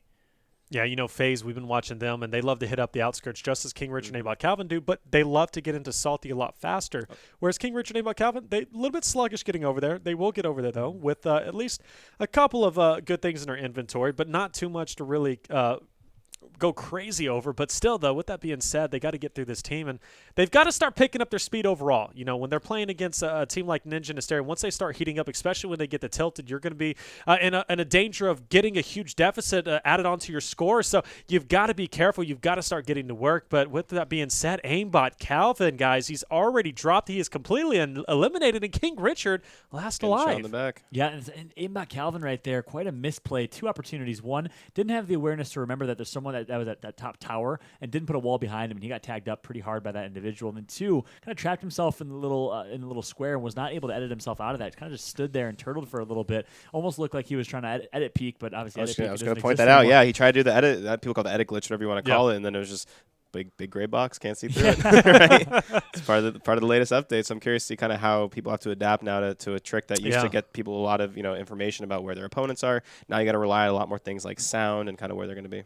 Yeah, because a lot of these things is second nature, peeking through your builds, or even double pumping through walls, which we've been seeing quite a few players trying to double pump through these structures. But of course, it's been nerfed by at least 50% when it comes to pumps and tacks as well as heavies, 25%. So it's not effective whatsoever. Yet we still see these players continually trying to do that, and they're not even breaking down one wall. So it just comes down to you just got to learn how to adjust and react. But like I said, muscle memory is going to take over. Old habits die hard. Exactly true. The old adage goes, and it is true in this case. But this is what I was talking about. Now, Aimbotcalvin, he dies. King Richard, a little bit sluggish off the start. He's going to have at least 3 kills in his back pocket. Hit you with the minigun. But, what a boss.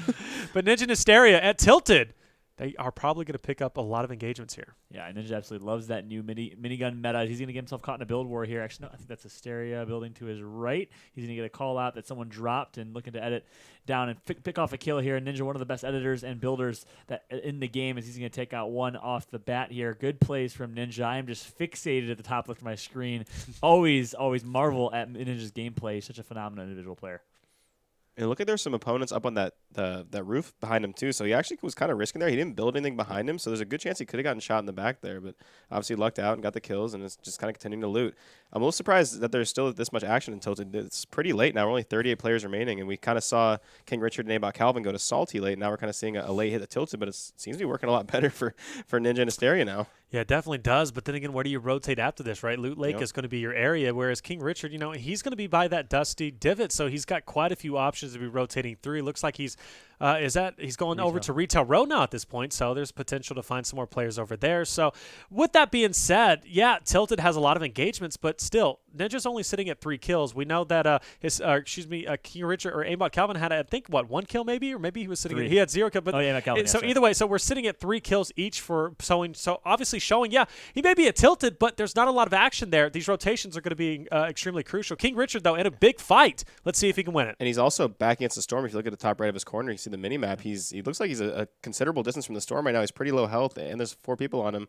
He does have a med kit, which is pretty helpful, and a campfire. But if I'm him, I don't know. You're going to take a lot of fall damage at the same time. I'm not sure if he's going to get out alive here. And I don't agree with how he played this, too. He goes down, He had height advantage, was in a good position, and they had to push into his Storm.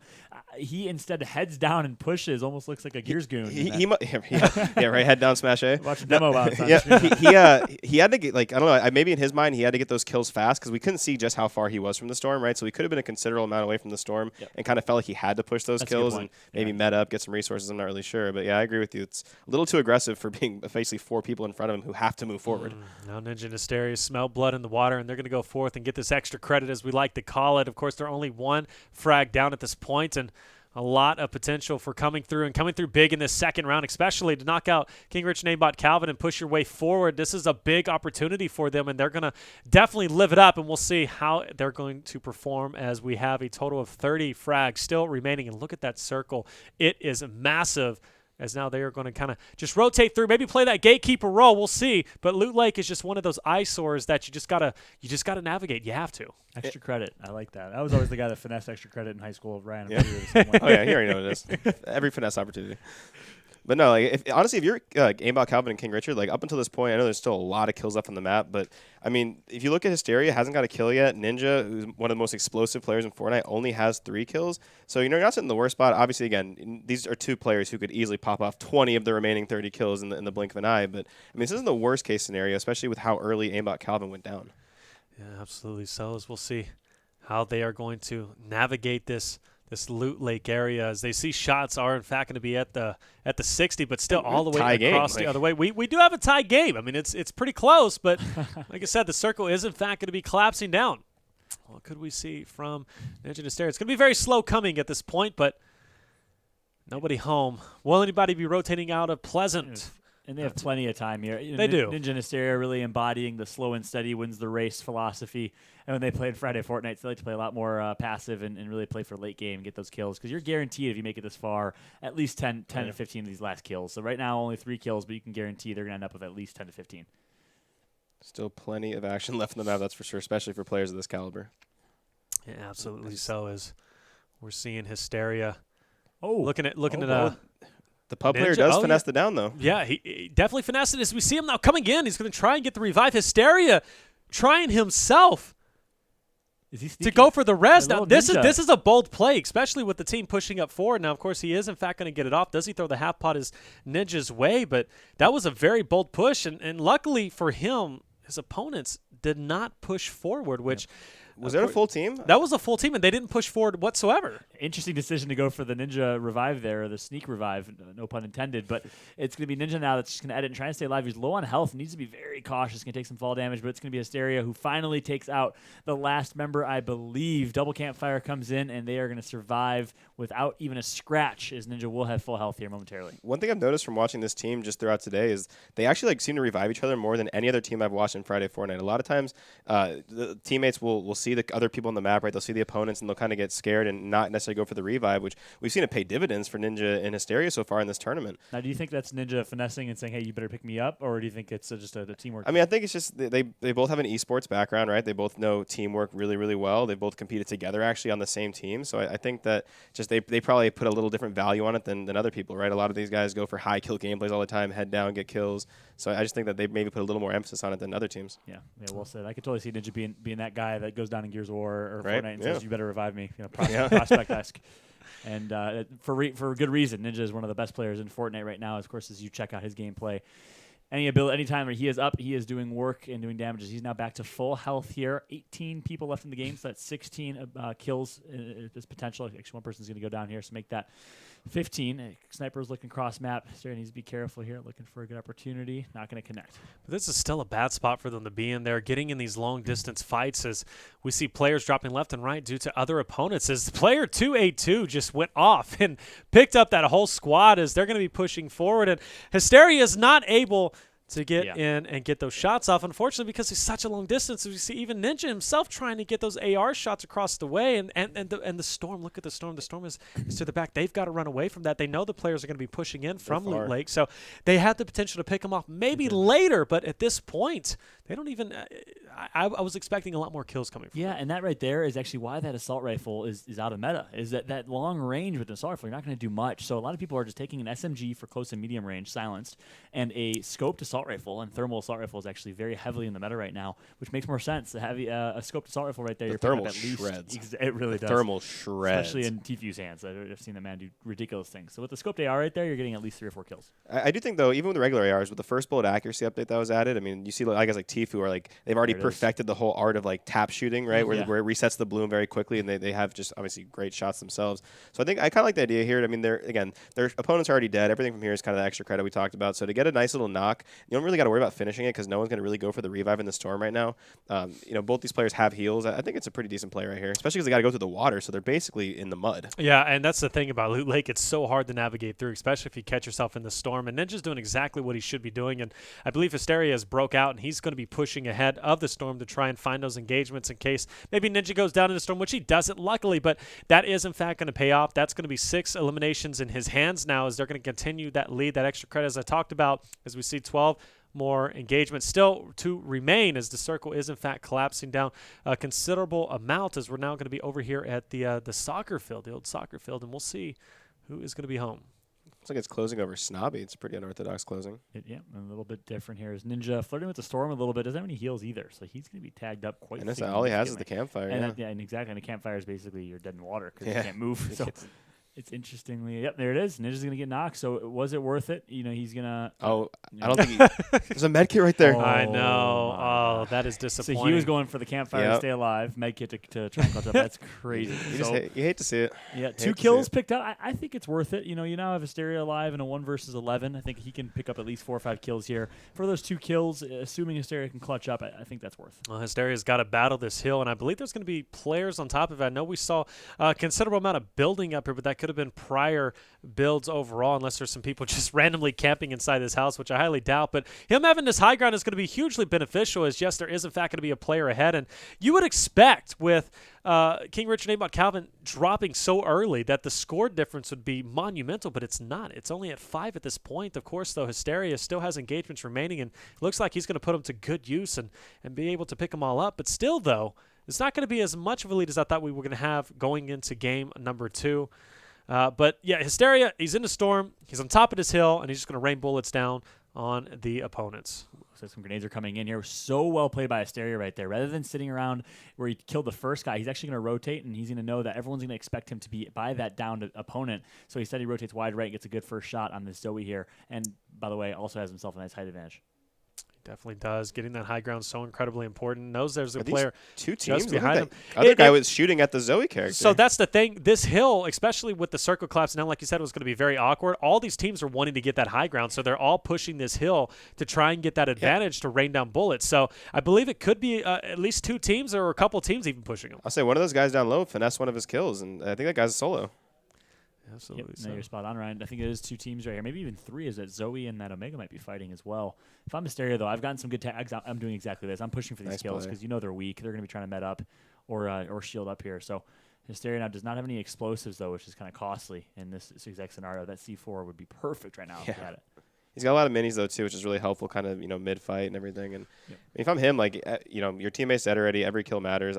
He's got to be a little more aggressive before it looks like we have 9 players left. Could be 2 teams of 4 before they kind of start taking each other out. I think he's got to be a little more aggressive on him.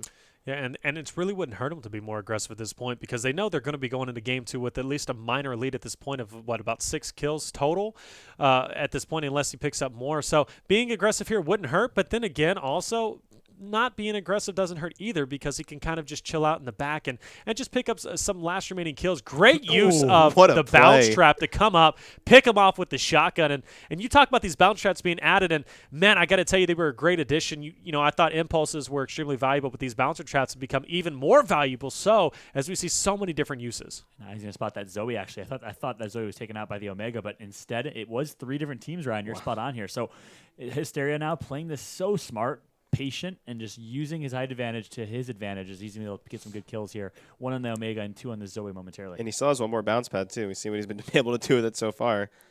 There it is. Another solo kill. Yep. Making the best of the situation for sure with Ninja going down. Well, to overtaking his hill was the big moment for him, and what a shot coming in. Hysteria has been landing these shots left and right all night tonight, proving himself to be a very valiant player when it comes to overall snipes. And will he use this bouncer trap to kind of push the opponents to see the building is in fact going to be going down, dropping down. Great use.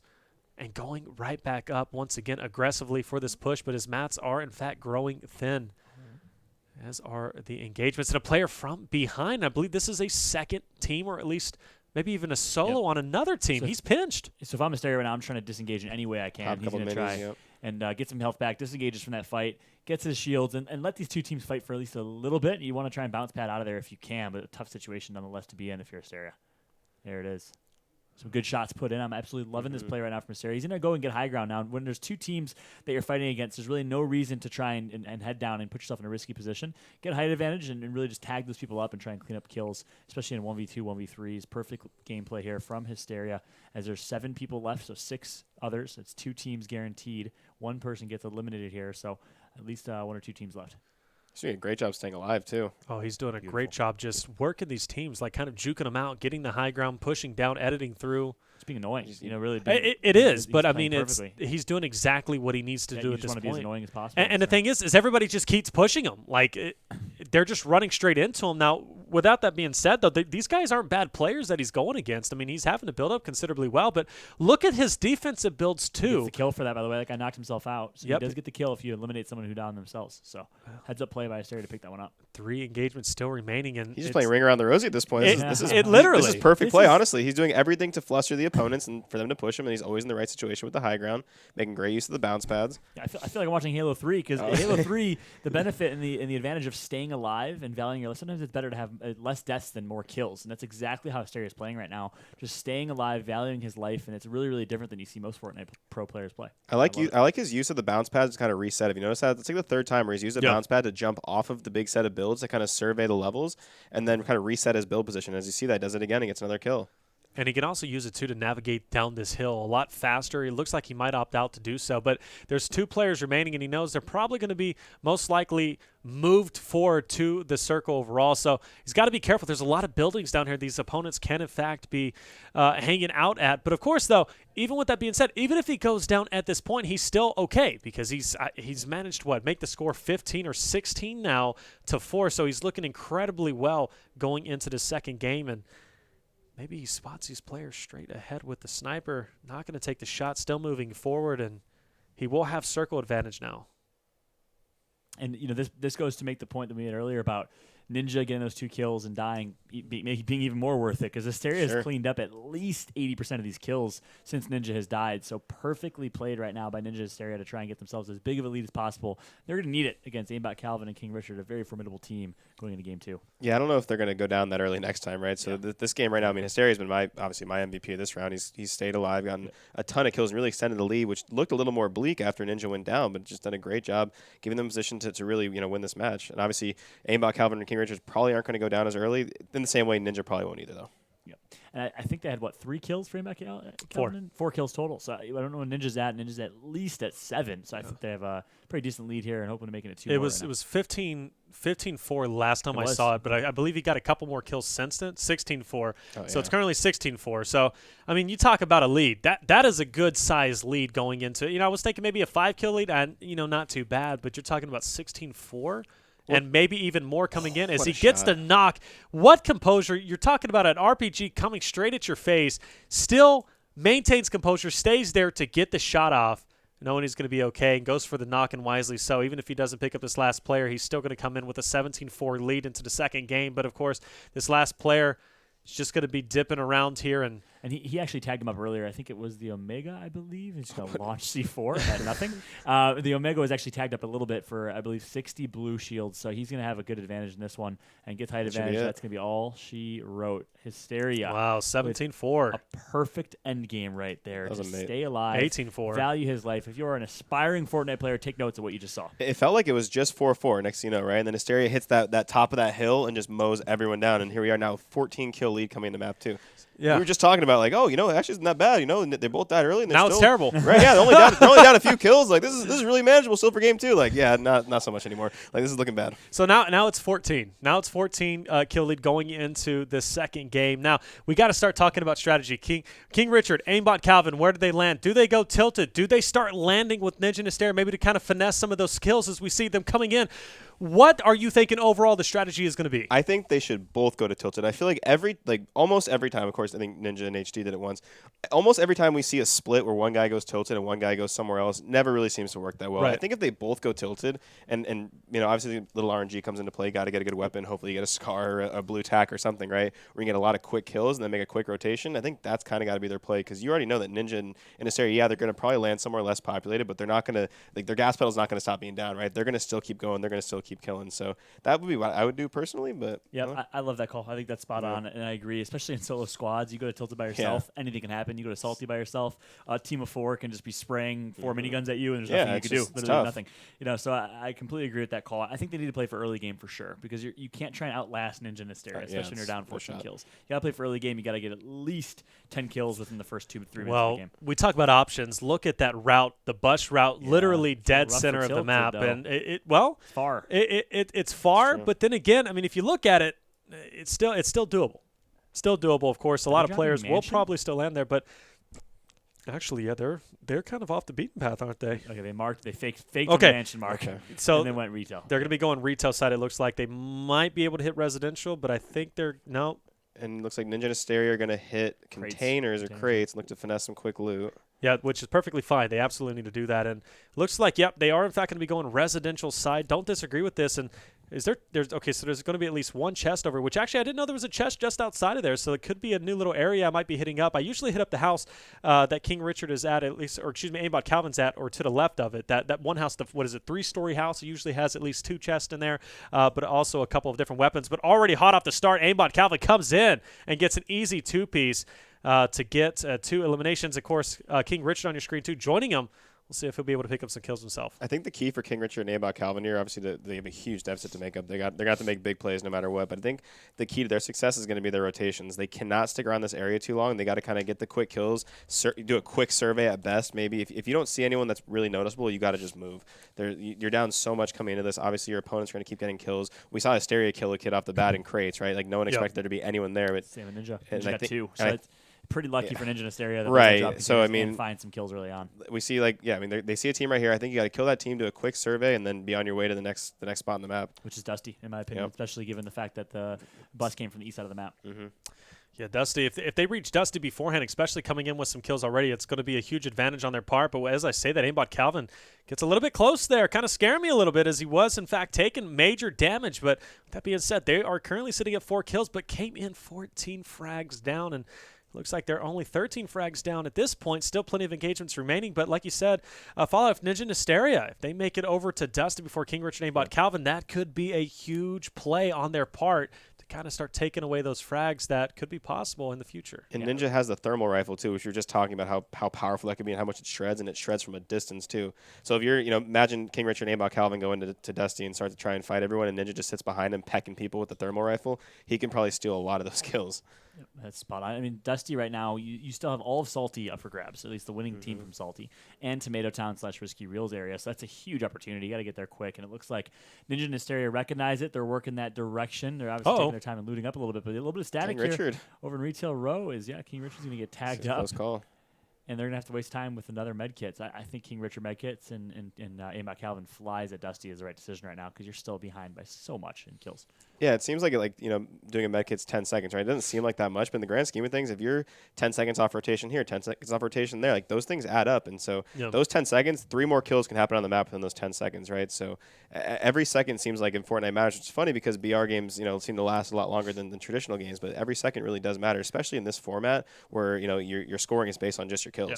Well, and not to mention, too, it messes up your pacing. So I think that's the biggest thing is, because this rotation sort of already been underway. And if you have to stop and medkit up, I mean, it just knocks you off overall. Of course, everybody else who you potentially could have been coming up on their back is going to be moving forward themselves. So you're constantly playing this catch-up game. But with that being said, they are, in fact, going to be just outside of the circle. And they are making their way over towards Dusty, which they might, in fact, beat Ninja and Hysteria.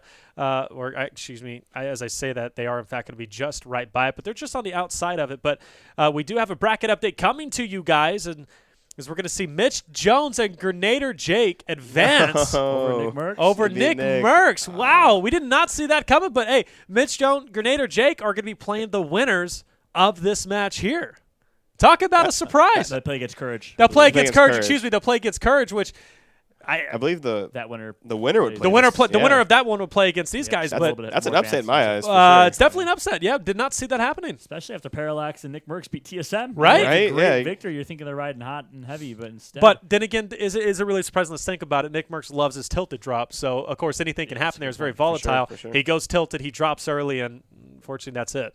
Yep, that's a great point. So the Dusty rotation is going to come through early for Ninja and Hysteria, and look at this.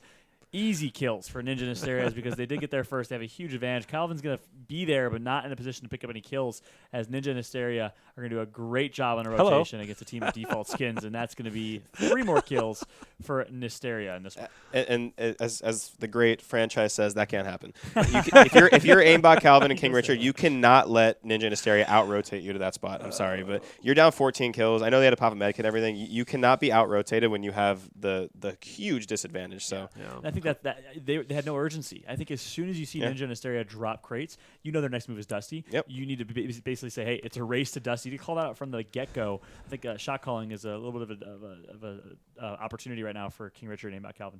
Not to mention, honestly, I know you talked about it at the beginning about splitting up, maybe not the right thing, but I think a split at this point would have been a very beneficial thing on their part. Yes, I believe. you risk they go down, but overall, you got to risk it for the biscuit, right? You got to go for it. And I think they should have double hit Tilted. And well, double hitting Tilted would have been good too. It was on the path. It was a little bit late, as Fallout mentioned, but it was definitely on the path, and a lot of players probably would have went there. The reason why they went retail, though, obviously it was fresh off the jump. It was right there, but they didn't come out with as many kills as they thought they would have.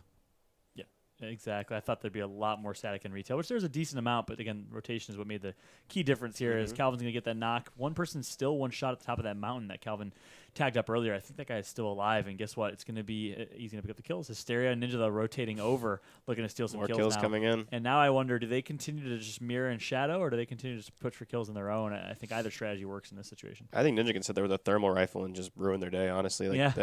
With how accurate he is, with how strong that weapon is, and the range it has, I mean, I don't know, they're up, what, 16 kills now, or maybe even more, actually, since Hysteria just got 2 kills. I think they're up 16 or 17. I mean, there's only 22 left on the map. Basically, King Richard and Aimbotcalvin have to effectively kill, like, 85% of the rest of the map. So, I don't know. This isn't looking too good for the side of, Calvin and King Richard. Yeah, they're up 16 kills. 16 kills right now. And with 21 remaining. With 21 still remaining, it's looking very bleak for the future of King Richard and Aimbotcalvin, as they might, in fact, be moving out of this tournament. And Ninja and Hysteria, though, a very formidable opponent, could be moving on in this tournament. And you know, that whole final, that phase versus Ninja and Hysteria could, in fact, come to fruition here, as we'll see. As we know, Ninja and Hysteria got 4th last time. They're hungry for the first-place victory. But still, with that being said, a lot of ifs in this match still remaining, as King Richard and Aimbotcalvin, they're not out, but the backs are against the wall. Are we in the round of 6 right now? So this would be another, this is round of 6. Yeah. Right, so this is all, they're all top 6 playing for top 4, correct? So this would be another top 6 placing for King Richard and Aimbotcalvin. I mean, like, let's make sure we give them credit where credit's due. They've been one of our most consistent teams throughout all of Friday Fortnite, always showing up in the top 6. So, I mean, they're still here. You know, maybe next week they kind of break through and kind of break the curse they got going. But, I mean, all the credit to them. They've been very, very consistent. We've seen a lot of teams that have even won tournaments go out in the first round the next week, right? So they're always in the mix. They're always competitive. And, obviously, they're playing quite a formidable opponent in the round of 6. No, exactly. Yeah. And we talk about it quite often. And, there's a lot of, ands, if, buts about it. But King Richard and Aimbotcalvin, they both died relatively early with, about 30-something engagements still remaining in that second game. And, of course, Hysteria played incredibly well towards that last. But you look at the second game, right? Even though it's been a bit of a slower start for King Richard and Aimbotcalvin, they're still sitting right now with that knock. They're only 1 frag behind Ninja and Hysteria. So you can only imagine if they would have stayed up in that first game what the score could have been. We could have been talking about now mere kills getting down to the last frags. But, of course, with that being said, that's not the case. Hysteria played it extremely well. But as I say that, Hysteria does, in fact, drop. And he's going to be over by Shifty, which means we are not going to see a res. Ninja now is in 1v2. Yeah, I mean, short of the Call of Duty nuke putting in by, Aimbotcalvin and King Richard, I don't think there's any way they can win this. Just straight to the point. 25 kill streak, they need the Moab or whatever it's called. Like that. Exactly. This is looking like it's over, even with Hysteria going down. Yeah, the missile has been beeping over by the super hero. Yeah, they might have to go press the button on the beeping missile that launches tomorrow. Yeah, which, by the way, I'm excited about that. If you guys don't know in the chat, there is going to be a missile launch tomorrow, and it's a one-time thing. You have to be in a game in order to see it. And it's going to be at, I believe it's 1:30 Eastern time. They confirmed? Yeah, they actually confirmed. I think it's 10:30 Pacific, so yeah, 1:30 Eastern. 1:30 Eastern, yeah. So you guys got to go see that. So we have to, and there was a Reddit post about this. We have to make an official pact that there's no killing. There's no killing on that match because everybody's going to want to go and watch that. Until some guy pulls up with but C4. You know that guy's going to with C4 or a minigun and just start mowing everybody down. It's going to happen, trust me. But I don't know. You see little people flying. Look at how accurate Ninja is. It's insane. Give me 1/10 of that accuracy, and I can die happy. It's incredible. Ain't that the truth here? I'm watching King Richard now flying across Loot Lake with some mats, doing everything he can right now to try and make this dream come true. But Ninja is doing everything he can, of course, to pick up at least 1 or 2 kills. And they should be able to wrap it up here as Ninja looking to secure yet another top 4 finish in this one. And who would be there on the bracket? Who would be Ninja's opponent for the next match? Either Courage, the Courage Cizzorz, or Mitch Jones and GernaderJake. Okay. Interesting. But yeah, I mean, it's very interesting. I was looking at Twitter between the matches when Landon was on, and I saw Courage raging about, I guess, something happened to him during the FaZe match that he was saying, like, apparently the team of no skins pulled up, but they were just like gods. And so he just said he got super, super unlucky. His last 7 matches had no issues in the beginning, but then, of course, against FaZe, they play against the team of no skin gods. And so he was talking about how tilted he was, but I mean, I thought he was out of the tournament, but he's still in there killing it. Oh, no, yeah, he's still in it. I mean, he's still in it to win it. I mean, we'll see if he'll be able to pull through. But you can imagine the speech that he's going to be giving if he has to go against Ninja and Hysteria. It's going to be monumental of sorts, and I'm sure it's going to be on YouTube later. Yeah, Courage definitely has one of the most entertaining streams out there right now. He has, obviously, I'm a little biased towards CDNThe3rd. I think CDNThe3rd is the most entertaining human being on the planet. But Courage has had a very, very entertaining stream, and we talk about really good at the game. So it's no surprise to me that they're getting this far. Crazy how much he's improved over the past couple of. It is. Oh, he's like really good. it's really I really enjoy watching him. Oh yeah. All she wrote as the dream is dead. King Richard couldn't pick up I think 2 kills right there. Ninja in the build war at the top left of your screen right now. Ninja doing what Ninja does best. A little flexing. Some great shots right there on that default skin. And a lot of people left. I think that is going to be all she wrote. Well, my man King Richard, once again, great performance, but not able to come through in the end. Aimbotcalvin and King Richard, though, they played well, like you said, top 6. They have done so consistently well throughout this Friday Fortnite, so got to give it to him. He played really well, and for sure, honestly, I'm impressed overall, and I hope to see them moving forward. I hope to see. Still, we're waiting on King Richard, team captain of Envy, to kind of pick someone up. We still don't know who's going to be on the Team Envy team. Yeah, as we're still waiting. We're still waiting. We're still waiting. Also, too, people are getting picked up left and right. You better hurry up, Envy. If you're envious, you at least get a duo for them. There's a lot of organizations. Envy, we're still waiting to see who goes on them. We're still waiting on to see who Echo Fox picks up. We're still waiting on quite a few people out there, ladies and gentlemen. Of course. No comment. Fox himself over here. No comment. Yeah. But seriously, hey, you guys are awesome coming from the Gears of War scene. Coming in, watching some Fortnite. It's good to be here. A lot of Gears pros doing their thing in this tournament. I think this tournament alone, CDNThe3rd, Nickmercs, CaMiLLs, HighDistortion, 4 Gears pros in this tournament alone. It's crazy to see how Gears fam's represented. Third-person games, that's what we're good at, right? And third-person games and shotguns. There's just no better recipe, right? Fortnite champions in the mist. But, guys, please let us know who you guys are thinking is going to move on in this tournament. The Nickmercs Cypher, kind of matchup is dead now. But, hey, there's still a lot more in the works. Will Ninja and Hysteria move on to finally make it over to face off against FaZe in the finals? They're going for that first place slot. Of course, they also want the money in their pockets, too. We'll see who's going to take it. Let us know in the chat. Use the hashtag Friday Fortnite on Twitter. We'll be right back after these commercial breaks.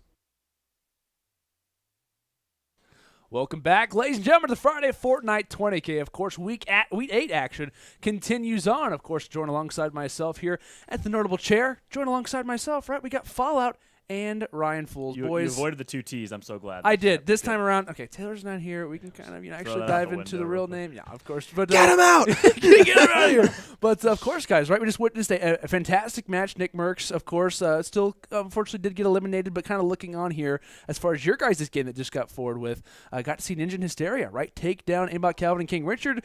Definitely, at least in my opinion, I'm not sure about your guys', but definitely kind of like a pay-per-view game when it came down to the losers bracket, kind of looking at those losers quarter matches and seeing which ones were kind of highlighted.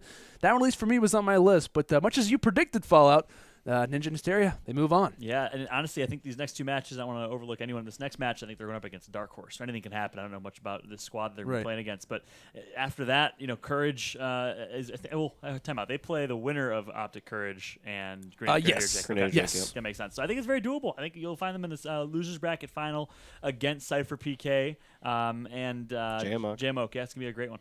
Yeah, so of course, getting ready to dive into this game, we're actually going to be having Cizzorz and Courage face off against Mitch Jones and GernaderJake. Now, we talked about losers quarter games, not that we're hating on any of our teams, but by no means has this been kind of an expected losers quarter matchup. We talked about the TSM boys being Hamlinz and Myth. You also talked about Krafty and HD. They'd probably be around this position as well. However, not making it up to this point. I think what was like maybe 2 weeks ago, we had a little bit of kind of more of a surprising tournament. Definitely kind of some unexpected results. We saw Dementos and Mongraal, the 13 and 17-year-old phenomenons, make it through. We could also argue this week a little bit kind of surprising when it comes down to kind of our later stages matches. But quickly, as far as this game is considered, right, losers quarters, give me your guys' thoughts, right? Maybe even some predictions as well heading into this matchup regarding Courage and Cizzorz versus GernaderJake and Mitch Jones. Any initial thoughts coming into this game as we get ready to drop?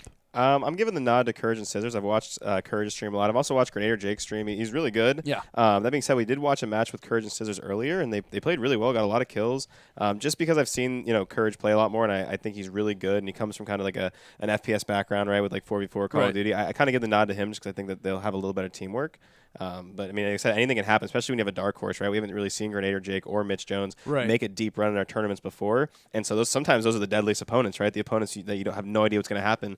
Right as we said, they're following Anarchy Acres, right? So that might influence a little bit of the predictions. Fallout. Any thoughts on the initial landing zones from either of our teams? Yeah, for both teams, kind of unorthodox. You're going to see a Greasy Grove, which we don't see very often, and a Anarchy Acres. So a little more passive outskirts of the map, work your way in. Honestly, this is a roll of a dice, in my opinion. You're going to get a lot of static early at Anarchy Acres because of the challenge. So you might pick up some more kills, but at that point, it's a matter of who can rotate better. But they're going to be rotating to different spots because of the opposite side of the map. Right, I was going to say, like, regarding like maybe either of our positions, kind of the future of this game, you could argue, maybe Courage and Cizzorz kind of in a more prominent spot. You talk about Greasy Grove, you got places like Shifty, you obviously got Tilted Towers, you got a lot of different options. We know when it comes down to Anarchy Acres, we saw, what was it? I think it was Ninja's team Hysteria.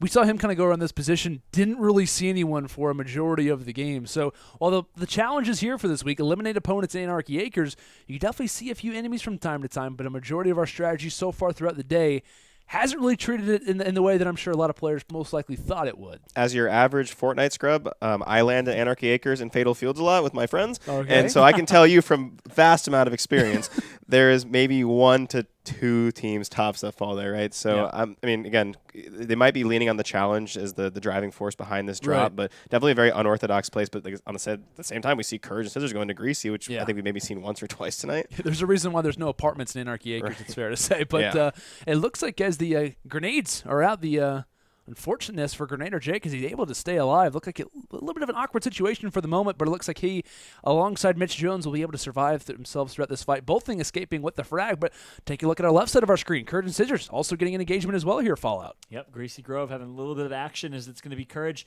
It's able to take out one. Cizzorz is going to clean up that kill, and they should be more than safe here. As I believe that is all of Greasy completely wiped. As I say that, Courage looks like he might be pushing someone. Nope, I think that's going to be all she wrote for Greasy. Meanwhile, Anarchy Acres is going to be cleaned up, and when the dust is settled, it is 4 kills to 3 in favor of GernaderJake and Mitch Jones. So as we expected, 2 very similar drops, outskirts of the map, 1 squad per location that they're able to take out. Unfortunately, one happened to be a team of 4, the other was a team of 3, and in result, we have a 1-kill game.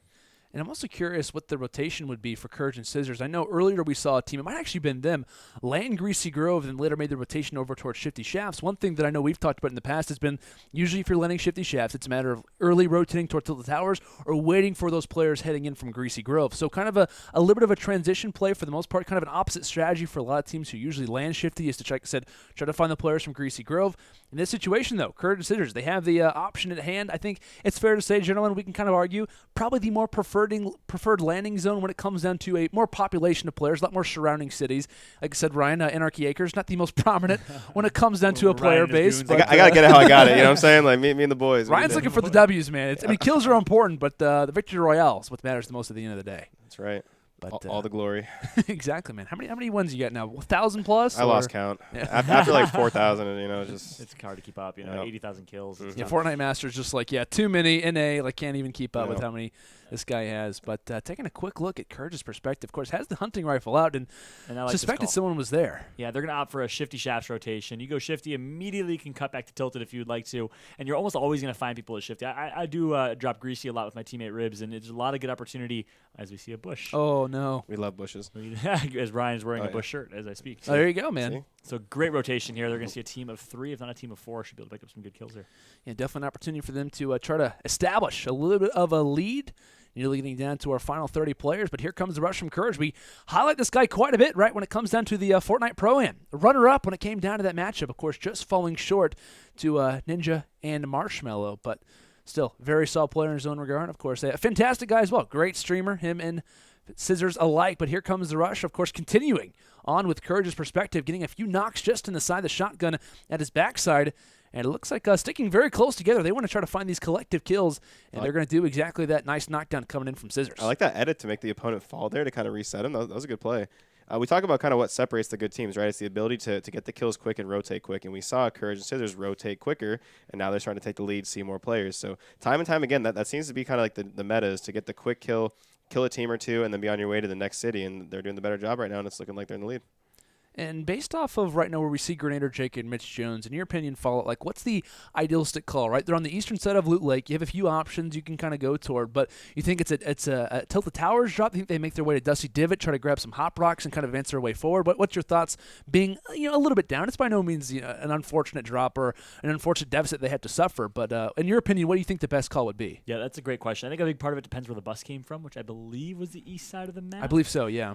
So with that in mind, it actually might make sense to go towards Tilted, versus Dusty, I think. And they're actually going to split right in the middle between Tilted and Dusty, which should be able to allow them to catch some rotations from Salty, from Tilted, and from Dusty. I think it's a smart play. They're heading the right direction. They're actually going to do a minor split. They can easily recoup and get back together. One person going Dusty, one person going to go check out Tilted Towers. I like that decision. Meanwhile, still at Shifty Shafts are Courage and Cizzorz. They're taking their time looting up. Yeah, we talk about one team making a lot of ground, the other pretty much staying in a 50-meter radius, but looking on here exactly to see what the strategies are. Much different, but the scoreline not saying too much, at least for right now, Ryan. I always love the mid-round push to Dusty just because the Hop Rocks are like, everyone loves the Hop Rocks no matter if it's the initial, right, the middle, the end, right? So there's going to always be people flowing through Dusty. It's also right now, it is in the middle of the circle, so I know a lot of people like to do kind of like the circle guarding or whatever we call it, gatekeeping. Yeah. So you do kind of lose the ability for that, but I do think that like at any time in the map you can go to Dusty and there's probably going to be people there because there's going to probably be kids in pub matches want to get Hop Rocks and jump around, right? So I do like that play to kind of go both. I do agree, again, Tilted in this point in the map is a good idea as well. I just think that Dusty's kind of always a good point of interest at any time. The kids these days and their Hop Rocks, right? So Back in my day, we ate Pop Rocks, right? Now they're on these dang Hop Rocks.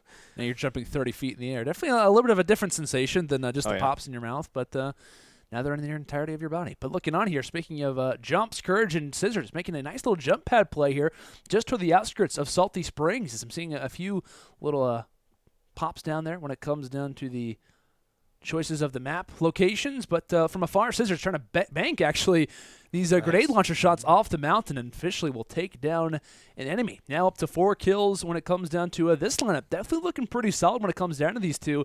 At least when it came down to like weekly rankings or really, kind of placements, where we think a lot of these guys are going to kind of reign from, when it came down to certain matches, power rankings, etc. A lot of people were saying, hey man, don't sleep on Courage and Cizzorz. This is a really solid group. When it comes down to their overall bracket, it seems as if they could easily make it far. Don't have to worry about the early TSM match, the early phase game either. And these guys are absolutely answering the call, right? In our losers quarterfinal game for a reason, but Courage ends up getting dropped, I believe, at least for right now. He doesn't have to worry about getting thirsted, but just as soon as I say that, the caster curse comes forward, and now Cizzorz, not the best of graces at the moment, needs to go big, of course, trying to get as much high ground as he possibly can and trying to rejuvenate a little bit of a push from this duo.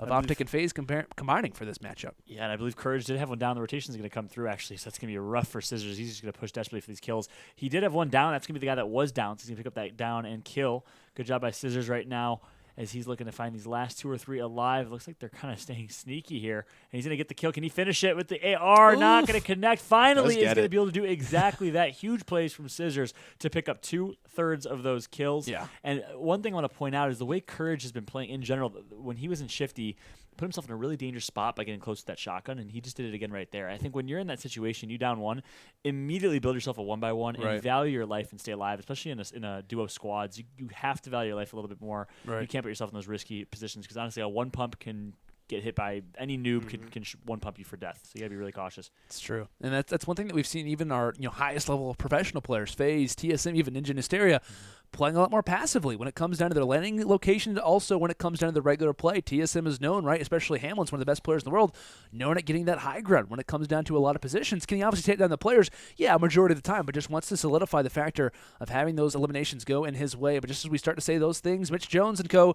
trying to initiate the fights forward, as I believe one player just happened to run just past his line set. Of course, has the advantage of the man count favor with GernaderJake at his side. Of course, goes for the side challenge, taking down one. And I believe at the same time, a near kill coming through from Cizzorz.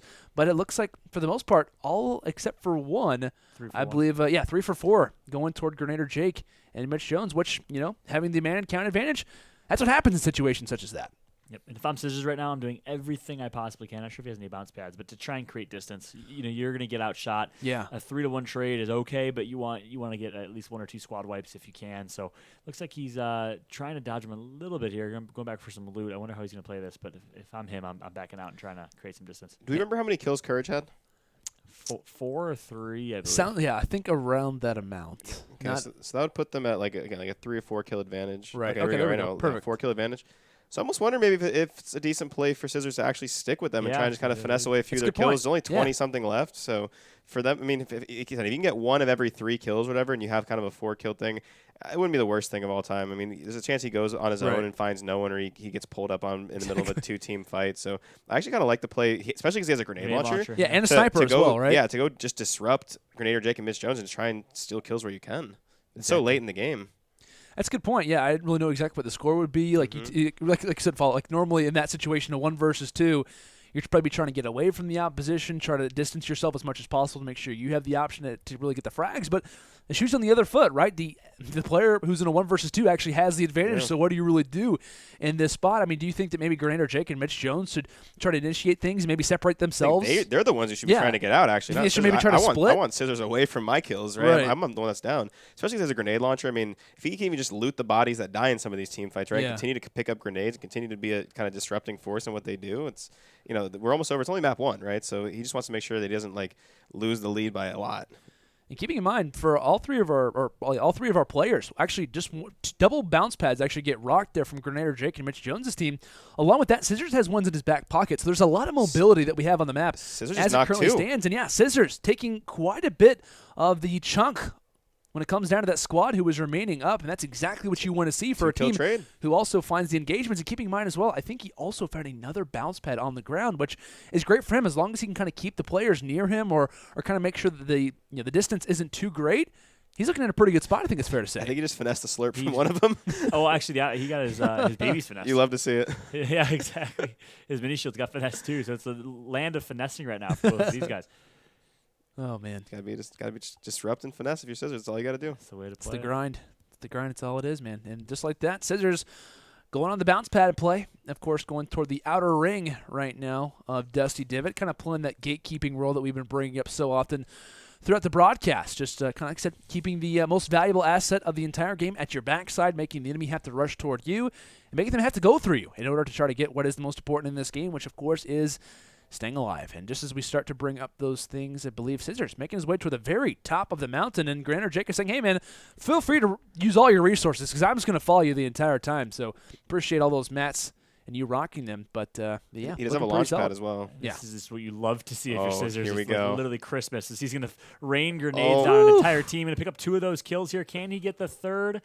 Looking for it. Can't spot it just yet. Of course, the rotation going to come through from GernaderJake and Mitch Jones, so Cizzorz has to hurry up. He has 2 knocked right now, and he's going to trust that those guys will go down as soon as they pick up this last kill here. Can he get it? Yes, he does. So Cizzorz, by avoiding the other team and getting a few steps ahead, is going to pick up 3 necessary kills here. Might be able to make it a 4th.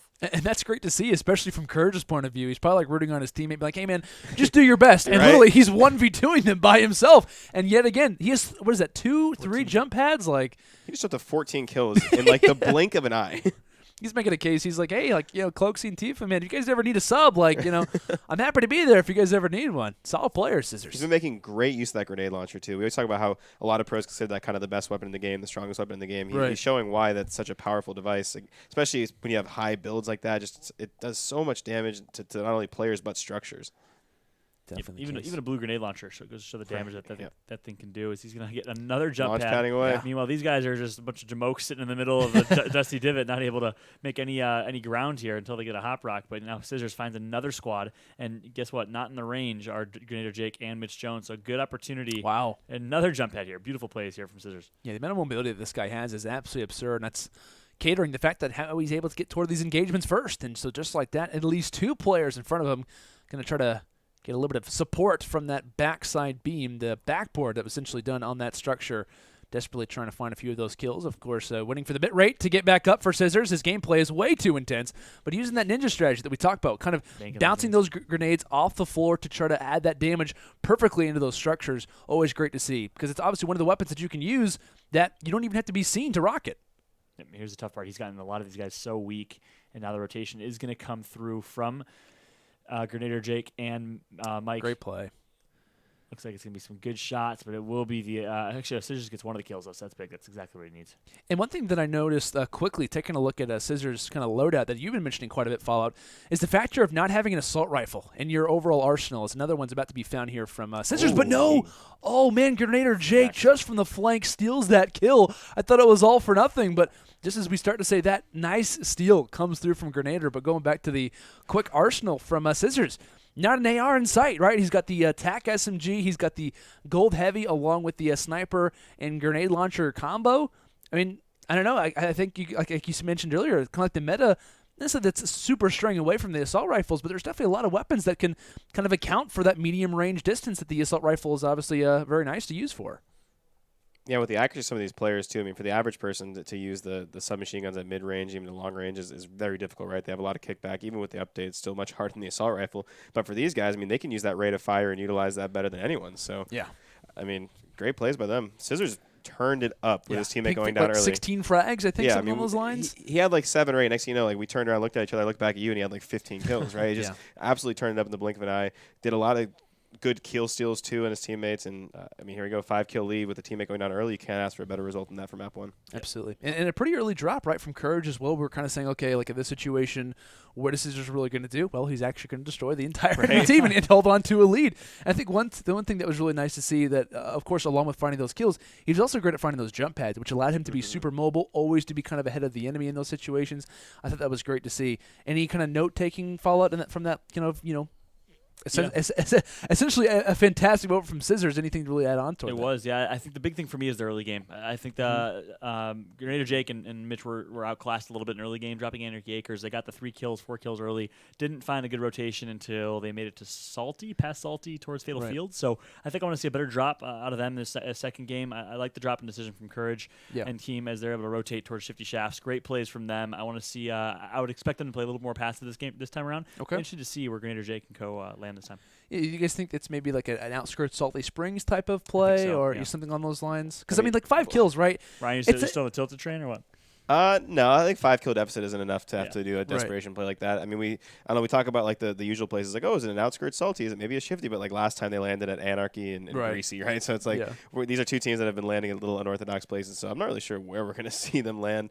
We talk about how great of a play it was by Cizzorz with Courage going down early. At the end of the day, though, it is only a 5-kill lead, right? That can be a race in the matter of seconds. That's a team and a half, tops. So GernaderJake and Mitch Jones had to have their work cut out for him. At the same time, you do have Courage and Cizzorz coming out at full force now. That's the second time we've seen a solo player kind of go on like a rampage to keep the team alive and then build a lead when you think that the opponent has the opportunity now to go build one. So great plays. HighDistortion do it, seen Ninja do it, King Richard. So Hysteria just did it. I mean, we've been seeing a ton of it. He's definitely in good company, it's fair to say, as Cizzorz. Or you look at really the stacked up of players that he, of course, joins alongside. But fantastic play from Cizzorz as now he can kind of himself encourage, rely on the fact that, hey, we don't have to go super hard when it comes down to at least the start of this game.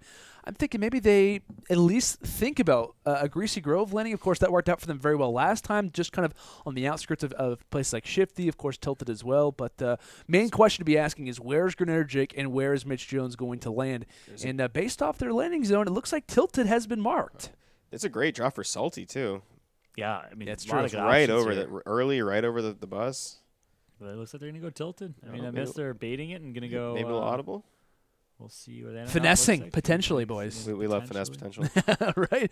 But, it looks like GernaderJake is just assessing the factor of how many players are around and probably been a little bit nervous, right? I mean, you see, 35 people landing at Tilted Towers. You're like, okay. Tilted drop. We're here. Yeah, they're here to stay, baby. They're going, maybe L's, Clock Tower? Man, GernaderJake is about that action. Jeez. It looks like they're going to do a little bit of split, not even landing together. One in L's and one inside a Clock Tower. Mitch Jones, people have been giving him a lot of credit so far throughout this tournament, saying he has been playing unreal. Time to show it. They're putting their money where their mouth is, man. This is a risky jump. Definitely is. And also, along with that, Courage and Cizzorz, as looks like engagement's going down really quickly. GernaderJake taking a little bit of damage, but thankfully finds the knockdown. But I think maybe even to counter that one Fallout, we see Courage and Cizzorz going to retail row. They probably weren't expecting to go toward a pretty high pressure situation, a very high pressure location like this. But I think after maybe watching Tilted, they say, hey, we don't want to get in a situation to where these guys are finding frags and we can't really attest to it.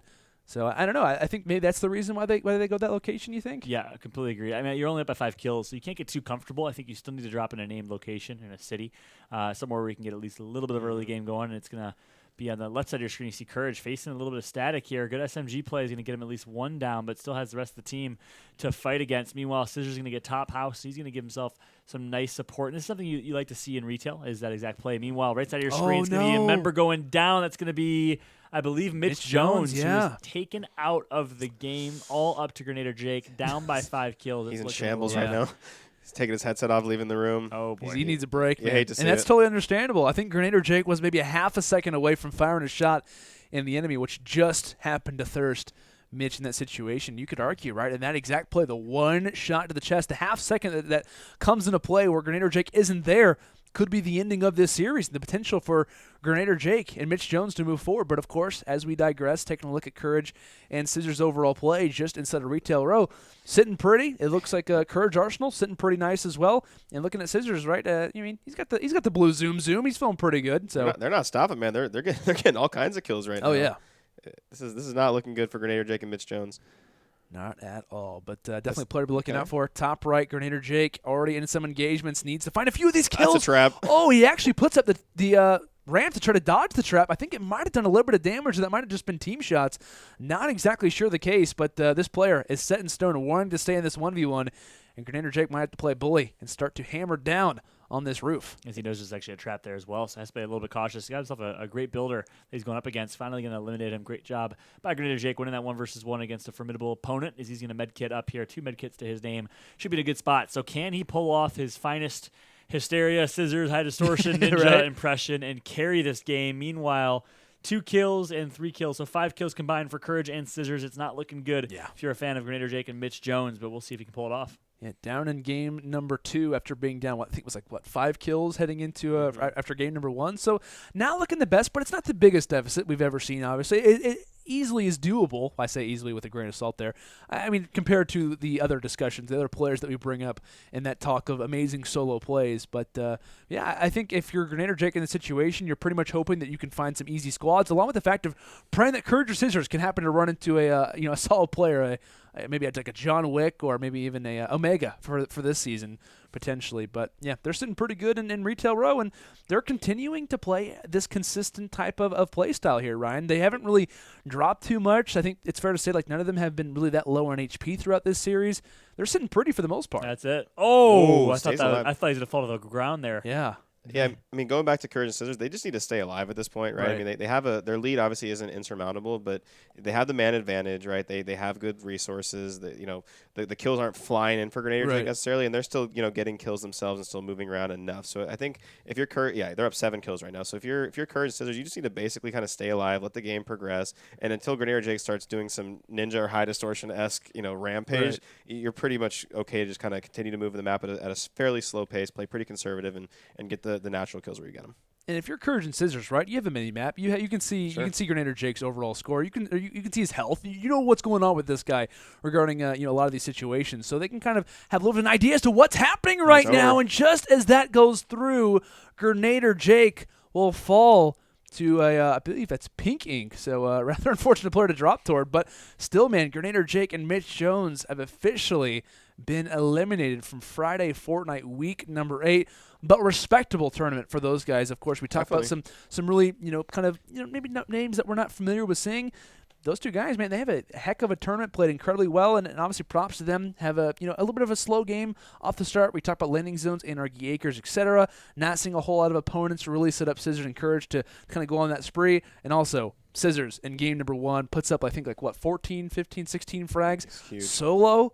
A lot of it being in a 1 versus 2 situation. So, I mean, you argue Cizzorz doesn't go off, maybe a different landing location. We could be saying, hey, welcome to loser semis, the opposite team here. So, any thoughts throughout that series? Yeah, I mean, it's a great point. What a phenomenal first performance for GernaderJake and Mitch Jones. I mean, to make it as far as they did, defeating Nickmercs and a lot of big names in the process. I mean, it was an amazing run. Meanwhile, on the flip side, Courage and Cizzorz, man, I'm liking this duo. They make it far in winner's bracket, get knocked to loser's bracket, don't show that they're shook at all. They're able to bounce back, win that one decisively, and now they're going to move on to play against Ninja and Hysteria in our loser's bracket semifinal. Yeah, it's a tough task. I've been actually super impressed by Cizzorz. I talked earlier how I thought Courage was really good. I haven't seen that much of Cizzorz yet. I don't think he's made a ton of deep runs in our tournaments yet, but he's obviously had the great 1-on-2, but he's been very, very good throughout this whole tournament, and this might be their new little duo. This could be a team that we see kind of up in the top ranks moving forward. They seem to have a decent amount of chemistry, good thing going for them, but they do go against Ninja and Hysteria, who are obviously one of our powerhouse teams. You're going up against the King of Twitch. All the eyes are on you, so we'll see what they do. Although we have seen Courage in these situations versus Ninja perform pretty well. We talked about the $3 million Pro-Am in E3, ends up finishing second when it comes down to the duos game. And who, though? To Ninja, right? That's what I'm saying, man. That's what I mean. Like, in these situations, I think they actually have played in a tournament prior as well, Ninja and Courage together. So have a little bit of maybe some chemistry. I know that they played each other, in streams and whatnot. But definitely have some potential to see a very fantastic series when it comes down to our upcoming losers semi-final matchup. Like we said, guys, coming up next, Cizzorz and Courage. Can they potentially take down the King of Twitch along with a familiar teammate in Hysteria? Of course, we'll find all of that more. And of course, if you guys haven't done so already, man, make sure to check out our website, of course, umggaming.com. You guys can play, obviously, in a lot of our tournaments. You guys can even rock a Prime membership to, obviously, be able to play in some high-level tournaments, whether it's Fortnite, whether it's Call of Duty. Got a ton of games, even Realm Royale recently added to the website. Make sure to, of course, check out all of our games, of course, on our website as well. Guys, we're headed to a quick commercial break. When we return, more awesome action here from Friday Fortnite. Welcome back, ladies and gentlemen, to the Friday Fortnite 20K. Of course, Week 8 action will continue as we're hopping in here toward our loser semi-final matchup. We've got Ninja and Hysteria going up against Courage and Cizzorz. Of course, myself, Landon Lano Sinners, joined alongside by Taylor, Reflections Noble, and Ryan, a.k.a. Ryan Fools. Boys, it's about to be an interesting game, and taking a look at our landing zones, anything to take note of off the break? Yeah, we got retail coming in from Courage and Cizzorz, which, hey, I'm excited to see just that. But, of course, it looks like we have a very slow, shifty shafts drop for the men of Ninja and Hysteria. But, of course, they have been opting to go to this spot quite often throughout the match. And, of course, already off the break, we see Ninja getting a nice little knock there with the sub, as well as he has that gray tack. Indeed he does. The gray tactical machine gun, which we've seen a few players, right, in our past tournaments do some work with it. And in Ninja's hands, I think he could pretty much pull off anything. I think if he even had like a jump pad, he'd somehow find a way to kill somebody. But looking on here, as I actually have to continue on with Ninja's perspective, having constant players in the mine, trying to find as many as he possibly can. There's 2, there's 3. This would be a full squad wipe, and just like that, Ninja 4 kills toward his arsenal off the start. I was going to bring up and say the aggressive play versus the more passive play, meaning that we see Ninja and Hysteria and shifty shafts, while Cizzorz and Courage are sitting in a very well-populated place like Retail Row, but it's been anything but the opposite of that. More action and shifty compared to Retail this time. Yeah, Shifty has seen to serve Ninja and Hysteria quite well throughout this tournament. I mean, they come in here, they usually get at least a squad wipe, and they're able to rotate through Tilted, which obviously is working out in their favor. Of course, Courage and Cizzorz just coming off of that win, which that was I liked it. I have to say, Cizzorz really performed extremely well in that last one. We finished with about 15 total, 16 kills, I believe it was, towards the end. Of course, Courage, I believe, had 4, finishing with a total of 20 at the very end of it. So, gotta say, very impressed overall by his style of play and just how he performs overall. Courage has been playing phenomenally well too, but I know Ninja was kind of scoping out the competition before that when I was in the back room while you guys were on. I was watching. Ninja and Hysteria were both watching Courage's stream, trying to get the little strats, find out what are they doing that we can capitalize on. I want to point out, actually, in that last Ninja play, I don't know if anyone else noticed, there was basically 3 people in front of him shooting, and there was no builds. They were underground where you couldn't build, you couldn't do anything. He had to basically just outmaneuver and showed great composure, hitting pretty much every shot, like I said, with that trusty gray tag. So great plays by Ninja to stay alive, because 3 kids in front of you with no way to build or play defense, and to get all 3 of them, that's a big play that could have really turned the tide of the round. And the odds it's possibly a stream sniper as well. It's like, oh my God, it's Ninja, there he is. It was a John Wick too, man. You know, those guys are Superman in this game. So. Yeah, they absolutely you see a John Wick, just turn around, brother. That's facts. That is absolute facts. But I believe at the same time that we're highlighting Ninja's play, even going back to him as well, just takes down a casual enemy on that orange bridge as he is just having 27s pop up like it's nobody's business, man. What, constant? Okay. All right. Well. All right. He's just showing off at this point. Yeah. That's It's fun to watch something that you can never accomplish and just be like, wow, that's really impressive. That is something I will never do. But I believe along with the nice little assistance coming in there from Ninja, Hysteria also gets the knock, of course, being the aggressor in this situation while Ninja kind of plays support and kind of fires back from afar. Yeah, it's funny because going back to when we had Ribs on stream whenever he was commentating, I said, Ribs, how do you feel watching these matches? And he says, well, honestly, it's quite depressing. And I was like, why? Why is it depressing? He says, well, because I'm an aspiring, I want to potentially go pro or at least be competitive in this field. And I'm watching these players play like Ninja, just ding players left and right with whatever weapon they have. And he's like, man, they're good. I mean, and it goes without saying, they really are good. And we've seen them improve so drastically over the span of these Friday Fortnites. Of course, on week 8, it just gets better and better over time. And, you know, it slowed down a little bit for Ninja and Hysteria, but it's starting to heat back up. We see 5 and 2, making that 7 for Ninja and Hysteria. But on the other end, we have Courage and Cizzorz. Now, they managed to pick up at least 4 kills coming out of retail, but here at Dusty, hopefully they'll be able to find some future engagements, because if not, they're going to start falling behind. But, you know, we do see Ninja and Hysteria, though, working their way back to Shifty Shafts and then maybe over towards Tilted. But I'm kind of curious as to why they made their way back over to Shifty. Yeah, I was going to say, I'm not sure why they went back to Shifty. They already killed all the players that were over there. They made their rotation, and now they're just kind of rotating back. I'm not sure if they're maybe going for more mats for the late game. It's an interesting decision. Yeah, definitely kind of untypical, that's for sure. But does back up and thankfully finds a gold from Moss off the ground. So at least there's one positive, regardless of the mat discussion that we can obviously bring up. But yeah, I guess there's some excess areas that haven't been fully discovered and going to kind of make their way through here. But speaking alongside the opposite team, we talk about one squad kind of remaining consistent, not really moving too much. That squad happens to be in the lead. Well, we've credited Courage and Cizzorz by being the aggressors in Retail Row. They escape out of that overall city with only 4 kills, and now they're advancing themselves into Salty Springs. So definitely you could argue, based off the location covered, Ninja and Hysteria are looking great, right? They've maybe covered like 60, 70 meters overall, or maybe a little bit more than that, but not too much of a play, yet they're in the lead despite Courage and Cizzorz going to 2 massive areas and only having 4 kills total. Yeah, based on what Ninja's doing right now, too, he's doing a ton of farming, gets blessed with a grenade launcher, which obviously we know how good he is with a grenade launcher, kind of side note, but he's doing a ton of farming for mats, and I mean, I think it's a pretty smart play. You have the lead. You know, it looks kind of weird he's going back kind of where they started, but if you enter the late game with a lot of mats, I mean, how many times have we seen players getting these crazy build battles in these solo squad matchups and run out of mats, right? And then from there, if you have 4 players shooting at you and you can't defend yourself, kind of puts you in a world of hurt. So, I mean, while they have the lead, obviously Courage and Cizzorz aren't doing a ton to put the deficit back up, so he has a free couple minutes to farm. Meanwhile, as we say that, Courage and Cizzorz are pushing, looks like 4 players right now. Yeah, this is their opportunity to try to get back in the kill column. It looks like Cizzorz was definitely firing down on quite a few minis when it came down to the zoom, as we like to call it. But nice little play there. She's going to find a few excess frags. I believe Courage takes down 2 while Cizzorz finds the 3rd. So that's going to be nice when it comes down to their overall play. But take a look on the top left of your screen, gentlemen. We're making our way toward Tilted Towers as well for Ninja and Hysteria. Of course, like Ryan mentioned, the tie game. This is a pretty risky call when it comes down to Ninja and Hysteria, not known for making their way toward Tilted quite a bit of the time, but when you're going Shifty Shafts, it's almost a matter of time when you're going to Tilted Towers, Taylor. Yeah, that's the thing. You have to make your way over to Tilted. That's just the natural rotation from Shifty, and it seems to be working out as Hysteria does, in fact, pick up a knock. Of course, we do see some grenades coming in. He's got to watch out for that slow damage, and I'm talking about Ninja, in fact, who picks up the Thirst, and he's going to get some much-needed loot as Hysteria as well is going to pick up a kill himself as they're looking to kind of take off with the score, sitting at a total of 10 here. As we'll see more will, in fact, and we now see, once again, Hysteria is, in fact, going to have that thermal in his back pocket. But as I say that, Courage, though, tearing up the competition, manages to pick up another kill himself, putting him at 5. So we're going back to back between the 2 teams. And got to say, very interesting. We're seeing now Courage, they land Retail, they go through Dusty, they go through Salty, and now they're at Fatal. Yeah, they're covering a lot of ground, and to be honest, like, not that the turn hasn't been there, but you think about going to those 4 cities, escaping with 8 frags, you could argue that going to one of those locations should give you 8, let alone going to 4 total locations in itself. So definitely kind of surprising, but regardless of the current line side as far as locations are considered, right now, it looks like we're going to see Ninja and Hysteria go ahead and dip out Tilted Towers, which, you know what?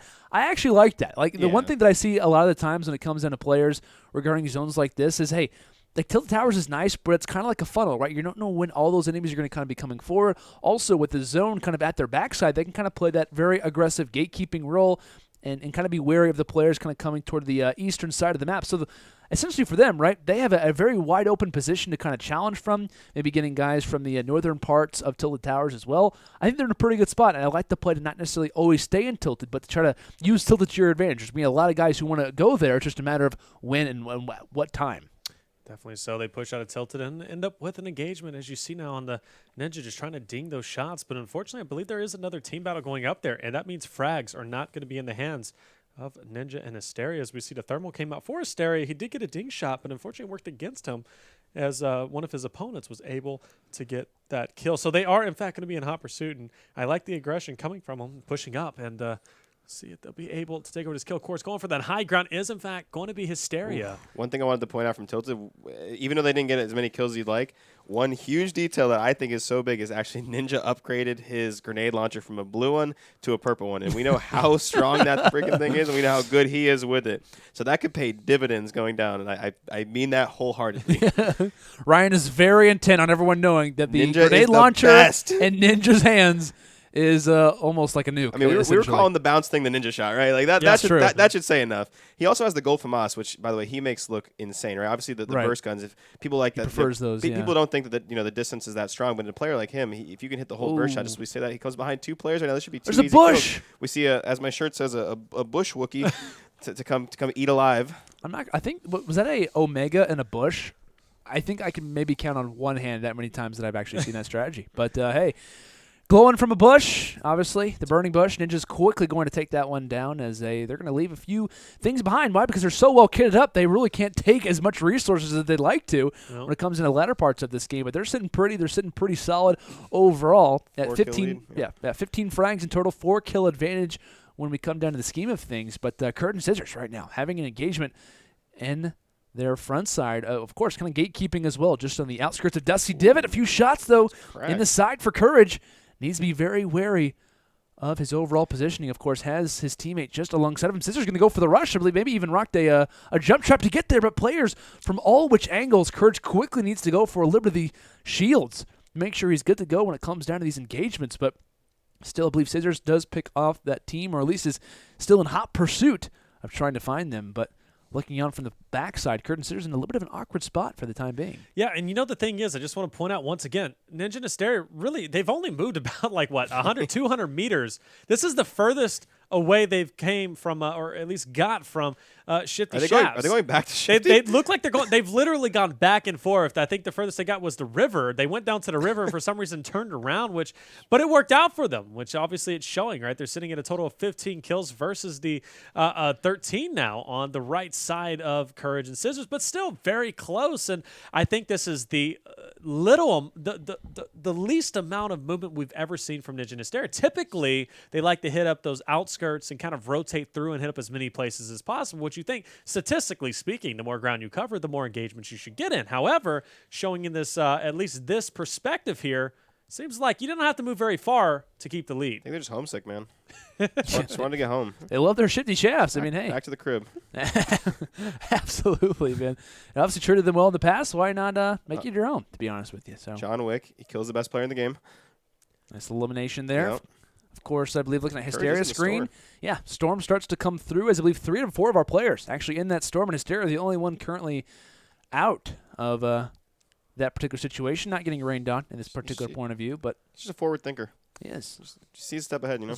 That's the thing. You got to get out of that storm, right? And Hysteria knows this is, in fact, true. He's going to be building up, trying to get out of it. He looks like he does have a jump pad, so he'll be jumping out of there and trying to scope out his competition, see what his next victim is going to be. We have a 1-kill game right now. We do definitely have a 1-kill game, and this is to be expected between these two, right? Ninja and Courage have teamed in the past, and both phenomenal players, Face Cizzorz and Hysteria, both coming in and doing so incredibly well themselves and kind of matching each other's play style. I got to tell you, Hysteria, though, has been lighting up the kill feed, sitting at 7, Ninja at 11 himself. And, you know, it's kind of nice to see Hysteria with that thermal in his inventory, because typically we see Ninja with the thermal kind of dinging shots in the back. So it's nice to see how Hysteria can kind of ding the shots himself. But you notice, I've talked about it in the past, Ninja and Hysteria, they like to switch up roles, and they've done just that. But to say that an engagement does go down, as Cizzorz will, in fact, find his next victim. Hit a great hunting rifle shot there. Gets a great shot there. Look how many engagements remain, boys. We only have 1 more, and we have a very close game. Yeah, we do indeed, as it looks like still in the bottom left, Hysteria seeking out where the opposition could be at. He's got the thermal AR. If anyone's going to spot him, it would be him. But desperately trying to seek out where this final frag will be. But, well, of course, we wait for the Bush Wookiee to make himself present. We can kind of rely on the fact and thinking heading into this game number 2, how close it's going to be, right? It's going to be at least like a 1-2 kill game at the very most, rather, when we look at game number 2. I mean, we could argue maybe same landing positions between Ninja and Hysteria, like you mentioned, Taylor, kind of outskirts type of players. Courage and Cizzorz, when it came down to this game, how much ground did they cover while going to populated locations? Retail Row, Dusty Divot, Salty Springs, Fatal Fields. I mean, they went almost everywhere just to kind of see a tie game. Definitely so. And, you know, this tie game is something that we wanted to see, especially between these two powerhouse teams, and it's only going to be a 1-kill difference going into the next round. But who will have that? That is the question. But whoever gets it, regardless, is not going to have too big of an advantage. So looking pretty good on both sides here, and kind of curious to see the landing spots between both sides. Wouldn't go without saying as Hysteria has spotted a wild The potato. easiest kill of the game. Wild potato appears, and he takes him out. And that is, in fact, going to be a 1-kill lead going into the second game as Courage and Cizzorz. Cizzorz loves that new emote on the market. I believe it's called the Seagull. The Seagull. Okay. The Seagull. Okay. I mean, hey, it kind of works, I guess. I'm kind of imagining that with like maybe the in combination with a pterodactyl glider. I think that'd be kind of cool. Maybe like a dinosaur type of thing going. I don't really know. So much dinosaur themed. Yeah. Which is just kind of something cool. he does, It's just something they do, you know. It's kind of to be expected, to be honest with you, with the meteor coming in, right? The dinosaurs meteor. I don't know. Little history lesson for you guys. The meteor killed the dinosaurs, and dinosaurs are.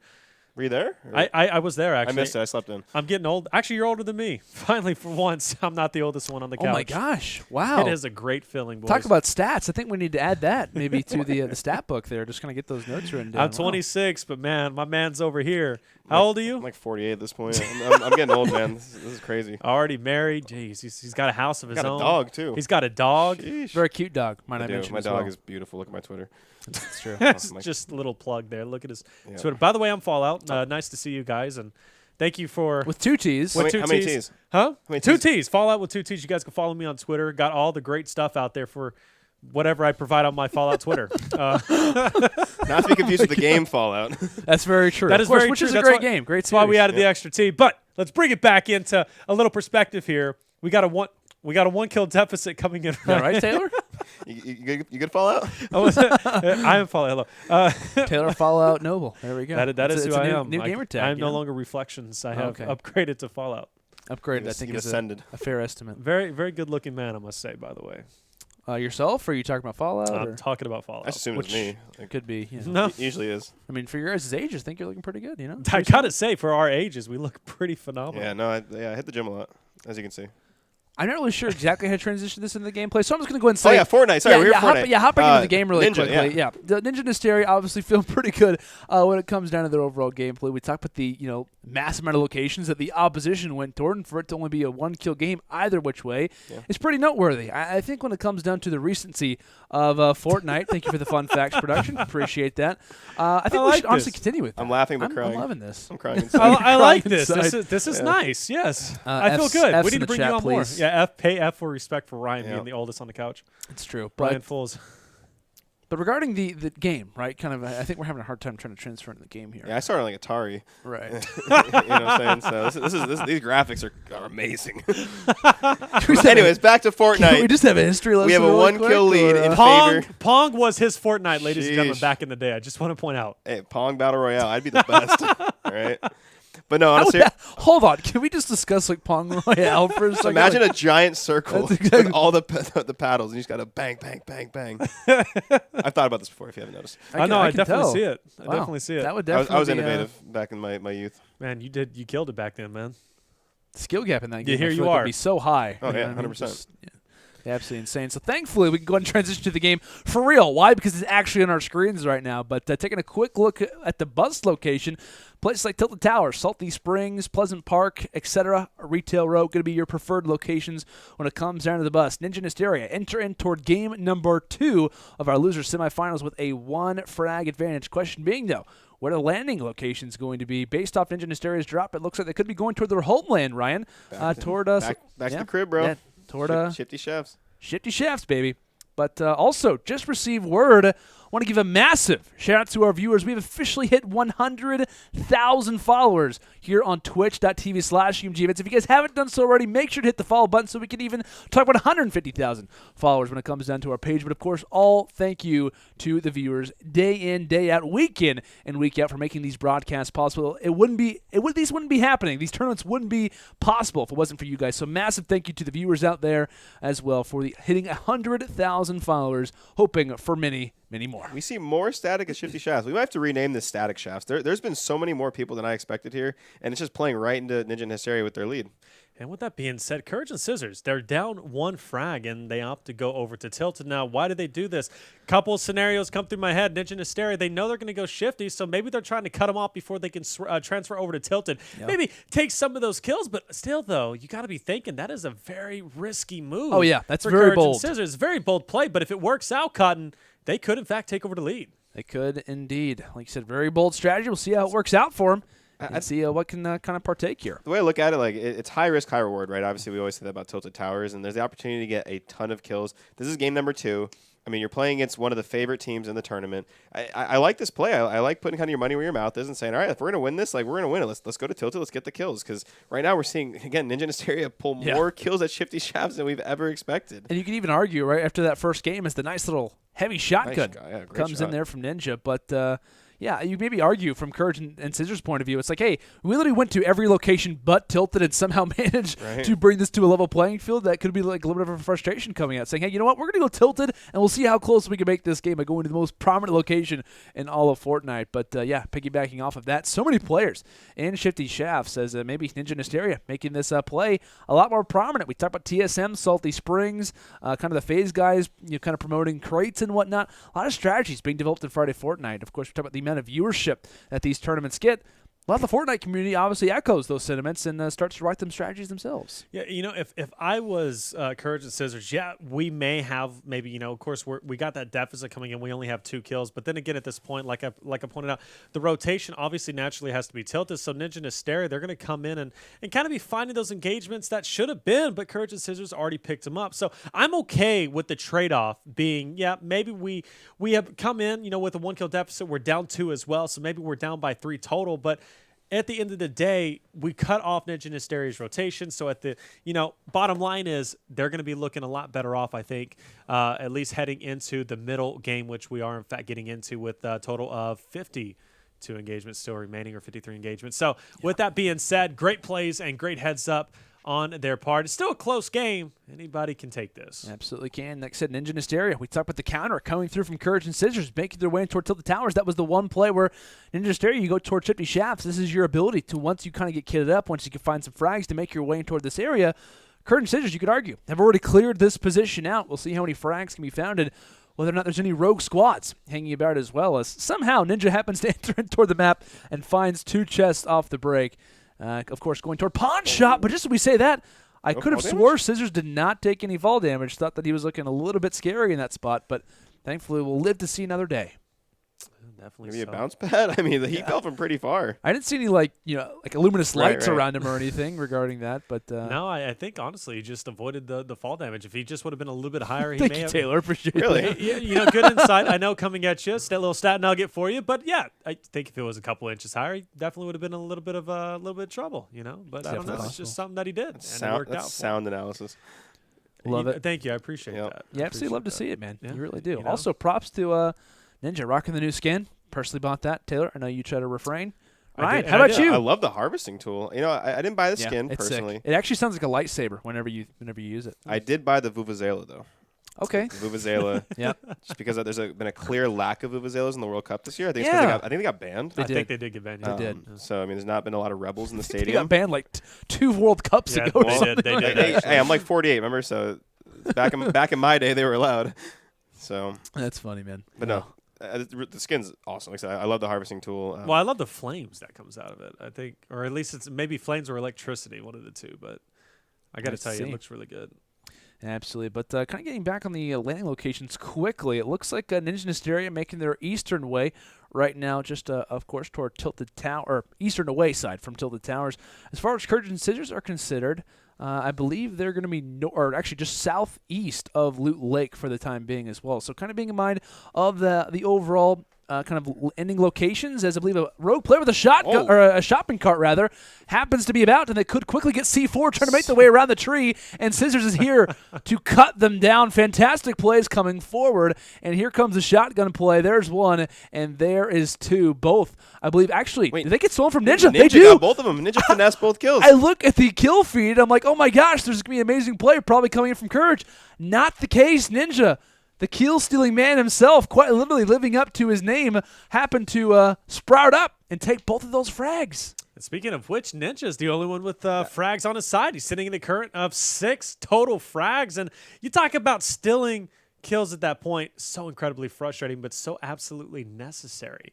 As he comes in and takes it, and of course, he looks like he might be in another engagement here, kind of trying to build up and get this little vantage point as he's going to be heading over into Dusty. But it looks like Courage has the advantage pushing in, and there it is. He is, in fact, going to pick up that frag, putting him a total of 10 on the right side compared to 6. So Courage and Cizzorz, yes, they did get their stills still stolen, but nonetheless, they're still leading the way. As we see now, they came in with a 1-kill lead with Ninja and Hysteria that puts them at 7. So right now they have a 3-kill lead overall. And the one man that's not in all of those engagements happens to be Hysteria. We talk about the split coming through. Hysteria needs to go big, going for the edit, trying to take some shots on the other player. Will successfully take one down, but the fall damage could definitely spell for disaster. 83 HP in a dream, as it looks like Hysteria does successfully get another knockdown forward, but thankfully has those shields, only takes 20 HP off in that last shotgun blast. Still staying up, though. This is a big opportunity for Hysteria. After finding those knocks, solidified kills is exactly what he needs, and just like that, there's going to be 3 big ones just inside of Old Soccer from Hysteria, and that's fantastic. If you're in Ninja's shoes, the ability for players to not necessarily be next to the others, those engagements that no one is going to be able to see except for Hysteria's eyes only, and going big when he absolutely has to, as he comes through with 3 big kills. That gives Ninja and Hysteria the lead back. Yes, it Just does. like that, we had Courage with a 3-kill lead, and then Hysteria finally turns up, gets I think a squad of 4.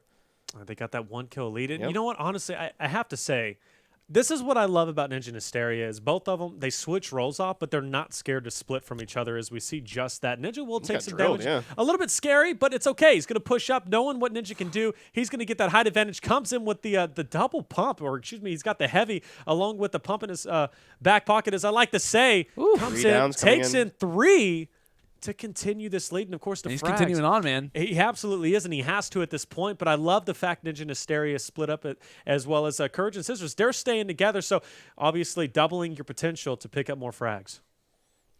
Ninja does such a good job, by the way. Like we talk about defensive building. I swear it's like an instant reflex with him when he ggets something shot underneath him to instantly put a platform down and save his life. If he doesn't put that platform down, he probably doesn't get any of those kills, and maybe even gets a lot of fall damage there. So yeah, his ability to have that quick reaction time and again to build on a defensive side is incredible. Yeah, without question, probably one of the greatest recovery builders in the entire game of Fortnite, and of course sitting alongside some fantastic pros who are also very good at that stat liner. Guys like Tfue, you could even argue like Hamlinz, etc. Guys of that nature. But still, looking on, I believe a structure does get dropped. This is when we talk about the recovery building. Ninja showing off exactly why that's the case. Having an enemy just in front of him toward the outskirts of Salty Springs, having a few engagers, teammates, opponents just on the outside of him for the time being. Happens to get on the flank of one, having to be wary of his backside, trying to go for the challenges, but needing to go for the healing. He does have the Chug Jug. Is going to go ahead and rock this. It's going to take a lot of valuable time. And the Stink Bomb comes forward, trying to escape. He's trying to breathe.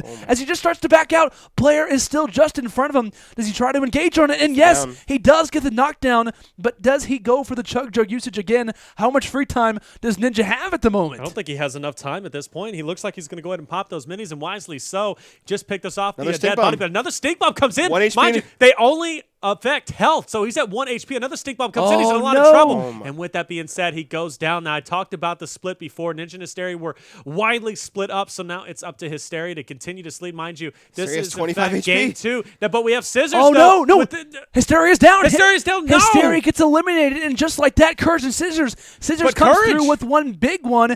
Of course, Courage Courage goes down. also gets knocked in a matter of moments. 3/4 of our players have dropped. It's up to Cizzorz. It's up to Cizzorz. It comes all down to this. It is down to this moment. Cizzorz all by his lonesome. Of course, guys, trying to get a score update for you as quickly as possible to see how many kills are necessary. What exactly is the scoreline for right now? All relies on Cizzorz. This is his moment to try and prove himself. Of course, goes for the quick edit, trying to grab as much utility, as much health, as much resources as he can manage. Player just behind him. Keeping in mind, he has a great amount of mats. He has a great amount of kind of utility at his backside, but quickly trying to stay up and make sure he's set up for the late game. I think he needs 4 or 5 kills. 6 Yeah, kills. okay, 6 Wow. kills. This is, I mean, you Big talk about moment here. a lot of weight on your shoulders. Now, down to 71 health and 9 shield. Of course, this team is unrelenting on his shoulders. He only has 4 minis. He doesn't have any bandages, so he's got to definitely watch out at this point. Edits out, comes down below, does spot a player, goes for the knock, not able to get it, but finally able to successfully knock him out. Plus goes for the thirst, but he shouldn't have done that. There's going to be a player just above him. He's got to play this so incredibly perfectly, being 6, now 5 total frags down. He's got to be careful. If you want Ninja, He's going and forward. Hysteria, or excuse me, yeah. If He you had it. This is not good. Yeah, This the is unfortunate so mishap big. on the excess, and unfortunately looks at the entirety of his fort happens to be exploding at the seams, trying to go for the quick edit. Can he find any of these kills? Having to stay alive, taking a little bit of damage here and there, but players are surrounding him. Coming up on 2 This right is now. Cizzorz' opportunity. Goes for another knockdown. Here's the other opportunity. No! It's over. Cizzorz drops, and just like that, So so does does his their headset. chance of moving forward. And Hysteria and Ninja will survive Oh my. a barn burner, one that comes to the close. What an insane ending to that match. Cizzorz had it in his hands. He had so many players around him. Oh my It was God. all in his hands. But unfortunately for him, he will get taken down, which will in turn advance Ninja and Hysteria in the tournament. Honestly, he looked like he was in the middle of like 2 or 3 teams of Yeah. 4 because there was rockets coming in, there was grenade launchers, there was C4, there were bullets. It looked like a gosh. 50v50 game at that point. There was just explosions everywhere, and he had to go get 6 kills out of that mix. Incredibly hard to do. Obviously, didn't make it out alive. Jeez, man. Wow, what a match! That's a good match. Ninja and Hysteria move forward. Hey, Very good, Taylor. That's probably who we would have favored coming in, right? But I mean, in that fashion, to see it come down to the wire like that in a situation where we just saw Cizzorz do a one-man army before that to kind of seal a victory, Yeah. right? We just saw him do it earlier. Why can't he do it again? Doesn't obviously pull it out, but what a performance by them! And again, we see the favorite move forward. We're one step closer to kind of the desired Ninja versus FaZe grand finals. But Right. I don't know. My heart's still kind of Yeah, starting to calm down a little bit. That was insane stuff to watch. Wow. Like insane. Like, oh my gosh! Like talk about the plays that were made toward the end. And He stayed alive. He didn't really get off staying alive, too. Oh, Let's give yeah. him credit. Like, he died in the end because he was between a 50v50 Right. match, it looked like. But And you can he see did the such a good job. frustration right at the end. Of course, the rage, but I mean, when it comes down to the $20,000 tournament, being so close to that money and being in the spot that he was in, it was such a good match. That was- No, you talk about the ending. I mean, Whose no, man's? but oh my god, no, it was so. Think about it. Cizzorz, he loses that. He breaks the headset too, which was just added to the temper of the whole match. But what a great ending overall. I'm a little delayed there. That I didn't expect that to be the case. I thought Cizzorz was totally going to make that comeback possible. I didn't think it was 6 kills, but I'm sorry, I'm not providing a lot here. But it was just as a spectator, I really enjoyed that. But Ninja moving on. They're going to be going against Cypher, as well as our man FaZe Jaomock. It's a Luminosity match. Yes. That's a Luminosity Losers Finals. We talked about Cypher and Jaomock, right? 2 players who we know have a crazy skill, haven't made as far in their tournaments as we think they probably should outside of obviously Cypher's week 1 win. They team up, and I mean, look at them. Here they are. They're in the top 3, a placement neither of them have gotten near in quite some time. And again, they're going up against one of the Titans, we know. But I mean, everything they showed us so far, I don't know why they can't compete and maybe win the match. Well, I'm excited for Cypher, especially because Cypher has made it this far, obviously coming in, not playing with Nickmercs. This is great for his part. And you pointed out, you were excited for Cypher to be playing with Jaomock because Jaomock obviously hasn't shown much, at least whenever it comes to our tournaments overall. So this is a great showcase of his skills. But of course, were they beat by FaZe earlier in the tournament? I'm trying to remember back Who was? Yeah, they were. Cypher- Excuse me. Yeah, they were. So that's who knocked them Cypher down. and Jaomock? Yeah, Cypher and they've been Jaomock. playing in the Winners losers finals. That was Yeah. winners finals, exactly. Right. So obviously a rematch would be pretty awesome. But then again, you think about Ninja. Like I said, his best placement ever was second place. So he wants that first place, and to get through Cypher as well as Jaomock is totally doable, of course, if you think about it, because Ninja 2 it's completely warmed up. He's been playing left and right, just comes hot off that win. Now he's going to be coming in against maybe potentially a cold team of Cypher and Jaomock, and then maybe an even colder team of FaZe. But I say that, but they're always hot. But moving into it, I'm really curious who's going to take it. But honestly, it wouldn't surprise me if I see Ninja and Hysteria take it, because they've been playing on point. The shifty drop seems to be the way to go overall, and it's not served them wrong whatsoever. Even we saw Courage and his teammate try to counter that by going tilted themselves, and they still weren't able to do it. Right. Of course, guys, a lot of awesome action to come. Our losers finals is set up and ready to go. Our final three, of course, will continue on to see you get a majority of that $20,000 prize. Of course, FaZe awaits the winner of our next matchup, of course, in our losers final game. Of course, if you guys haven't done so already, make sure to follow the stream. Of course, yet again, thank you for 100,000 followers on our UMG Events Twitch page. Massive thank you to you all for making things like this happen. Of course, like I said, guys, going to take a quick commercial break. When we return, some more awesome Friday Fortnite action. All right, here we are going into the losers finals. We've been talking about it all night. Would Ninja make it through with Hysteria? And he has, in fact, done just that. Now, of course, he has to get through Cypher and his teammate FaZe Jaomock. They've been playing considerably well. But now, Ninja, Hysteria, coming off that hot win that we just saw, they're warmed up. They're ready to go. They've been hitting up Shifty, and it looks like they might, in fact, be going Shifty once again. Seems to be their homeland, as Ryan likes to say. But, of course, as we know one thing, Cypher and Hysteria, they like Shifty themselves, and they're going to be going going like Shifty. Following the opponents, too. That's what we've been talking about throughout a lot of their tournament runs, has been kind of on the back heels of their opposition. And you could argue on this landing spot as well, they could be doing much of the same. Whether or not they obviously prefer Shifty Shafts is obviously a known factor, but I think them like seeing Ninja and Hysteria going there, it's like, hey, it's kind of two positives. Might as well make it a play call here. Yeah, so Shifty versus Shifty. It's really going to come down to who can outperform the other, a battle of true skill and a little bit of kill stealing and a couple other things that come into effect as well. And it also comes down to the rotations. We can't forget that, right? We've seen so many times Ninja and Hysteria take over a victory because they were just rotating ahead of their enemy opponents. Of course, that happened with FaZe. We noticed that earlier whenever we saw that FaZe Cypher and Jaomock match. FaZe just was able to rotate through a little bit earlier and take over those kills from Cypher and Jaomock. So that's another thing they're going to have to focus on, too. Who is going to push for tilted first and get those early kills? But trading back and forth is going to be overall frags. As we see Jaomock and Hysteria both picking up frags themselves. As Shifty, of course, you'll run into a couple of squads here, but it's going to be about those rotation. How is the tilted going to work out? Yep, 2-1 is the score right now. It looks like ultimately the squad wipe did go in favor of Ninja and Hysteria, but as you mentioned, Tara, I think the most important thing is who's going to rotate and how quickly you're going to rotate over to tilted. Do they both decide to go tilted as well? Something tells me they both will. Oh, definitely so. That's the natural instinct for both of these guys. I mean, a couple tournaments back, we saw maybe a Greasy rotation, but that was back when it was at least a battle pass objective, go to Greasy. You find out some opponents are going to be rotating through, and you might have a squad there, but ultimately that squad from Greasy usually is going to go Shifty or tilted themselves, so eventually in the end, you'll end up finding them. Definitely possible. Yeah, when it comes into the Shifty Shafts, though, I know you touched on it already, Taylor, but really it's a matter of like, hey, are we going to wait for the rotation of Greasy players, or are we going to make our way towards the towers first? It's going to be a lot of the things kind of being in question right now in the minds of all four of our players, but I believe as the C4 comes through, Cypher happened to spot someone. And of course, the top right of our screens at the moment, we'll see if he tries to engage or who can actually be there. Jaomock is going to be the aggressor, and I believe in the end of things, it's actually going to be Hysteria who steals that kill. Rather unfortunate when it comes down to Shifty Shafts, with the kills necessarily aren't always in a very high amount. You really got to take them where you can get them. In that situation, Hysteria comes big with a nice little steal there. Yep, so in the end, looks like two squads actually rotated to Shifty at some point. Maybe a solo squad came in as 5 kills are on the board right now, 3 in favor of Ninja and Hysteria, thanks to the heavyweight of Hysteria, who's actually performing incredibly well today. Meanwhile, only 2 kills in the hands of Cypher and Jaomock. So here comes the rotation. Looks like it's going to be a quick jump from Hysteria as he's looking to get to tilted as fast as he possibly can. And right behind him, of course, are Cypher and Jaomock. And that's what I talked about. You got to get ahead of your opponents, and they look like they're doing just that. Yeah, they're going to be farming a little bit of wood, but Cypher will, in fact, have the lead overall pushing into tilted.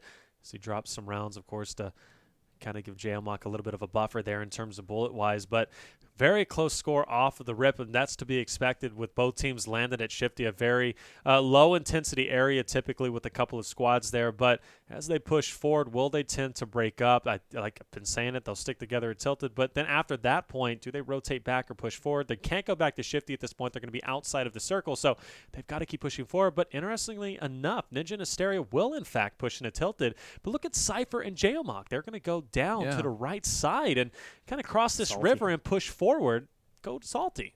Yeah, definitely. I kind of like this play, actually. I was kind of curious. Okay, you go toward the tower. It's not a bad call by any means, but you're going to have a lot of opportunities to try to go for kill steals, which is exactly what Ninja happens to succeed at quite a bit. So as we actually see Ninja and Hysteria quickly start to find themselves some easy frags for the most part, you also could be putting into question Sypher and Jaomock, their ability to kind of have the entire eastern portion of the map wide open to them. Salty Springs, Retail Row, you name it. Players have probably survived or trying to make their way through here, and they're going to see most of those players, if not a few, right? So I think while it is, at least for right now, not the greatest of returns, late game it could work out very, very well, actually, for Sypher and Jo. Yeah, and that's actually a great point. Keep in mind, the bus did come from the south side of the map, so you're going to see Fatal Fields, Junk Junction, Yonder Yard, quite a few rotations coming to this area of the map, let alone the massive fights at Retail Row and Salty Springs that did ensue. So I think right now, short term might seem like the upper hand goes to Ninja and Hysteria, but long term, I think it's a smart decision from Sypher and Jaomock. I would love to see Ninja and Hysteria try and find a jump pad or maybe bounce pad their way over if they can. I think if you push towards the north side of the map, you're making a huge mistake because there's going to be significantly less people that way. One thing that I haven't highlighted as of yet, Hysteria is sitting at 7 frags just for himself. Of course, Ninja sitting at 0 and alone, just showing obviously the skill set Hysteria has. Now Jaomock on your screen picking up an easy frag just ahead to kind of close that deficit just a little bit, showing this rotation. Like you said, that bus route, right? They could run into quite a few people over at Salty. So this rotation could, in fact, prove to be extremely useful. Plus, they've also hit up Dusty a little bit early, so they'll be able to get a lot of those people rotating through. Whereas, you know, Ninja and Hysteria, they go tilted. They pick up a considerable amount of kills, but now they're going to have to go over by Loot Lake. And, of course, Loot Lake, you do find some kills yourself, but it's still an awkward place to transition to. So, with that being said, I think overall, Sypher and Jaomock later game is, in fact, going to have a little bit of an advantage. I think when you look at our final 3 squads, of course, keeping in mind phases, obviously got Ninja and Hysteria, Sypher and Jo. Really, all 3 of our teams, which is pretty much not at all what we're used to, are all kind of slower paced squads, right? For the most part, we look at this tournament the last few weeks, all pretty much slower paced. Teams like to go on the outskirts, not teams who maybe prefer tilted, not teams who want to go in the middle of a retail, in the middle of a Salty Springs, etc. As we actually do see a llama. If we get llamas in chat, that'd be great. But it's kind of, to me, a little bit interesting that we look at this tournament and maybe the progression, maybe Fortnite has kind of changed its meta, at least as far as Friday Fortnite is considered, to maybe say, hey, the slower strategies is now the way to go, rather than we used to see inside Salty, inside retail, inside tilted pretty much every single time. Now we're seeing more outskirts play, and it seems to be well suiting a lot of our squads. And like I said, maybe the meta for Friday Fortnite is starting to change. Definitely is, and we've been seeing that throughout our tournament. You know, in the beginning, we saw a lot of hot drops. We would see a lot of teams just go straight into Salty. They'd go straight into Tilted, and they'd come out with a lot of kills, and it was very explosive, and that's why we also saw shorter rounds in the beginning of Friday Fortnite, because a lot of these teams would go for these hot drops, and unfortunately, some of them would end up going down, and because of that, we would have shorter rounds. Now we're starting to see longer extended periods, longer extended rounds. Both teams staying up towards the very end and winning. The reason why we're seeing this is because they've slowed down their gameplay. They go for more rotations, which allows more kills than we used to see in the beginning, and it's kind of a refreshing thing to see. It's turned in more to a chess match and more of a marathon than a sprint, which is what we used to have. Yeah, I think that's great commentary here. It's Hysteria with a beautiful knock. The guy's still going to be knocked. So one thing they did a great job right there is just keeping the pressure on the built structures, which made that guy kind of hesitate a little bit to get that revive. I mean, that guy had 25 seconds to get the revive, but Hysteria ended up doing a great job tagging up that wall, not allowing him to do so. They pick up 2 more kills, and now what's the rotation? You see Sypher and Jaomock with, I think, a strong rotation to Risky. They're really dominating the east side of the map. Ninja and Hysteria, I wonder what they spot, what they see. Of course, that thermal AR has paid dividends for them as they've been able to spot quite a few people from far away, but you gotta wonder how they're going to follow up. Yeah, with that being said, their lead that they had, at least moving over to Loot Lake, is in fact going to carry them, especially Hysteria's 8 total frags. They have 9 alone, and they still have the lead. Yes, they've hit up less areas, but they've hit up more populated areas, so it seems. And that's why they have the lead. Whereas Sypher and Jaomock, they've covered a lot of ground, but they've been in areas where a lot of players are not. And did you guys just see that hit from the Deagle that Ninja just hit. I mean, that was absolutely a great snapshot on his part, and came in and got it, making that player get extremely weak. And look at him just building over this opponent. He just has no idea what's about to hit him, and goes in with attack and able to finish off the kill. And actually, it's going to be the double pistol. So he hit that shot from a distance with a double pistol. Excuse me, not a deagle. That's even more impressive. I completely agree. Ninja's been a huge fan of that double pistol meta, and it goes to show his practice that he put in this week and using that double pistol has really paid off, as he's going to hit great shots with that thing. And of course, you hit a headshot with that guy. That's 70, 80 damage that you do instantly. It's nuts. It's a lot of damage, that's for sure, especially coming from something like a pistol, which you look at from an outside perspective, like, okay, well, what's a pistol going to do? It's actually going to take most of your health away, if not 90% of it from time to time. But speaking of long-range shots, actually Ninja pulling out the thermal assault rifle from across Loot Lake. That's how much damage that thing can do as well. We test the damage. This is one of the best guns in the game, especially when it comes to Friday Fortnite, which is trying to seek out as many frags as you can get. That information is always super important.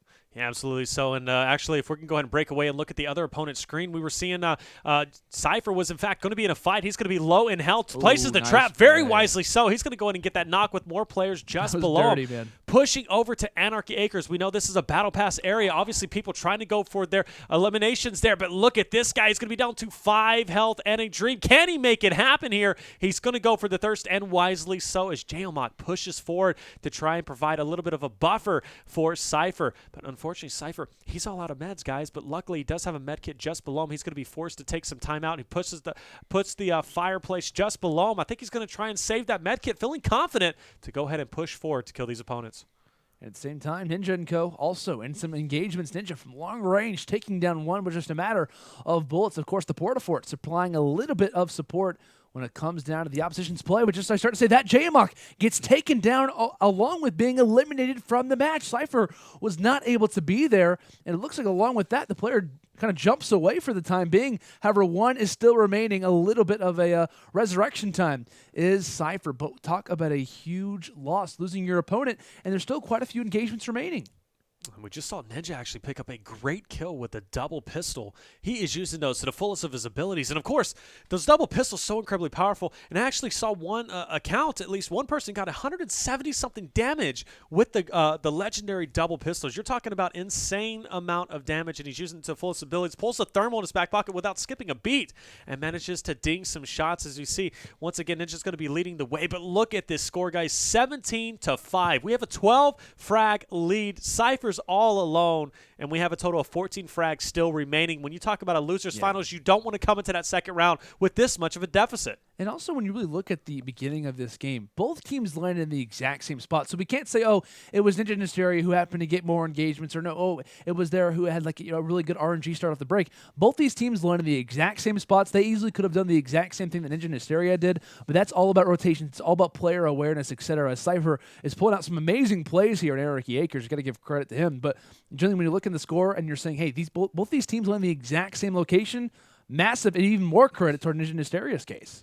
Sypher has just played incredibly well. That entire segment before he used that med kit, fighting the 1v3, his teammate dies and manages to clutch that up. So well done. But of course, all he has is 4 kills to his name, which, you wonder who had the better rotation. The tilt rotation turned out to be the better call for Ninja and Hysteria, as they've picked up so many kills over in that Loot Lake side of the map. Yeah, you got to think we were questioning that before. Yeah. We liked the overall rotation, but unfortunately, he covered more ground but wasn't able to find the frags in total. And in fact, Hysteria, as well as Ninja, was able to pick up quite a bit more as they continue to extend their lead, finding these last remaining frags. The storm has been collapsing down, but with Ninja's thermal sight being able to scope out the competitors and Hysteria's aggression pushing forward and them splitting up now towards the end, they're covering more ground, of course, naturally, than Sypher is able to do by himself. Sypher, however, is in fact going to be inside the circle, so he has the potential to find some players who are maybe trying to get a 1-by-1, maybe build up inside the circle, and he could potentially pick up some more, but ultimately he's going to be going into the second game with a deficit. Yep, Ninja with two beautiful headshots. There you go. I was trying to foreshadow a little bit. And that's one thing that I think these players are starting to realize is the benefit of the thermal scope in this format of game. It's all about finding as many kills as fast as you can, and that thermal scope gives you such an advantage in doing that. Big shout out to Epic for the new weapon. That thing is just beautiful. Not just does it do so much damage, but it also gives you so much vision that can really benefit your team. Yeah, that's a great point. I think when it comes down to thermal assault rifles, like you mentioned, the amount of damage that it can do, and also a lot of players were kind of hating on it for the factor of you can't really shoot the greatest with it. Has a lot of kind of recoil or whatever it may be, like a lot of problems with the shooting aspects of it. But a lot of the positives from it come through its vision, right? The ability to see players through structures, the ability to see players through walls, and the knowledge that you can grab for a lot of the situations is so incredibly influential. So yeah, I absolutely agree with that. I think the thermal assault rifle in Friday Fortnite especially is super important because it's not necessarily always about the kill finding. It's just about where the players are at in general. Exactly. Having that ability to kind of foreshadow what's going to be up ahead is a huge benefit. As even right now, you're seeing there's only one player remaining. Now, Sypher, he's just having to use his ability, his eyesight, just to go forward, whereas opposed to Ninja, he could just go ahead and go out there and just look at, see what's around with these two players remaining, and obviously give the call out to Hysteria, who is split off, and he can say, hey, we need to collapse in on these two remaining players, of course, and they could be anywhere at this point. But honestly, if I had to say, Ninjas might find them over here in maybe these buildings, these farmhouses. But then again, Sypher has a good little lead too, but still the sting is there. They're going into second game with at least almost a 10 frag. Ninja does have a pistol for each one of them if he's ready to see it. That is true. That is true. And I got to tell you, they shred through through buildings. And there we go. See, and this is what we talked about. But wow, did he take some damage? Yeah, as he started to see that one player, that player also spotted him. As the rush, I'm sure, is on, and while Ninja has spotted at that player, I'm sure the call-out's also coming into Hysteria as well. Yeah, Hysteria picked up the other kill as well. I'm not sure if you saw that in the bottom left of your screen. So it's looking great right now. If you're a Ninja fan, 7 plus 15, it's 22 kills to, I believe, 7. They're up by almost 20 kills. It is a phenomenal performance here as they've been playing out of their minds. I think it's about a 15-kill lead right now in favor of Ninja and Hysteria. And Sypher has a little bit of a lead, trying to go for at least this last frag, and hopefully he'll be able to find it to kind of recover a little bit of that 20 frag deficit. But with that being said, I do believe Ninja sees some building over to his right, and I believe that's probably going to be all she wrote to see that they just shred through those buildings, and that's going to be it. Talk about a lead for this loser bracket. I mean, first of all, $3,000 is the bare minimum. Of course, though, you go from here, you got a $4,000 prize difference moving into the grand finals against FaZe. But if you talk about that much of a lead, you got to split. You have to split. One has to go tilted, cut off the shift, because you know where Ninja's going. They're going shifty, right? You got to go tilted, sit them there, get up those frags, and then go over to salty. But yeah, that stings. That stings if you're Sypher and Jaomock. 16-kill lead for Ninja. That's massive. 16 kills. That is massive. Huge. And along with the number talk, I mean, as well, Hysteria finished off with 15 or 16 of those 23 kills. Fantastic game from him. I think we've been obviously giving a lot of credit for Ninja, right? The king of Twitch, how it has a very strong presence when it comes to social media. But there's been a lot of moments throughout this tournament where we're kind of crediting obviously the team itself. There's been a lot of moments where Hysteria's back's against the wall, even from last week into this week as well, where it's a really high pressure situation, needs to stay alive, needs to have some big moments, and he's answered the call almost every single time. I know we've been critiquing a little bit Ninja and Hysteria's play regarding landing zones, etc. But when Hysteria, like I said, his back's been against the wall, when the pressure, the time called for it, he's always been there. So I think it's one nice little factor that Ninja has alongside of him, is that he doesn't always have to rely on himself to find those frags. Having that player joining alongside of him to make sure that those frags can be found in different situations, be found in different areas, is always nice. So, yep. Beautiful play. And what's interesting is both teams survived pretty much the entirety of the game. Jaomock went down maybe with 4 or 5 minutes left in the game, but the fact that they both survived the entirety of the game and there's that big of a difference, you see that happen when a team dies early. It goes to show how well Hysteria and Ninja are playing, how smart the rotation was. I mean, they are really next level when it comes to rotations, and that's why I really do think I'm holding on to it. The dream is alive. It's never been more alive. Ninja Hysteria prediction in the final. I think they match up well against Tfue. I think we're going to see a good grand final, assuming that Ninja Hysteria make it. Well, let's go ahead and foreshadow the grand final. If they do, in fact, end up going up against FaZe, I think they will have a better opportunity to kind of beat them. And the reason being is because FaZe, their rotations have been so great, but it seems like Ninja and Hysteria have kind of found the secret key to their rotations, and that's the way to beat FaZe overall. But here we are. We're dropping in. Tilted salty. We got a tilted salty, and it's exactly what we need to see. And this is, pretty typical whenever you in terms of a 16 kill deficit. See how it works out. But, of course, as we look, we always try to foreshadow what's happening with Sypher, because Sypher's going to be in tilted, and that's usually the deciding factor. Oh, and here comes the trap down. Thankfully, dodges it maybe a step forward, and Sypher could be saying goodbye at least an even beginning opportunity to take down this game. Of course, a lot of very close situations happen like that until the towers. Great navigation, building the staircase to go up to the second floor, catching that person off guard.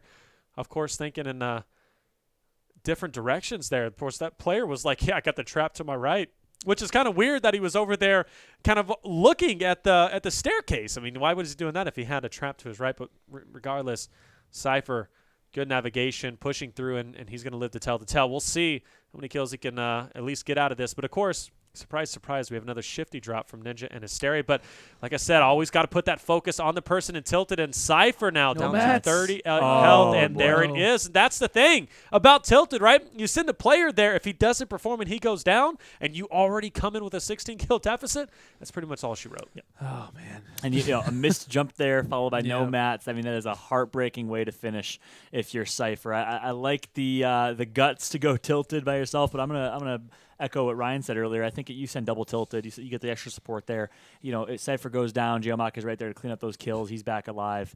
And now all pressure relies on Jaomock as he's salty springs by himself. Indeed he is. But like I said, man, like when it comes down to towers, right, it's almost a matter of no mistakes. And in that situation, you could absolutely argue, I mean, how much pressure, the amount of inputs needed for Sypher just to even see a few more seconds of his life is just absolutely insane. But, of course, credit to him. Like I said, a massive kind of pressure put onto Jaomock's shoulders. We'll see what he can try and do.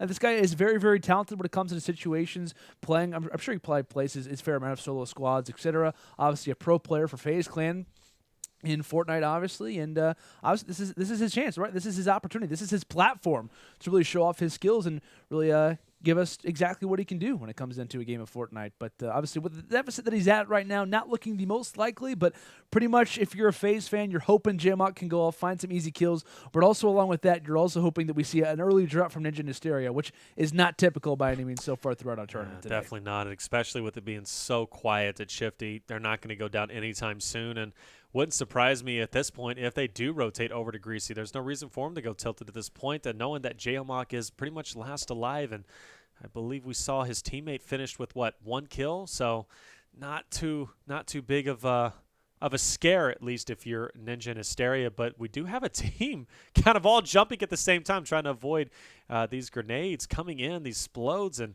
they do so just well as they're all pushing pretty much together, but yeah. I think Jaomock honestly should be able to clean this up fairly well, but he's got to watch out. He could get pinched from the back, and he does pick up one, goes for the second, coming in with the deagle, not able to hit a shot. Can he get it down? Taking a lot of damage. Will this be the end? And yes, it is. Sypher and Jaomock, what a tournament run, but they're going to finish in 3rd place, $3,000 going to them, and I do believe this is the first time Jaomock is finishing the money, as well as Sypher, of course, won, at least in the beginning, at the very first Friday Fortnite, so this is the first time in 7 weeks that he's finished in the money overall, but showing, obviously, the team split ended up being the way to go. Jaomock, obviously, a phenomenal pickup for Sypher to use. Nickmercs didn't do too bad himself throughout this tournament, but 3rd place going to them, and now we're going to get to see it come to fruition. We've been talking about it all night. You called it.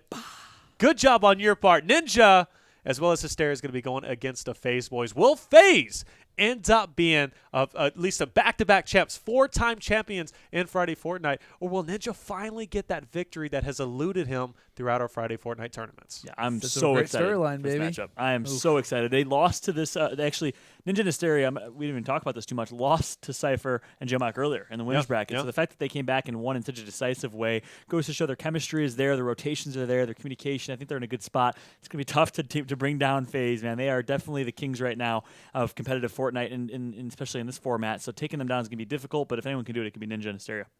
Definitely agree with that. Like I said, we talked about their similar play styles, the ability to stay alive throughout the latter parts of the game. You could argue when it comes down to it, as long as you're kind of there at the end of the Victory Royale, you're probably finding a good amount of frags for the end of things. So yeah, definitely echoing what Fallout says. I think the strategies kind of play very similar. Talk about late game, you're both alive toward the end. like I said, you can imagine it could equal out to a very close, like kind of later stage of this match. And I think since both teams do play similar, I think that's what we're going to see. Yeah, absolutely. So, guys, and I know this is the final. A lot of you guys want it out there. Make sure to tweet it out to everyone using the hashtag Friday Fortnite. This is going to be the final to determine who will take it. The grand finals. Could you ask for a better one? FaZe going against Ninja and Hysteria with both similar playstyles, as Lennon just pointed out. Trust me, it's going to get good. Don't go anywhere. We'll be right back. And we are back again with the finals. FaZe going against Ninja and Hysteria, and this is going to be a monumental matchup. Both teams have similar play styles, and trust me, it's only going to get better from here. Will we see a bracket reset and Ninja and Hysteria take it over FaZe, or will FaZe close it out and be the two-time champions plus four-time champion, or two-time champions back-to-back and four-time champions in Friday Fortnite with $40,000 earned? I don't know. It's going to get crazy. Where are we dropping, boys? It looks like for the FaZe guys, we're going to be seeing potentially Greasy Grove and also Fringe and Hysteria doing the exact same thing, or maybe even they're making their way towards Shifty Shafts. It looked like it was going to be a Greasy Grove pickup, but not at all the case. Both teams playing very similar off the start, which makes for a very interesting grand final on the outskirts of Tilted Towers. We'll see exactly which team likes to initiate that fight off the start, as it looks like Tfue on our screens at the top left, making his way instead of building first, trying to find some weapons and trying to get that first frag on the board here for the finals. Yes, sir. This is exactly what we want to see. Both teams sticking together and trying to fight it out for not only loot,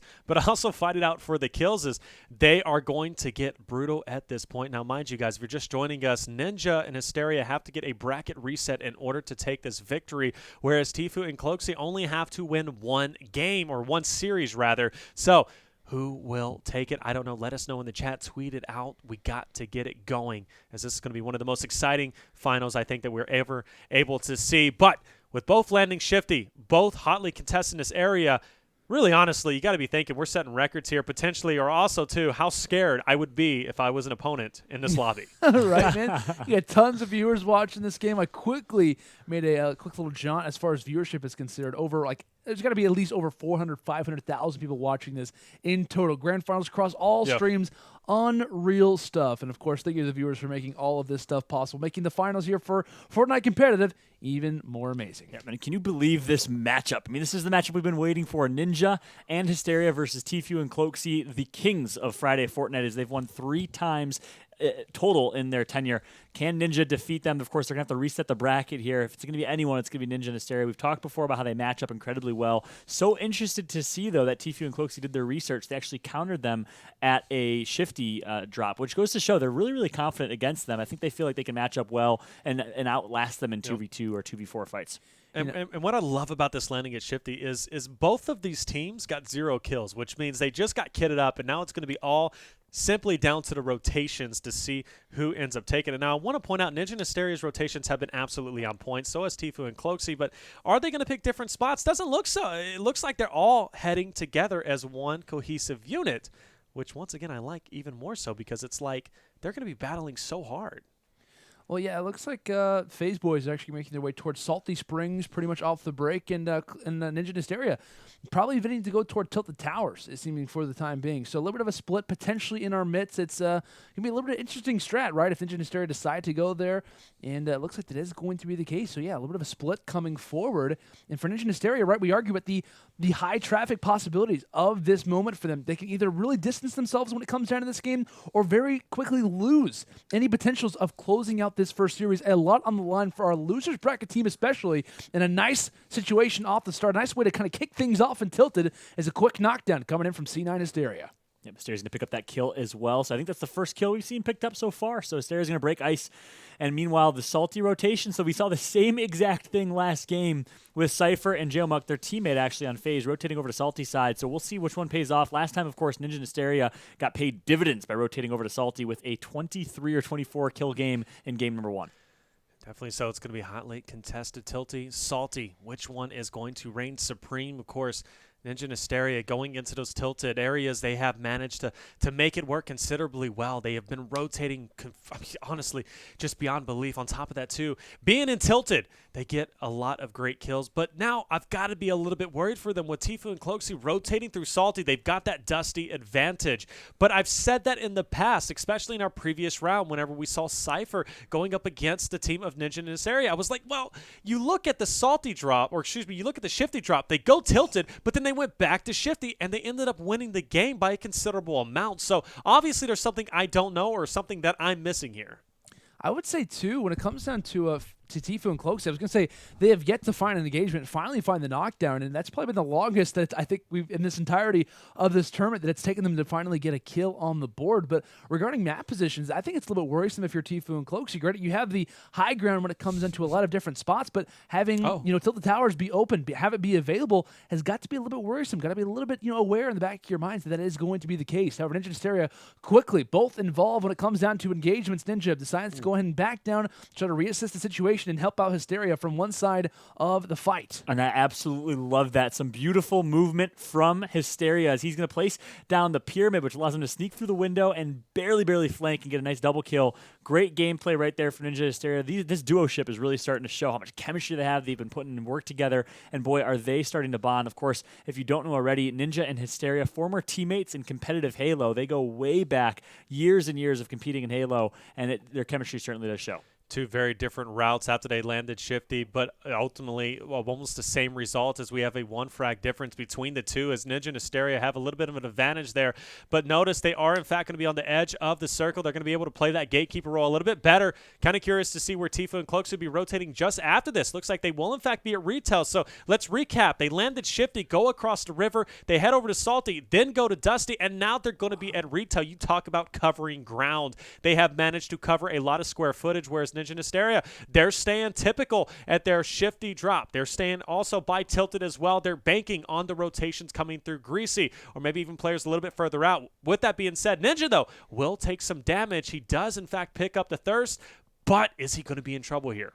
Yeah, he's trying to edit to try and escape just around the corner. Looked a little bit risky there for a moment. Thankfully, we'll be able to escape out of that fight. Of course, we bring up Ninja and Hysteria and quite a few fights. I believe Tfue is spawning quite a few enemies from long range as well. So regarding that split, it looks like both of our teams actually seeing quite a few engagements. His thermal shots earlier were absolutely disgusting. At least 200 meters away, and he's hitting every single one of them, which is ridiculous. But Ninja and Hysteria here on the right side of your screen actually coordinated a little bit of a split. Ninja was fighting a separate squad while Hysteria decided to push one as well. You'll see that now they're going to kind of regroup as Hysteria's going to take a little bit of fall damage, hits a shotgun shot for 1 damage there, but he's going to get the down on the second pump shot, and it looks like they should be able to clean up these kills momentarily. One last member alive. Hysteria's going to call him out and tag him up just a bit, but another squad seems to be rotating, so this is the concern of going risky, is there's so much mid-round to late-game static. Finally, a lot of those kills are going to be picked up actually by Tfue and crew on the other side of the map, as Ninja and Hysteria still need to be a little careful.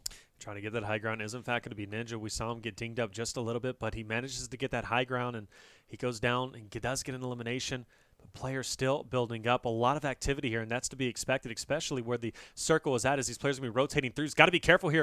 Of course, that player builds up. He is going to be down, actually, as now Hysteria has to go big. He has to save the day, but luckily for Hysteria, Ninja does not get thirsted. This player is going to be around. He's going to go ahead and finish them off, but the zone is moving in. There is still time to save him. Luckily, they don't have that much to run, but this is something to worry about.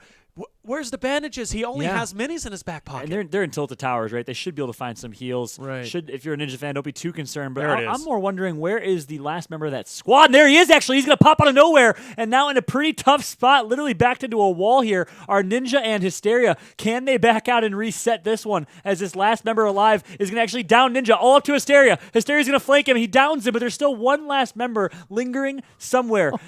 Hysteria's down to 30 HP and only a few bandages. He's going to spot him. He's going to get tagged up as well here. I'm on the edge of my seat right now as it all comes down to this last 1 versus 1. Hysteria forced to bandage, isn't actually going to even be able to pop it as he needs to play for this kill. Oh, this is so incredibly close. He still has that player around. He's going for the Oh revive on my Ninja. God. You talk about a bold plan. Of course, though, they still have some major ground to cover. Hopefully he has some bounce traps or at least a bounce pad in his back pocket. But then you look at it, too. He only has one bandage. There's no med kits. There's no more bandages. And there's a bounce trap. So, hey, there is a possibility they can break out. Like I said, they don't have that long to travel. But he's sitting at 9 health. He's going to have to bandage up one last time before they make this push. Ninja, he's going for the impulses to try and get out of the storm, but both are incredibly weak. If they go down now, there? I don't know. This is going to be so incredibly close. The fact of the matter is both of them are so incredibly weak, and I think. Oh, the campfire! They actually have a campfire in their back pocket. That is so clutch. Oh my goodness, they are living on the edge. And talk about how much time this is taking out of their gameplay. Whether they could stay alive, obviously, was the question for a while. But now here comes the storm. The bounce trap comes forward, and just like that, they stay alive. But barely at that. And who else, just as they start to get outside of the zone, Cloaksy and Tfue are ready to say, hey, guys, welcome to the fight. Welcome to the finals. We've been waiting for you guys to finally join alongside us. And Ninja's actually going to pick up the kill. So despite all of that and the rotation, Ninja grabs the kill, manages to survive by a campfire, literally. And just like that, Ninja and Hysteria are still in this fight. That has to be one of the craziest sequences of Fortnite I have seen in my career casting. And wow. Of course, you're going to see it in the finals. And I mean, what match other than this is we're going to see it? We knew it was going to come close, but man, you talk about living on the edge. But they managed to make it work and come out with a kill. Only something Ninja himself could do. But now, let's get back into the action to see what's going to happen. We do see some C4 going down, trying, and he does get some damage on that opponent who's in that 1-by-1, but he's got to watch out. Will he take fall damage? No, he will not. Great defensive build. And there's going to be a person just below him, actually 2 of them, and this could be big for Tfue. They were all tied up, or excuse me, I believe they had a 1-frag lead at this point, but with that knock, that's going to tie it up, and they're going to be moving down and trying to overall get these kills. They're going back and forth, but Ninja. Genius. Ninja, they split off, and now Ninja and Hysteria are going to be pushing forward to gain ground that Tfue and Cloaksy are going to have to get after they're through with this fight. So subtle, but really, really clutch what we just saw right there from Tfue. He drops the C4, breaks the cover first to ensure he can pick up the 2 kills with that C4, as the C4 did drop into the lap of 2 members of the other team. So that's the small things that Tfue does that really a lot of other players don't do. Arguably, a lot of people would say the best player in the game, him versus Ninja. There's a big debate out there. Of course, folks in the chat would love to hear what you guys think. Who's the better player? But regardless, a smart play right there from Tfue.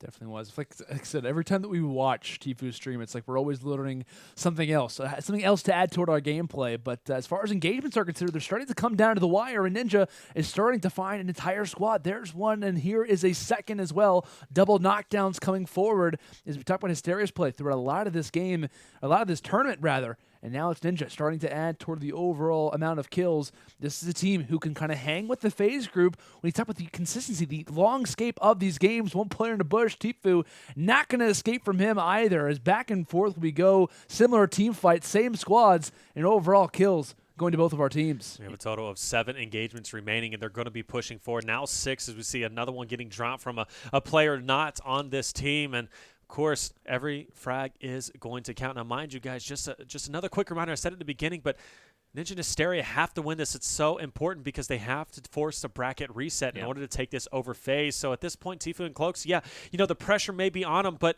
they can afford to lose this and still come into the second series fresh and ready to take over the win. Yeah, it's definitely FaZe's game to lose here. As you see the score, 14-13. So this is a nail-biter. And buckle up because we're in it for the long haul here. Game 2 will be crucial, but what's even more crucial is how they finish this one off here in game number 1. Absolutely. So we see a bounce trap coming out. Ninja pushing forward. He's been so incredibly aggressive. And I know this match has been at least, 10-15 minutes, but it seems like it has just flown by as both teams, as the trap kill coming in for Cloaksy, as both teams have just been battling it out left and right. And you talk about a high-octane, high-intensity match. But as I say that, Cloaksy does go down, and he is going to get thirsted. Now, of course, this late in the game, this is exactly, if you are going to drop, you want to drop this late in the game because, of course, it's not going to matter just as much as it would have if there was maybe 30, 40 kills still left. But that is going to be a little bit of advantage for Ninja and Hysteria pushing forward for the last 4 frags. Yep, and that's actually big, though. He did pick up a kill before he died. So a 2-kill lead right now for FaZe Clan. And it looks like Tfue, despite his teammate just dying, is pushing with such aggression here. That it's pretty crucial, though, because this should be the last remaining kills for Ninja and Hysteria if they can play their cards right. They have the jump on Tfue, who's trailing them right now. We'll see how they decide to play it as they're pushing and trying to be the aggressors here. Yeah, and Hysteria currently with the advantage, of course, a jump pad coming through Right from to one of our Tfue. players, and Hysteria tagging him up quite a bit, but running right into the line sight of where Tfue happens to be. We'll see who can try to find the kill. First constant HP flying around. A lot of weak enemies happen to be just right in front of him. Here comes the race. Looking at Tfue's screen, he's got one player jumping in. That's going to be Ninja. Hysteria also building as well. It's a race for these kills. It looks like it will actually be going toward Ninja. Oh my goodness. Huge. And Hysteria I think both. we're tied up here, or a 1-kill lead for Yeah. Ninja and Hysteria. So if you're a Ninja fan, you are ecstatic right now as they're going to end this one strong thanks to that death from Cloak. See 2 members of the opposing teams alive right now, so they're going to want to pick up these 2 kills, and they can go into game 2 with a 3 or 4 kill lead. And how long would it be where we see a team coming into a second map versus FaZe with an advantage? Like, I could probably count on my hands the last few weeks where that's ever been the case. So you want to talk about a nice play coming in from Ninja and Hysteria, as they're actually going to be down 1 kill at the moment. But still, if they could have someone of an advantage coming in the map too, all the What a credit to shot. them. Ninja hits a great shot, follows up with the gold scar in his pocket, of course, pushing forward once again. Tfue, He though. hopefully will be able to get it. We do see Hysteria, though, is going to find one of them. Misses a couple of shots, but I believe, no. Tfue gets got him. it. Tfue got him. Wow, you talk about clutch Wait, coming so in. Tfue gets one, Ninja gets Yep. the other. But that's so. still a one Right, it's a frag 1 kill lead advantage. going into. But I mean, you talk about FaZe, like yeah. you said, when's the last time have we seen FaZe come in? Yeah, they have the lead, but you're talking about a 1 frag lead. That is massive. been And a for the while. first time, which I just want to point out too, they land together. Yes, they split up, but this is the first time we've seen both teams land together and still finish so closely contested. Because before we were seeing Ninja, Hysteria, they would land shifty, they would then go tilted, and the other team would break off, and that'd be like a 15-kill difference between Huge the two. difference there. Yeah, we Yeah. talked about that last series, them and versus Cypher and Jaomock, and it was like they go to the same landing positions, but the rotations from Ninja and Hysteria were far superior. They were walking away with, like you said, 13, 14 kill advantages, despite landing in the exact same spot, which only gives more credit to Ninja and Hysteria regarding their knowledge of the map when it comes down to Fortnite, knowledge of overall what players like to do around the map. Yeah, so and perhaps that's a little bit of RNG as well, as we saw, Cypher and Jaomock pushing to that side of the map and didn't find a soul. Not a soul. in that side of the map. So it goes to show again a big part of that is battle bus and understanding where the paths go and where player movement and a little bit of analysis that goes into that. But at the end of the day, a little bit of randomness involved. But again, as you brought up earlier, the fact that FaZe keeps winning these tournaments time after time after time again, you wonder how random it truly is. Yeah, Ninja's hungry for this win. Second place is his best that he's ever gotten in these tournaments, and this is the time that he wants to take it. And, of course, being 1 frag down, you might as well be even going into game number 2. But I guess we're going to see another shifty drop. Seems to be working out incredibly well. Will FaZe mirror that? We know FaZe's favorite spot, though, is to go just outside of Salty, and that has worked for them throughout the tournament. So for them to kind of mirror Ninja and Hysteria was kind of interesting, but it wouldn't surprise me if we see FaZe kind of go to that Salty drop. Now you look at the direction of the map. Shifty, Shifty's right there. It's towards the end, but Salty is also there too. So we could see a potential Ninja and Hysteria going Shifty once again, but it wouldn't surprise me if we see FaZe go Salty again as well. yeah, based off the bus, obviously Tilted's going to be available, Retail, Shifty, Salty Springs. I mean, you're kind of typical in this, right? Also, Tomato Town, right in line with the bus, which we're going to see quite a few of the enemies reign. So, is it with the tie game right now? Like, what really is the strategy call for both of our teams? Tfue and Cloak are known for kind of countering the enemy. Do they drop later? And in Ninja and Hysteria's mind, what are they thinking right now? Do they go towards Shifty Shaft for what worked last time, or do they want to really counter? Or do they really want to counter the opposition though, and try to go somewhere kind of off kilter to try to take down this team? A lot really is coming into the minds right now as the battle bus starts to take place. I think we're going to see Tfue and Cloaks drop to their typical Salty Springs outskirt spot. Ninja Hysteria looks like they're going towards crates or containers, maybe even a dusty divot or a split. I almost thought retail. Actually, I think they might hit up residential. Looks like they're going retail. Yep, it does look like they're going retail. Which is Meanwhile, interesting. Yeah, I think it is Salty Springs for, so it's going to be 2 major cities for both of these teams. Very even drops. It's going to come down to who can get more kills and who can clutch up. This one's going to come down to the wire here. 1 kill lead for FaZe Clan. So both of these were obviously in the direction. Now, Hysteria is, in fact, going to get a very low drop. You notice the players are going to be just above him. He has to break off. Oh, no. So Hysteria gets a bad drop.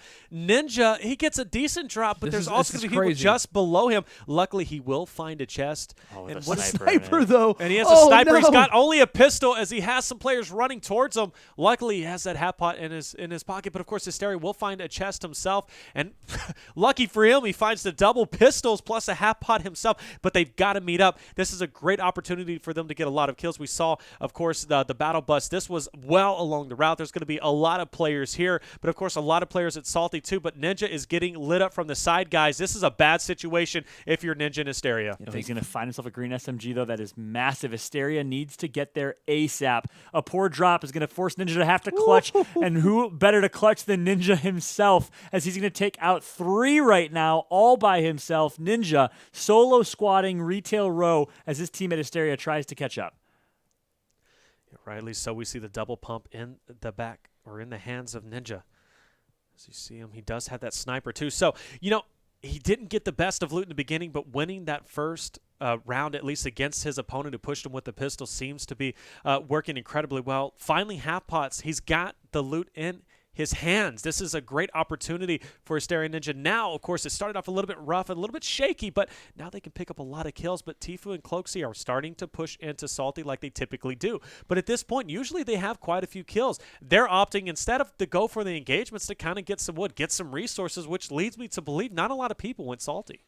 Yeah, definitely not as many as per typical. That's what kind of comes into the typical mindedness when you talk about these players. I think it's fair to say Retail Row compared to Salty Springs, a typical game, you're going to see more players kind of land toward Retail Row if they're kind of familiar with the game, just because of the amount of spots that are possible. We talk about, you even kind of split this thing up. You go retail side, or you kind of go merchandise side, whatever it may be, even shop side as well. The amount of possible players is usually more prominent when it comes in a Retail Row. And of course, speaking onto that estimate, is going to be Ninja seeing quite a few enemies just in his front side, takes down the Omega, and now is sitting on top of 6 frags in total. Hysteria at 1, the FaZe boys not seeing, like I said, a whole lot of engagements for the time being, but in Hysteria, while it was looking pretty grim for a moment, they're getting some great utility at the moment. What we see Ninja with a Scar, he's got a purple heavy, a blue tack. At the same time for Hysteria right now, he's got double pumps, blue double pumps, an auto sniper, and some gold dual pistols. They're sitting pretty. Yeah, so a phenomenal start for Ninja, and it positioned themselves really well to force this bracket reset.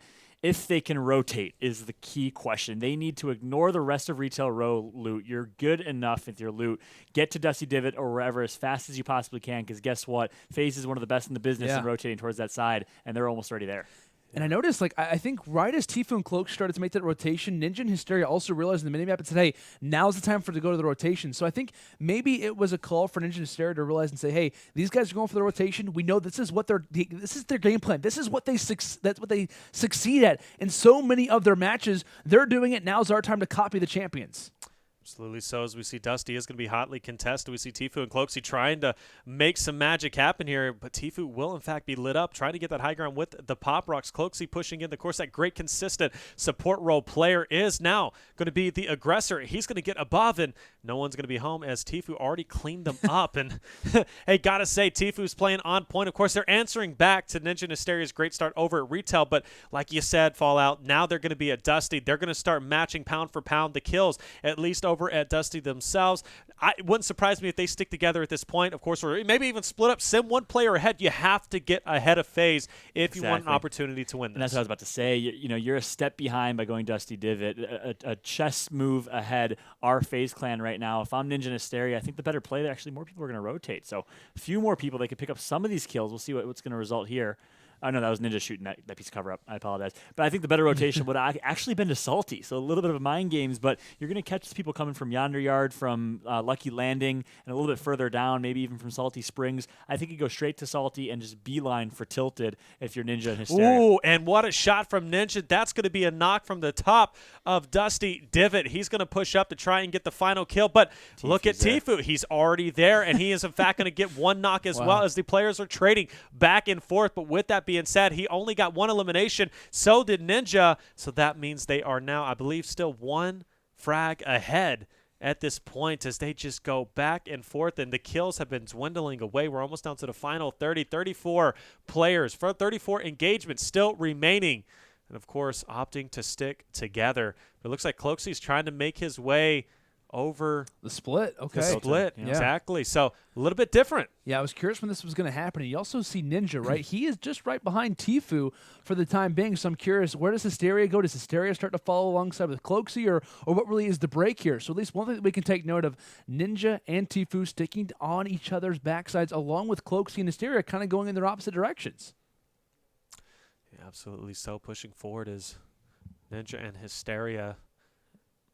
We'll see if will they be able to find anybody. Tomato Town obviously isn't a big hotspot, but Tfue begs to differ. He's going to be over there trying to spot anybody that's over there. Of course, though, Ninja will be matching just that. He's going to be at Tomato, but of course, Tfue has that little bit of an advantage. But one thing, though, Ninja has the sniper rifle, and he's putting it to work. He just misses that, but that's something that Tfue doesn't have. So we're going to see Ninja have that distance advantage, whereas Tfue is going to have to get up close and personal. So we'll see if Ninja will be able to kind of, surprisingly get some kills from behind. And here's the thing, though. Look how low Ninja is on AR ammo. 15 thermal shots. He's going to hit that headshot, but not going to be a headshot, actually. So he basically just gave Tfue a kill. Ninja also going to get tagged up here. Not looking great for Ninja, who only has 14 AR bullets, and Tfue's actually going to pick up that kill low side. Oh my gosh, Ninja is taking all the damage, taking all the excess fire, and Tfue, what was, at least for the moment, sitting incredibly pretty, goes for the challenge, and here's the opportunity.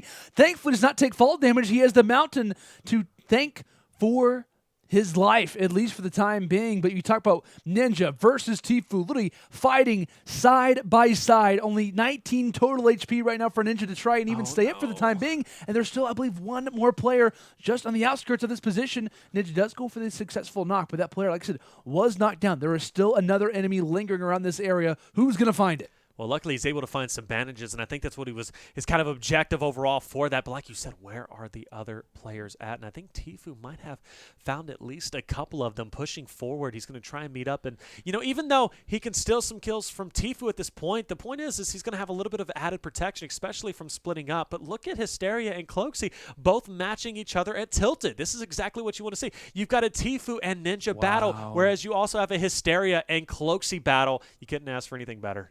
This is so great to see. I'm loving these matchups, right? You got the kind of, high-profile players, the guys who are incredibly well-skilled when it comes down to how many inputs they can do per game in Tfue and Ninja, and you got kind of like the support-minded guys in some cases, and Cloaksy and Hysteria. You couldn't ask for a more fun, more kind of head-to-head matchup to have two 1v1s going on at the exact same time here for our grand final. Yeah, it's going to be Hysteria who goes big right there, picking up a crucial double kill. That's going to expand their lead to about 3 or 4 kills for Ninja and Hysteria. Game 2, they started off down by 1. Can Ninja and Hysteria reset the bracket and force a second game in our grand finals? This might be one of the most epic Friday Fortnite finals we've seen to date. Mind you, they're only up by 1 frag at this point. The current score is 11-9.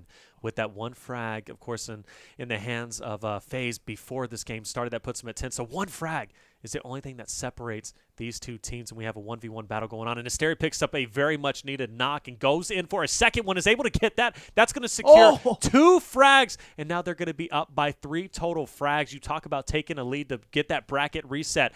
Ninja and Hysteria are out for blood. FaZe starting to slow down a little bit. We're going to notice them. They're going to, once Cloaksy, he's going to be over at Loot Lake. Hysteria, though, is going to break off from that. He's going to stay at Tilted, and it seems to be working so far. Ninja with the thermal is going to be dinging some shots at players straight ahead, but Tfue has broken away from Ninja as well. Yeah. We're all split up. Yeah, we started off being right next to each other.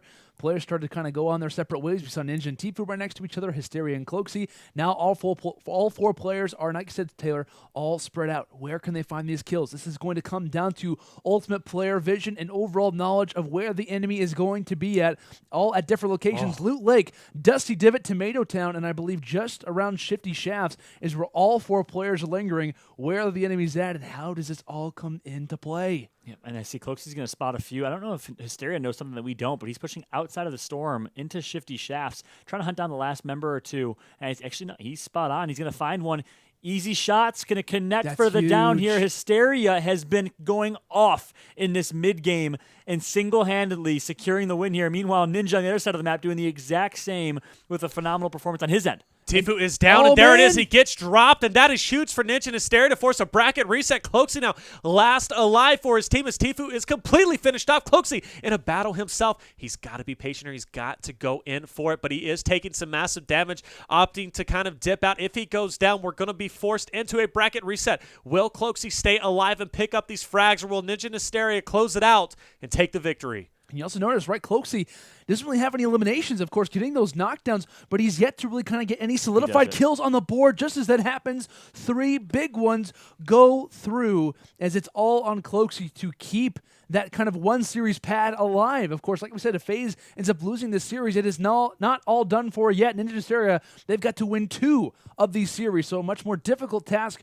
for that duo. But we'll see if they can make it happen. As right now, 29-31, only 14 engagements left, boys. It's about to get even more intense. Only 2 frags separate them. So I got to say, even with Tfue going down, Cloaksy can very well take over this win, especially if he's able to kind of come in and steal those kills. He's going to be building way up, though, getting pretty high at this point to kind of jump pad over at Loot Lake to join up with the men of Ninja and Hysteria. But notice they are split up. Yeah. Great separation to double their chances of picking up these final remaining frags. As you say that, Ninja picks up a frag himself, and Hysteria getting a knock too. So looking absolutely phenomenal. But also, too, got to be saying, look at him finding those players in the storm. Guys, I'm seriously considering a bracket reset here.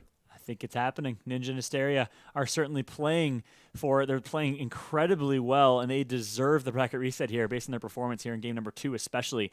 Hysteria going off in Tilted Towers. Ninja with barely any health, no ammo, somehow finds a way. It's been an amazing performance here on Friday Fortnite, and we'll see if they can close this one out. 14 people left in the game. Yeah, definitely looking pretty good. Very happy with the performance of Ninja and Hysteria. Dropping down, taking some fall damage, but he can sacrifice that as long as he picks up this final frag, or at least one of these frags inside of this 1x1. This player drastically trying to stay alive, but you notice Cloaksy does come in, and he is able to find the knock, though. Will take some damage backing up, finally gets the elimination. It's exactly what he needs to do if he wants to keep his team alive. This is going to come down to a final few frags unless Cloaksy goes down. He is keeping his team alive, and Fallout, he's doing exactly what he needs to do. Yeah, Cloaksy doing everything possible, but the duo of Ninja and Hysteria also playing so well with the split. I mean, what a crucial split it was. The right call. They both clutch up against multiple squads here as Hysteria and Ninja are both about to find themselves in a fight. 1 versus 2 for Ninja, 1 versus 1 and 1 versus 2. As it's going to be Ninja hits one headshot. Can he get the kill here? And that's going to be, I think that secures it all just about. If Hysteria can pick up these kills, especially as Hysteria downs 1, grabs the second kill, eliminates 2 more, and it's all Ninja and Hysteria at the bottom left of your screen, as they have had one of the most remarkable Game 2 performances we've seen in Friday Fortnite final history. Boys, I think that has to be it with those frags. We're seeing now, look at Cloaksy's screen, there's only 8 remaining, so a total of 5 frags remaining, and I believe their lead extends 5 frags at this point, if we can get an update on the score. But I do believe we are going into a bracket reset, and there it is, another frag in the hands of Hysteria. And trust me, guys, I think that is it. You talk about a performance. Hysteria going in for yet another one. Wow, we finally have a bracket reset. This eluded FaZe last time. FaZe ended up making their way in the last tournament. They worked their way all the way through the winners bracket, much like they did tonight. And including the finals, there was no bracket reset between Avxry and HighDistortion. They lost immediately. However, in this case, we can see the gods can, in fact, bleed. FaZe will, in fact, be going into a bracket reset, and it all comes down to this next series. And what a phenomenal kind of game plan coming into this series from Ninja and Hysteria. As you see on the scoreboard, they're 39-32. The amount of frags, the amount of consistent kills that we saw in this game regarding rotations, being super aware of their enemy. I mean, really, Ninja and Hysteria just showed absolute improvement. Coming in from a top 4 placement last week, they have improved on so many different factors, whether or not it's been teamwork, whether or not it's just been overall awareness, rotation kills, etc. They are playing like FaZe does, essentially, right? Being super aware of their opponents and also getting kill steals, being consistent with frags. They're playing at a whole nother level, and I think they put on a fantastic game plan regarding their early game landing locations, and we'll see if they can do it yet again. Taking down FaZe already is hard enough, but a matter of doing it twice. I don't know if we've ever seen a team do that. With that being said, I know this game is over, but they're still getting kills, and that's the hands of Ninja and Hysteria. Ninja sitting at 14 kills, Hysteria at 11. That's a 25-kill game alone. That is impressive. That's 1/5 of the lobby just between those two players alone. Of course, FaZe had plenty of kills themselves. Cloak with a great performance with 6 frags himself. But Ninja and Hysteria are on point tonight, playing like we've never seen them play before. This is Hysteria's best placement so far, at least guaranteed second place, and the most amount of money that he's won as well. But Ninja, too, this is, I mean, he's already had second. He wants first. I've been talking about it all night. And it's coming down to this. As we see, Ninja is in fact going to get the final one. Coming in with the Seagull Dance, and we're going to a bracket reset. Wow, this is what we wanted. This is what we wanted, guys, in the chat. Make sure to tweet out using the hashtag Friday Fortnite. We're going into a bracket reset. Couldn't get any better than this. And one thing that you said, like kind of touching on how many frags that were found, you said 15 for Ninja, I think 11 16 or 12. towards the end. Or 16 toward the end. Yeah. Except 11 for Hysteria. I mean, that's fantastic to see. I'm sure I think there's a few Ninja Hysteria fans probably out there really hoping that they're kind of cheering on their team and cheering on that duo and whatnot. To see them play that well, of course, with that many frags toward the end is awesome to see. To see them keep like kind of staying consistent. It wasn't like they had a lead and they kind of slowed down toward the end. It was all full force at the entirety of that series, which is what you have to have versus Tfue and Cloak. Yeah, that's so true. And really, I could feel the ice in their veins for Ninja and Hysteria. I mean, game 2, backs against the wall. You're down by 1. You've never won a Friday Fortnite before. All pressure is on you, and they play perfect, pristine Fortnite. The split, Hysteria goes tilt to towers, clutches up. Ninja pushes with Tfue, no health, and manages to clutch up. I mean, what a performance that was in Game 2. Yeah. The only question is, everyone forgets that Game 2 performance if they can't close this out here in the bracket reset. Yeah, I had my buddy DM me, Fluffy is God. He DM'd me and he Shout says, to Fluffy. shout out to Fluffy is God. He sent me a DM and he was talking, he was watching Ninja stream, and he was saying Ninja is on point when it comes to the overall rotations and predicting where the enemies are going to be pushing from. And obviously that is the case here. Unfortunately, we're not able to hear those call-outs coming out from them. But if we were, we would be thoroughly impressed with how he's been calling out overall in the communication between the two, like you've been harping on all night. They come from a Halo background. Both of these players have that team chemistry. Halo is all about communication, and so is Fortnite as well, and they're bringing that in, and they're showing that it's working. But with the bracket reset, this is going to get crazy. I mean, honestly, we can expect the same amount of... And by the way, I just want to point out, none of this would have been possible. Let's go ahead and revert back to that tilted area where we saw them trapped in the storm and came out because of a campfire, used a jump pad, came out of the storm, and still managed to steal a frag out from underneath that's very Tfue. true. I That's totally a forgot great about that, point. yeah. What a match this has been so far. I mean, we couldn't have written a better story. This is one of the best Fortnite matches I've seen yet. I think in my at least my career, it's been amazing to see. Game 1, that tilted experience. Game 2, they clutch up. You're spot on. What an amazing performance it's been. Yeah, I mean, you talk about crazy performances. That's hands down one of the top moments in Friday Fortnite overall, and this is hands down one of the best finals we've had in Friday Fortnite overall. But, of course, Game 2 or Series 2 is about to be underway. Of course, they're going to be switching up lobbies, but predictions going into this. Let's go ahead and talk about it. You've been predicting Ninja all night. You've always been a FaZe guy, but, of course, you're not counting out Ninja whatsoever. No. I'm not saying my prediction yet because I want to know both of your guys. And then you're going to change yours in a flip-flop. Well, we'll see what I'm going to do. I'm hoping the game starts, and I'll just go right into the game commentary before I'm able to predict. But let's start with you. Going into this bracket reset, who you taking? You know, I predicted Ninja and Hysteria to make it to the grand finals. I never said they're going to win the tournament, but at this point, I got to go all the way. I got to say Ninja and Hysteria are playing so well. I'm going to ride the hype train all the way through. I'm going to see my prediction through. I think Ninja and Hysteria are going to do something that we haven't seen before. I think Ninja's going to win his first tournament. Okay. I think it's hard to predict. I mean, first off, like when it comes down to these predictions, it's obviously not easy based off both these teams, how similar they play. Political answer, this guy. Based off of Ninja Hysteria, like how well they played throughout this entire tournament.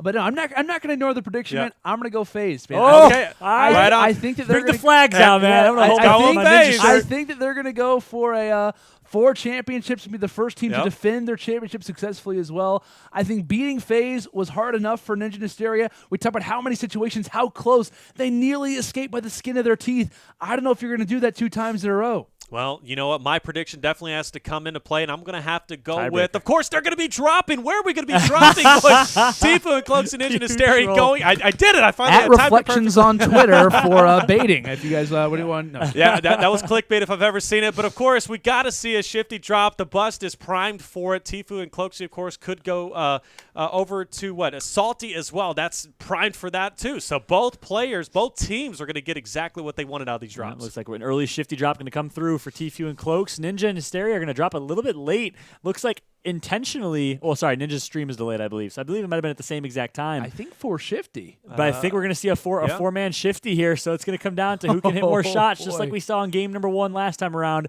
What a match this has been so far. If you guys are enjoying, of course, spread the word. We're going to bring you guys the energy all match long because, man, these players are delivering the energy with their gameplay. It's been an amazing viewing experience so far. You know, this is going to be a little bit different whenever it comes to Shifty. We've been seeing a couple of engagements, but that bus drop was literally right next to Shifty. And, of course, this tournament has been going on all night. So, you know, people have been watching this, and they're wanting to go Shifty, too, to kind of get involved with these kills overall. They're seeing how it's working in rotation. So I think it's going to get a little bit hairy between these two teams, and hopefully both of them be able to make it out alive. But, of course, it's going to come down to that rotation just after that. But we have 3 players except for Cloak, so he's going to be making his way over and just trying to get some resources. But we had all 3 players fighting for resources within the houses alone. And what a weird drop, fighting for resources, fighting for chests, fighting for items. It's been an interesting drop so far, and we'll see if anyone else went Shifty. I don't know if there's any other static there. I think they might be able to just farm up, resource up, and then it's all going to be about that rotation. 2 times now we've seen Ninja Hysteria go tilted. They like that play. Last time we saw Tfue and Cloaks go towards Salty. We'll see what decisions they make here. Rightly so. It actually is a lot slower at Shifty than I thought it was going to be. Yep. I was expecting quite a few more players here. But then again, Tilted was right in the bus path as well. So them rotating over towards Tilted could be a big hit. Definitely could. I'm also curious. We talk about Shifty Shafts every time we get to bringing up late rotators from Greasy Grove. Also rotations coming in from Tilted Towers as well. Whenever you want to make that rotation, really is up to you. It's a matter of who wants to initiate that fight first. But I believe there's going to be someone spotted right now. The Rockets come forward, and I believe just as that happens, I believe the full-on elimination coming through from Hysteria to set the tone. Yeah, with the rocket. Setting the tone here, already fighting for loot and also fighting for those eliminations. Hysteria puts the first kill up on the board here for our 2nd series of our current grand final. If this ends up being a 1-kill differential, remember that kill. Right? Hysteria with the Pucket Rocket, able to pick up 1 from long range there. Well played, and well played by Hysteria. At least so, as it looks like we could be threatening a tilted hilltop rotation here as we're seeing both teams head over towards that tilted area. Yeah. And they both need to, honestly. You can't really afford to go over to river and then rotate through. You've got to be high octane, high intensity, especially knowing your opponents here. But, of course, they got to be careful in tilted. It's going to be such a chaotic place to be heading off to. But Tfue and Cloak, look like they have a little bit of an advantage. They're going to be on that hilltop, and they have some range with it. We see a hunting rifle in with Cloaksy, and then, of course, on the top we have that zoom for Tfue. Looking at the right, what do we have? We have, I believe, another zoom for Ninja and Hysteria. Well, not having himself, but Tfue is doing so much damage with the scope they are from long range. Constant 23s popping up, definitely weakening the opponents for someone to try to take them down. Question being, will it be Cloaksy or will it be the opposition of Ninja and Hysteria? You see 2 players on the backsides, Tfue and Ninja, both peppering players from afar with the scope they are and allowing Cloaksy and Hysteria to both be the aggressors. You see the roles definitely coming into play regarding Tilted Towers. Question being, who can find these players who've been tagged up? Yeah, definitely so. You know, honestly, I think Ninja got the little better end of the stick there. He was peppering players as we saw Tfue was, but Tfue wasn't getting any knocks, whereas Ninja was getting knocks and eliminations. But look at this Hysteria guy pushing up. He's already in tilted, ready to go into the action. Of course, Ninja providing that coverage as we see plenty of times, and right there gets a Splode plus an elimination, but Tfue also got one as well. So back and forth trades. Cloaksy, though, oh my goodness, Cloaksy was out of mats, lost height advantage, and barely gets away by the skin of his teeth with 14 HP. That could have been so dangerous. And Tfue wasn't there, right? The thirst easily could have came through. It wasn't a matter of like Tfue could be there for the res. He was nowhere to be found. Like you said, Fall, that was such a very close situation to nearly even kind of counting out our defending champions. Jeez, and look at it. Close range pistol. I see that. And it's going to be a kill steal from Tfue. That's big. That is big, especially with them being down. Actually, Hysteria came down and got that kill down from below, but Tfue as well. They were able to trade it off. So we have 3 on the side of FaZe. And looking at the right, we have a total of 7. So a 4-frag lead for Ninja and Hysteria. Plenty of frags still remaining. We're looking at a total of 35 to come. And Tilted being this hotly contested area, you look at the line of that circle. It's just going to be on the outside of Tilted. So plenty of teams still to rotate through and plenty of engagement still to be had. Of course, this is to be expected, but you got to be thinking Ninja and Hysteria already having this lead. They're not slowing down anytime soon.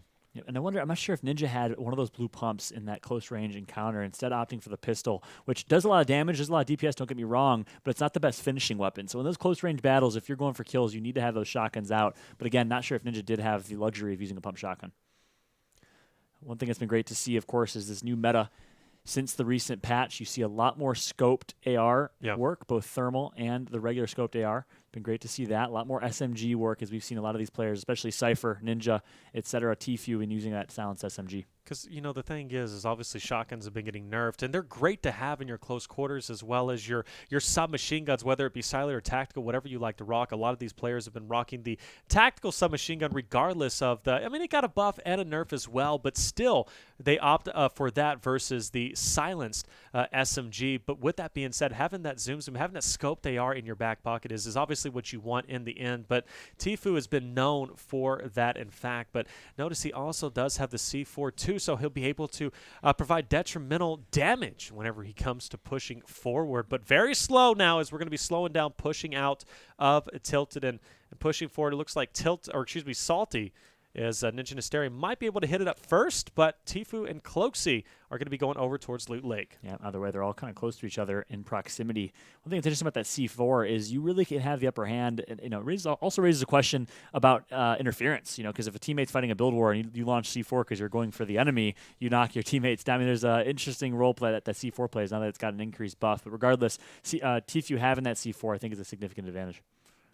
And speaking of equipment, he's actually going to toss out the bounce pad there to try to get a little bit of a little bit of a line sight as to where players are when it comes down to these dusty crates and whatnot. Hopping on side of the building, and we'll find an Omega, making it look easy. And I believe alongside of him happens to be Cloak. So they're going for the quick challenges. This is going to be a great opportunity for FaZe to get some easy kills and uncontested kills, because Ninja and Hysteria are nowhere to be found when it comes down to these current kills. Yep, Tfue's getting tagged up a little bit. Cloaksy's still sitting at full shields, looking good, nice and pretty. Meanwhile, Ninja's finally going to rotate over. You wonder if it's too little too late, though, as a couple kills have already been picked up by Tfue and Cloaksy. I believe there's still a few more running around. There it is. 4 straight kills for the FaZe clan, as that's going to be crucial. 7-7 is the score. We are all tied up here in game Final number 30. 1. The epic storyline continues.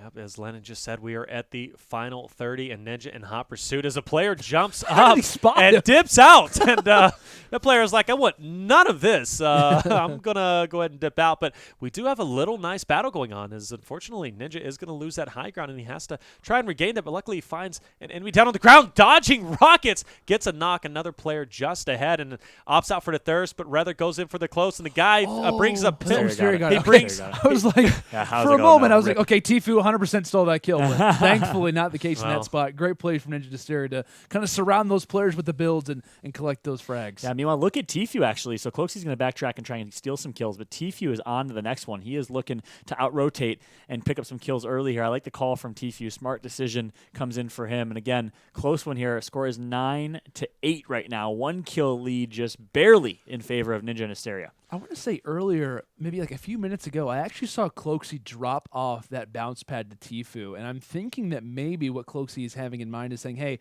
I can either kind of separate myself, I'm going to give you the option to be more mobile. They kind of, a lot of times when it comes down to this duo, prefer Tfue to kind of go up against these solo squads rather than Cloaksy. Cloaksy kind of playing more of that support role. So I'm wondering if that's coming into play in this fight and saying, hey, Tfue, go out, seek some kills, trying to get us a little bit of that lead established, and here's the option to do so with quite a bit of that mobility that the bounce pad provides. Yep, both teams going to spot a separate squad here, so this should be theoretically a 4-kill wipe for both teams. We'll see if that ends up being the case. There's that C4.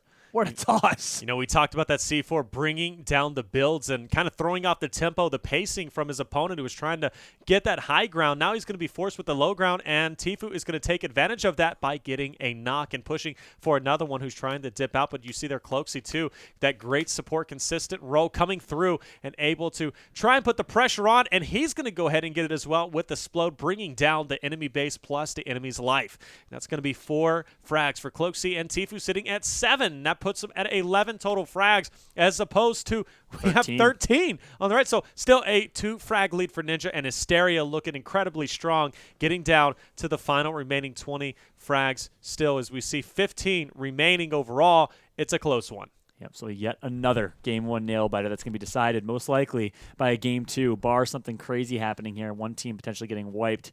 which is pretty unlikely at this point. So it's going to come down to the wire here. A game 2 to rule them all in this Friday Fortnite. But we'll see who can clutch up here and go into game 2 with a significant lead.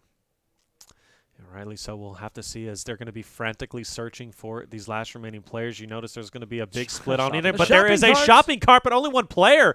And that was actually a great distraction as Cloak will take some damage plus fall damage. He's got to be careful during this moment.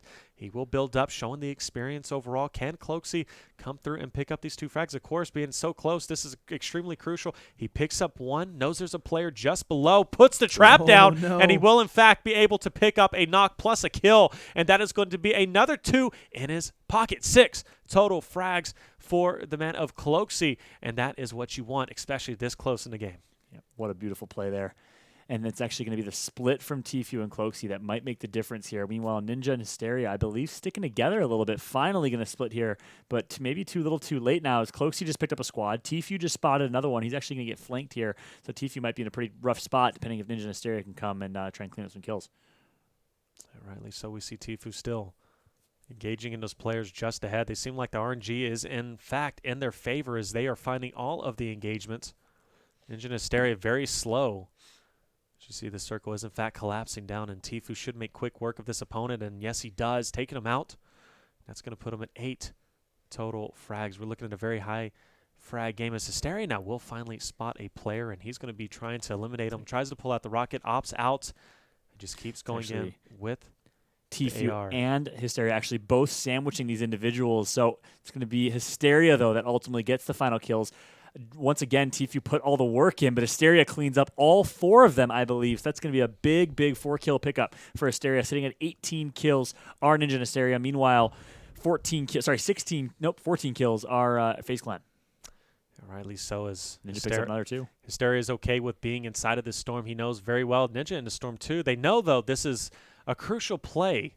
We've seen them in the storm before. This is what saved them the game, and it seems as though they're not scared to be in it once again as they managed to pick up at least 1 squad. Now, bandages will be in the hands of Hysteria, plus a supply drop. It's going to be right in front of him, so hopefully a med kit will be in there. But, of course, the timing, there is the med kit. Does he opt to use it? Of course, that's going to knock off the timing for the pushes. Now, we see FaZe. They're going to have a huge advantage. They're going to be deep and dusty, pushing forward for these few remaining frags. I believe there's 4 still to come, and we've got a close game. I'm just super, super impressed overall. We take a look at that quick scoreboard from Ninja and Hysteria, seeing the lead that they possess versus a very consistent team like Tfue and Cloaksy. We talk about how can they find so many frags in quick unison such as that, and now we see Ninja and Hysteria starting to kind of play similar mindsets, time in and time out. Last tournament playing and having quite a bit of the same attributes as FaZe, now playing almost identical to their playstyle, going to places like Shifty, playing incredibly passive off the start, but being super wary of those rotations. That is the name of the game when it comes in a Friday Fortnite. Both teams kind of catering to that same strategy, and obviously they're in the grand finals for a reason. I believe a 6-kill advantage right now for Ninja and Hysteria. Last few fights getting ready to come underway, but like you mentioned, followed a very, very intense game number 2, getting ready to come up here soon. Yeah, very well said. I mean, regardless, top-tier Fortnite gameplay that really highlights why this game is such an exciting esport and competitive title to watch. I mean, look at this coming out of the wire, the display of skill, the communication that is needed, and Hysteria going to take 90 fall damage here. He has 5 HP in a world of hurt, and a launcher rocket knocks one. Tfue knocks the other. Hysteria some way, somehow alive. Can he get that kill? No, it's going to be Ninja who picks it up instead. Hysteria with 5 HP. Can he clutch that last kill? What an ending for Ninja and Hysteria. And oh my gosh, a 2-kill different. No, wait, way more than that actually. 22 to 16. 8-kill lead for Ninja and Hysteria. 6-kill lead. I can't do quick math. Math is hard, especially right now when there's a lot of thoughts going through our head. But Ninja and Hysteria, if you're a fan of them guys, they are in fact almost about to take the victory. We're going. We're going. It's almost like we're not used to saying that. It's like, wait, they're ahead. Like FaZe is losing right now. But I want to say this now. They've got to keep a level head. You see now 22 to 16. They've got to keep a level head, go in and play the game that they've been playing because obviously it's working for them. Land shifty. Don't get crazy with it. Land shifty. Push tilted and do the exact same thing that you've been doing. It's a formula. It works every time for them. Apparently. I'm curious now because we've seen FaZe.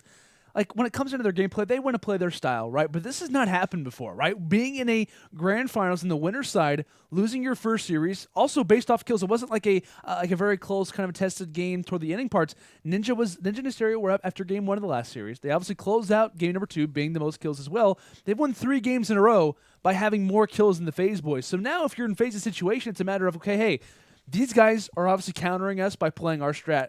Now do we change up our landing location? Yeah. Do we go towards Shifty to maybe make Tilted later? Or do we even go toward the kind of the rider side of the map, the eastern side of the map, the eastern quadrant, and going toward the landing triangle, places like Salty Springs, Retail Road, Dusty Divot? That's the question to be asking right now for the FaZe guys, is saying, hey, do we maybe want to kind of get away from Ninja and Hysteria because they've been getting more slays than we have? Or do you want to kind of continue with our gameplay, which has won us 3 championships? A lot of communication, a lot of kind of things coming in. It's the mindset off the drop. And based off of where the bus is... I think Ninja and Hysteria are dropping crates. Yeah, this is looking a little bit, I don't know, a little bit worrisome, I think, for FaZe, because they have Crates the or option... retail? They have the option, right, to go toward the eastern quadrant of the map, but based off the zone right here, it's not the best bus for the amount of bodies that they want to have on the eastern side of the map. Shifty would be a big mistake here, and that's so well said. It's almost like FaZe Clan has been playing Ninja and Hysteria's game as opposed to playing their own game. I'd like to see more salty drops and then play what's worked so well, the formula that's worked for them throughout. But we'll see where they decide to drop here. Looks like Ninja and Hysteria are holding on here as they might be going another Shifty, even though it's very, very late on. Meanwhile, we're going to see a tilted towers drop. Okay. That's going to come in for both members of FaZe Clan. So high risk, high reward here as they are going to go all in on tilted towers. Wait. Oh, my gosh. Yeah. They're all going to tilted. Oh, my goodness. One game to decide it no, all. Ninja's going, they're going Shifty. Oh, my gosh. I was going to say, shifty. be still, my beating heart. Tfue and Cloak are setting all 3 championships on the table and saying, hey, we've got these already, and now it's time for our 4th. We're going to win this one in exciting fashion. Of course, like I said, high risk, high reward. It all comes down to this. Tfue and Cloaksy, how did they make this comeback happen? And it looks like it's going to be on the back, at least off the start, of some great revolver shots from Tfue. And I also want to point out, too, this would be the first time that FaZe has been in the finals and lost. Because every time they have gone into the finals, they have never got second place. They've always got first. Of course, they haven't won every tournament. But every time they have made it to finals, they have won over their opponent. So this is literally Friday Fortnite history at this given moment. Let's see if it is, in fact, going to pay off. One good thing that we do have for FaZe, if they make it out of Tilted, let's say they get in, they get a lot of kills, they are cutting off a huge rotation for Ninja and Hysteria, which puts them at a huge lead. But, of course, they have to make it through. We have not seen a team, at least tonight, make it through Tilted. Will FaZe be the first? Definitely possible. This is the team to do it, right, Fallout? Oh, indeed it is. I said it's the indecisiveness beginning. in your voice. I'm just saying. I'm sticking to the prediction. Maybe I can be an Oh, no! The Tfue's down! The snipe from afar. Tfue somehow has been taken down, and Cloaksy cannot get there, at least for the time being. He's got to build up quite a few ramps, and he has yet to get one. No ramps right now for Cloaksy. He has to go for the res. There is no question as to what he has to do in this situation. Sprint, get the res. You see the alarm on his face. I feel like I'm watching a Bruce Willis movie right now. Sprinting up those stairs, trying to get to his teammate is Cloaksy, as you did see those stairs being built to top of Castle. So can Cloaksy get there on time? The awareness on his face as well. You can see how scared he is. No, that's it. Cloaksy drops, and just like that, Ninja and Hysteria for the first time have made Friday Fortnite history. You see Ninja getting hype on your screen right now. Their first title, taking down the 3-time champions. FaZe has been taken out by the king of Twitch. Is he going for pom-pom? Hysteria. Oh, my gosh. Oh, my goodness. Yo, this is the first time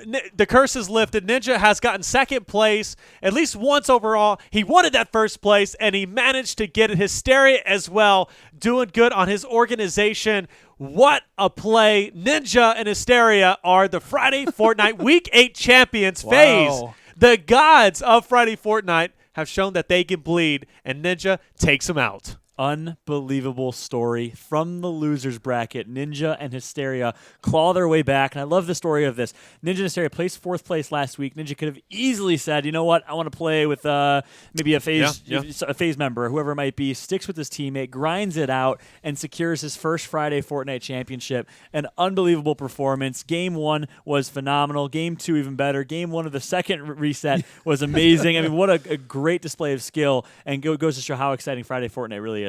Absolutely so. But with that being said, FaZe, yeah, they got second place. But mind you, don't let that distract you from the fact that they've won $37,000 in Friday Fortnite and donated alone. a lot of it to charity. And donated it too. Yeah, they donated it as well to St. Jude's, I believe, a while back. And that's a respectable thing. So, but with that being said, still $37,000. And of course, we've given away, how much did I quote it earlier?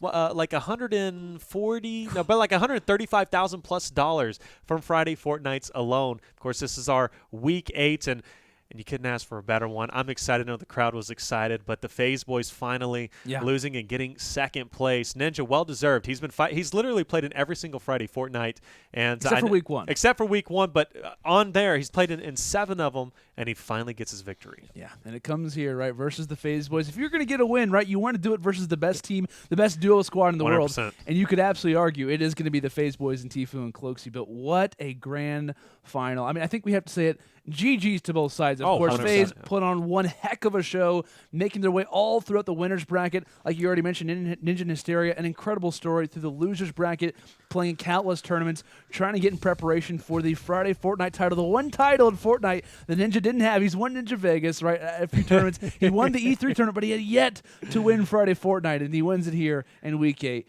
Truly a phenomenal story. And you saw from his reaction how pumped up he was. He jumped out of his seat. You don't get to see that reaction often, honestly, from this, because he's so used to winning at least these pubs and whatever else. So to see him jump up like that shows that he really wanted this. Or every time he gets this nasty headshot. That is true.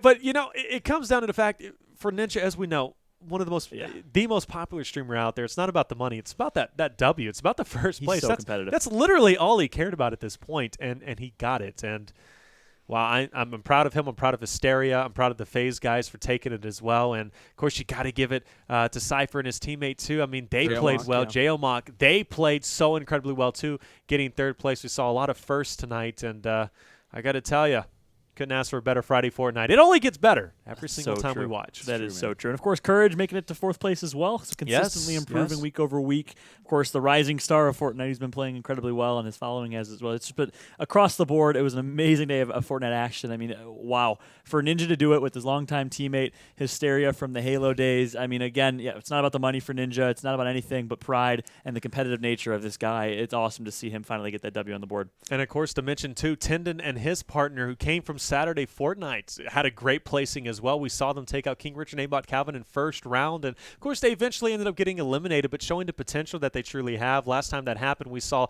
that team, Baldy and Dramas, get picked up by Optic. Kind of curious to see, will they get picked up by an organization, too? 100% possible. Maybe even Envy. They're looking for. Hit them up. It all starts from UMG tournaments, man. It's the craziest part. It really does. And Keemstar said it best. Hey, all you need to do, come into Friday Fortnite, win yourself a Friday Fortnite, or at least Saturday Fortnite or whatever, get picked up. We've seen success stories all around, but this is at least the first competitive tournaments we're seeing, and I'm in love with it. I think it's great. I mean, it's amazing to see Friday Fortnite every single Friday. We have the Ninja Red Bull Chicago Rise Till Dawn event coming up here in mid-July. It's going to be another display of amazing skill. This is just the beginning. Of course, these are the baby early stages of Fortnite esports. Of course, the Fortnite World Cup going to be coming here in a couple of months, but it's really an exciting time to be part of the Fortnite community and to be a competitive Fortnite player. Absolutely. And, of course, got to get a shout-out to our sponsors, EGL, official EGL. Use code UMG, get 10% off. Of course, you also are UMG10, but of course G Fuel for 10% off. Use code UMG upon your purchase. But they power us through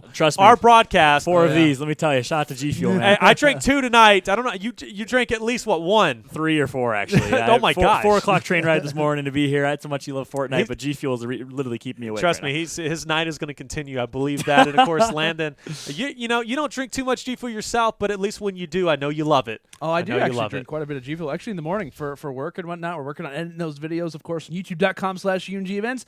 I'm drinking coconut G Fuel. That is my I don't want to say I'm addicted, but I am very much in love with coconut G Fuel. I'm not usually a coconut guy myself, but the flavor is fantastic. And, of course, if you guys go to umggaming.com, you can pick up yourself a couple matches, a little entryways of satellite tournaments for the Saturday Fortnite. On top of that, too, we have that's where it all starts. If you want yourself a career in Friday Fortnite, at least to come through and try and play it out like you've seen several teams do so far. And on top of that, too, you can go in and play some cash-out matches if you want to come in. And that's what it's all about, having fun in the community. But man, what a Friday Fortnite. Of course, we'll have another one next week. And, of course, we'll have some other stuff coming next week. But if you guys want to see a recap, you make sure to go to youtube.com/UMG events. We'll be posting a recap, hopefully, at least of this tournament. We have another recap that we did a little trial run, and it ended up being really good. But we got a lot of exciting things coming your way. You don't want to miss out. And, of course, we'll be posting the VODs at least Monday or Tuesday. But in order to get, you got to subscribe to Twitch. At least subscribe to us, and if you do so, you will get access to the VODs right away, plus some cool little emotes. But, of course, going back to the couch, guys, I know you guys weren't ready for that. That's okay. We'll make that transition. I just want to go ahead and close it out. Of course, I want to know, Fallout, what are you thinking overall? You feel good about tonight. Welcome back. What's your closing words? Amazing to see. Sorry, I think my mic was on mute there.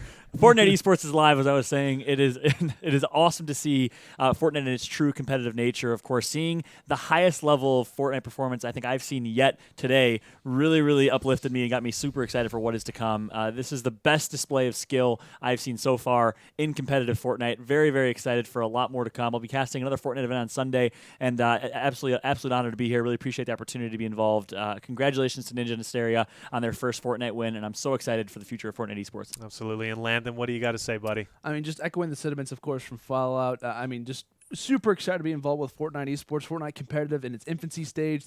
We've only just scratched the surface for the amount of top-level competitors, the awesome matches. The future is obviously bright when it comes down to this game, and we also want to give a massive shout-out to the viewers for watching the broadcast. We had 100,000 followers on Twitch earlier today.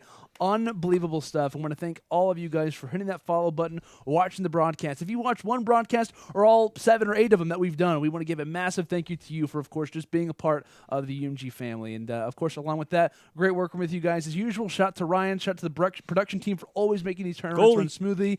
Yeah, man, it was a fantastic tournament to be a part of, and super excited to watch Fortnite competitive as it grows, and just can't wait to keep commentating it, man. Absolutely, and thank you so much, guys, once again for coming by. Make sure to join us next Friday for yet another Friday Fortnite, where $20,000 again is going to be on the line. Maybe Ninja will even take another Friday Fortnite back-to-back champs. We'll have to find out, but join us then. Make sure to follow us on at UMG Events on Twitter to find out all the latest and greatest news, plus Twitch clips. I'm Taylor Noble, or Reflection, signing out. Thank you so much for coming by. We'll see you next time.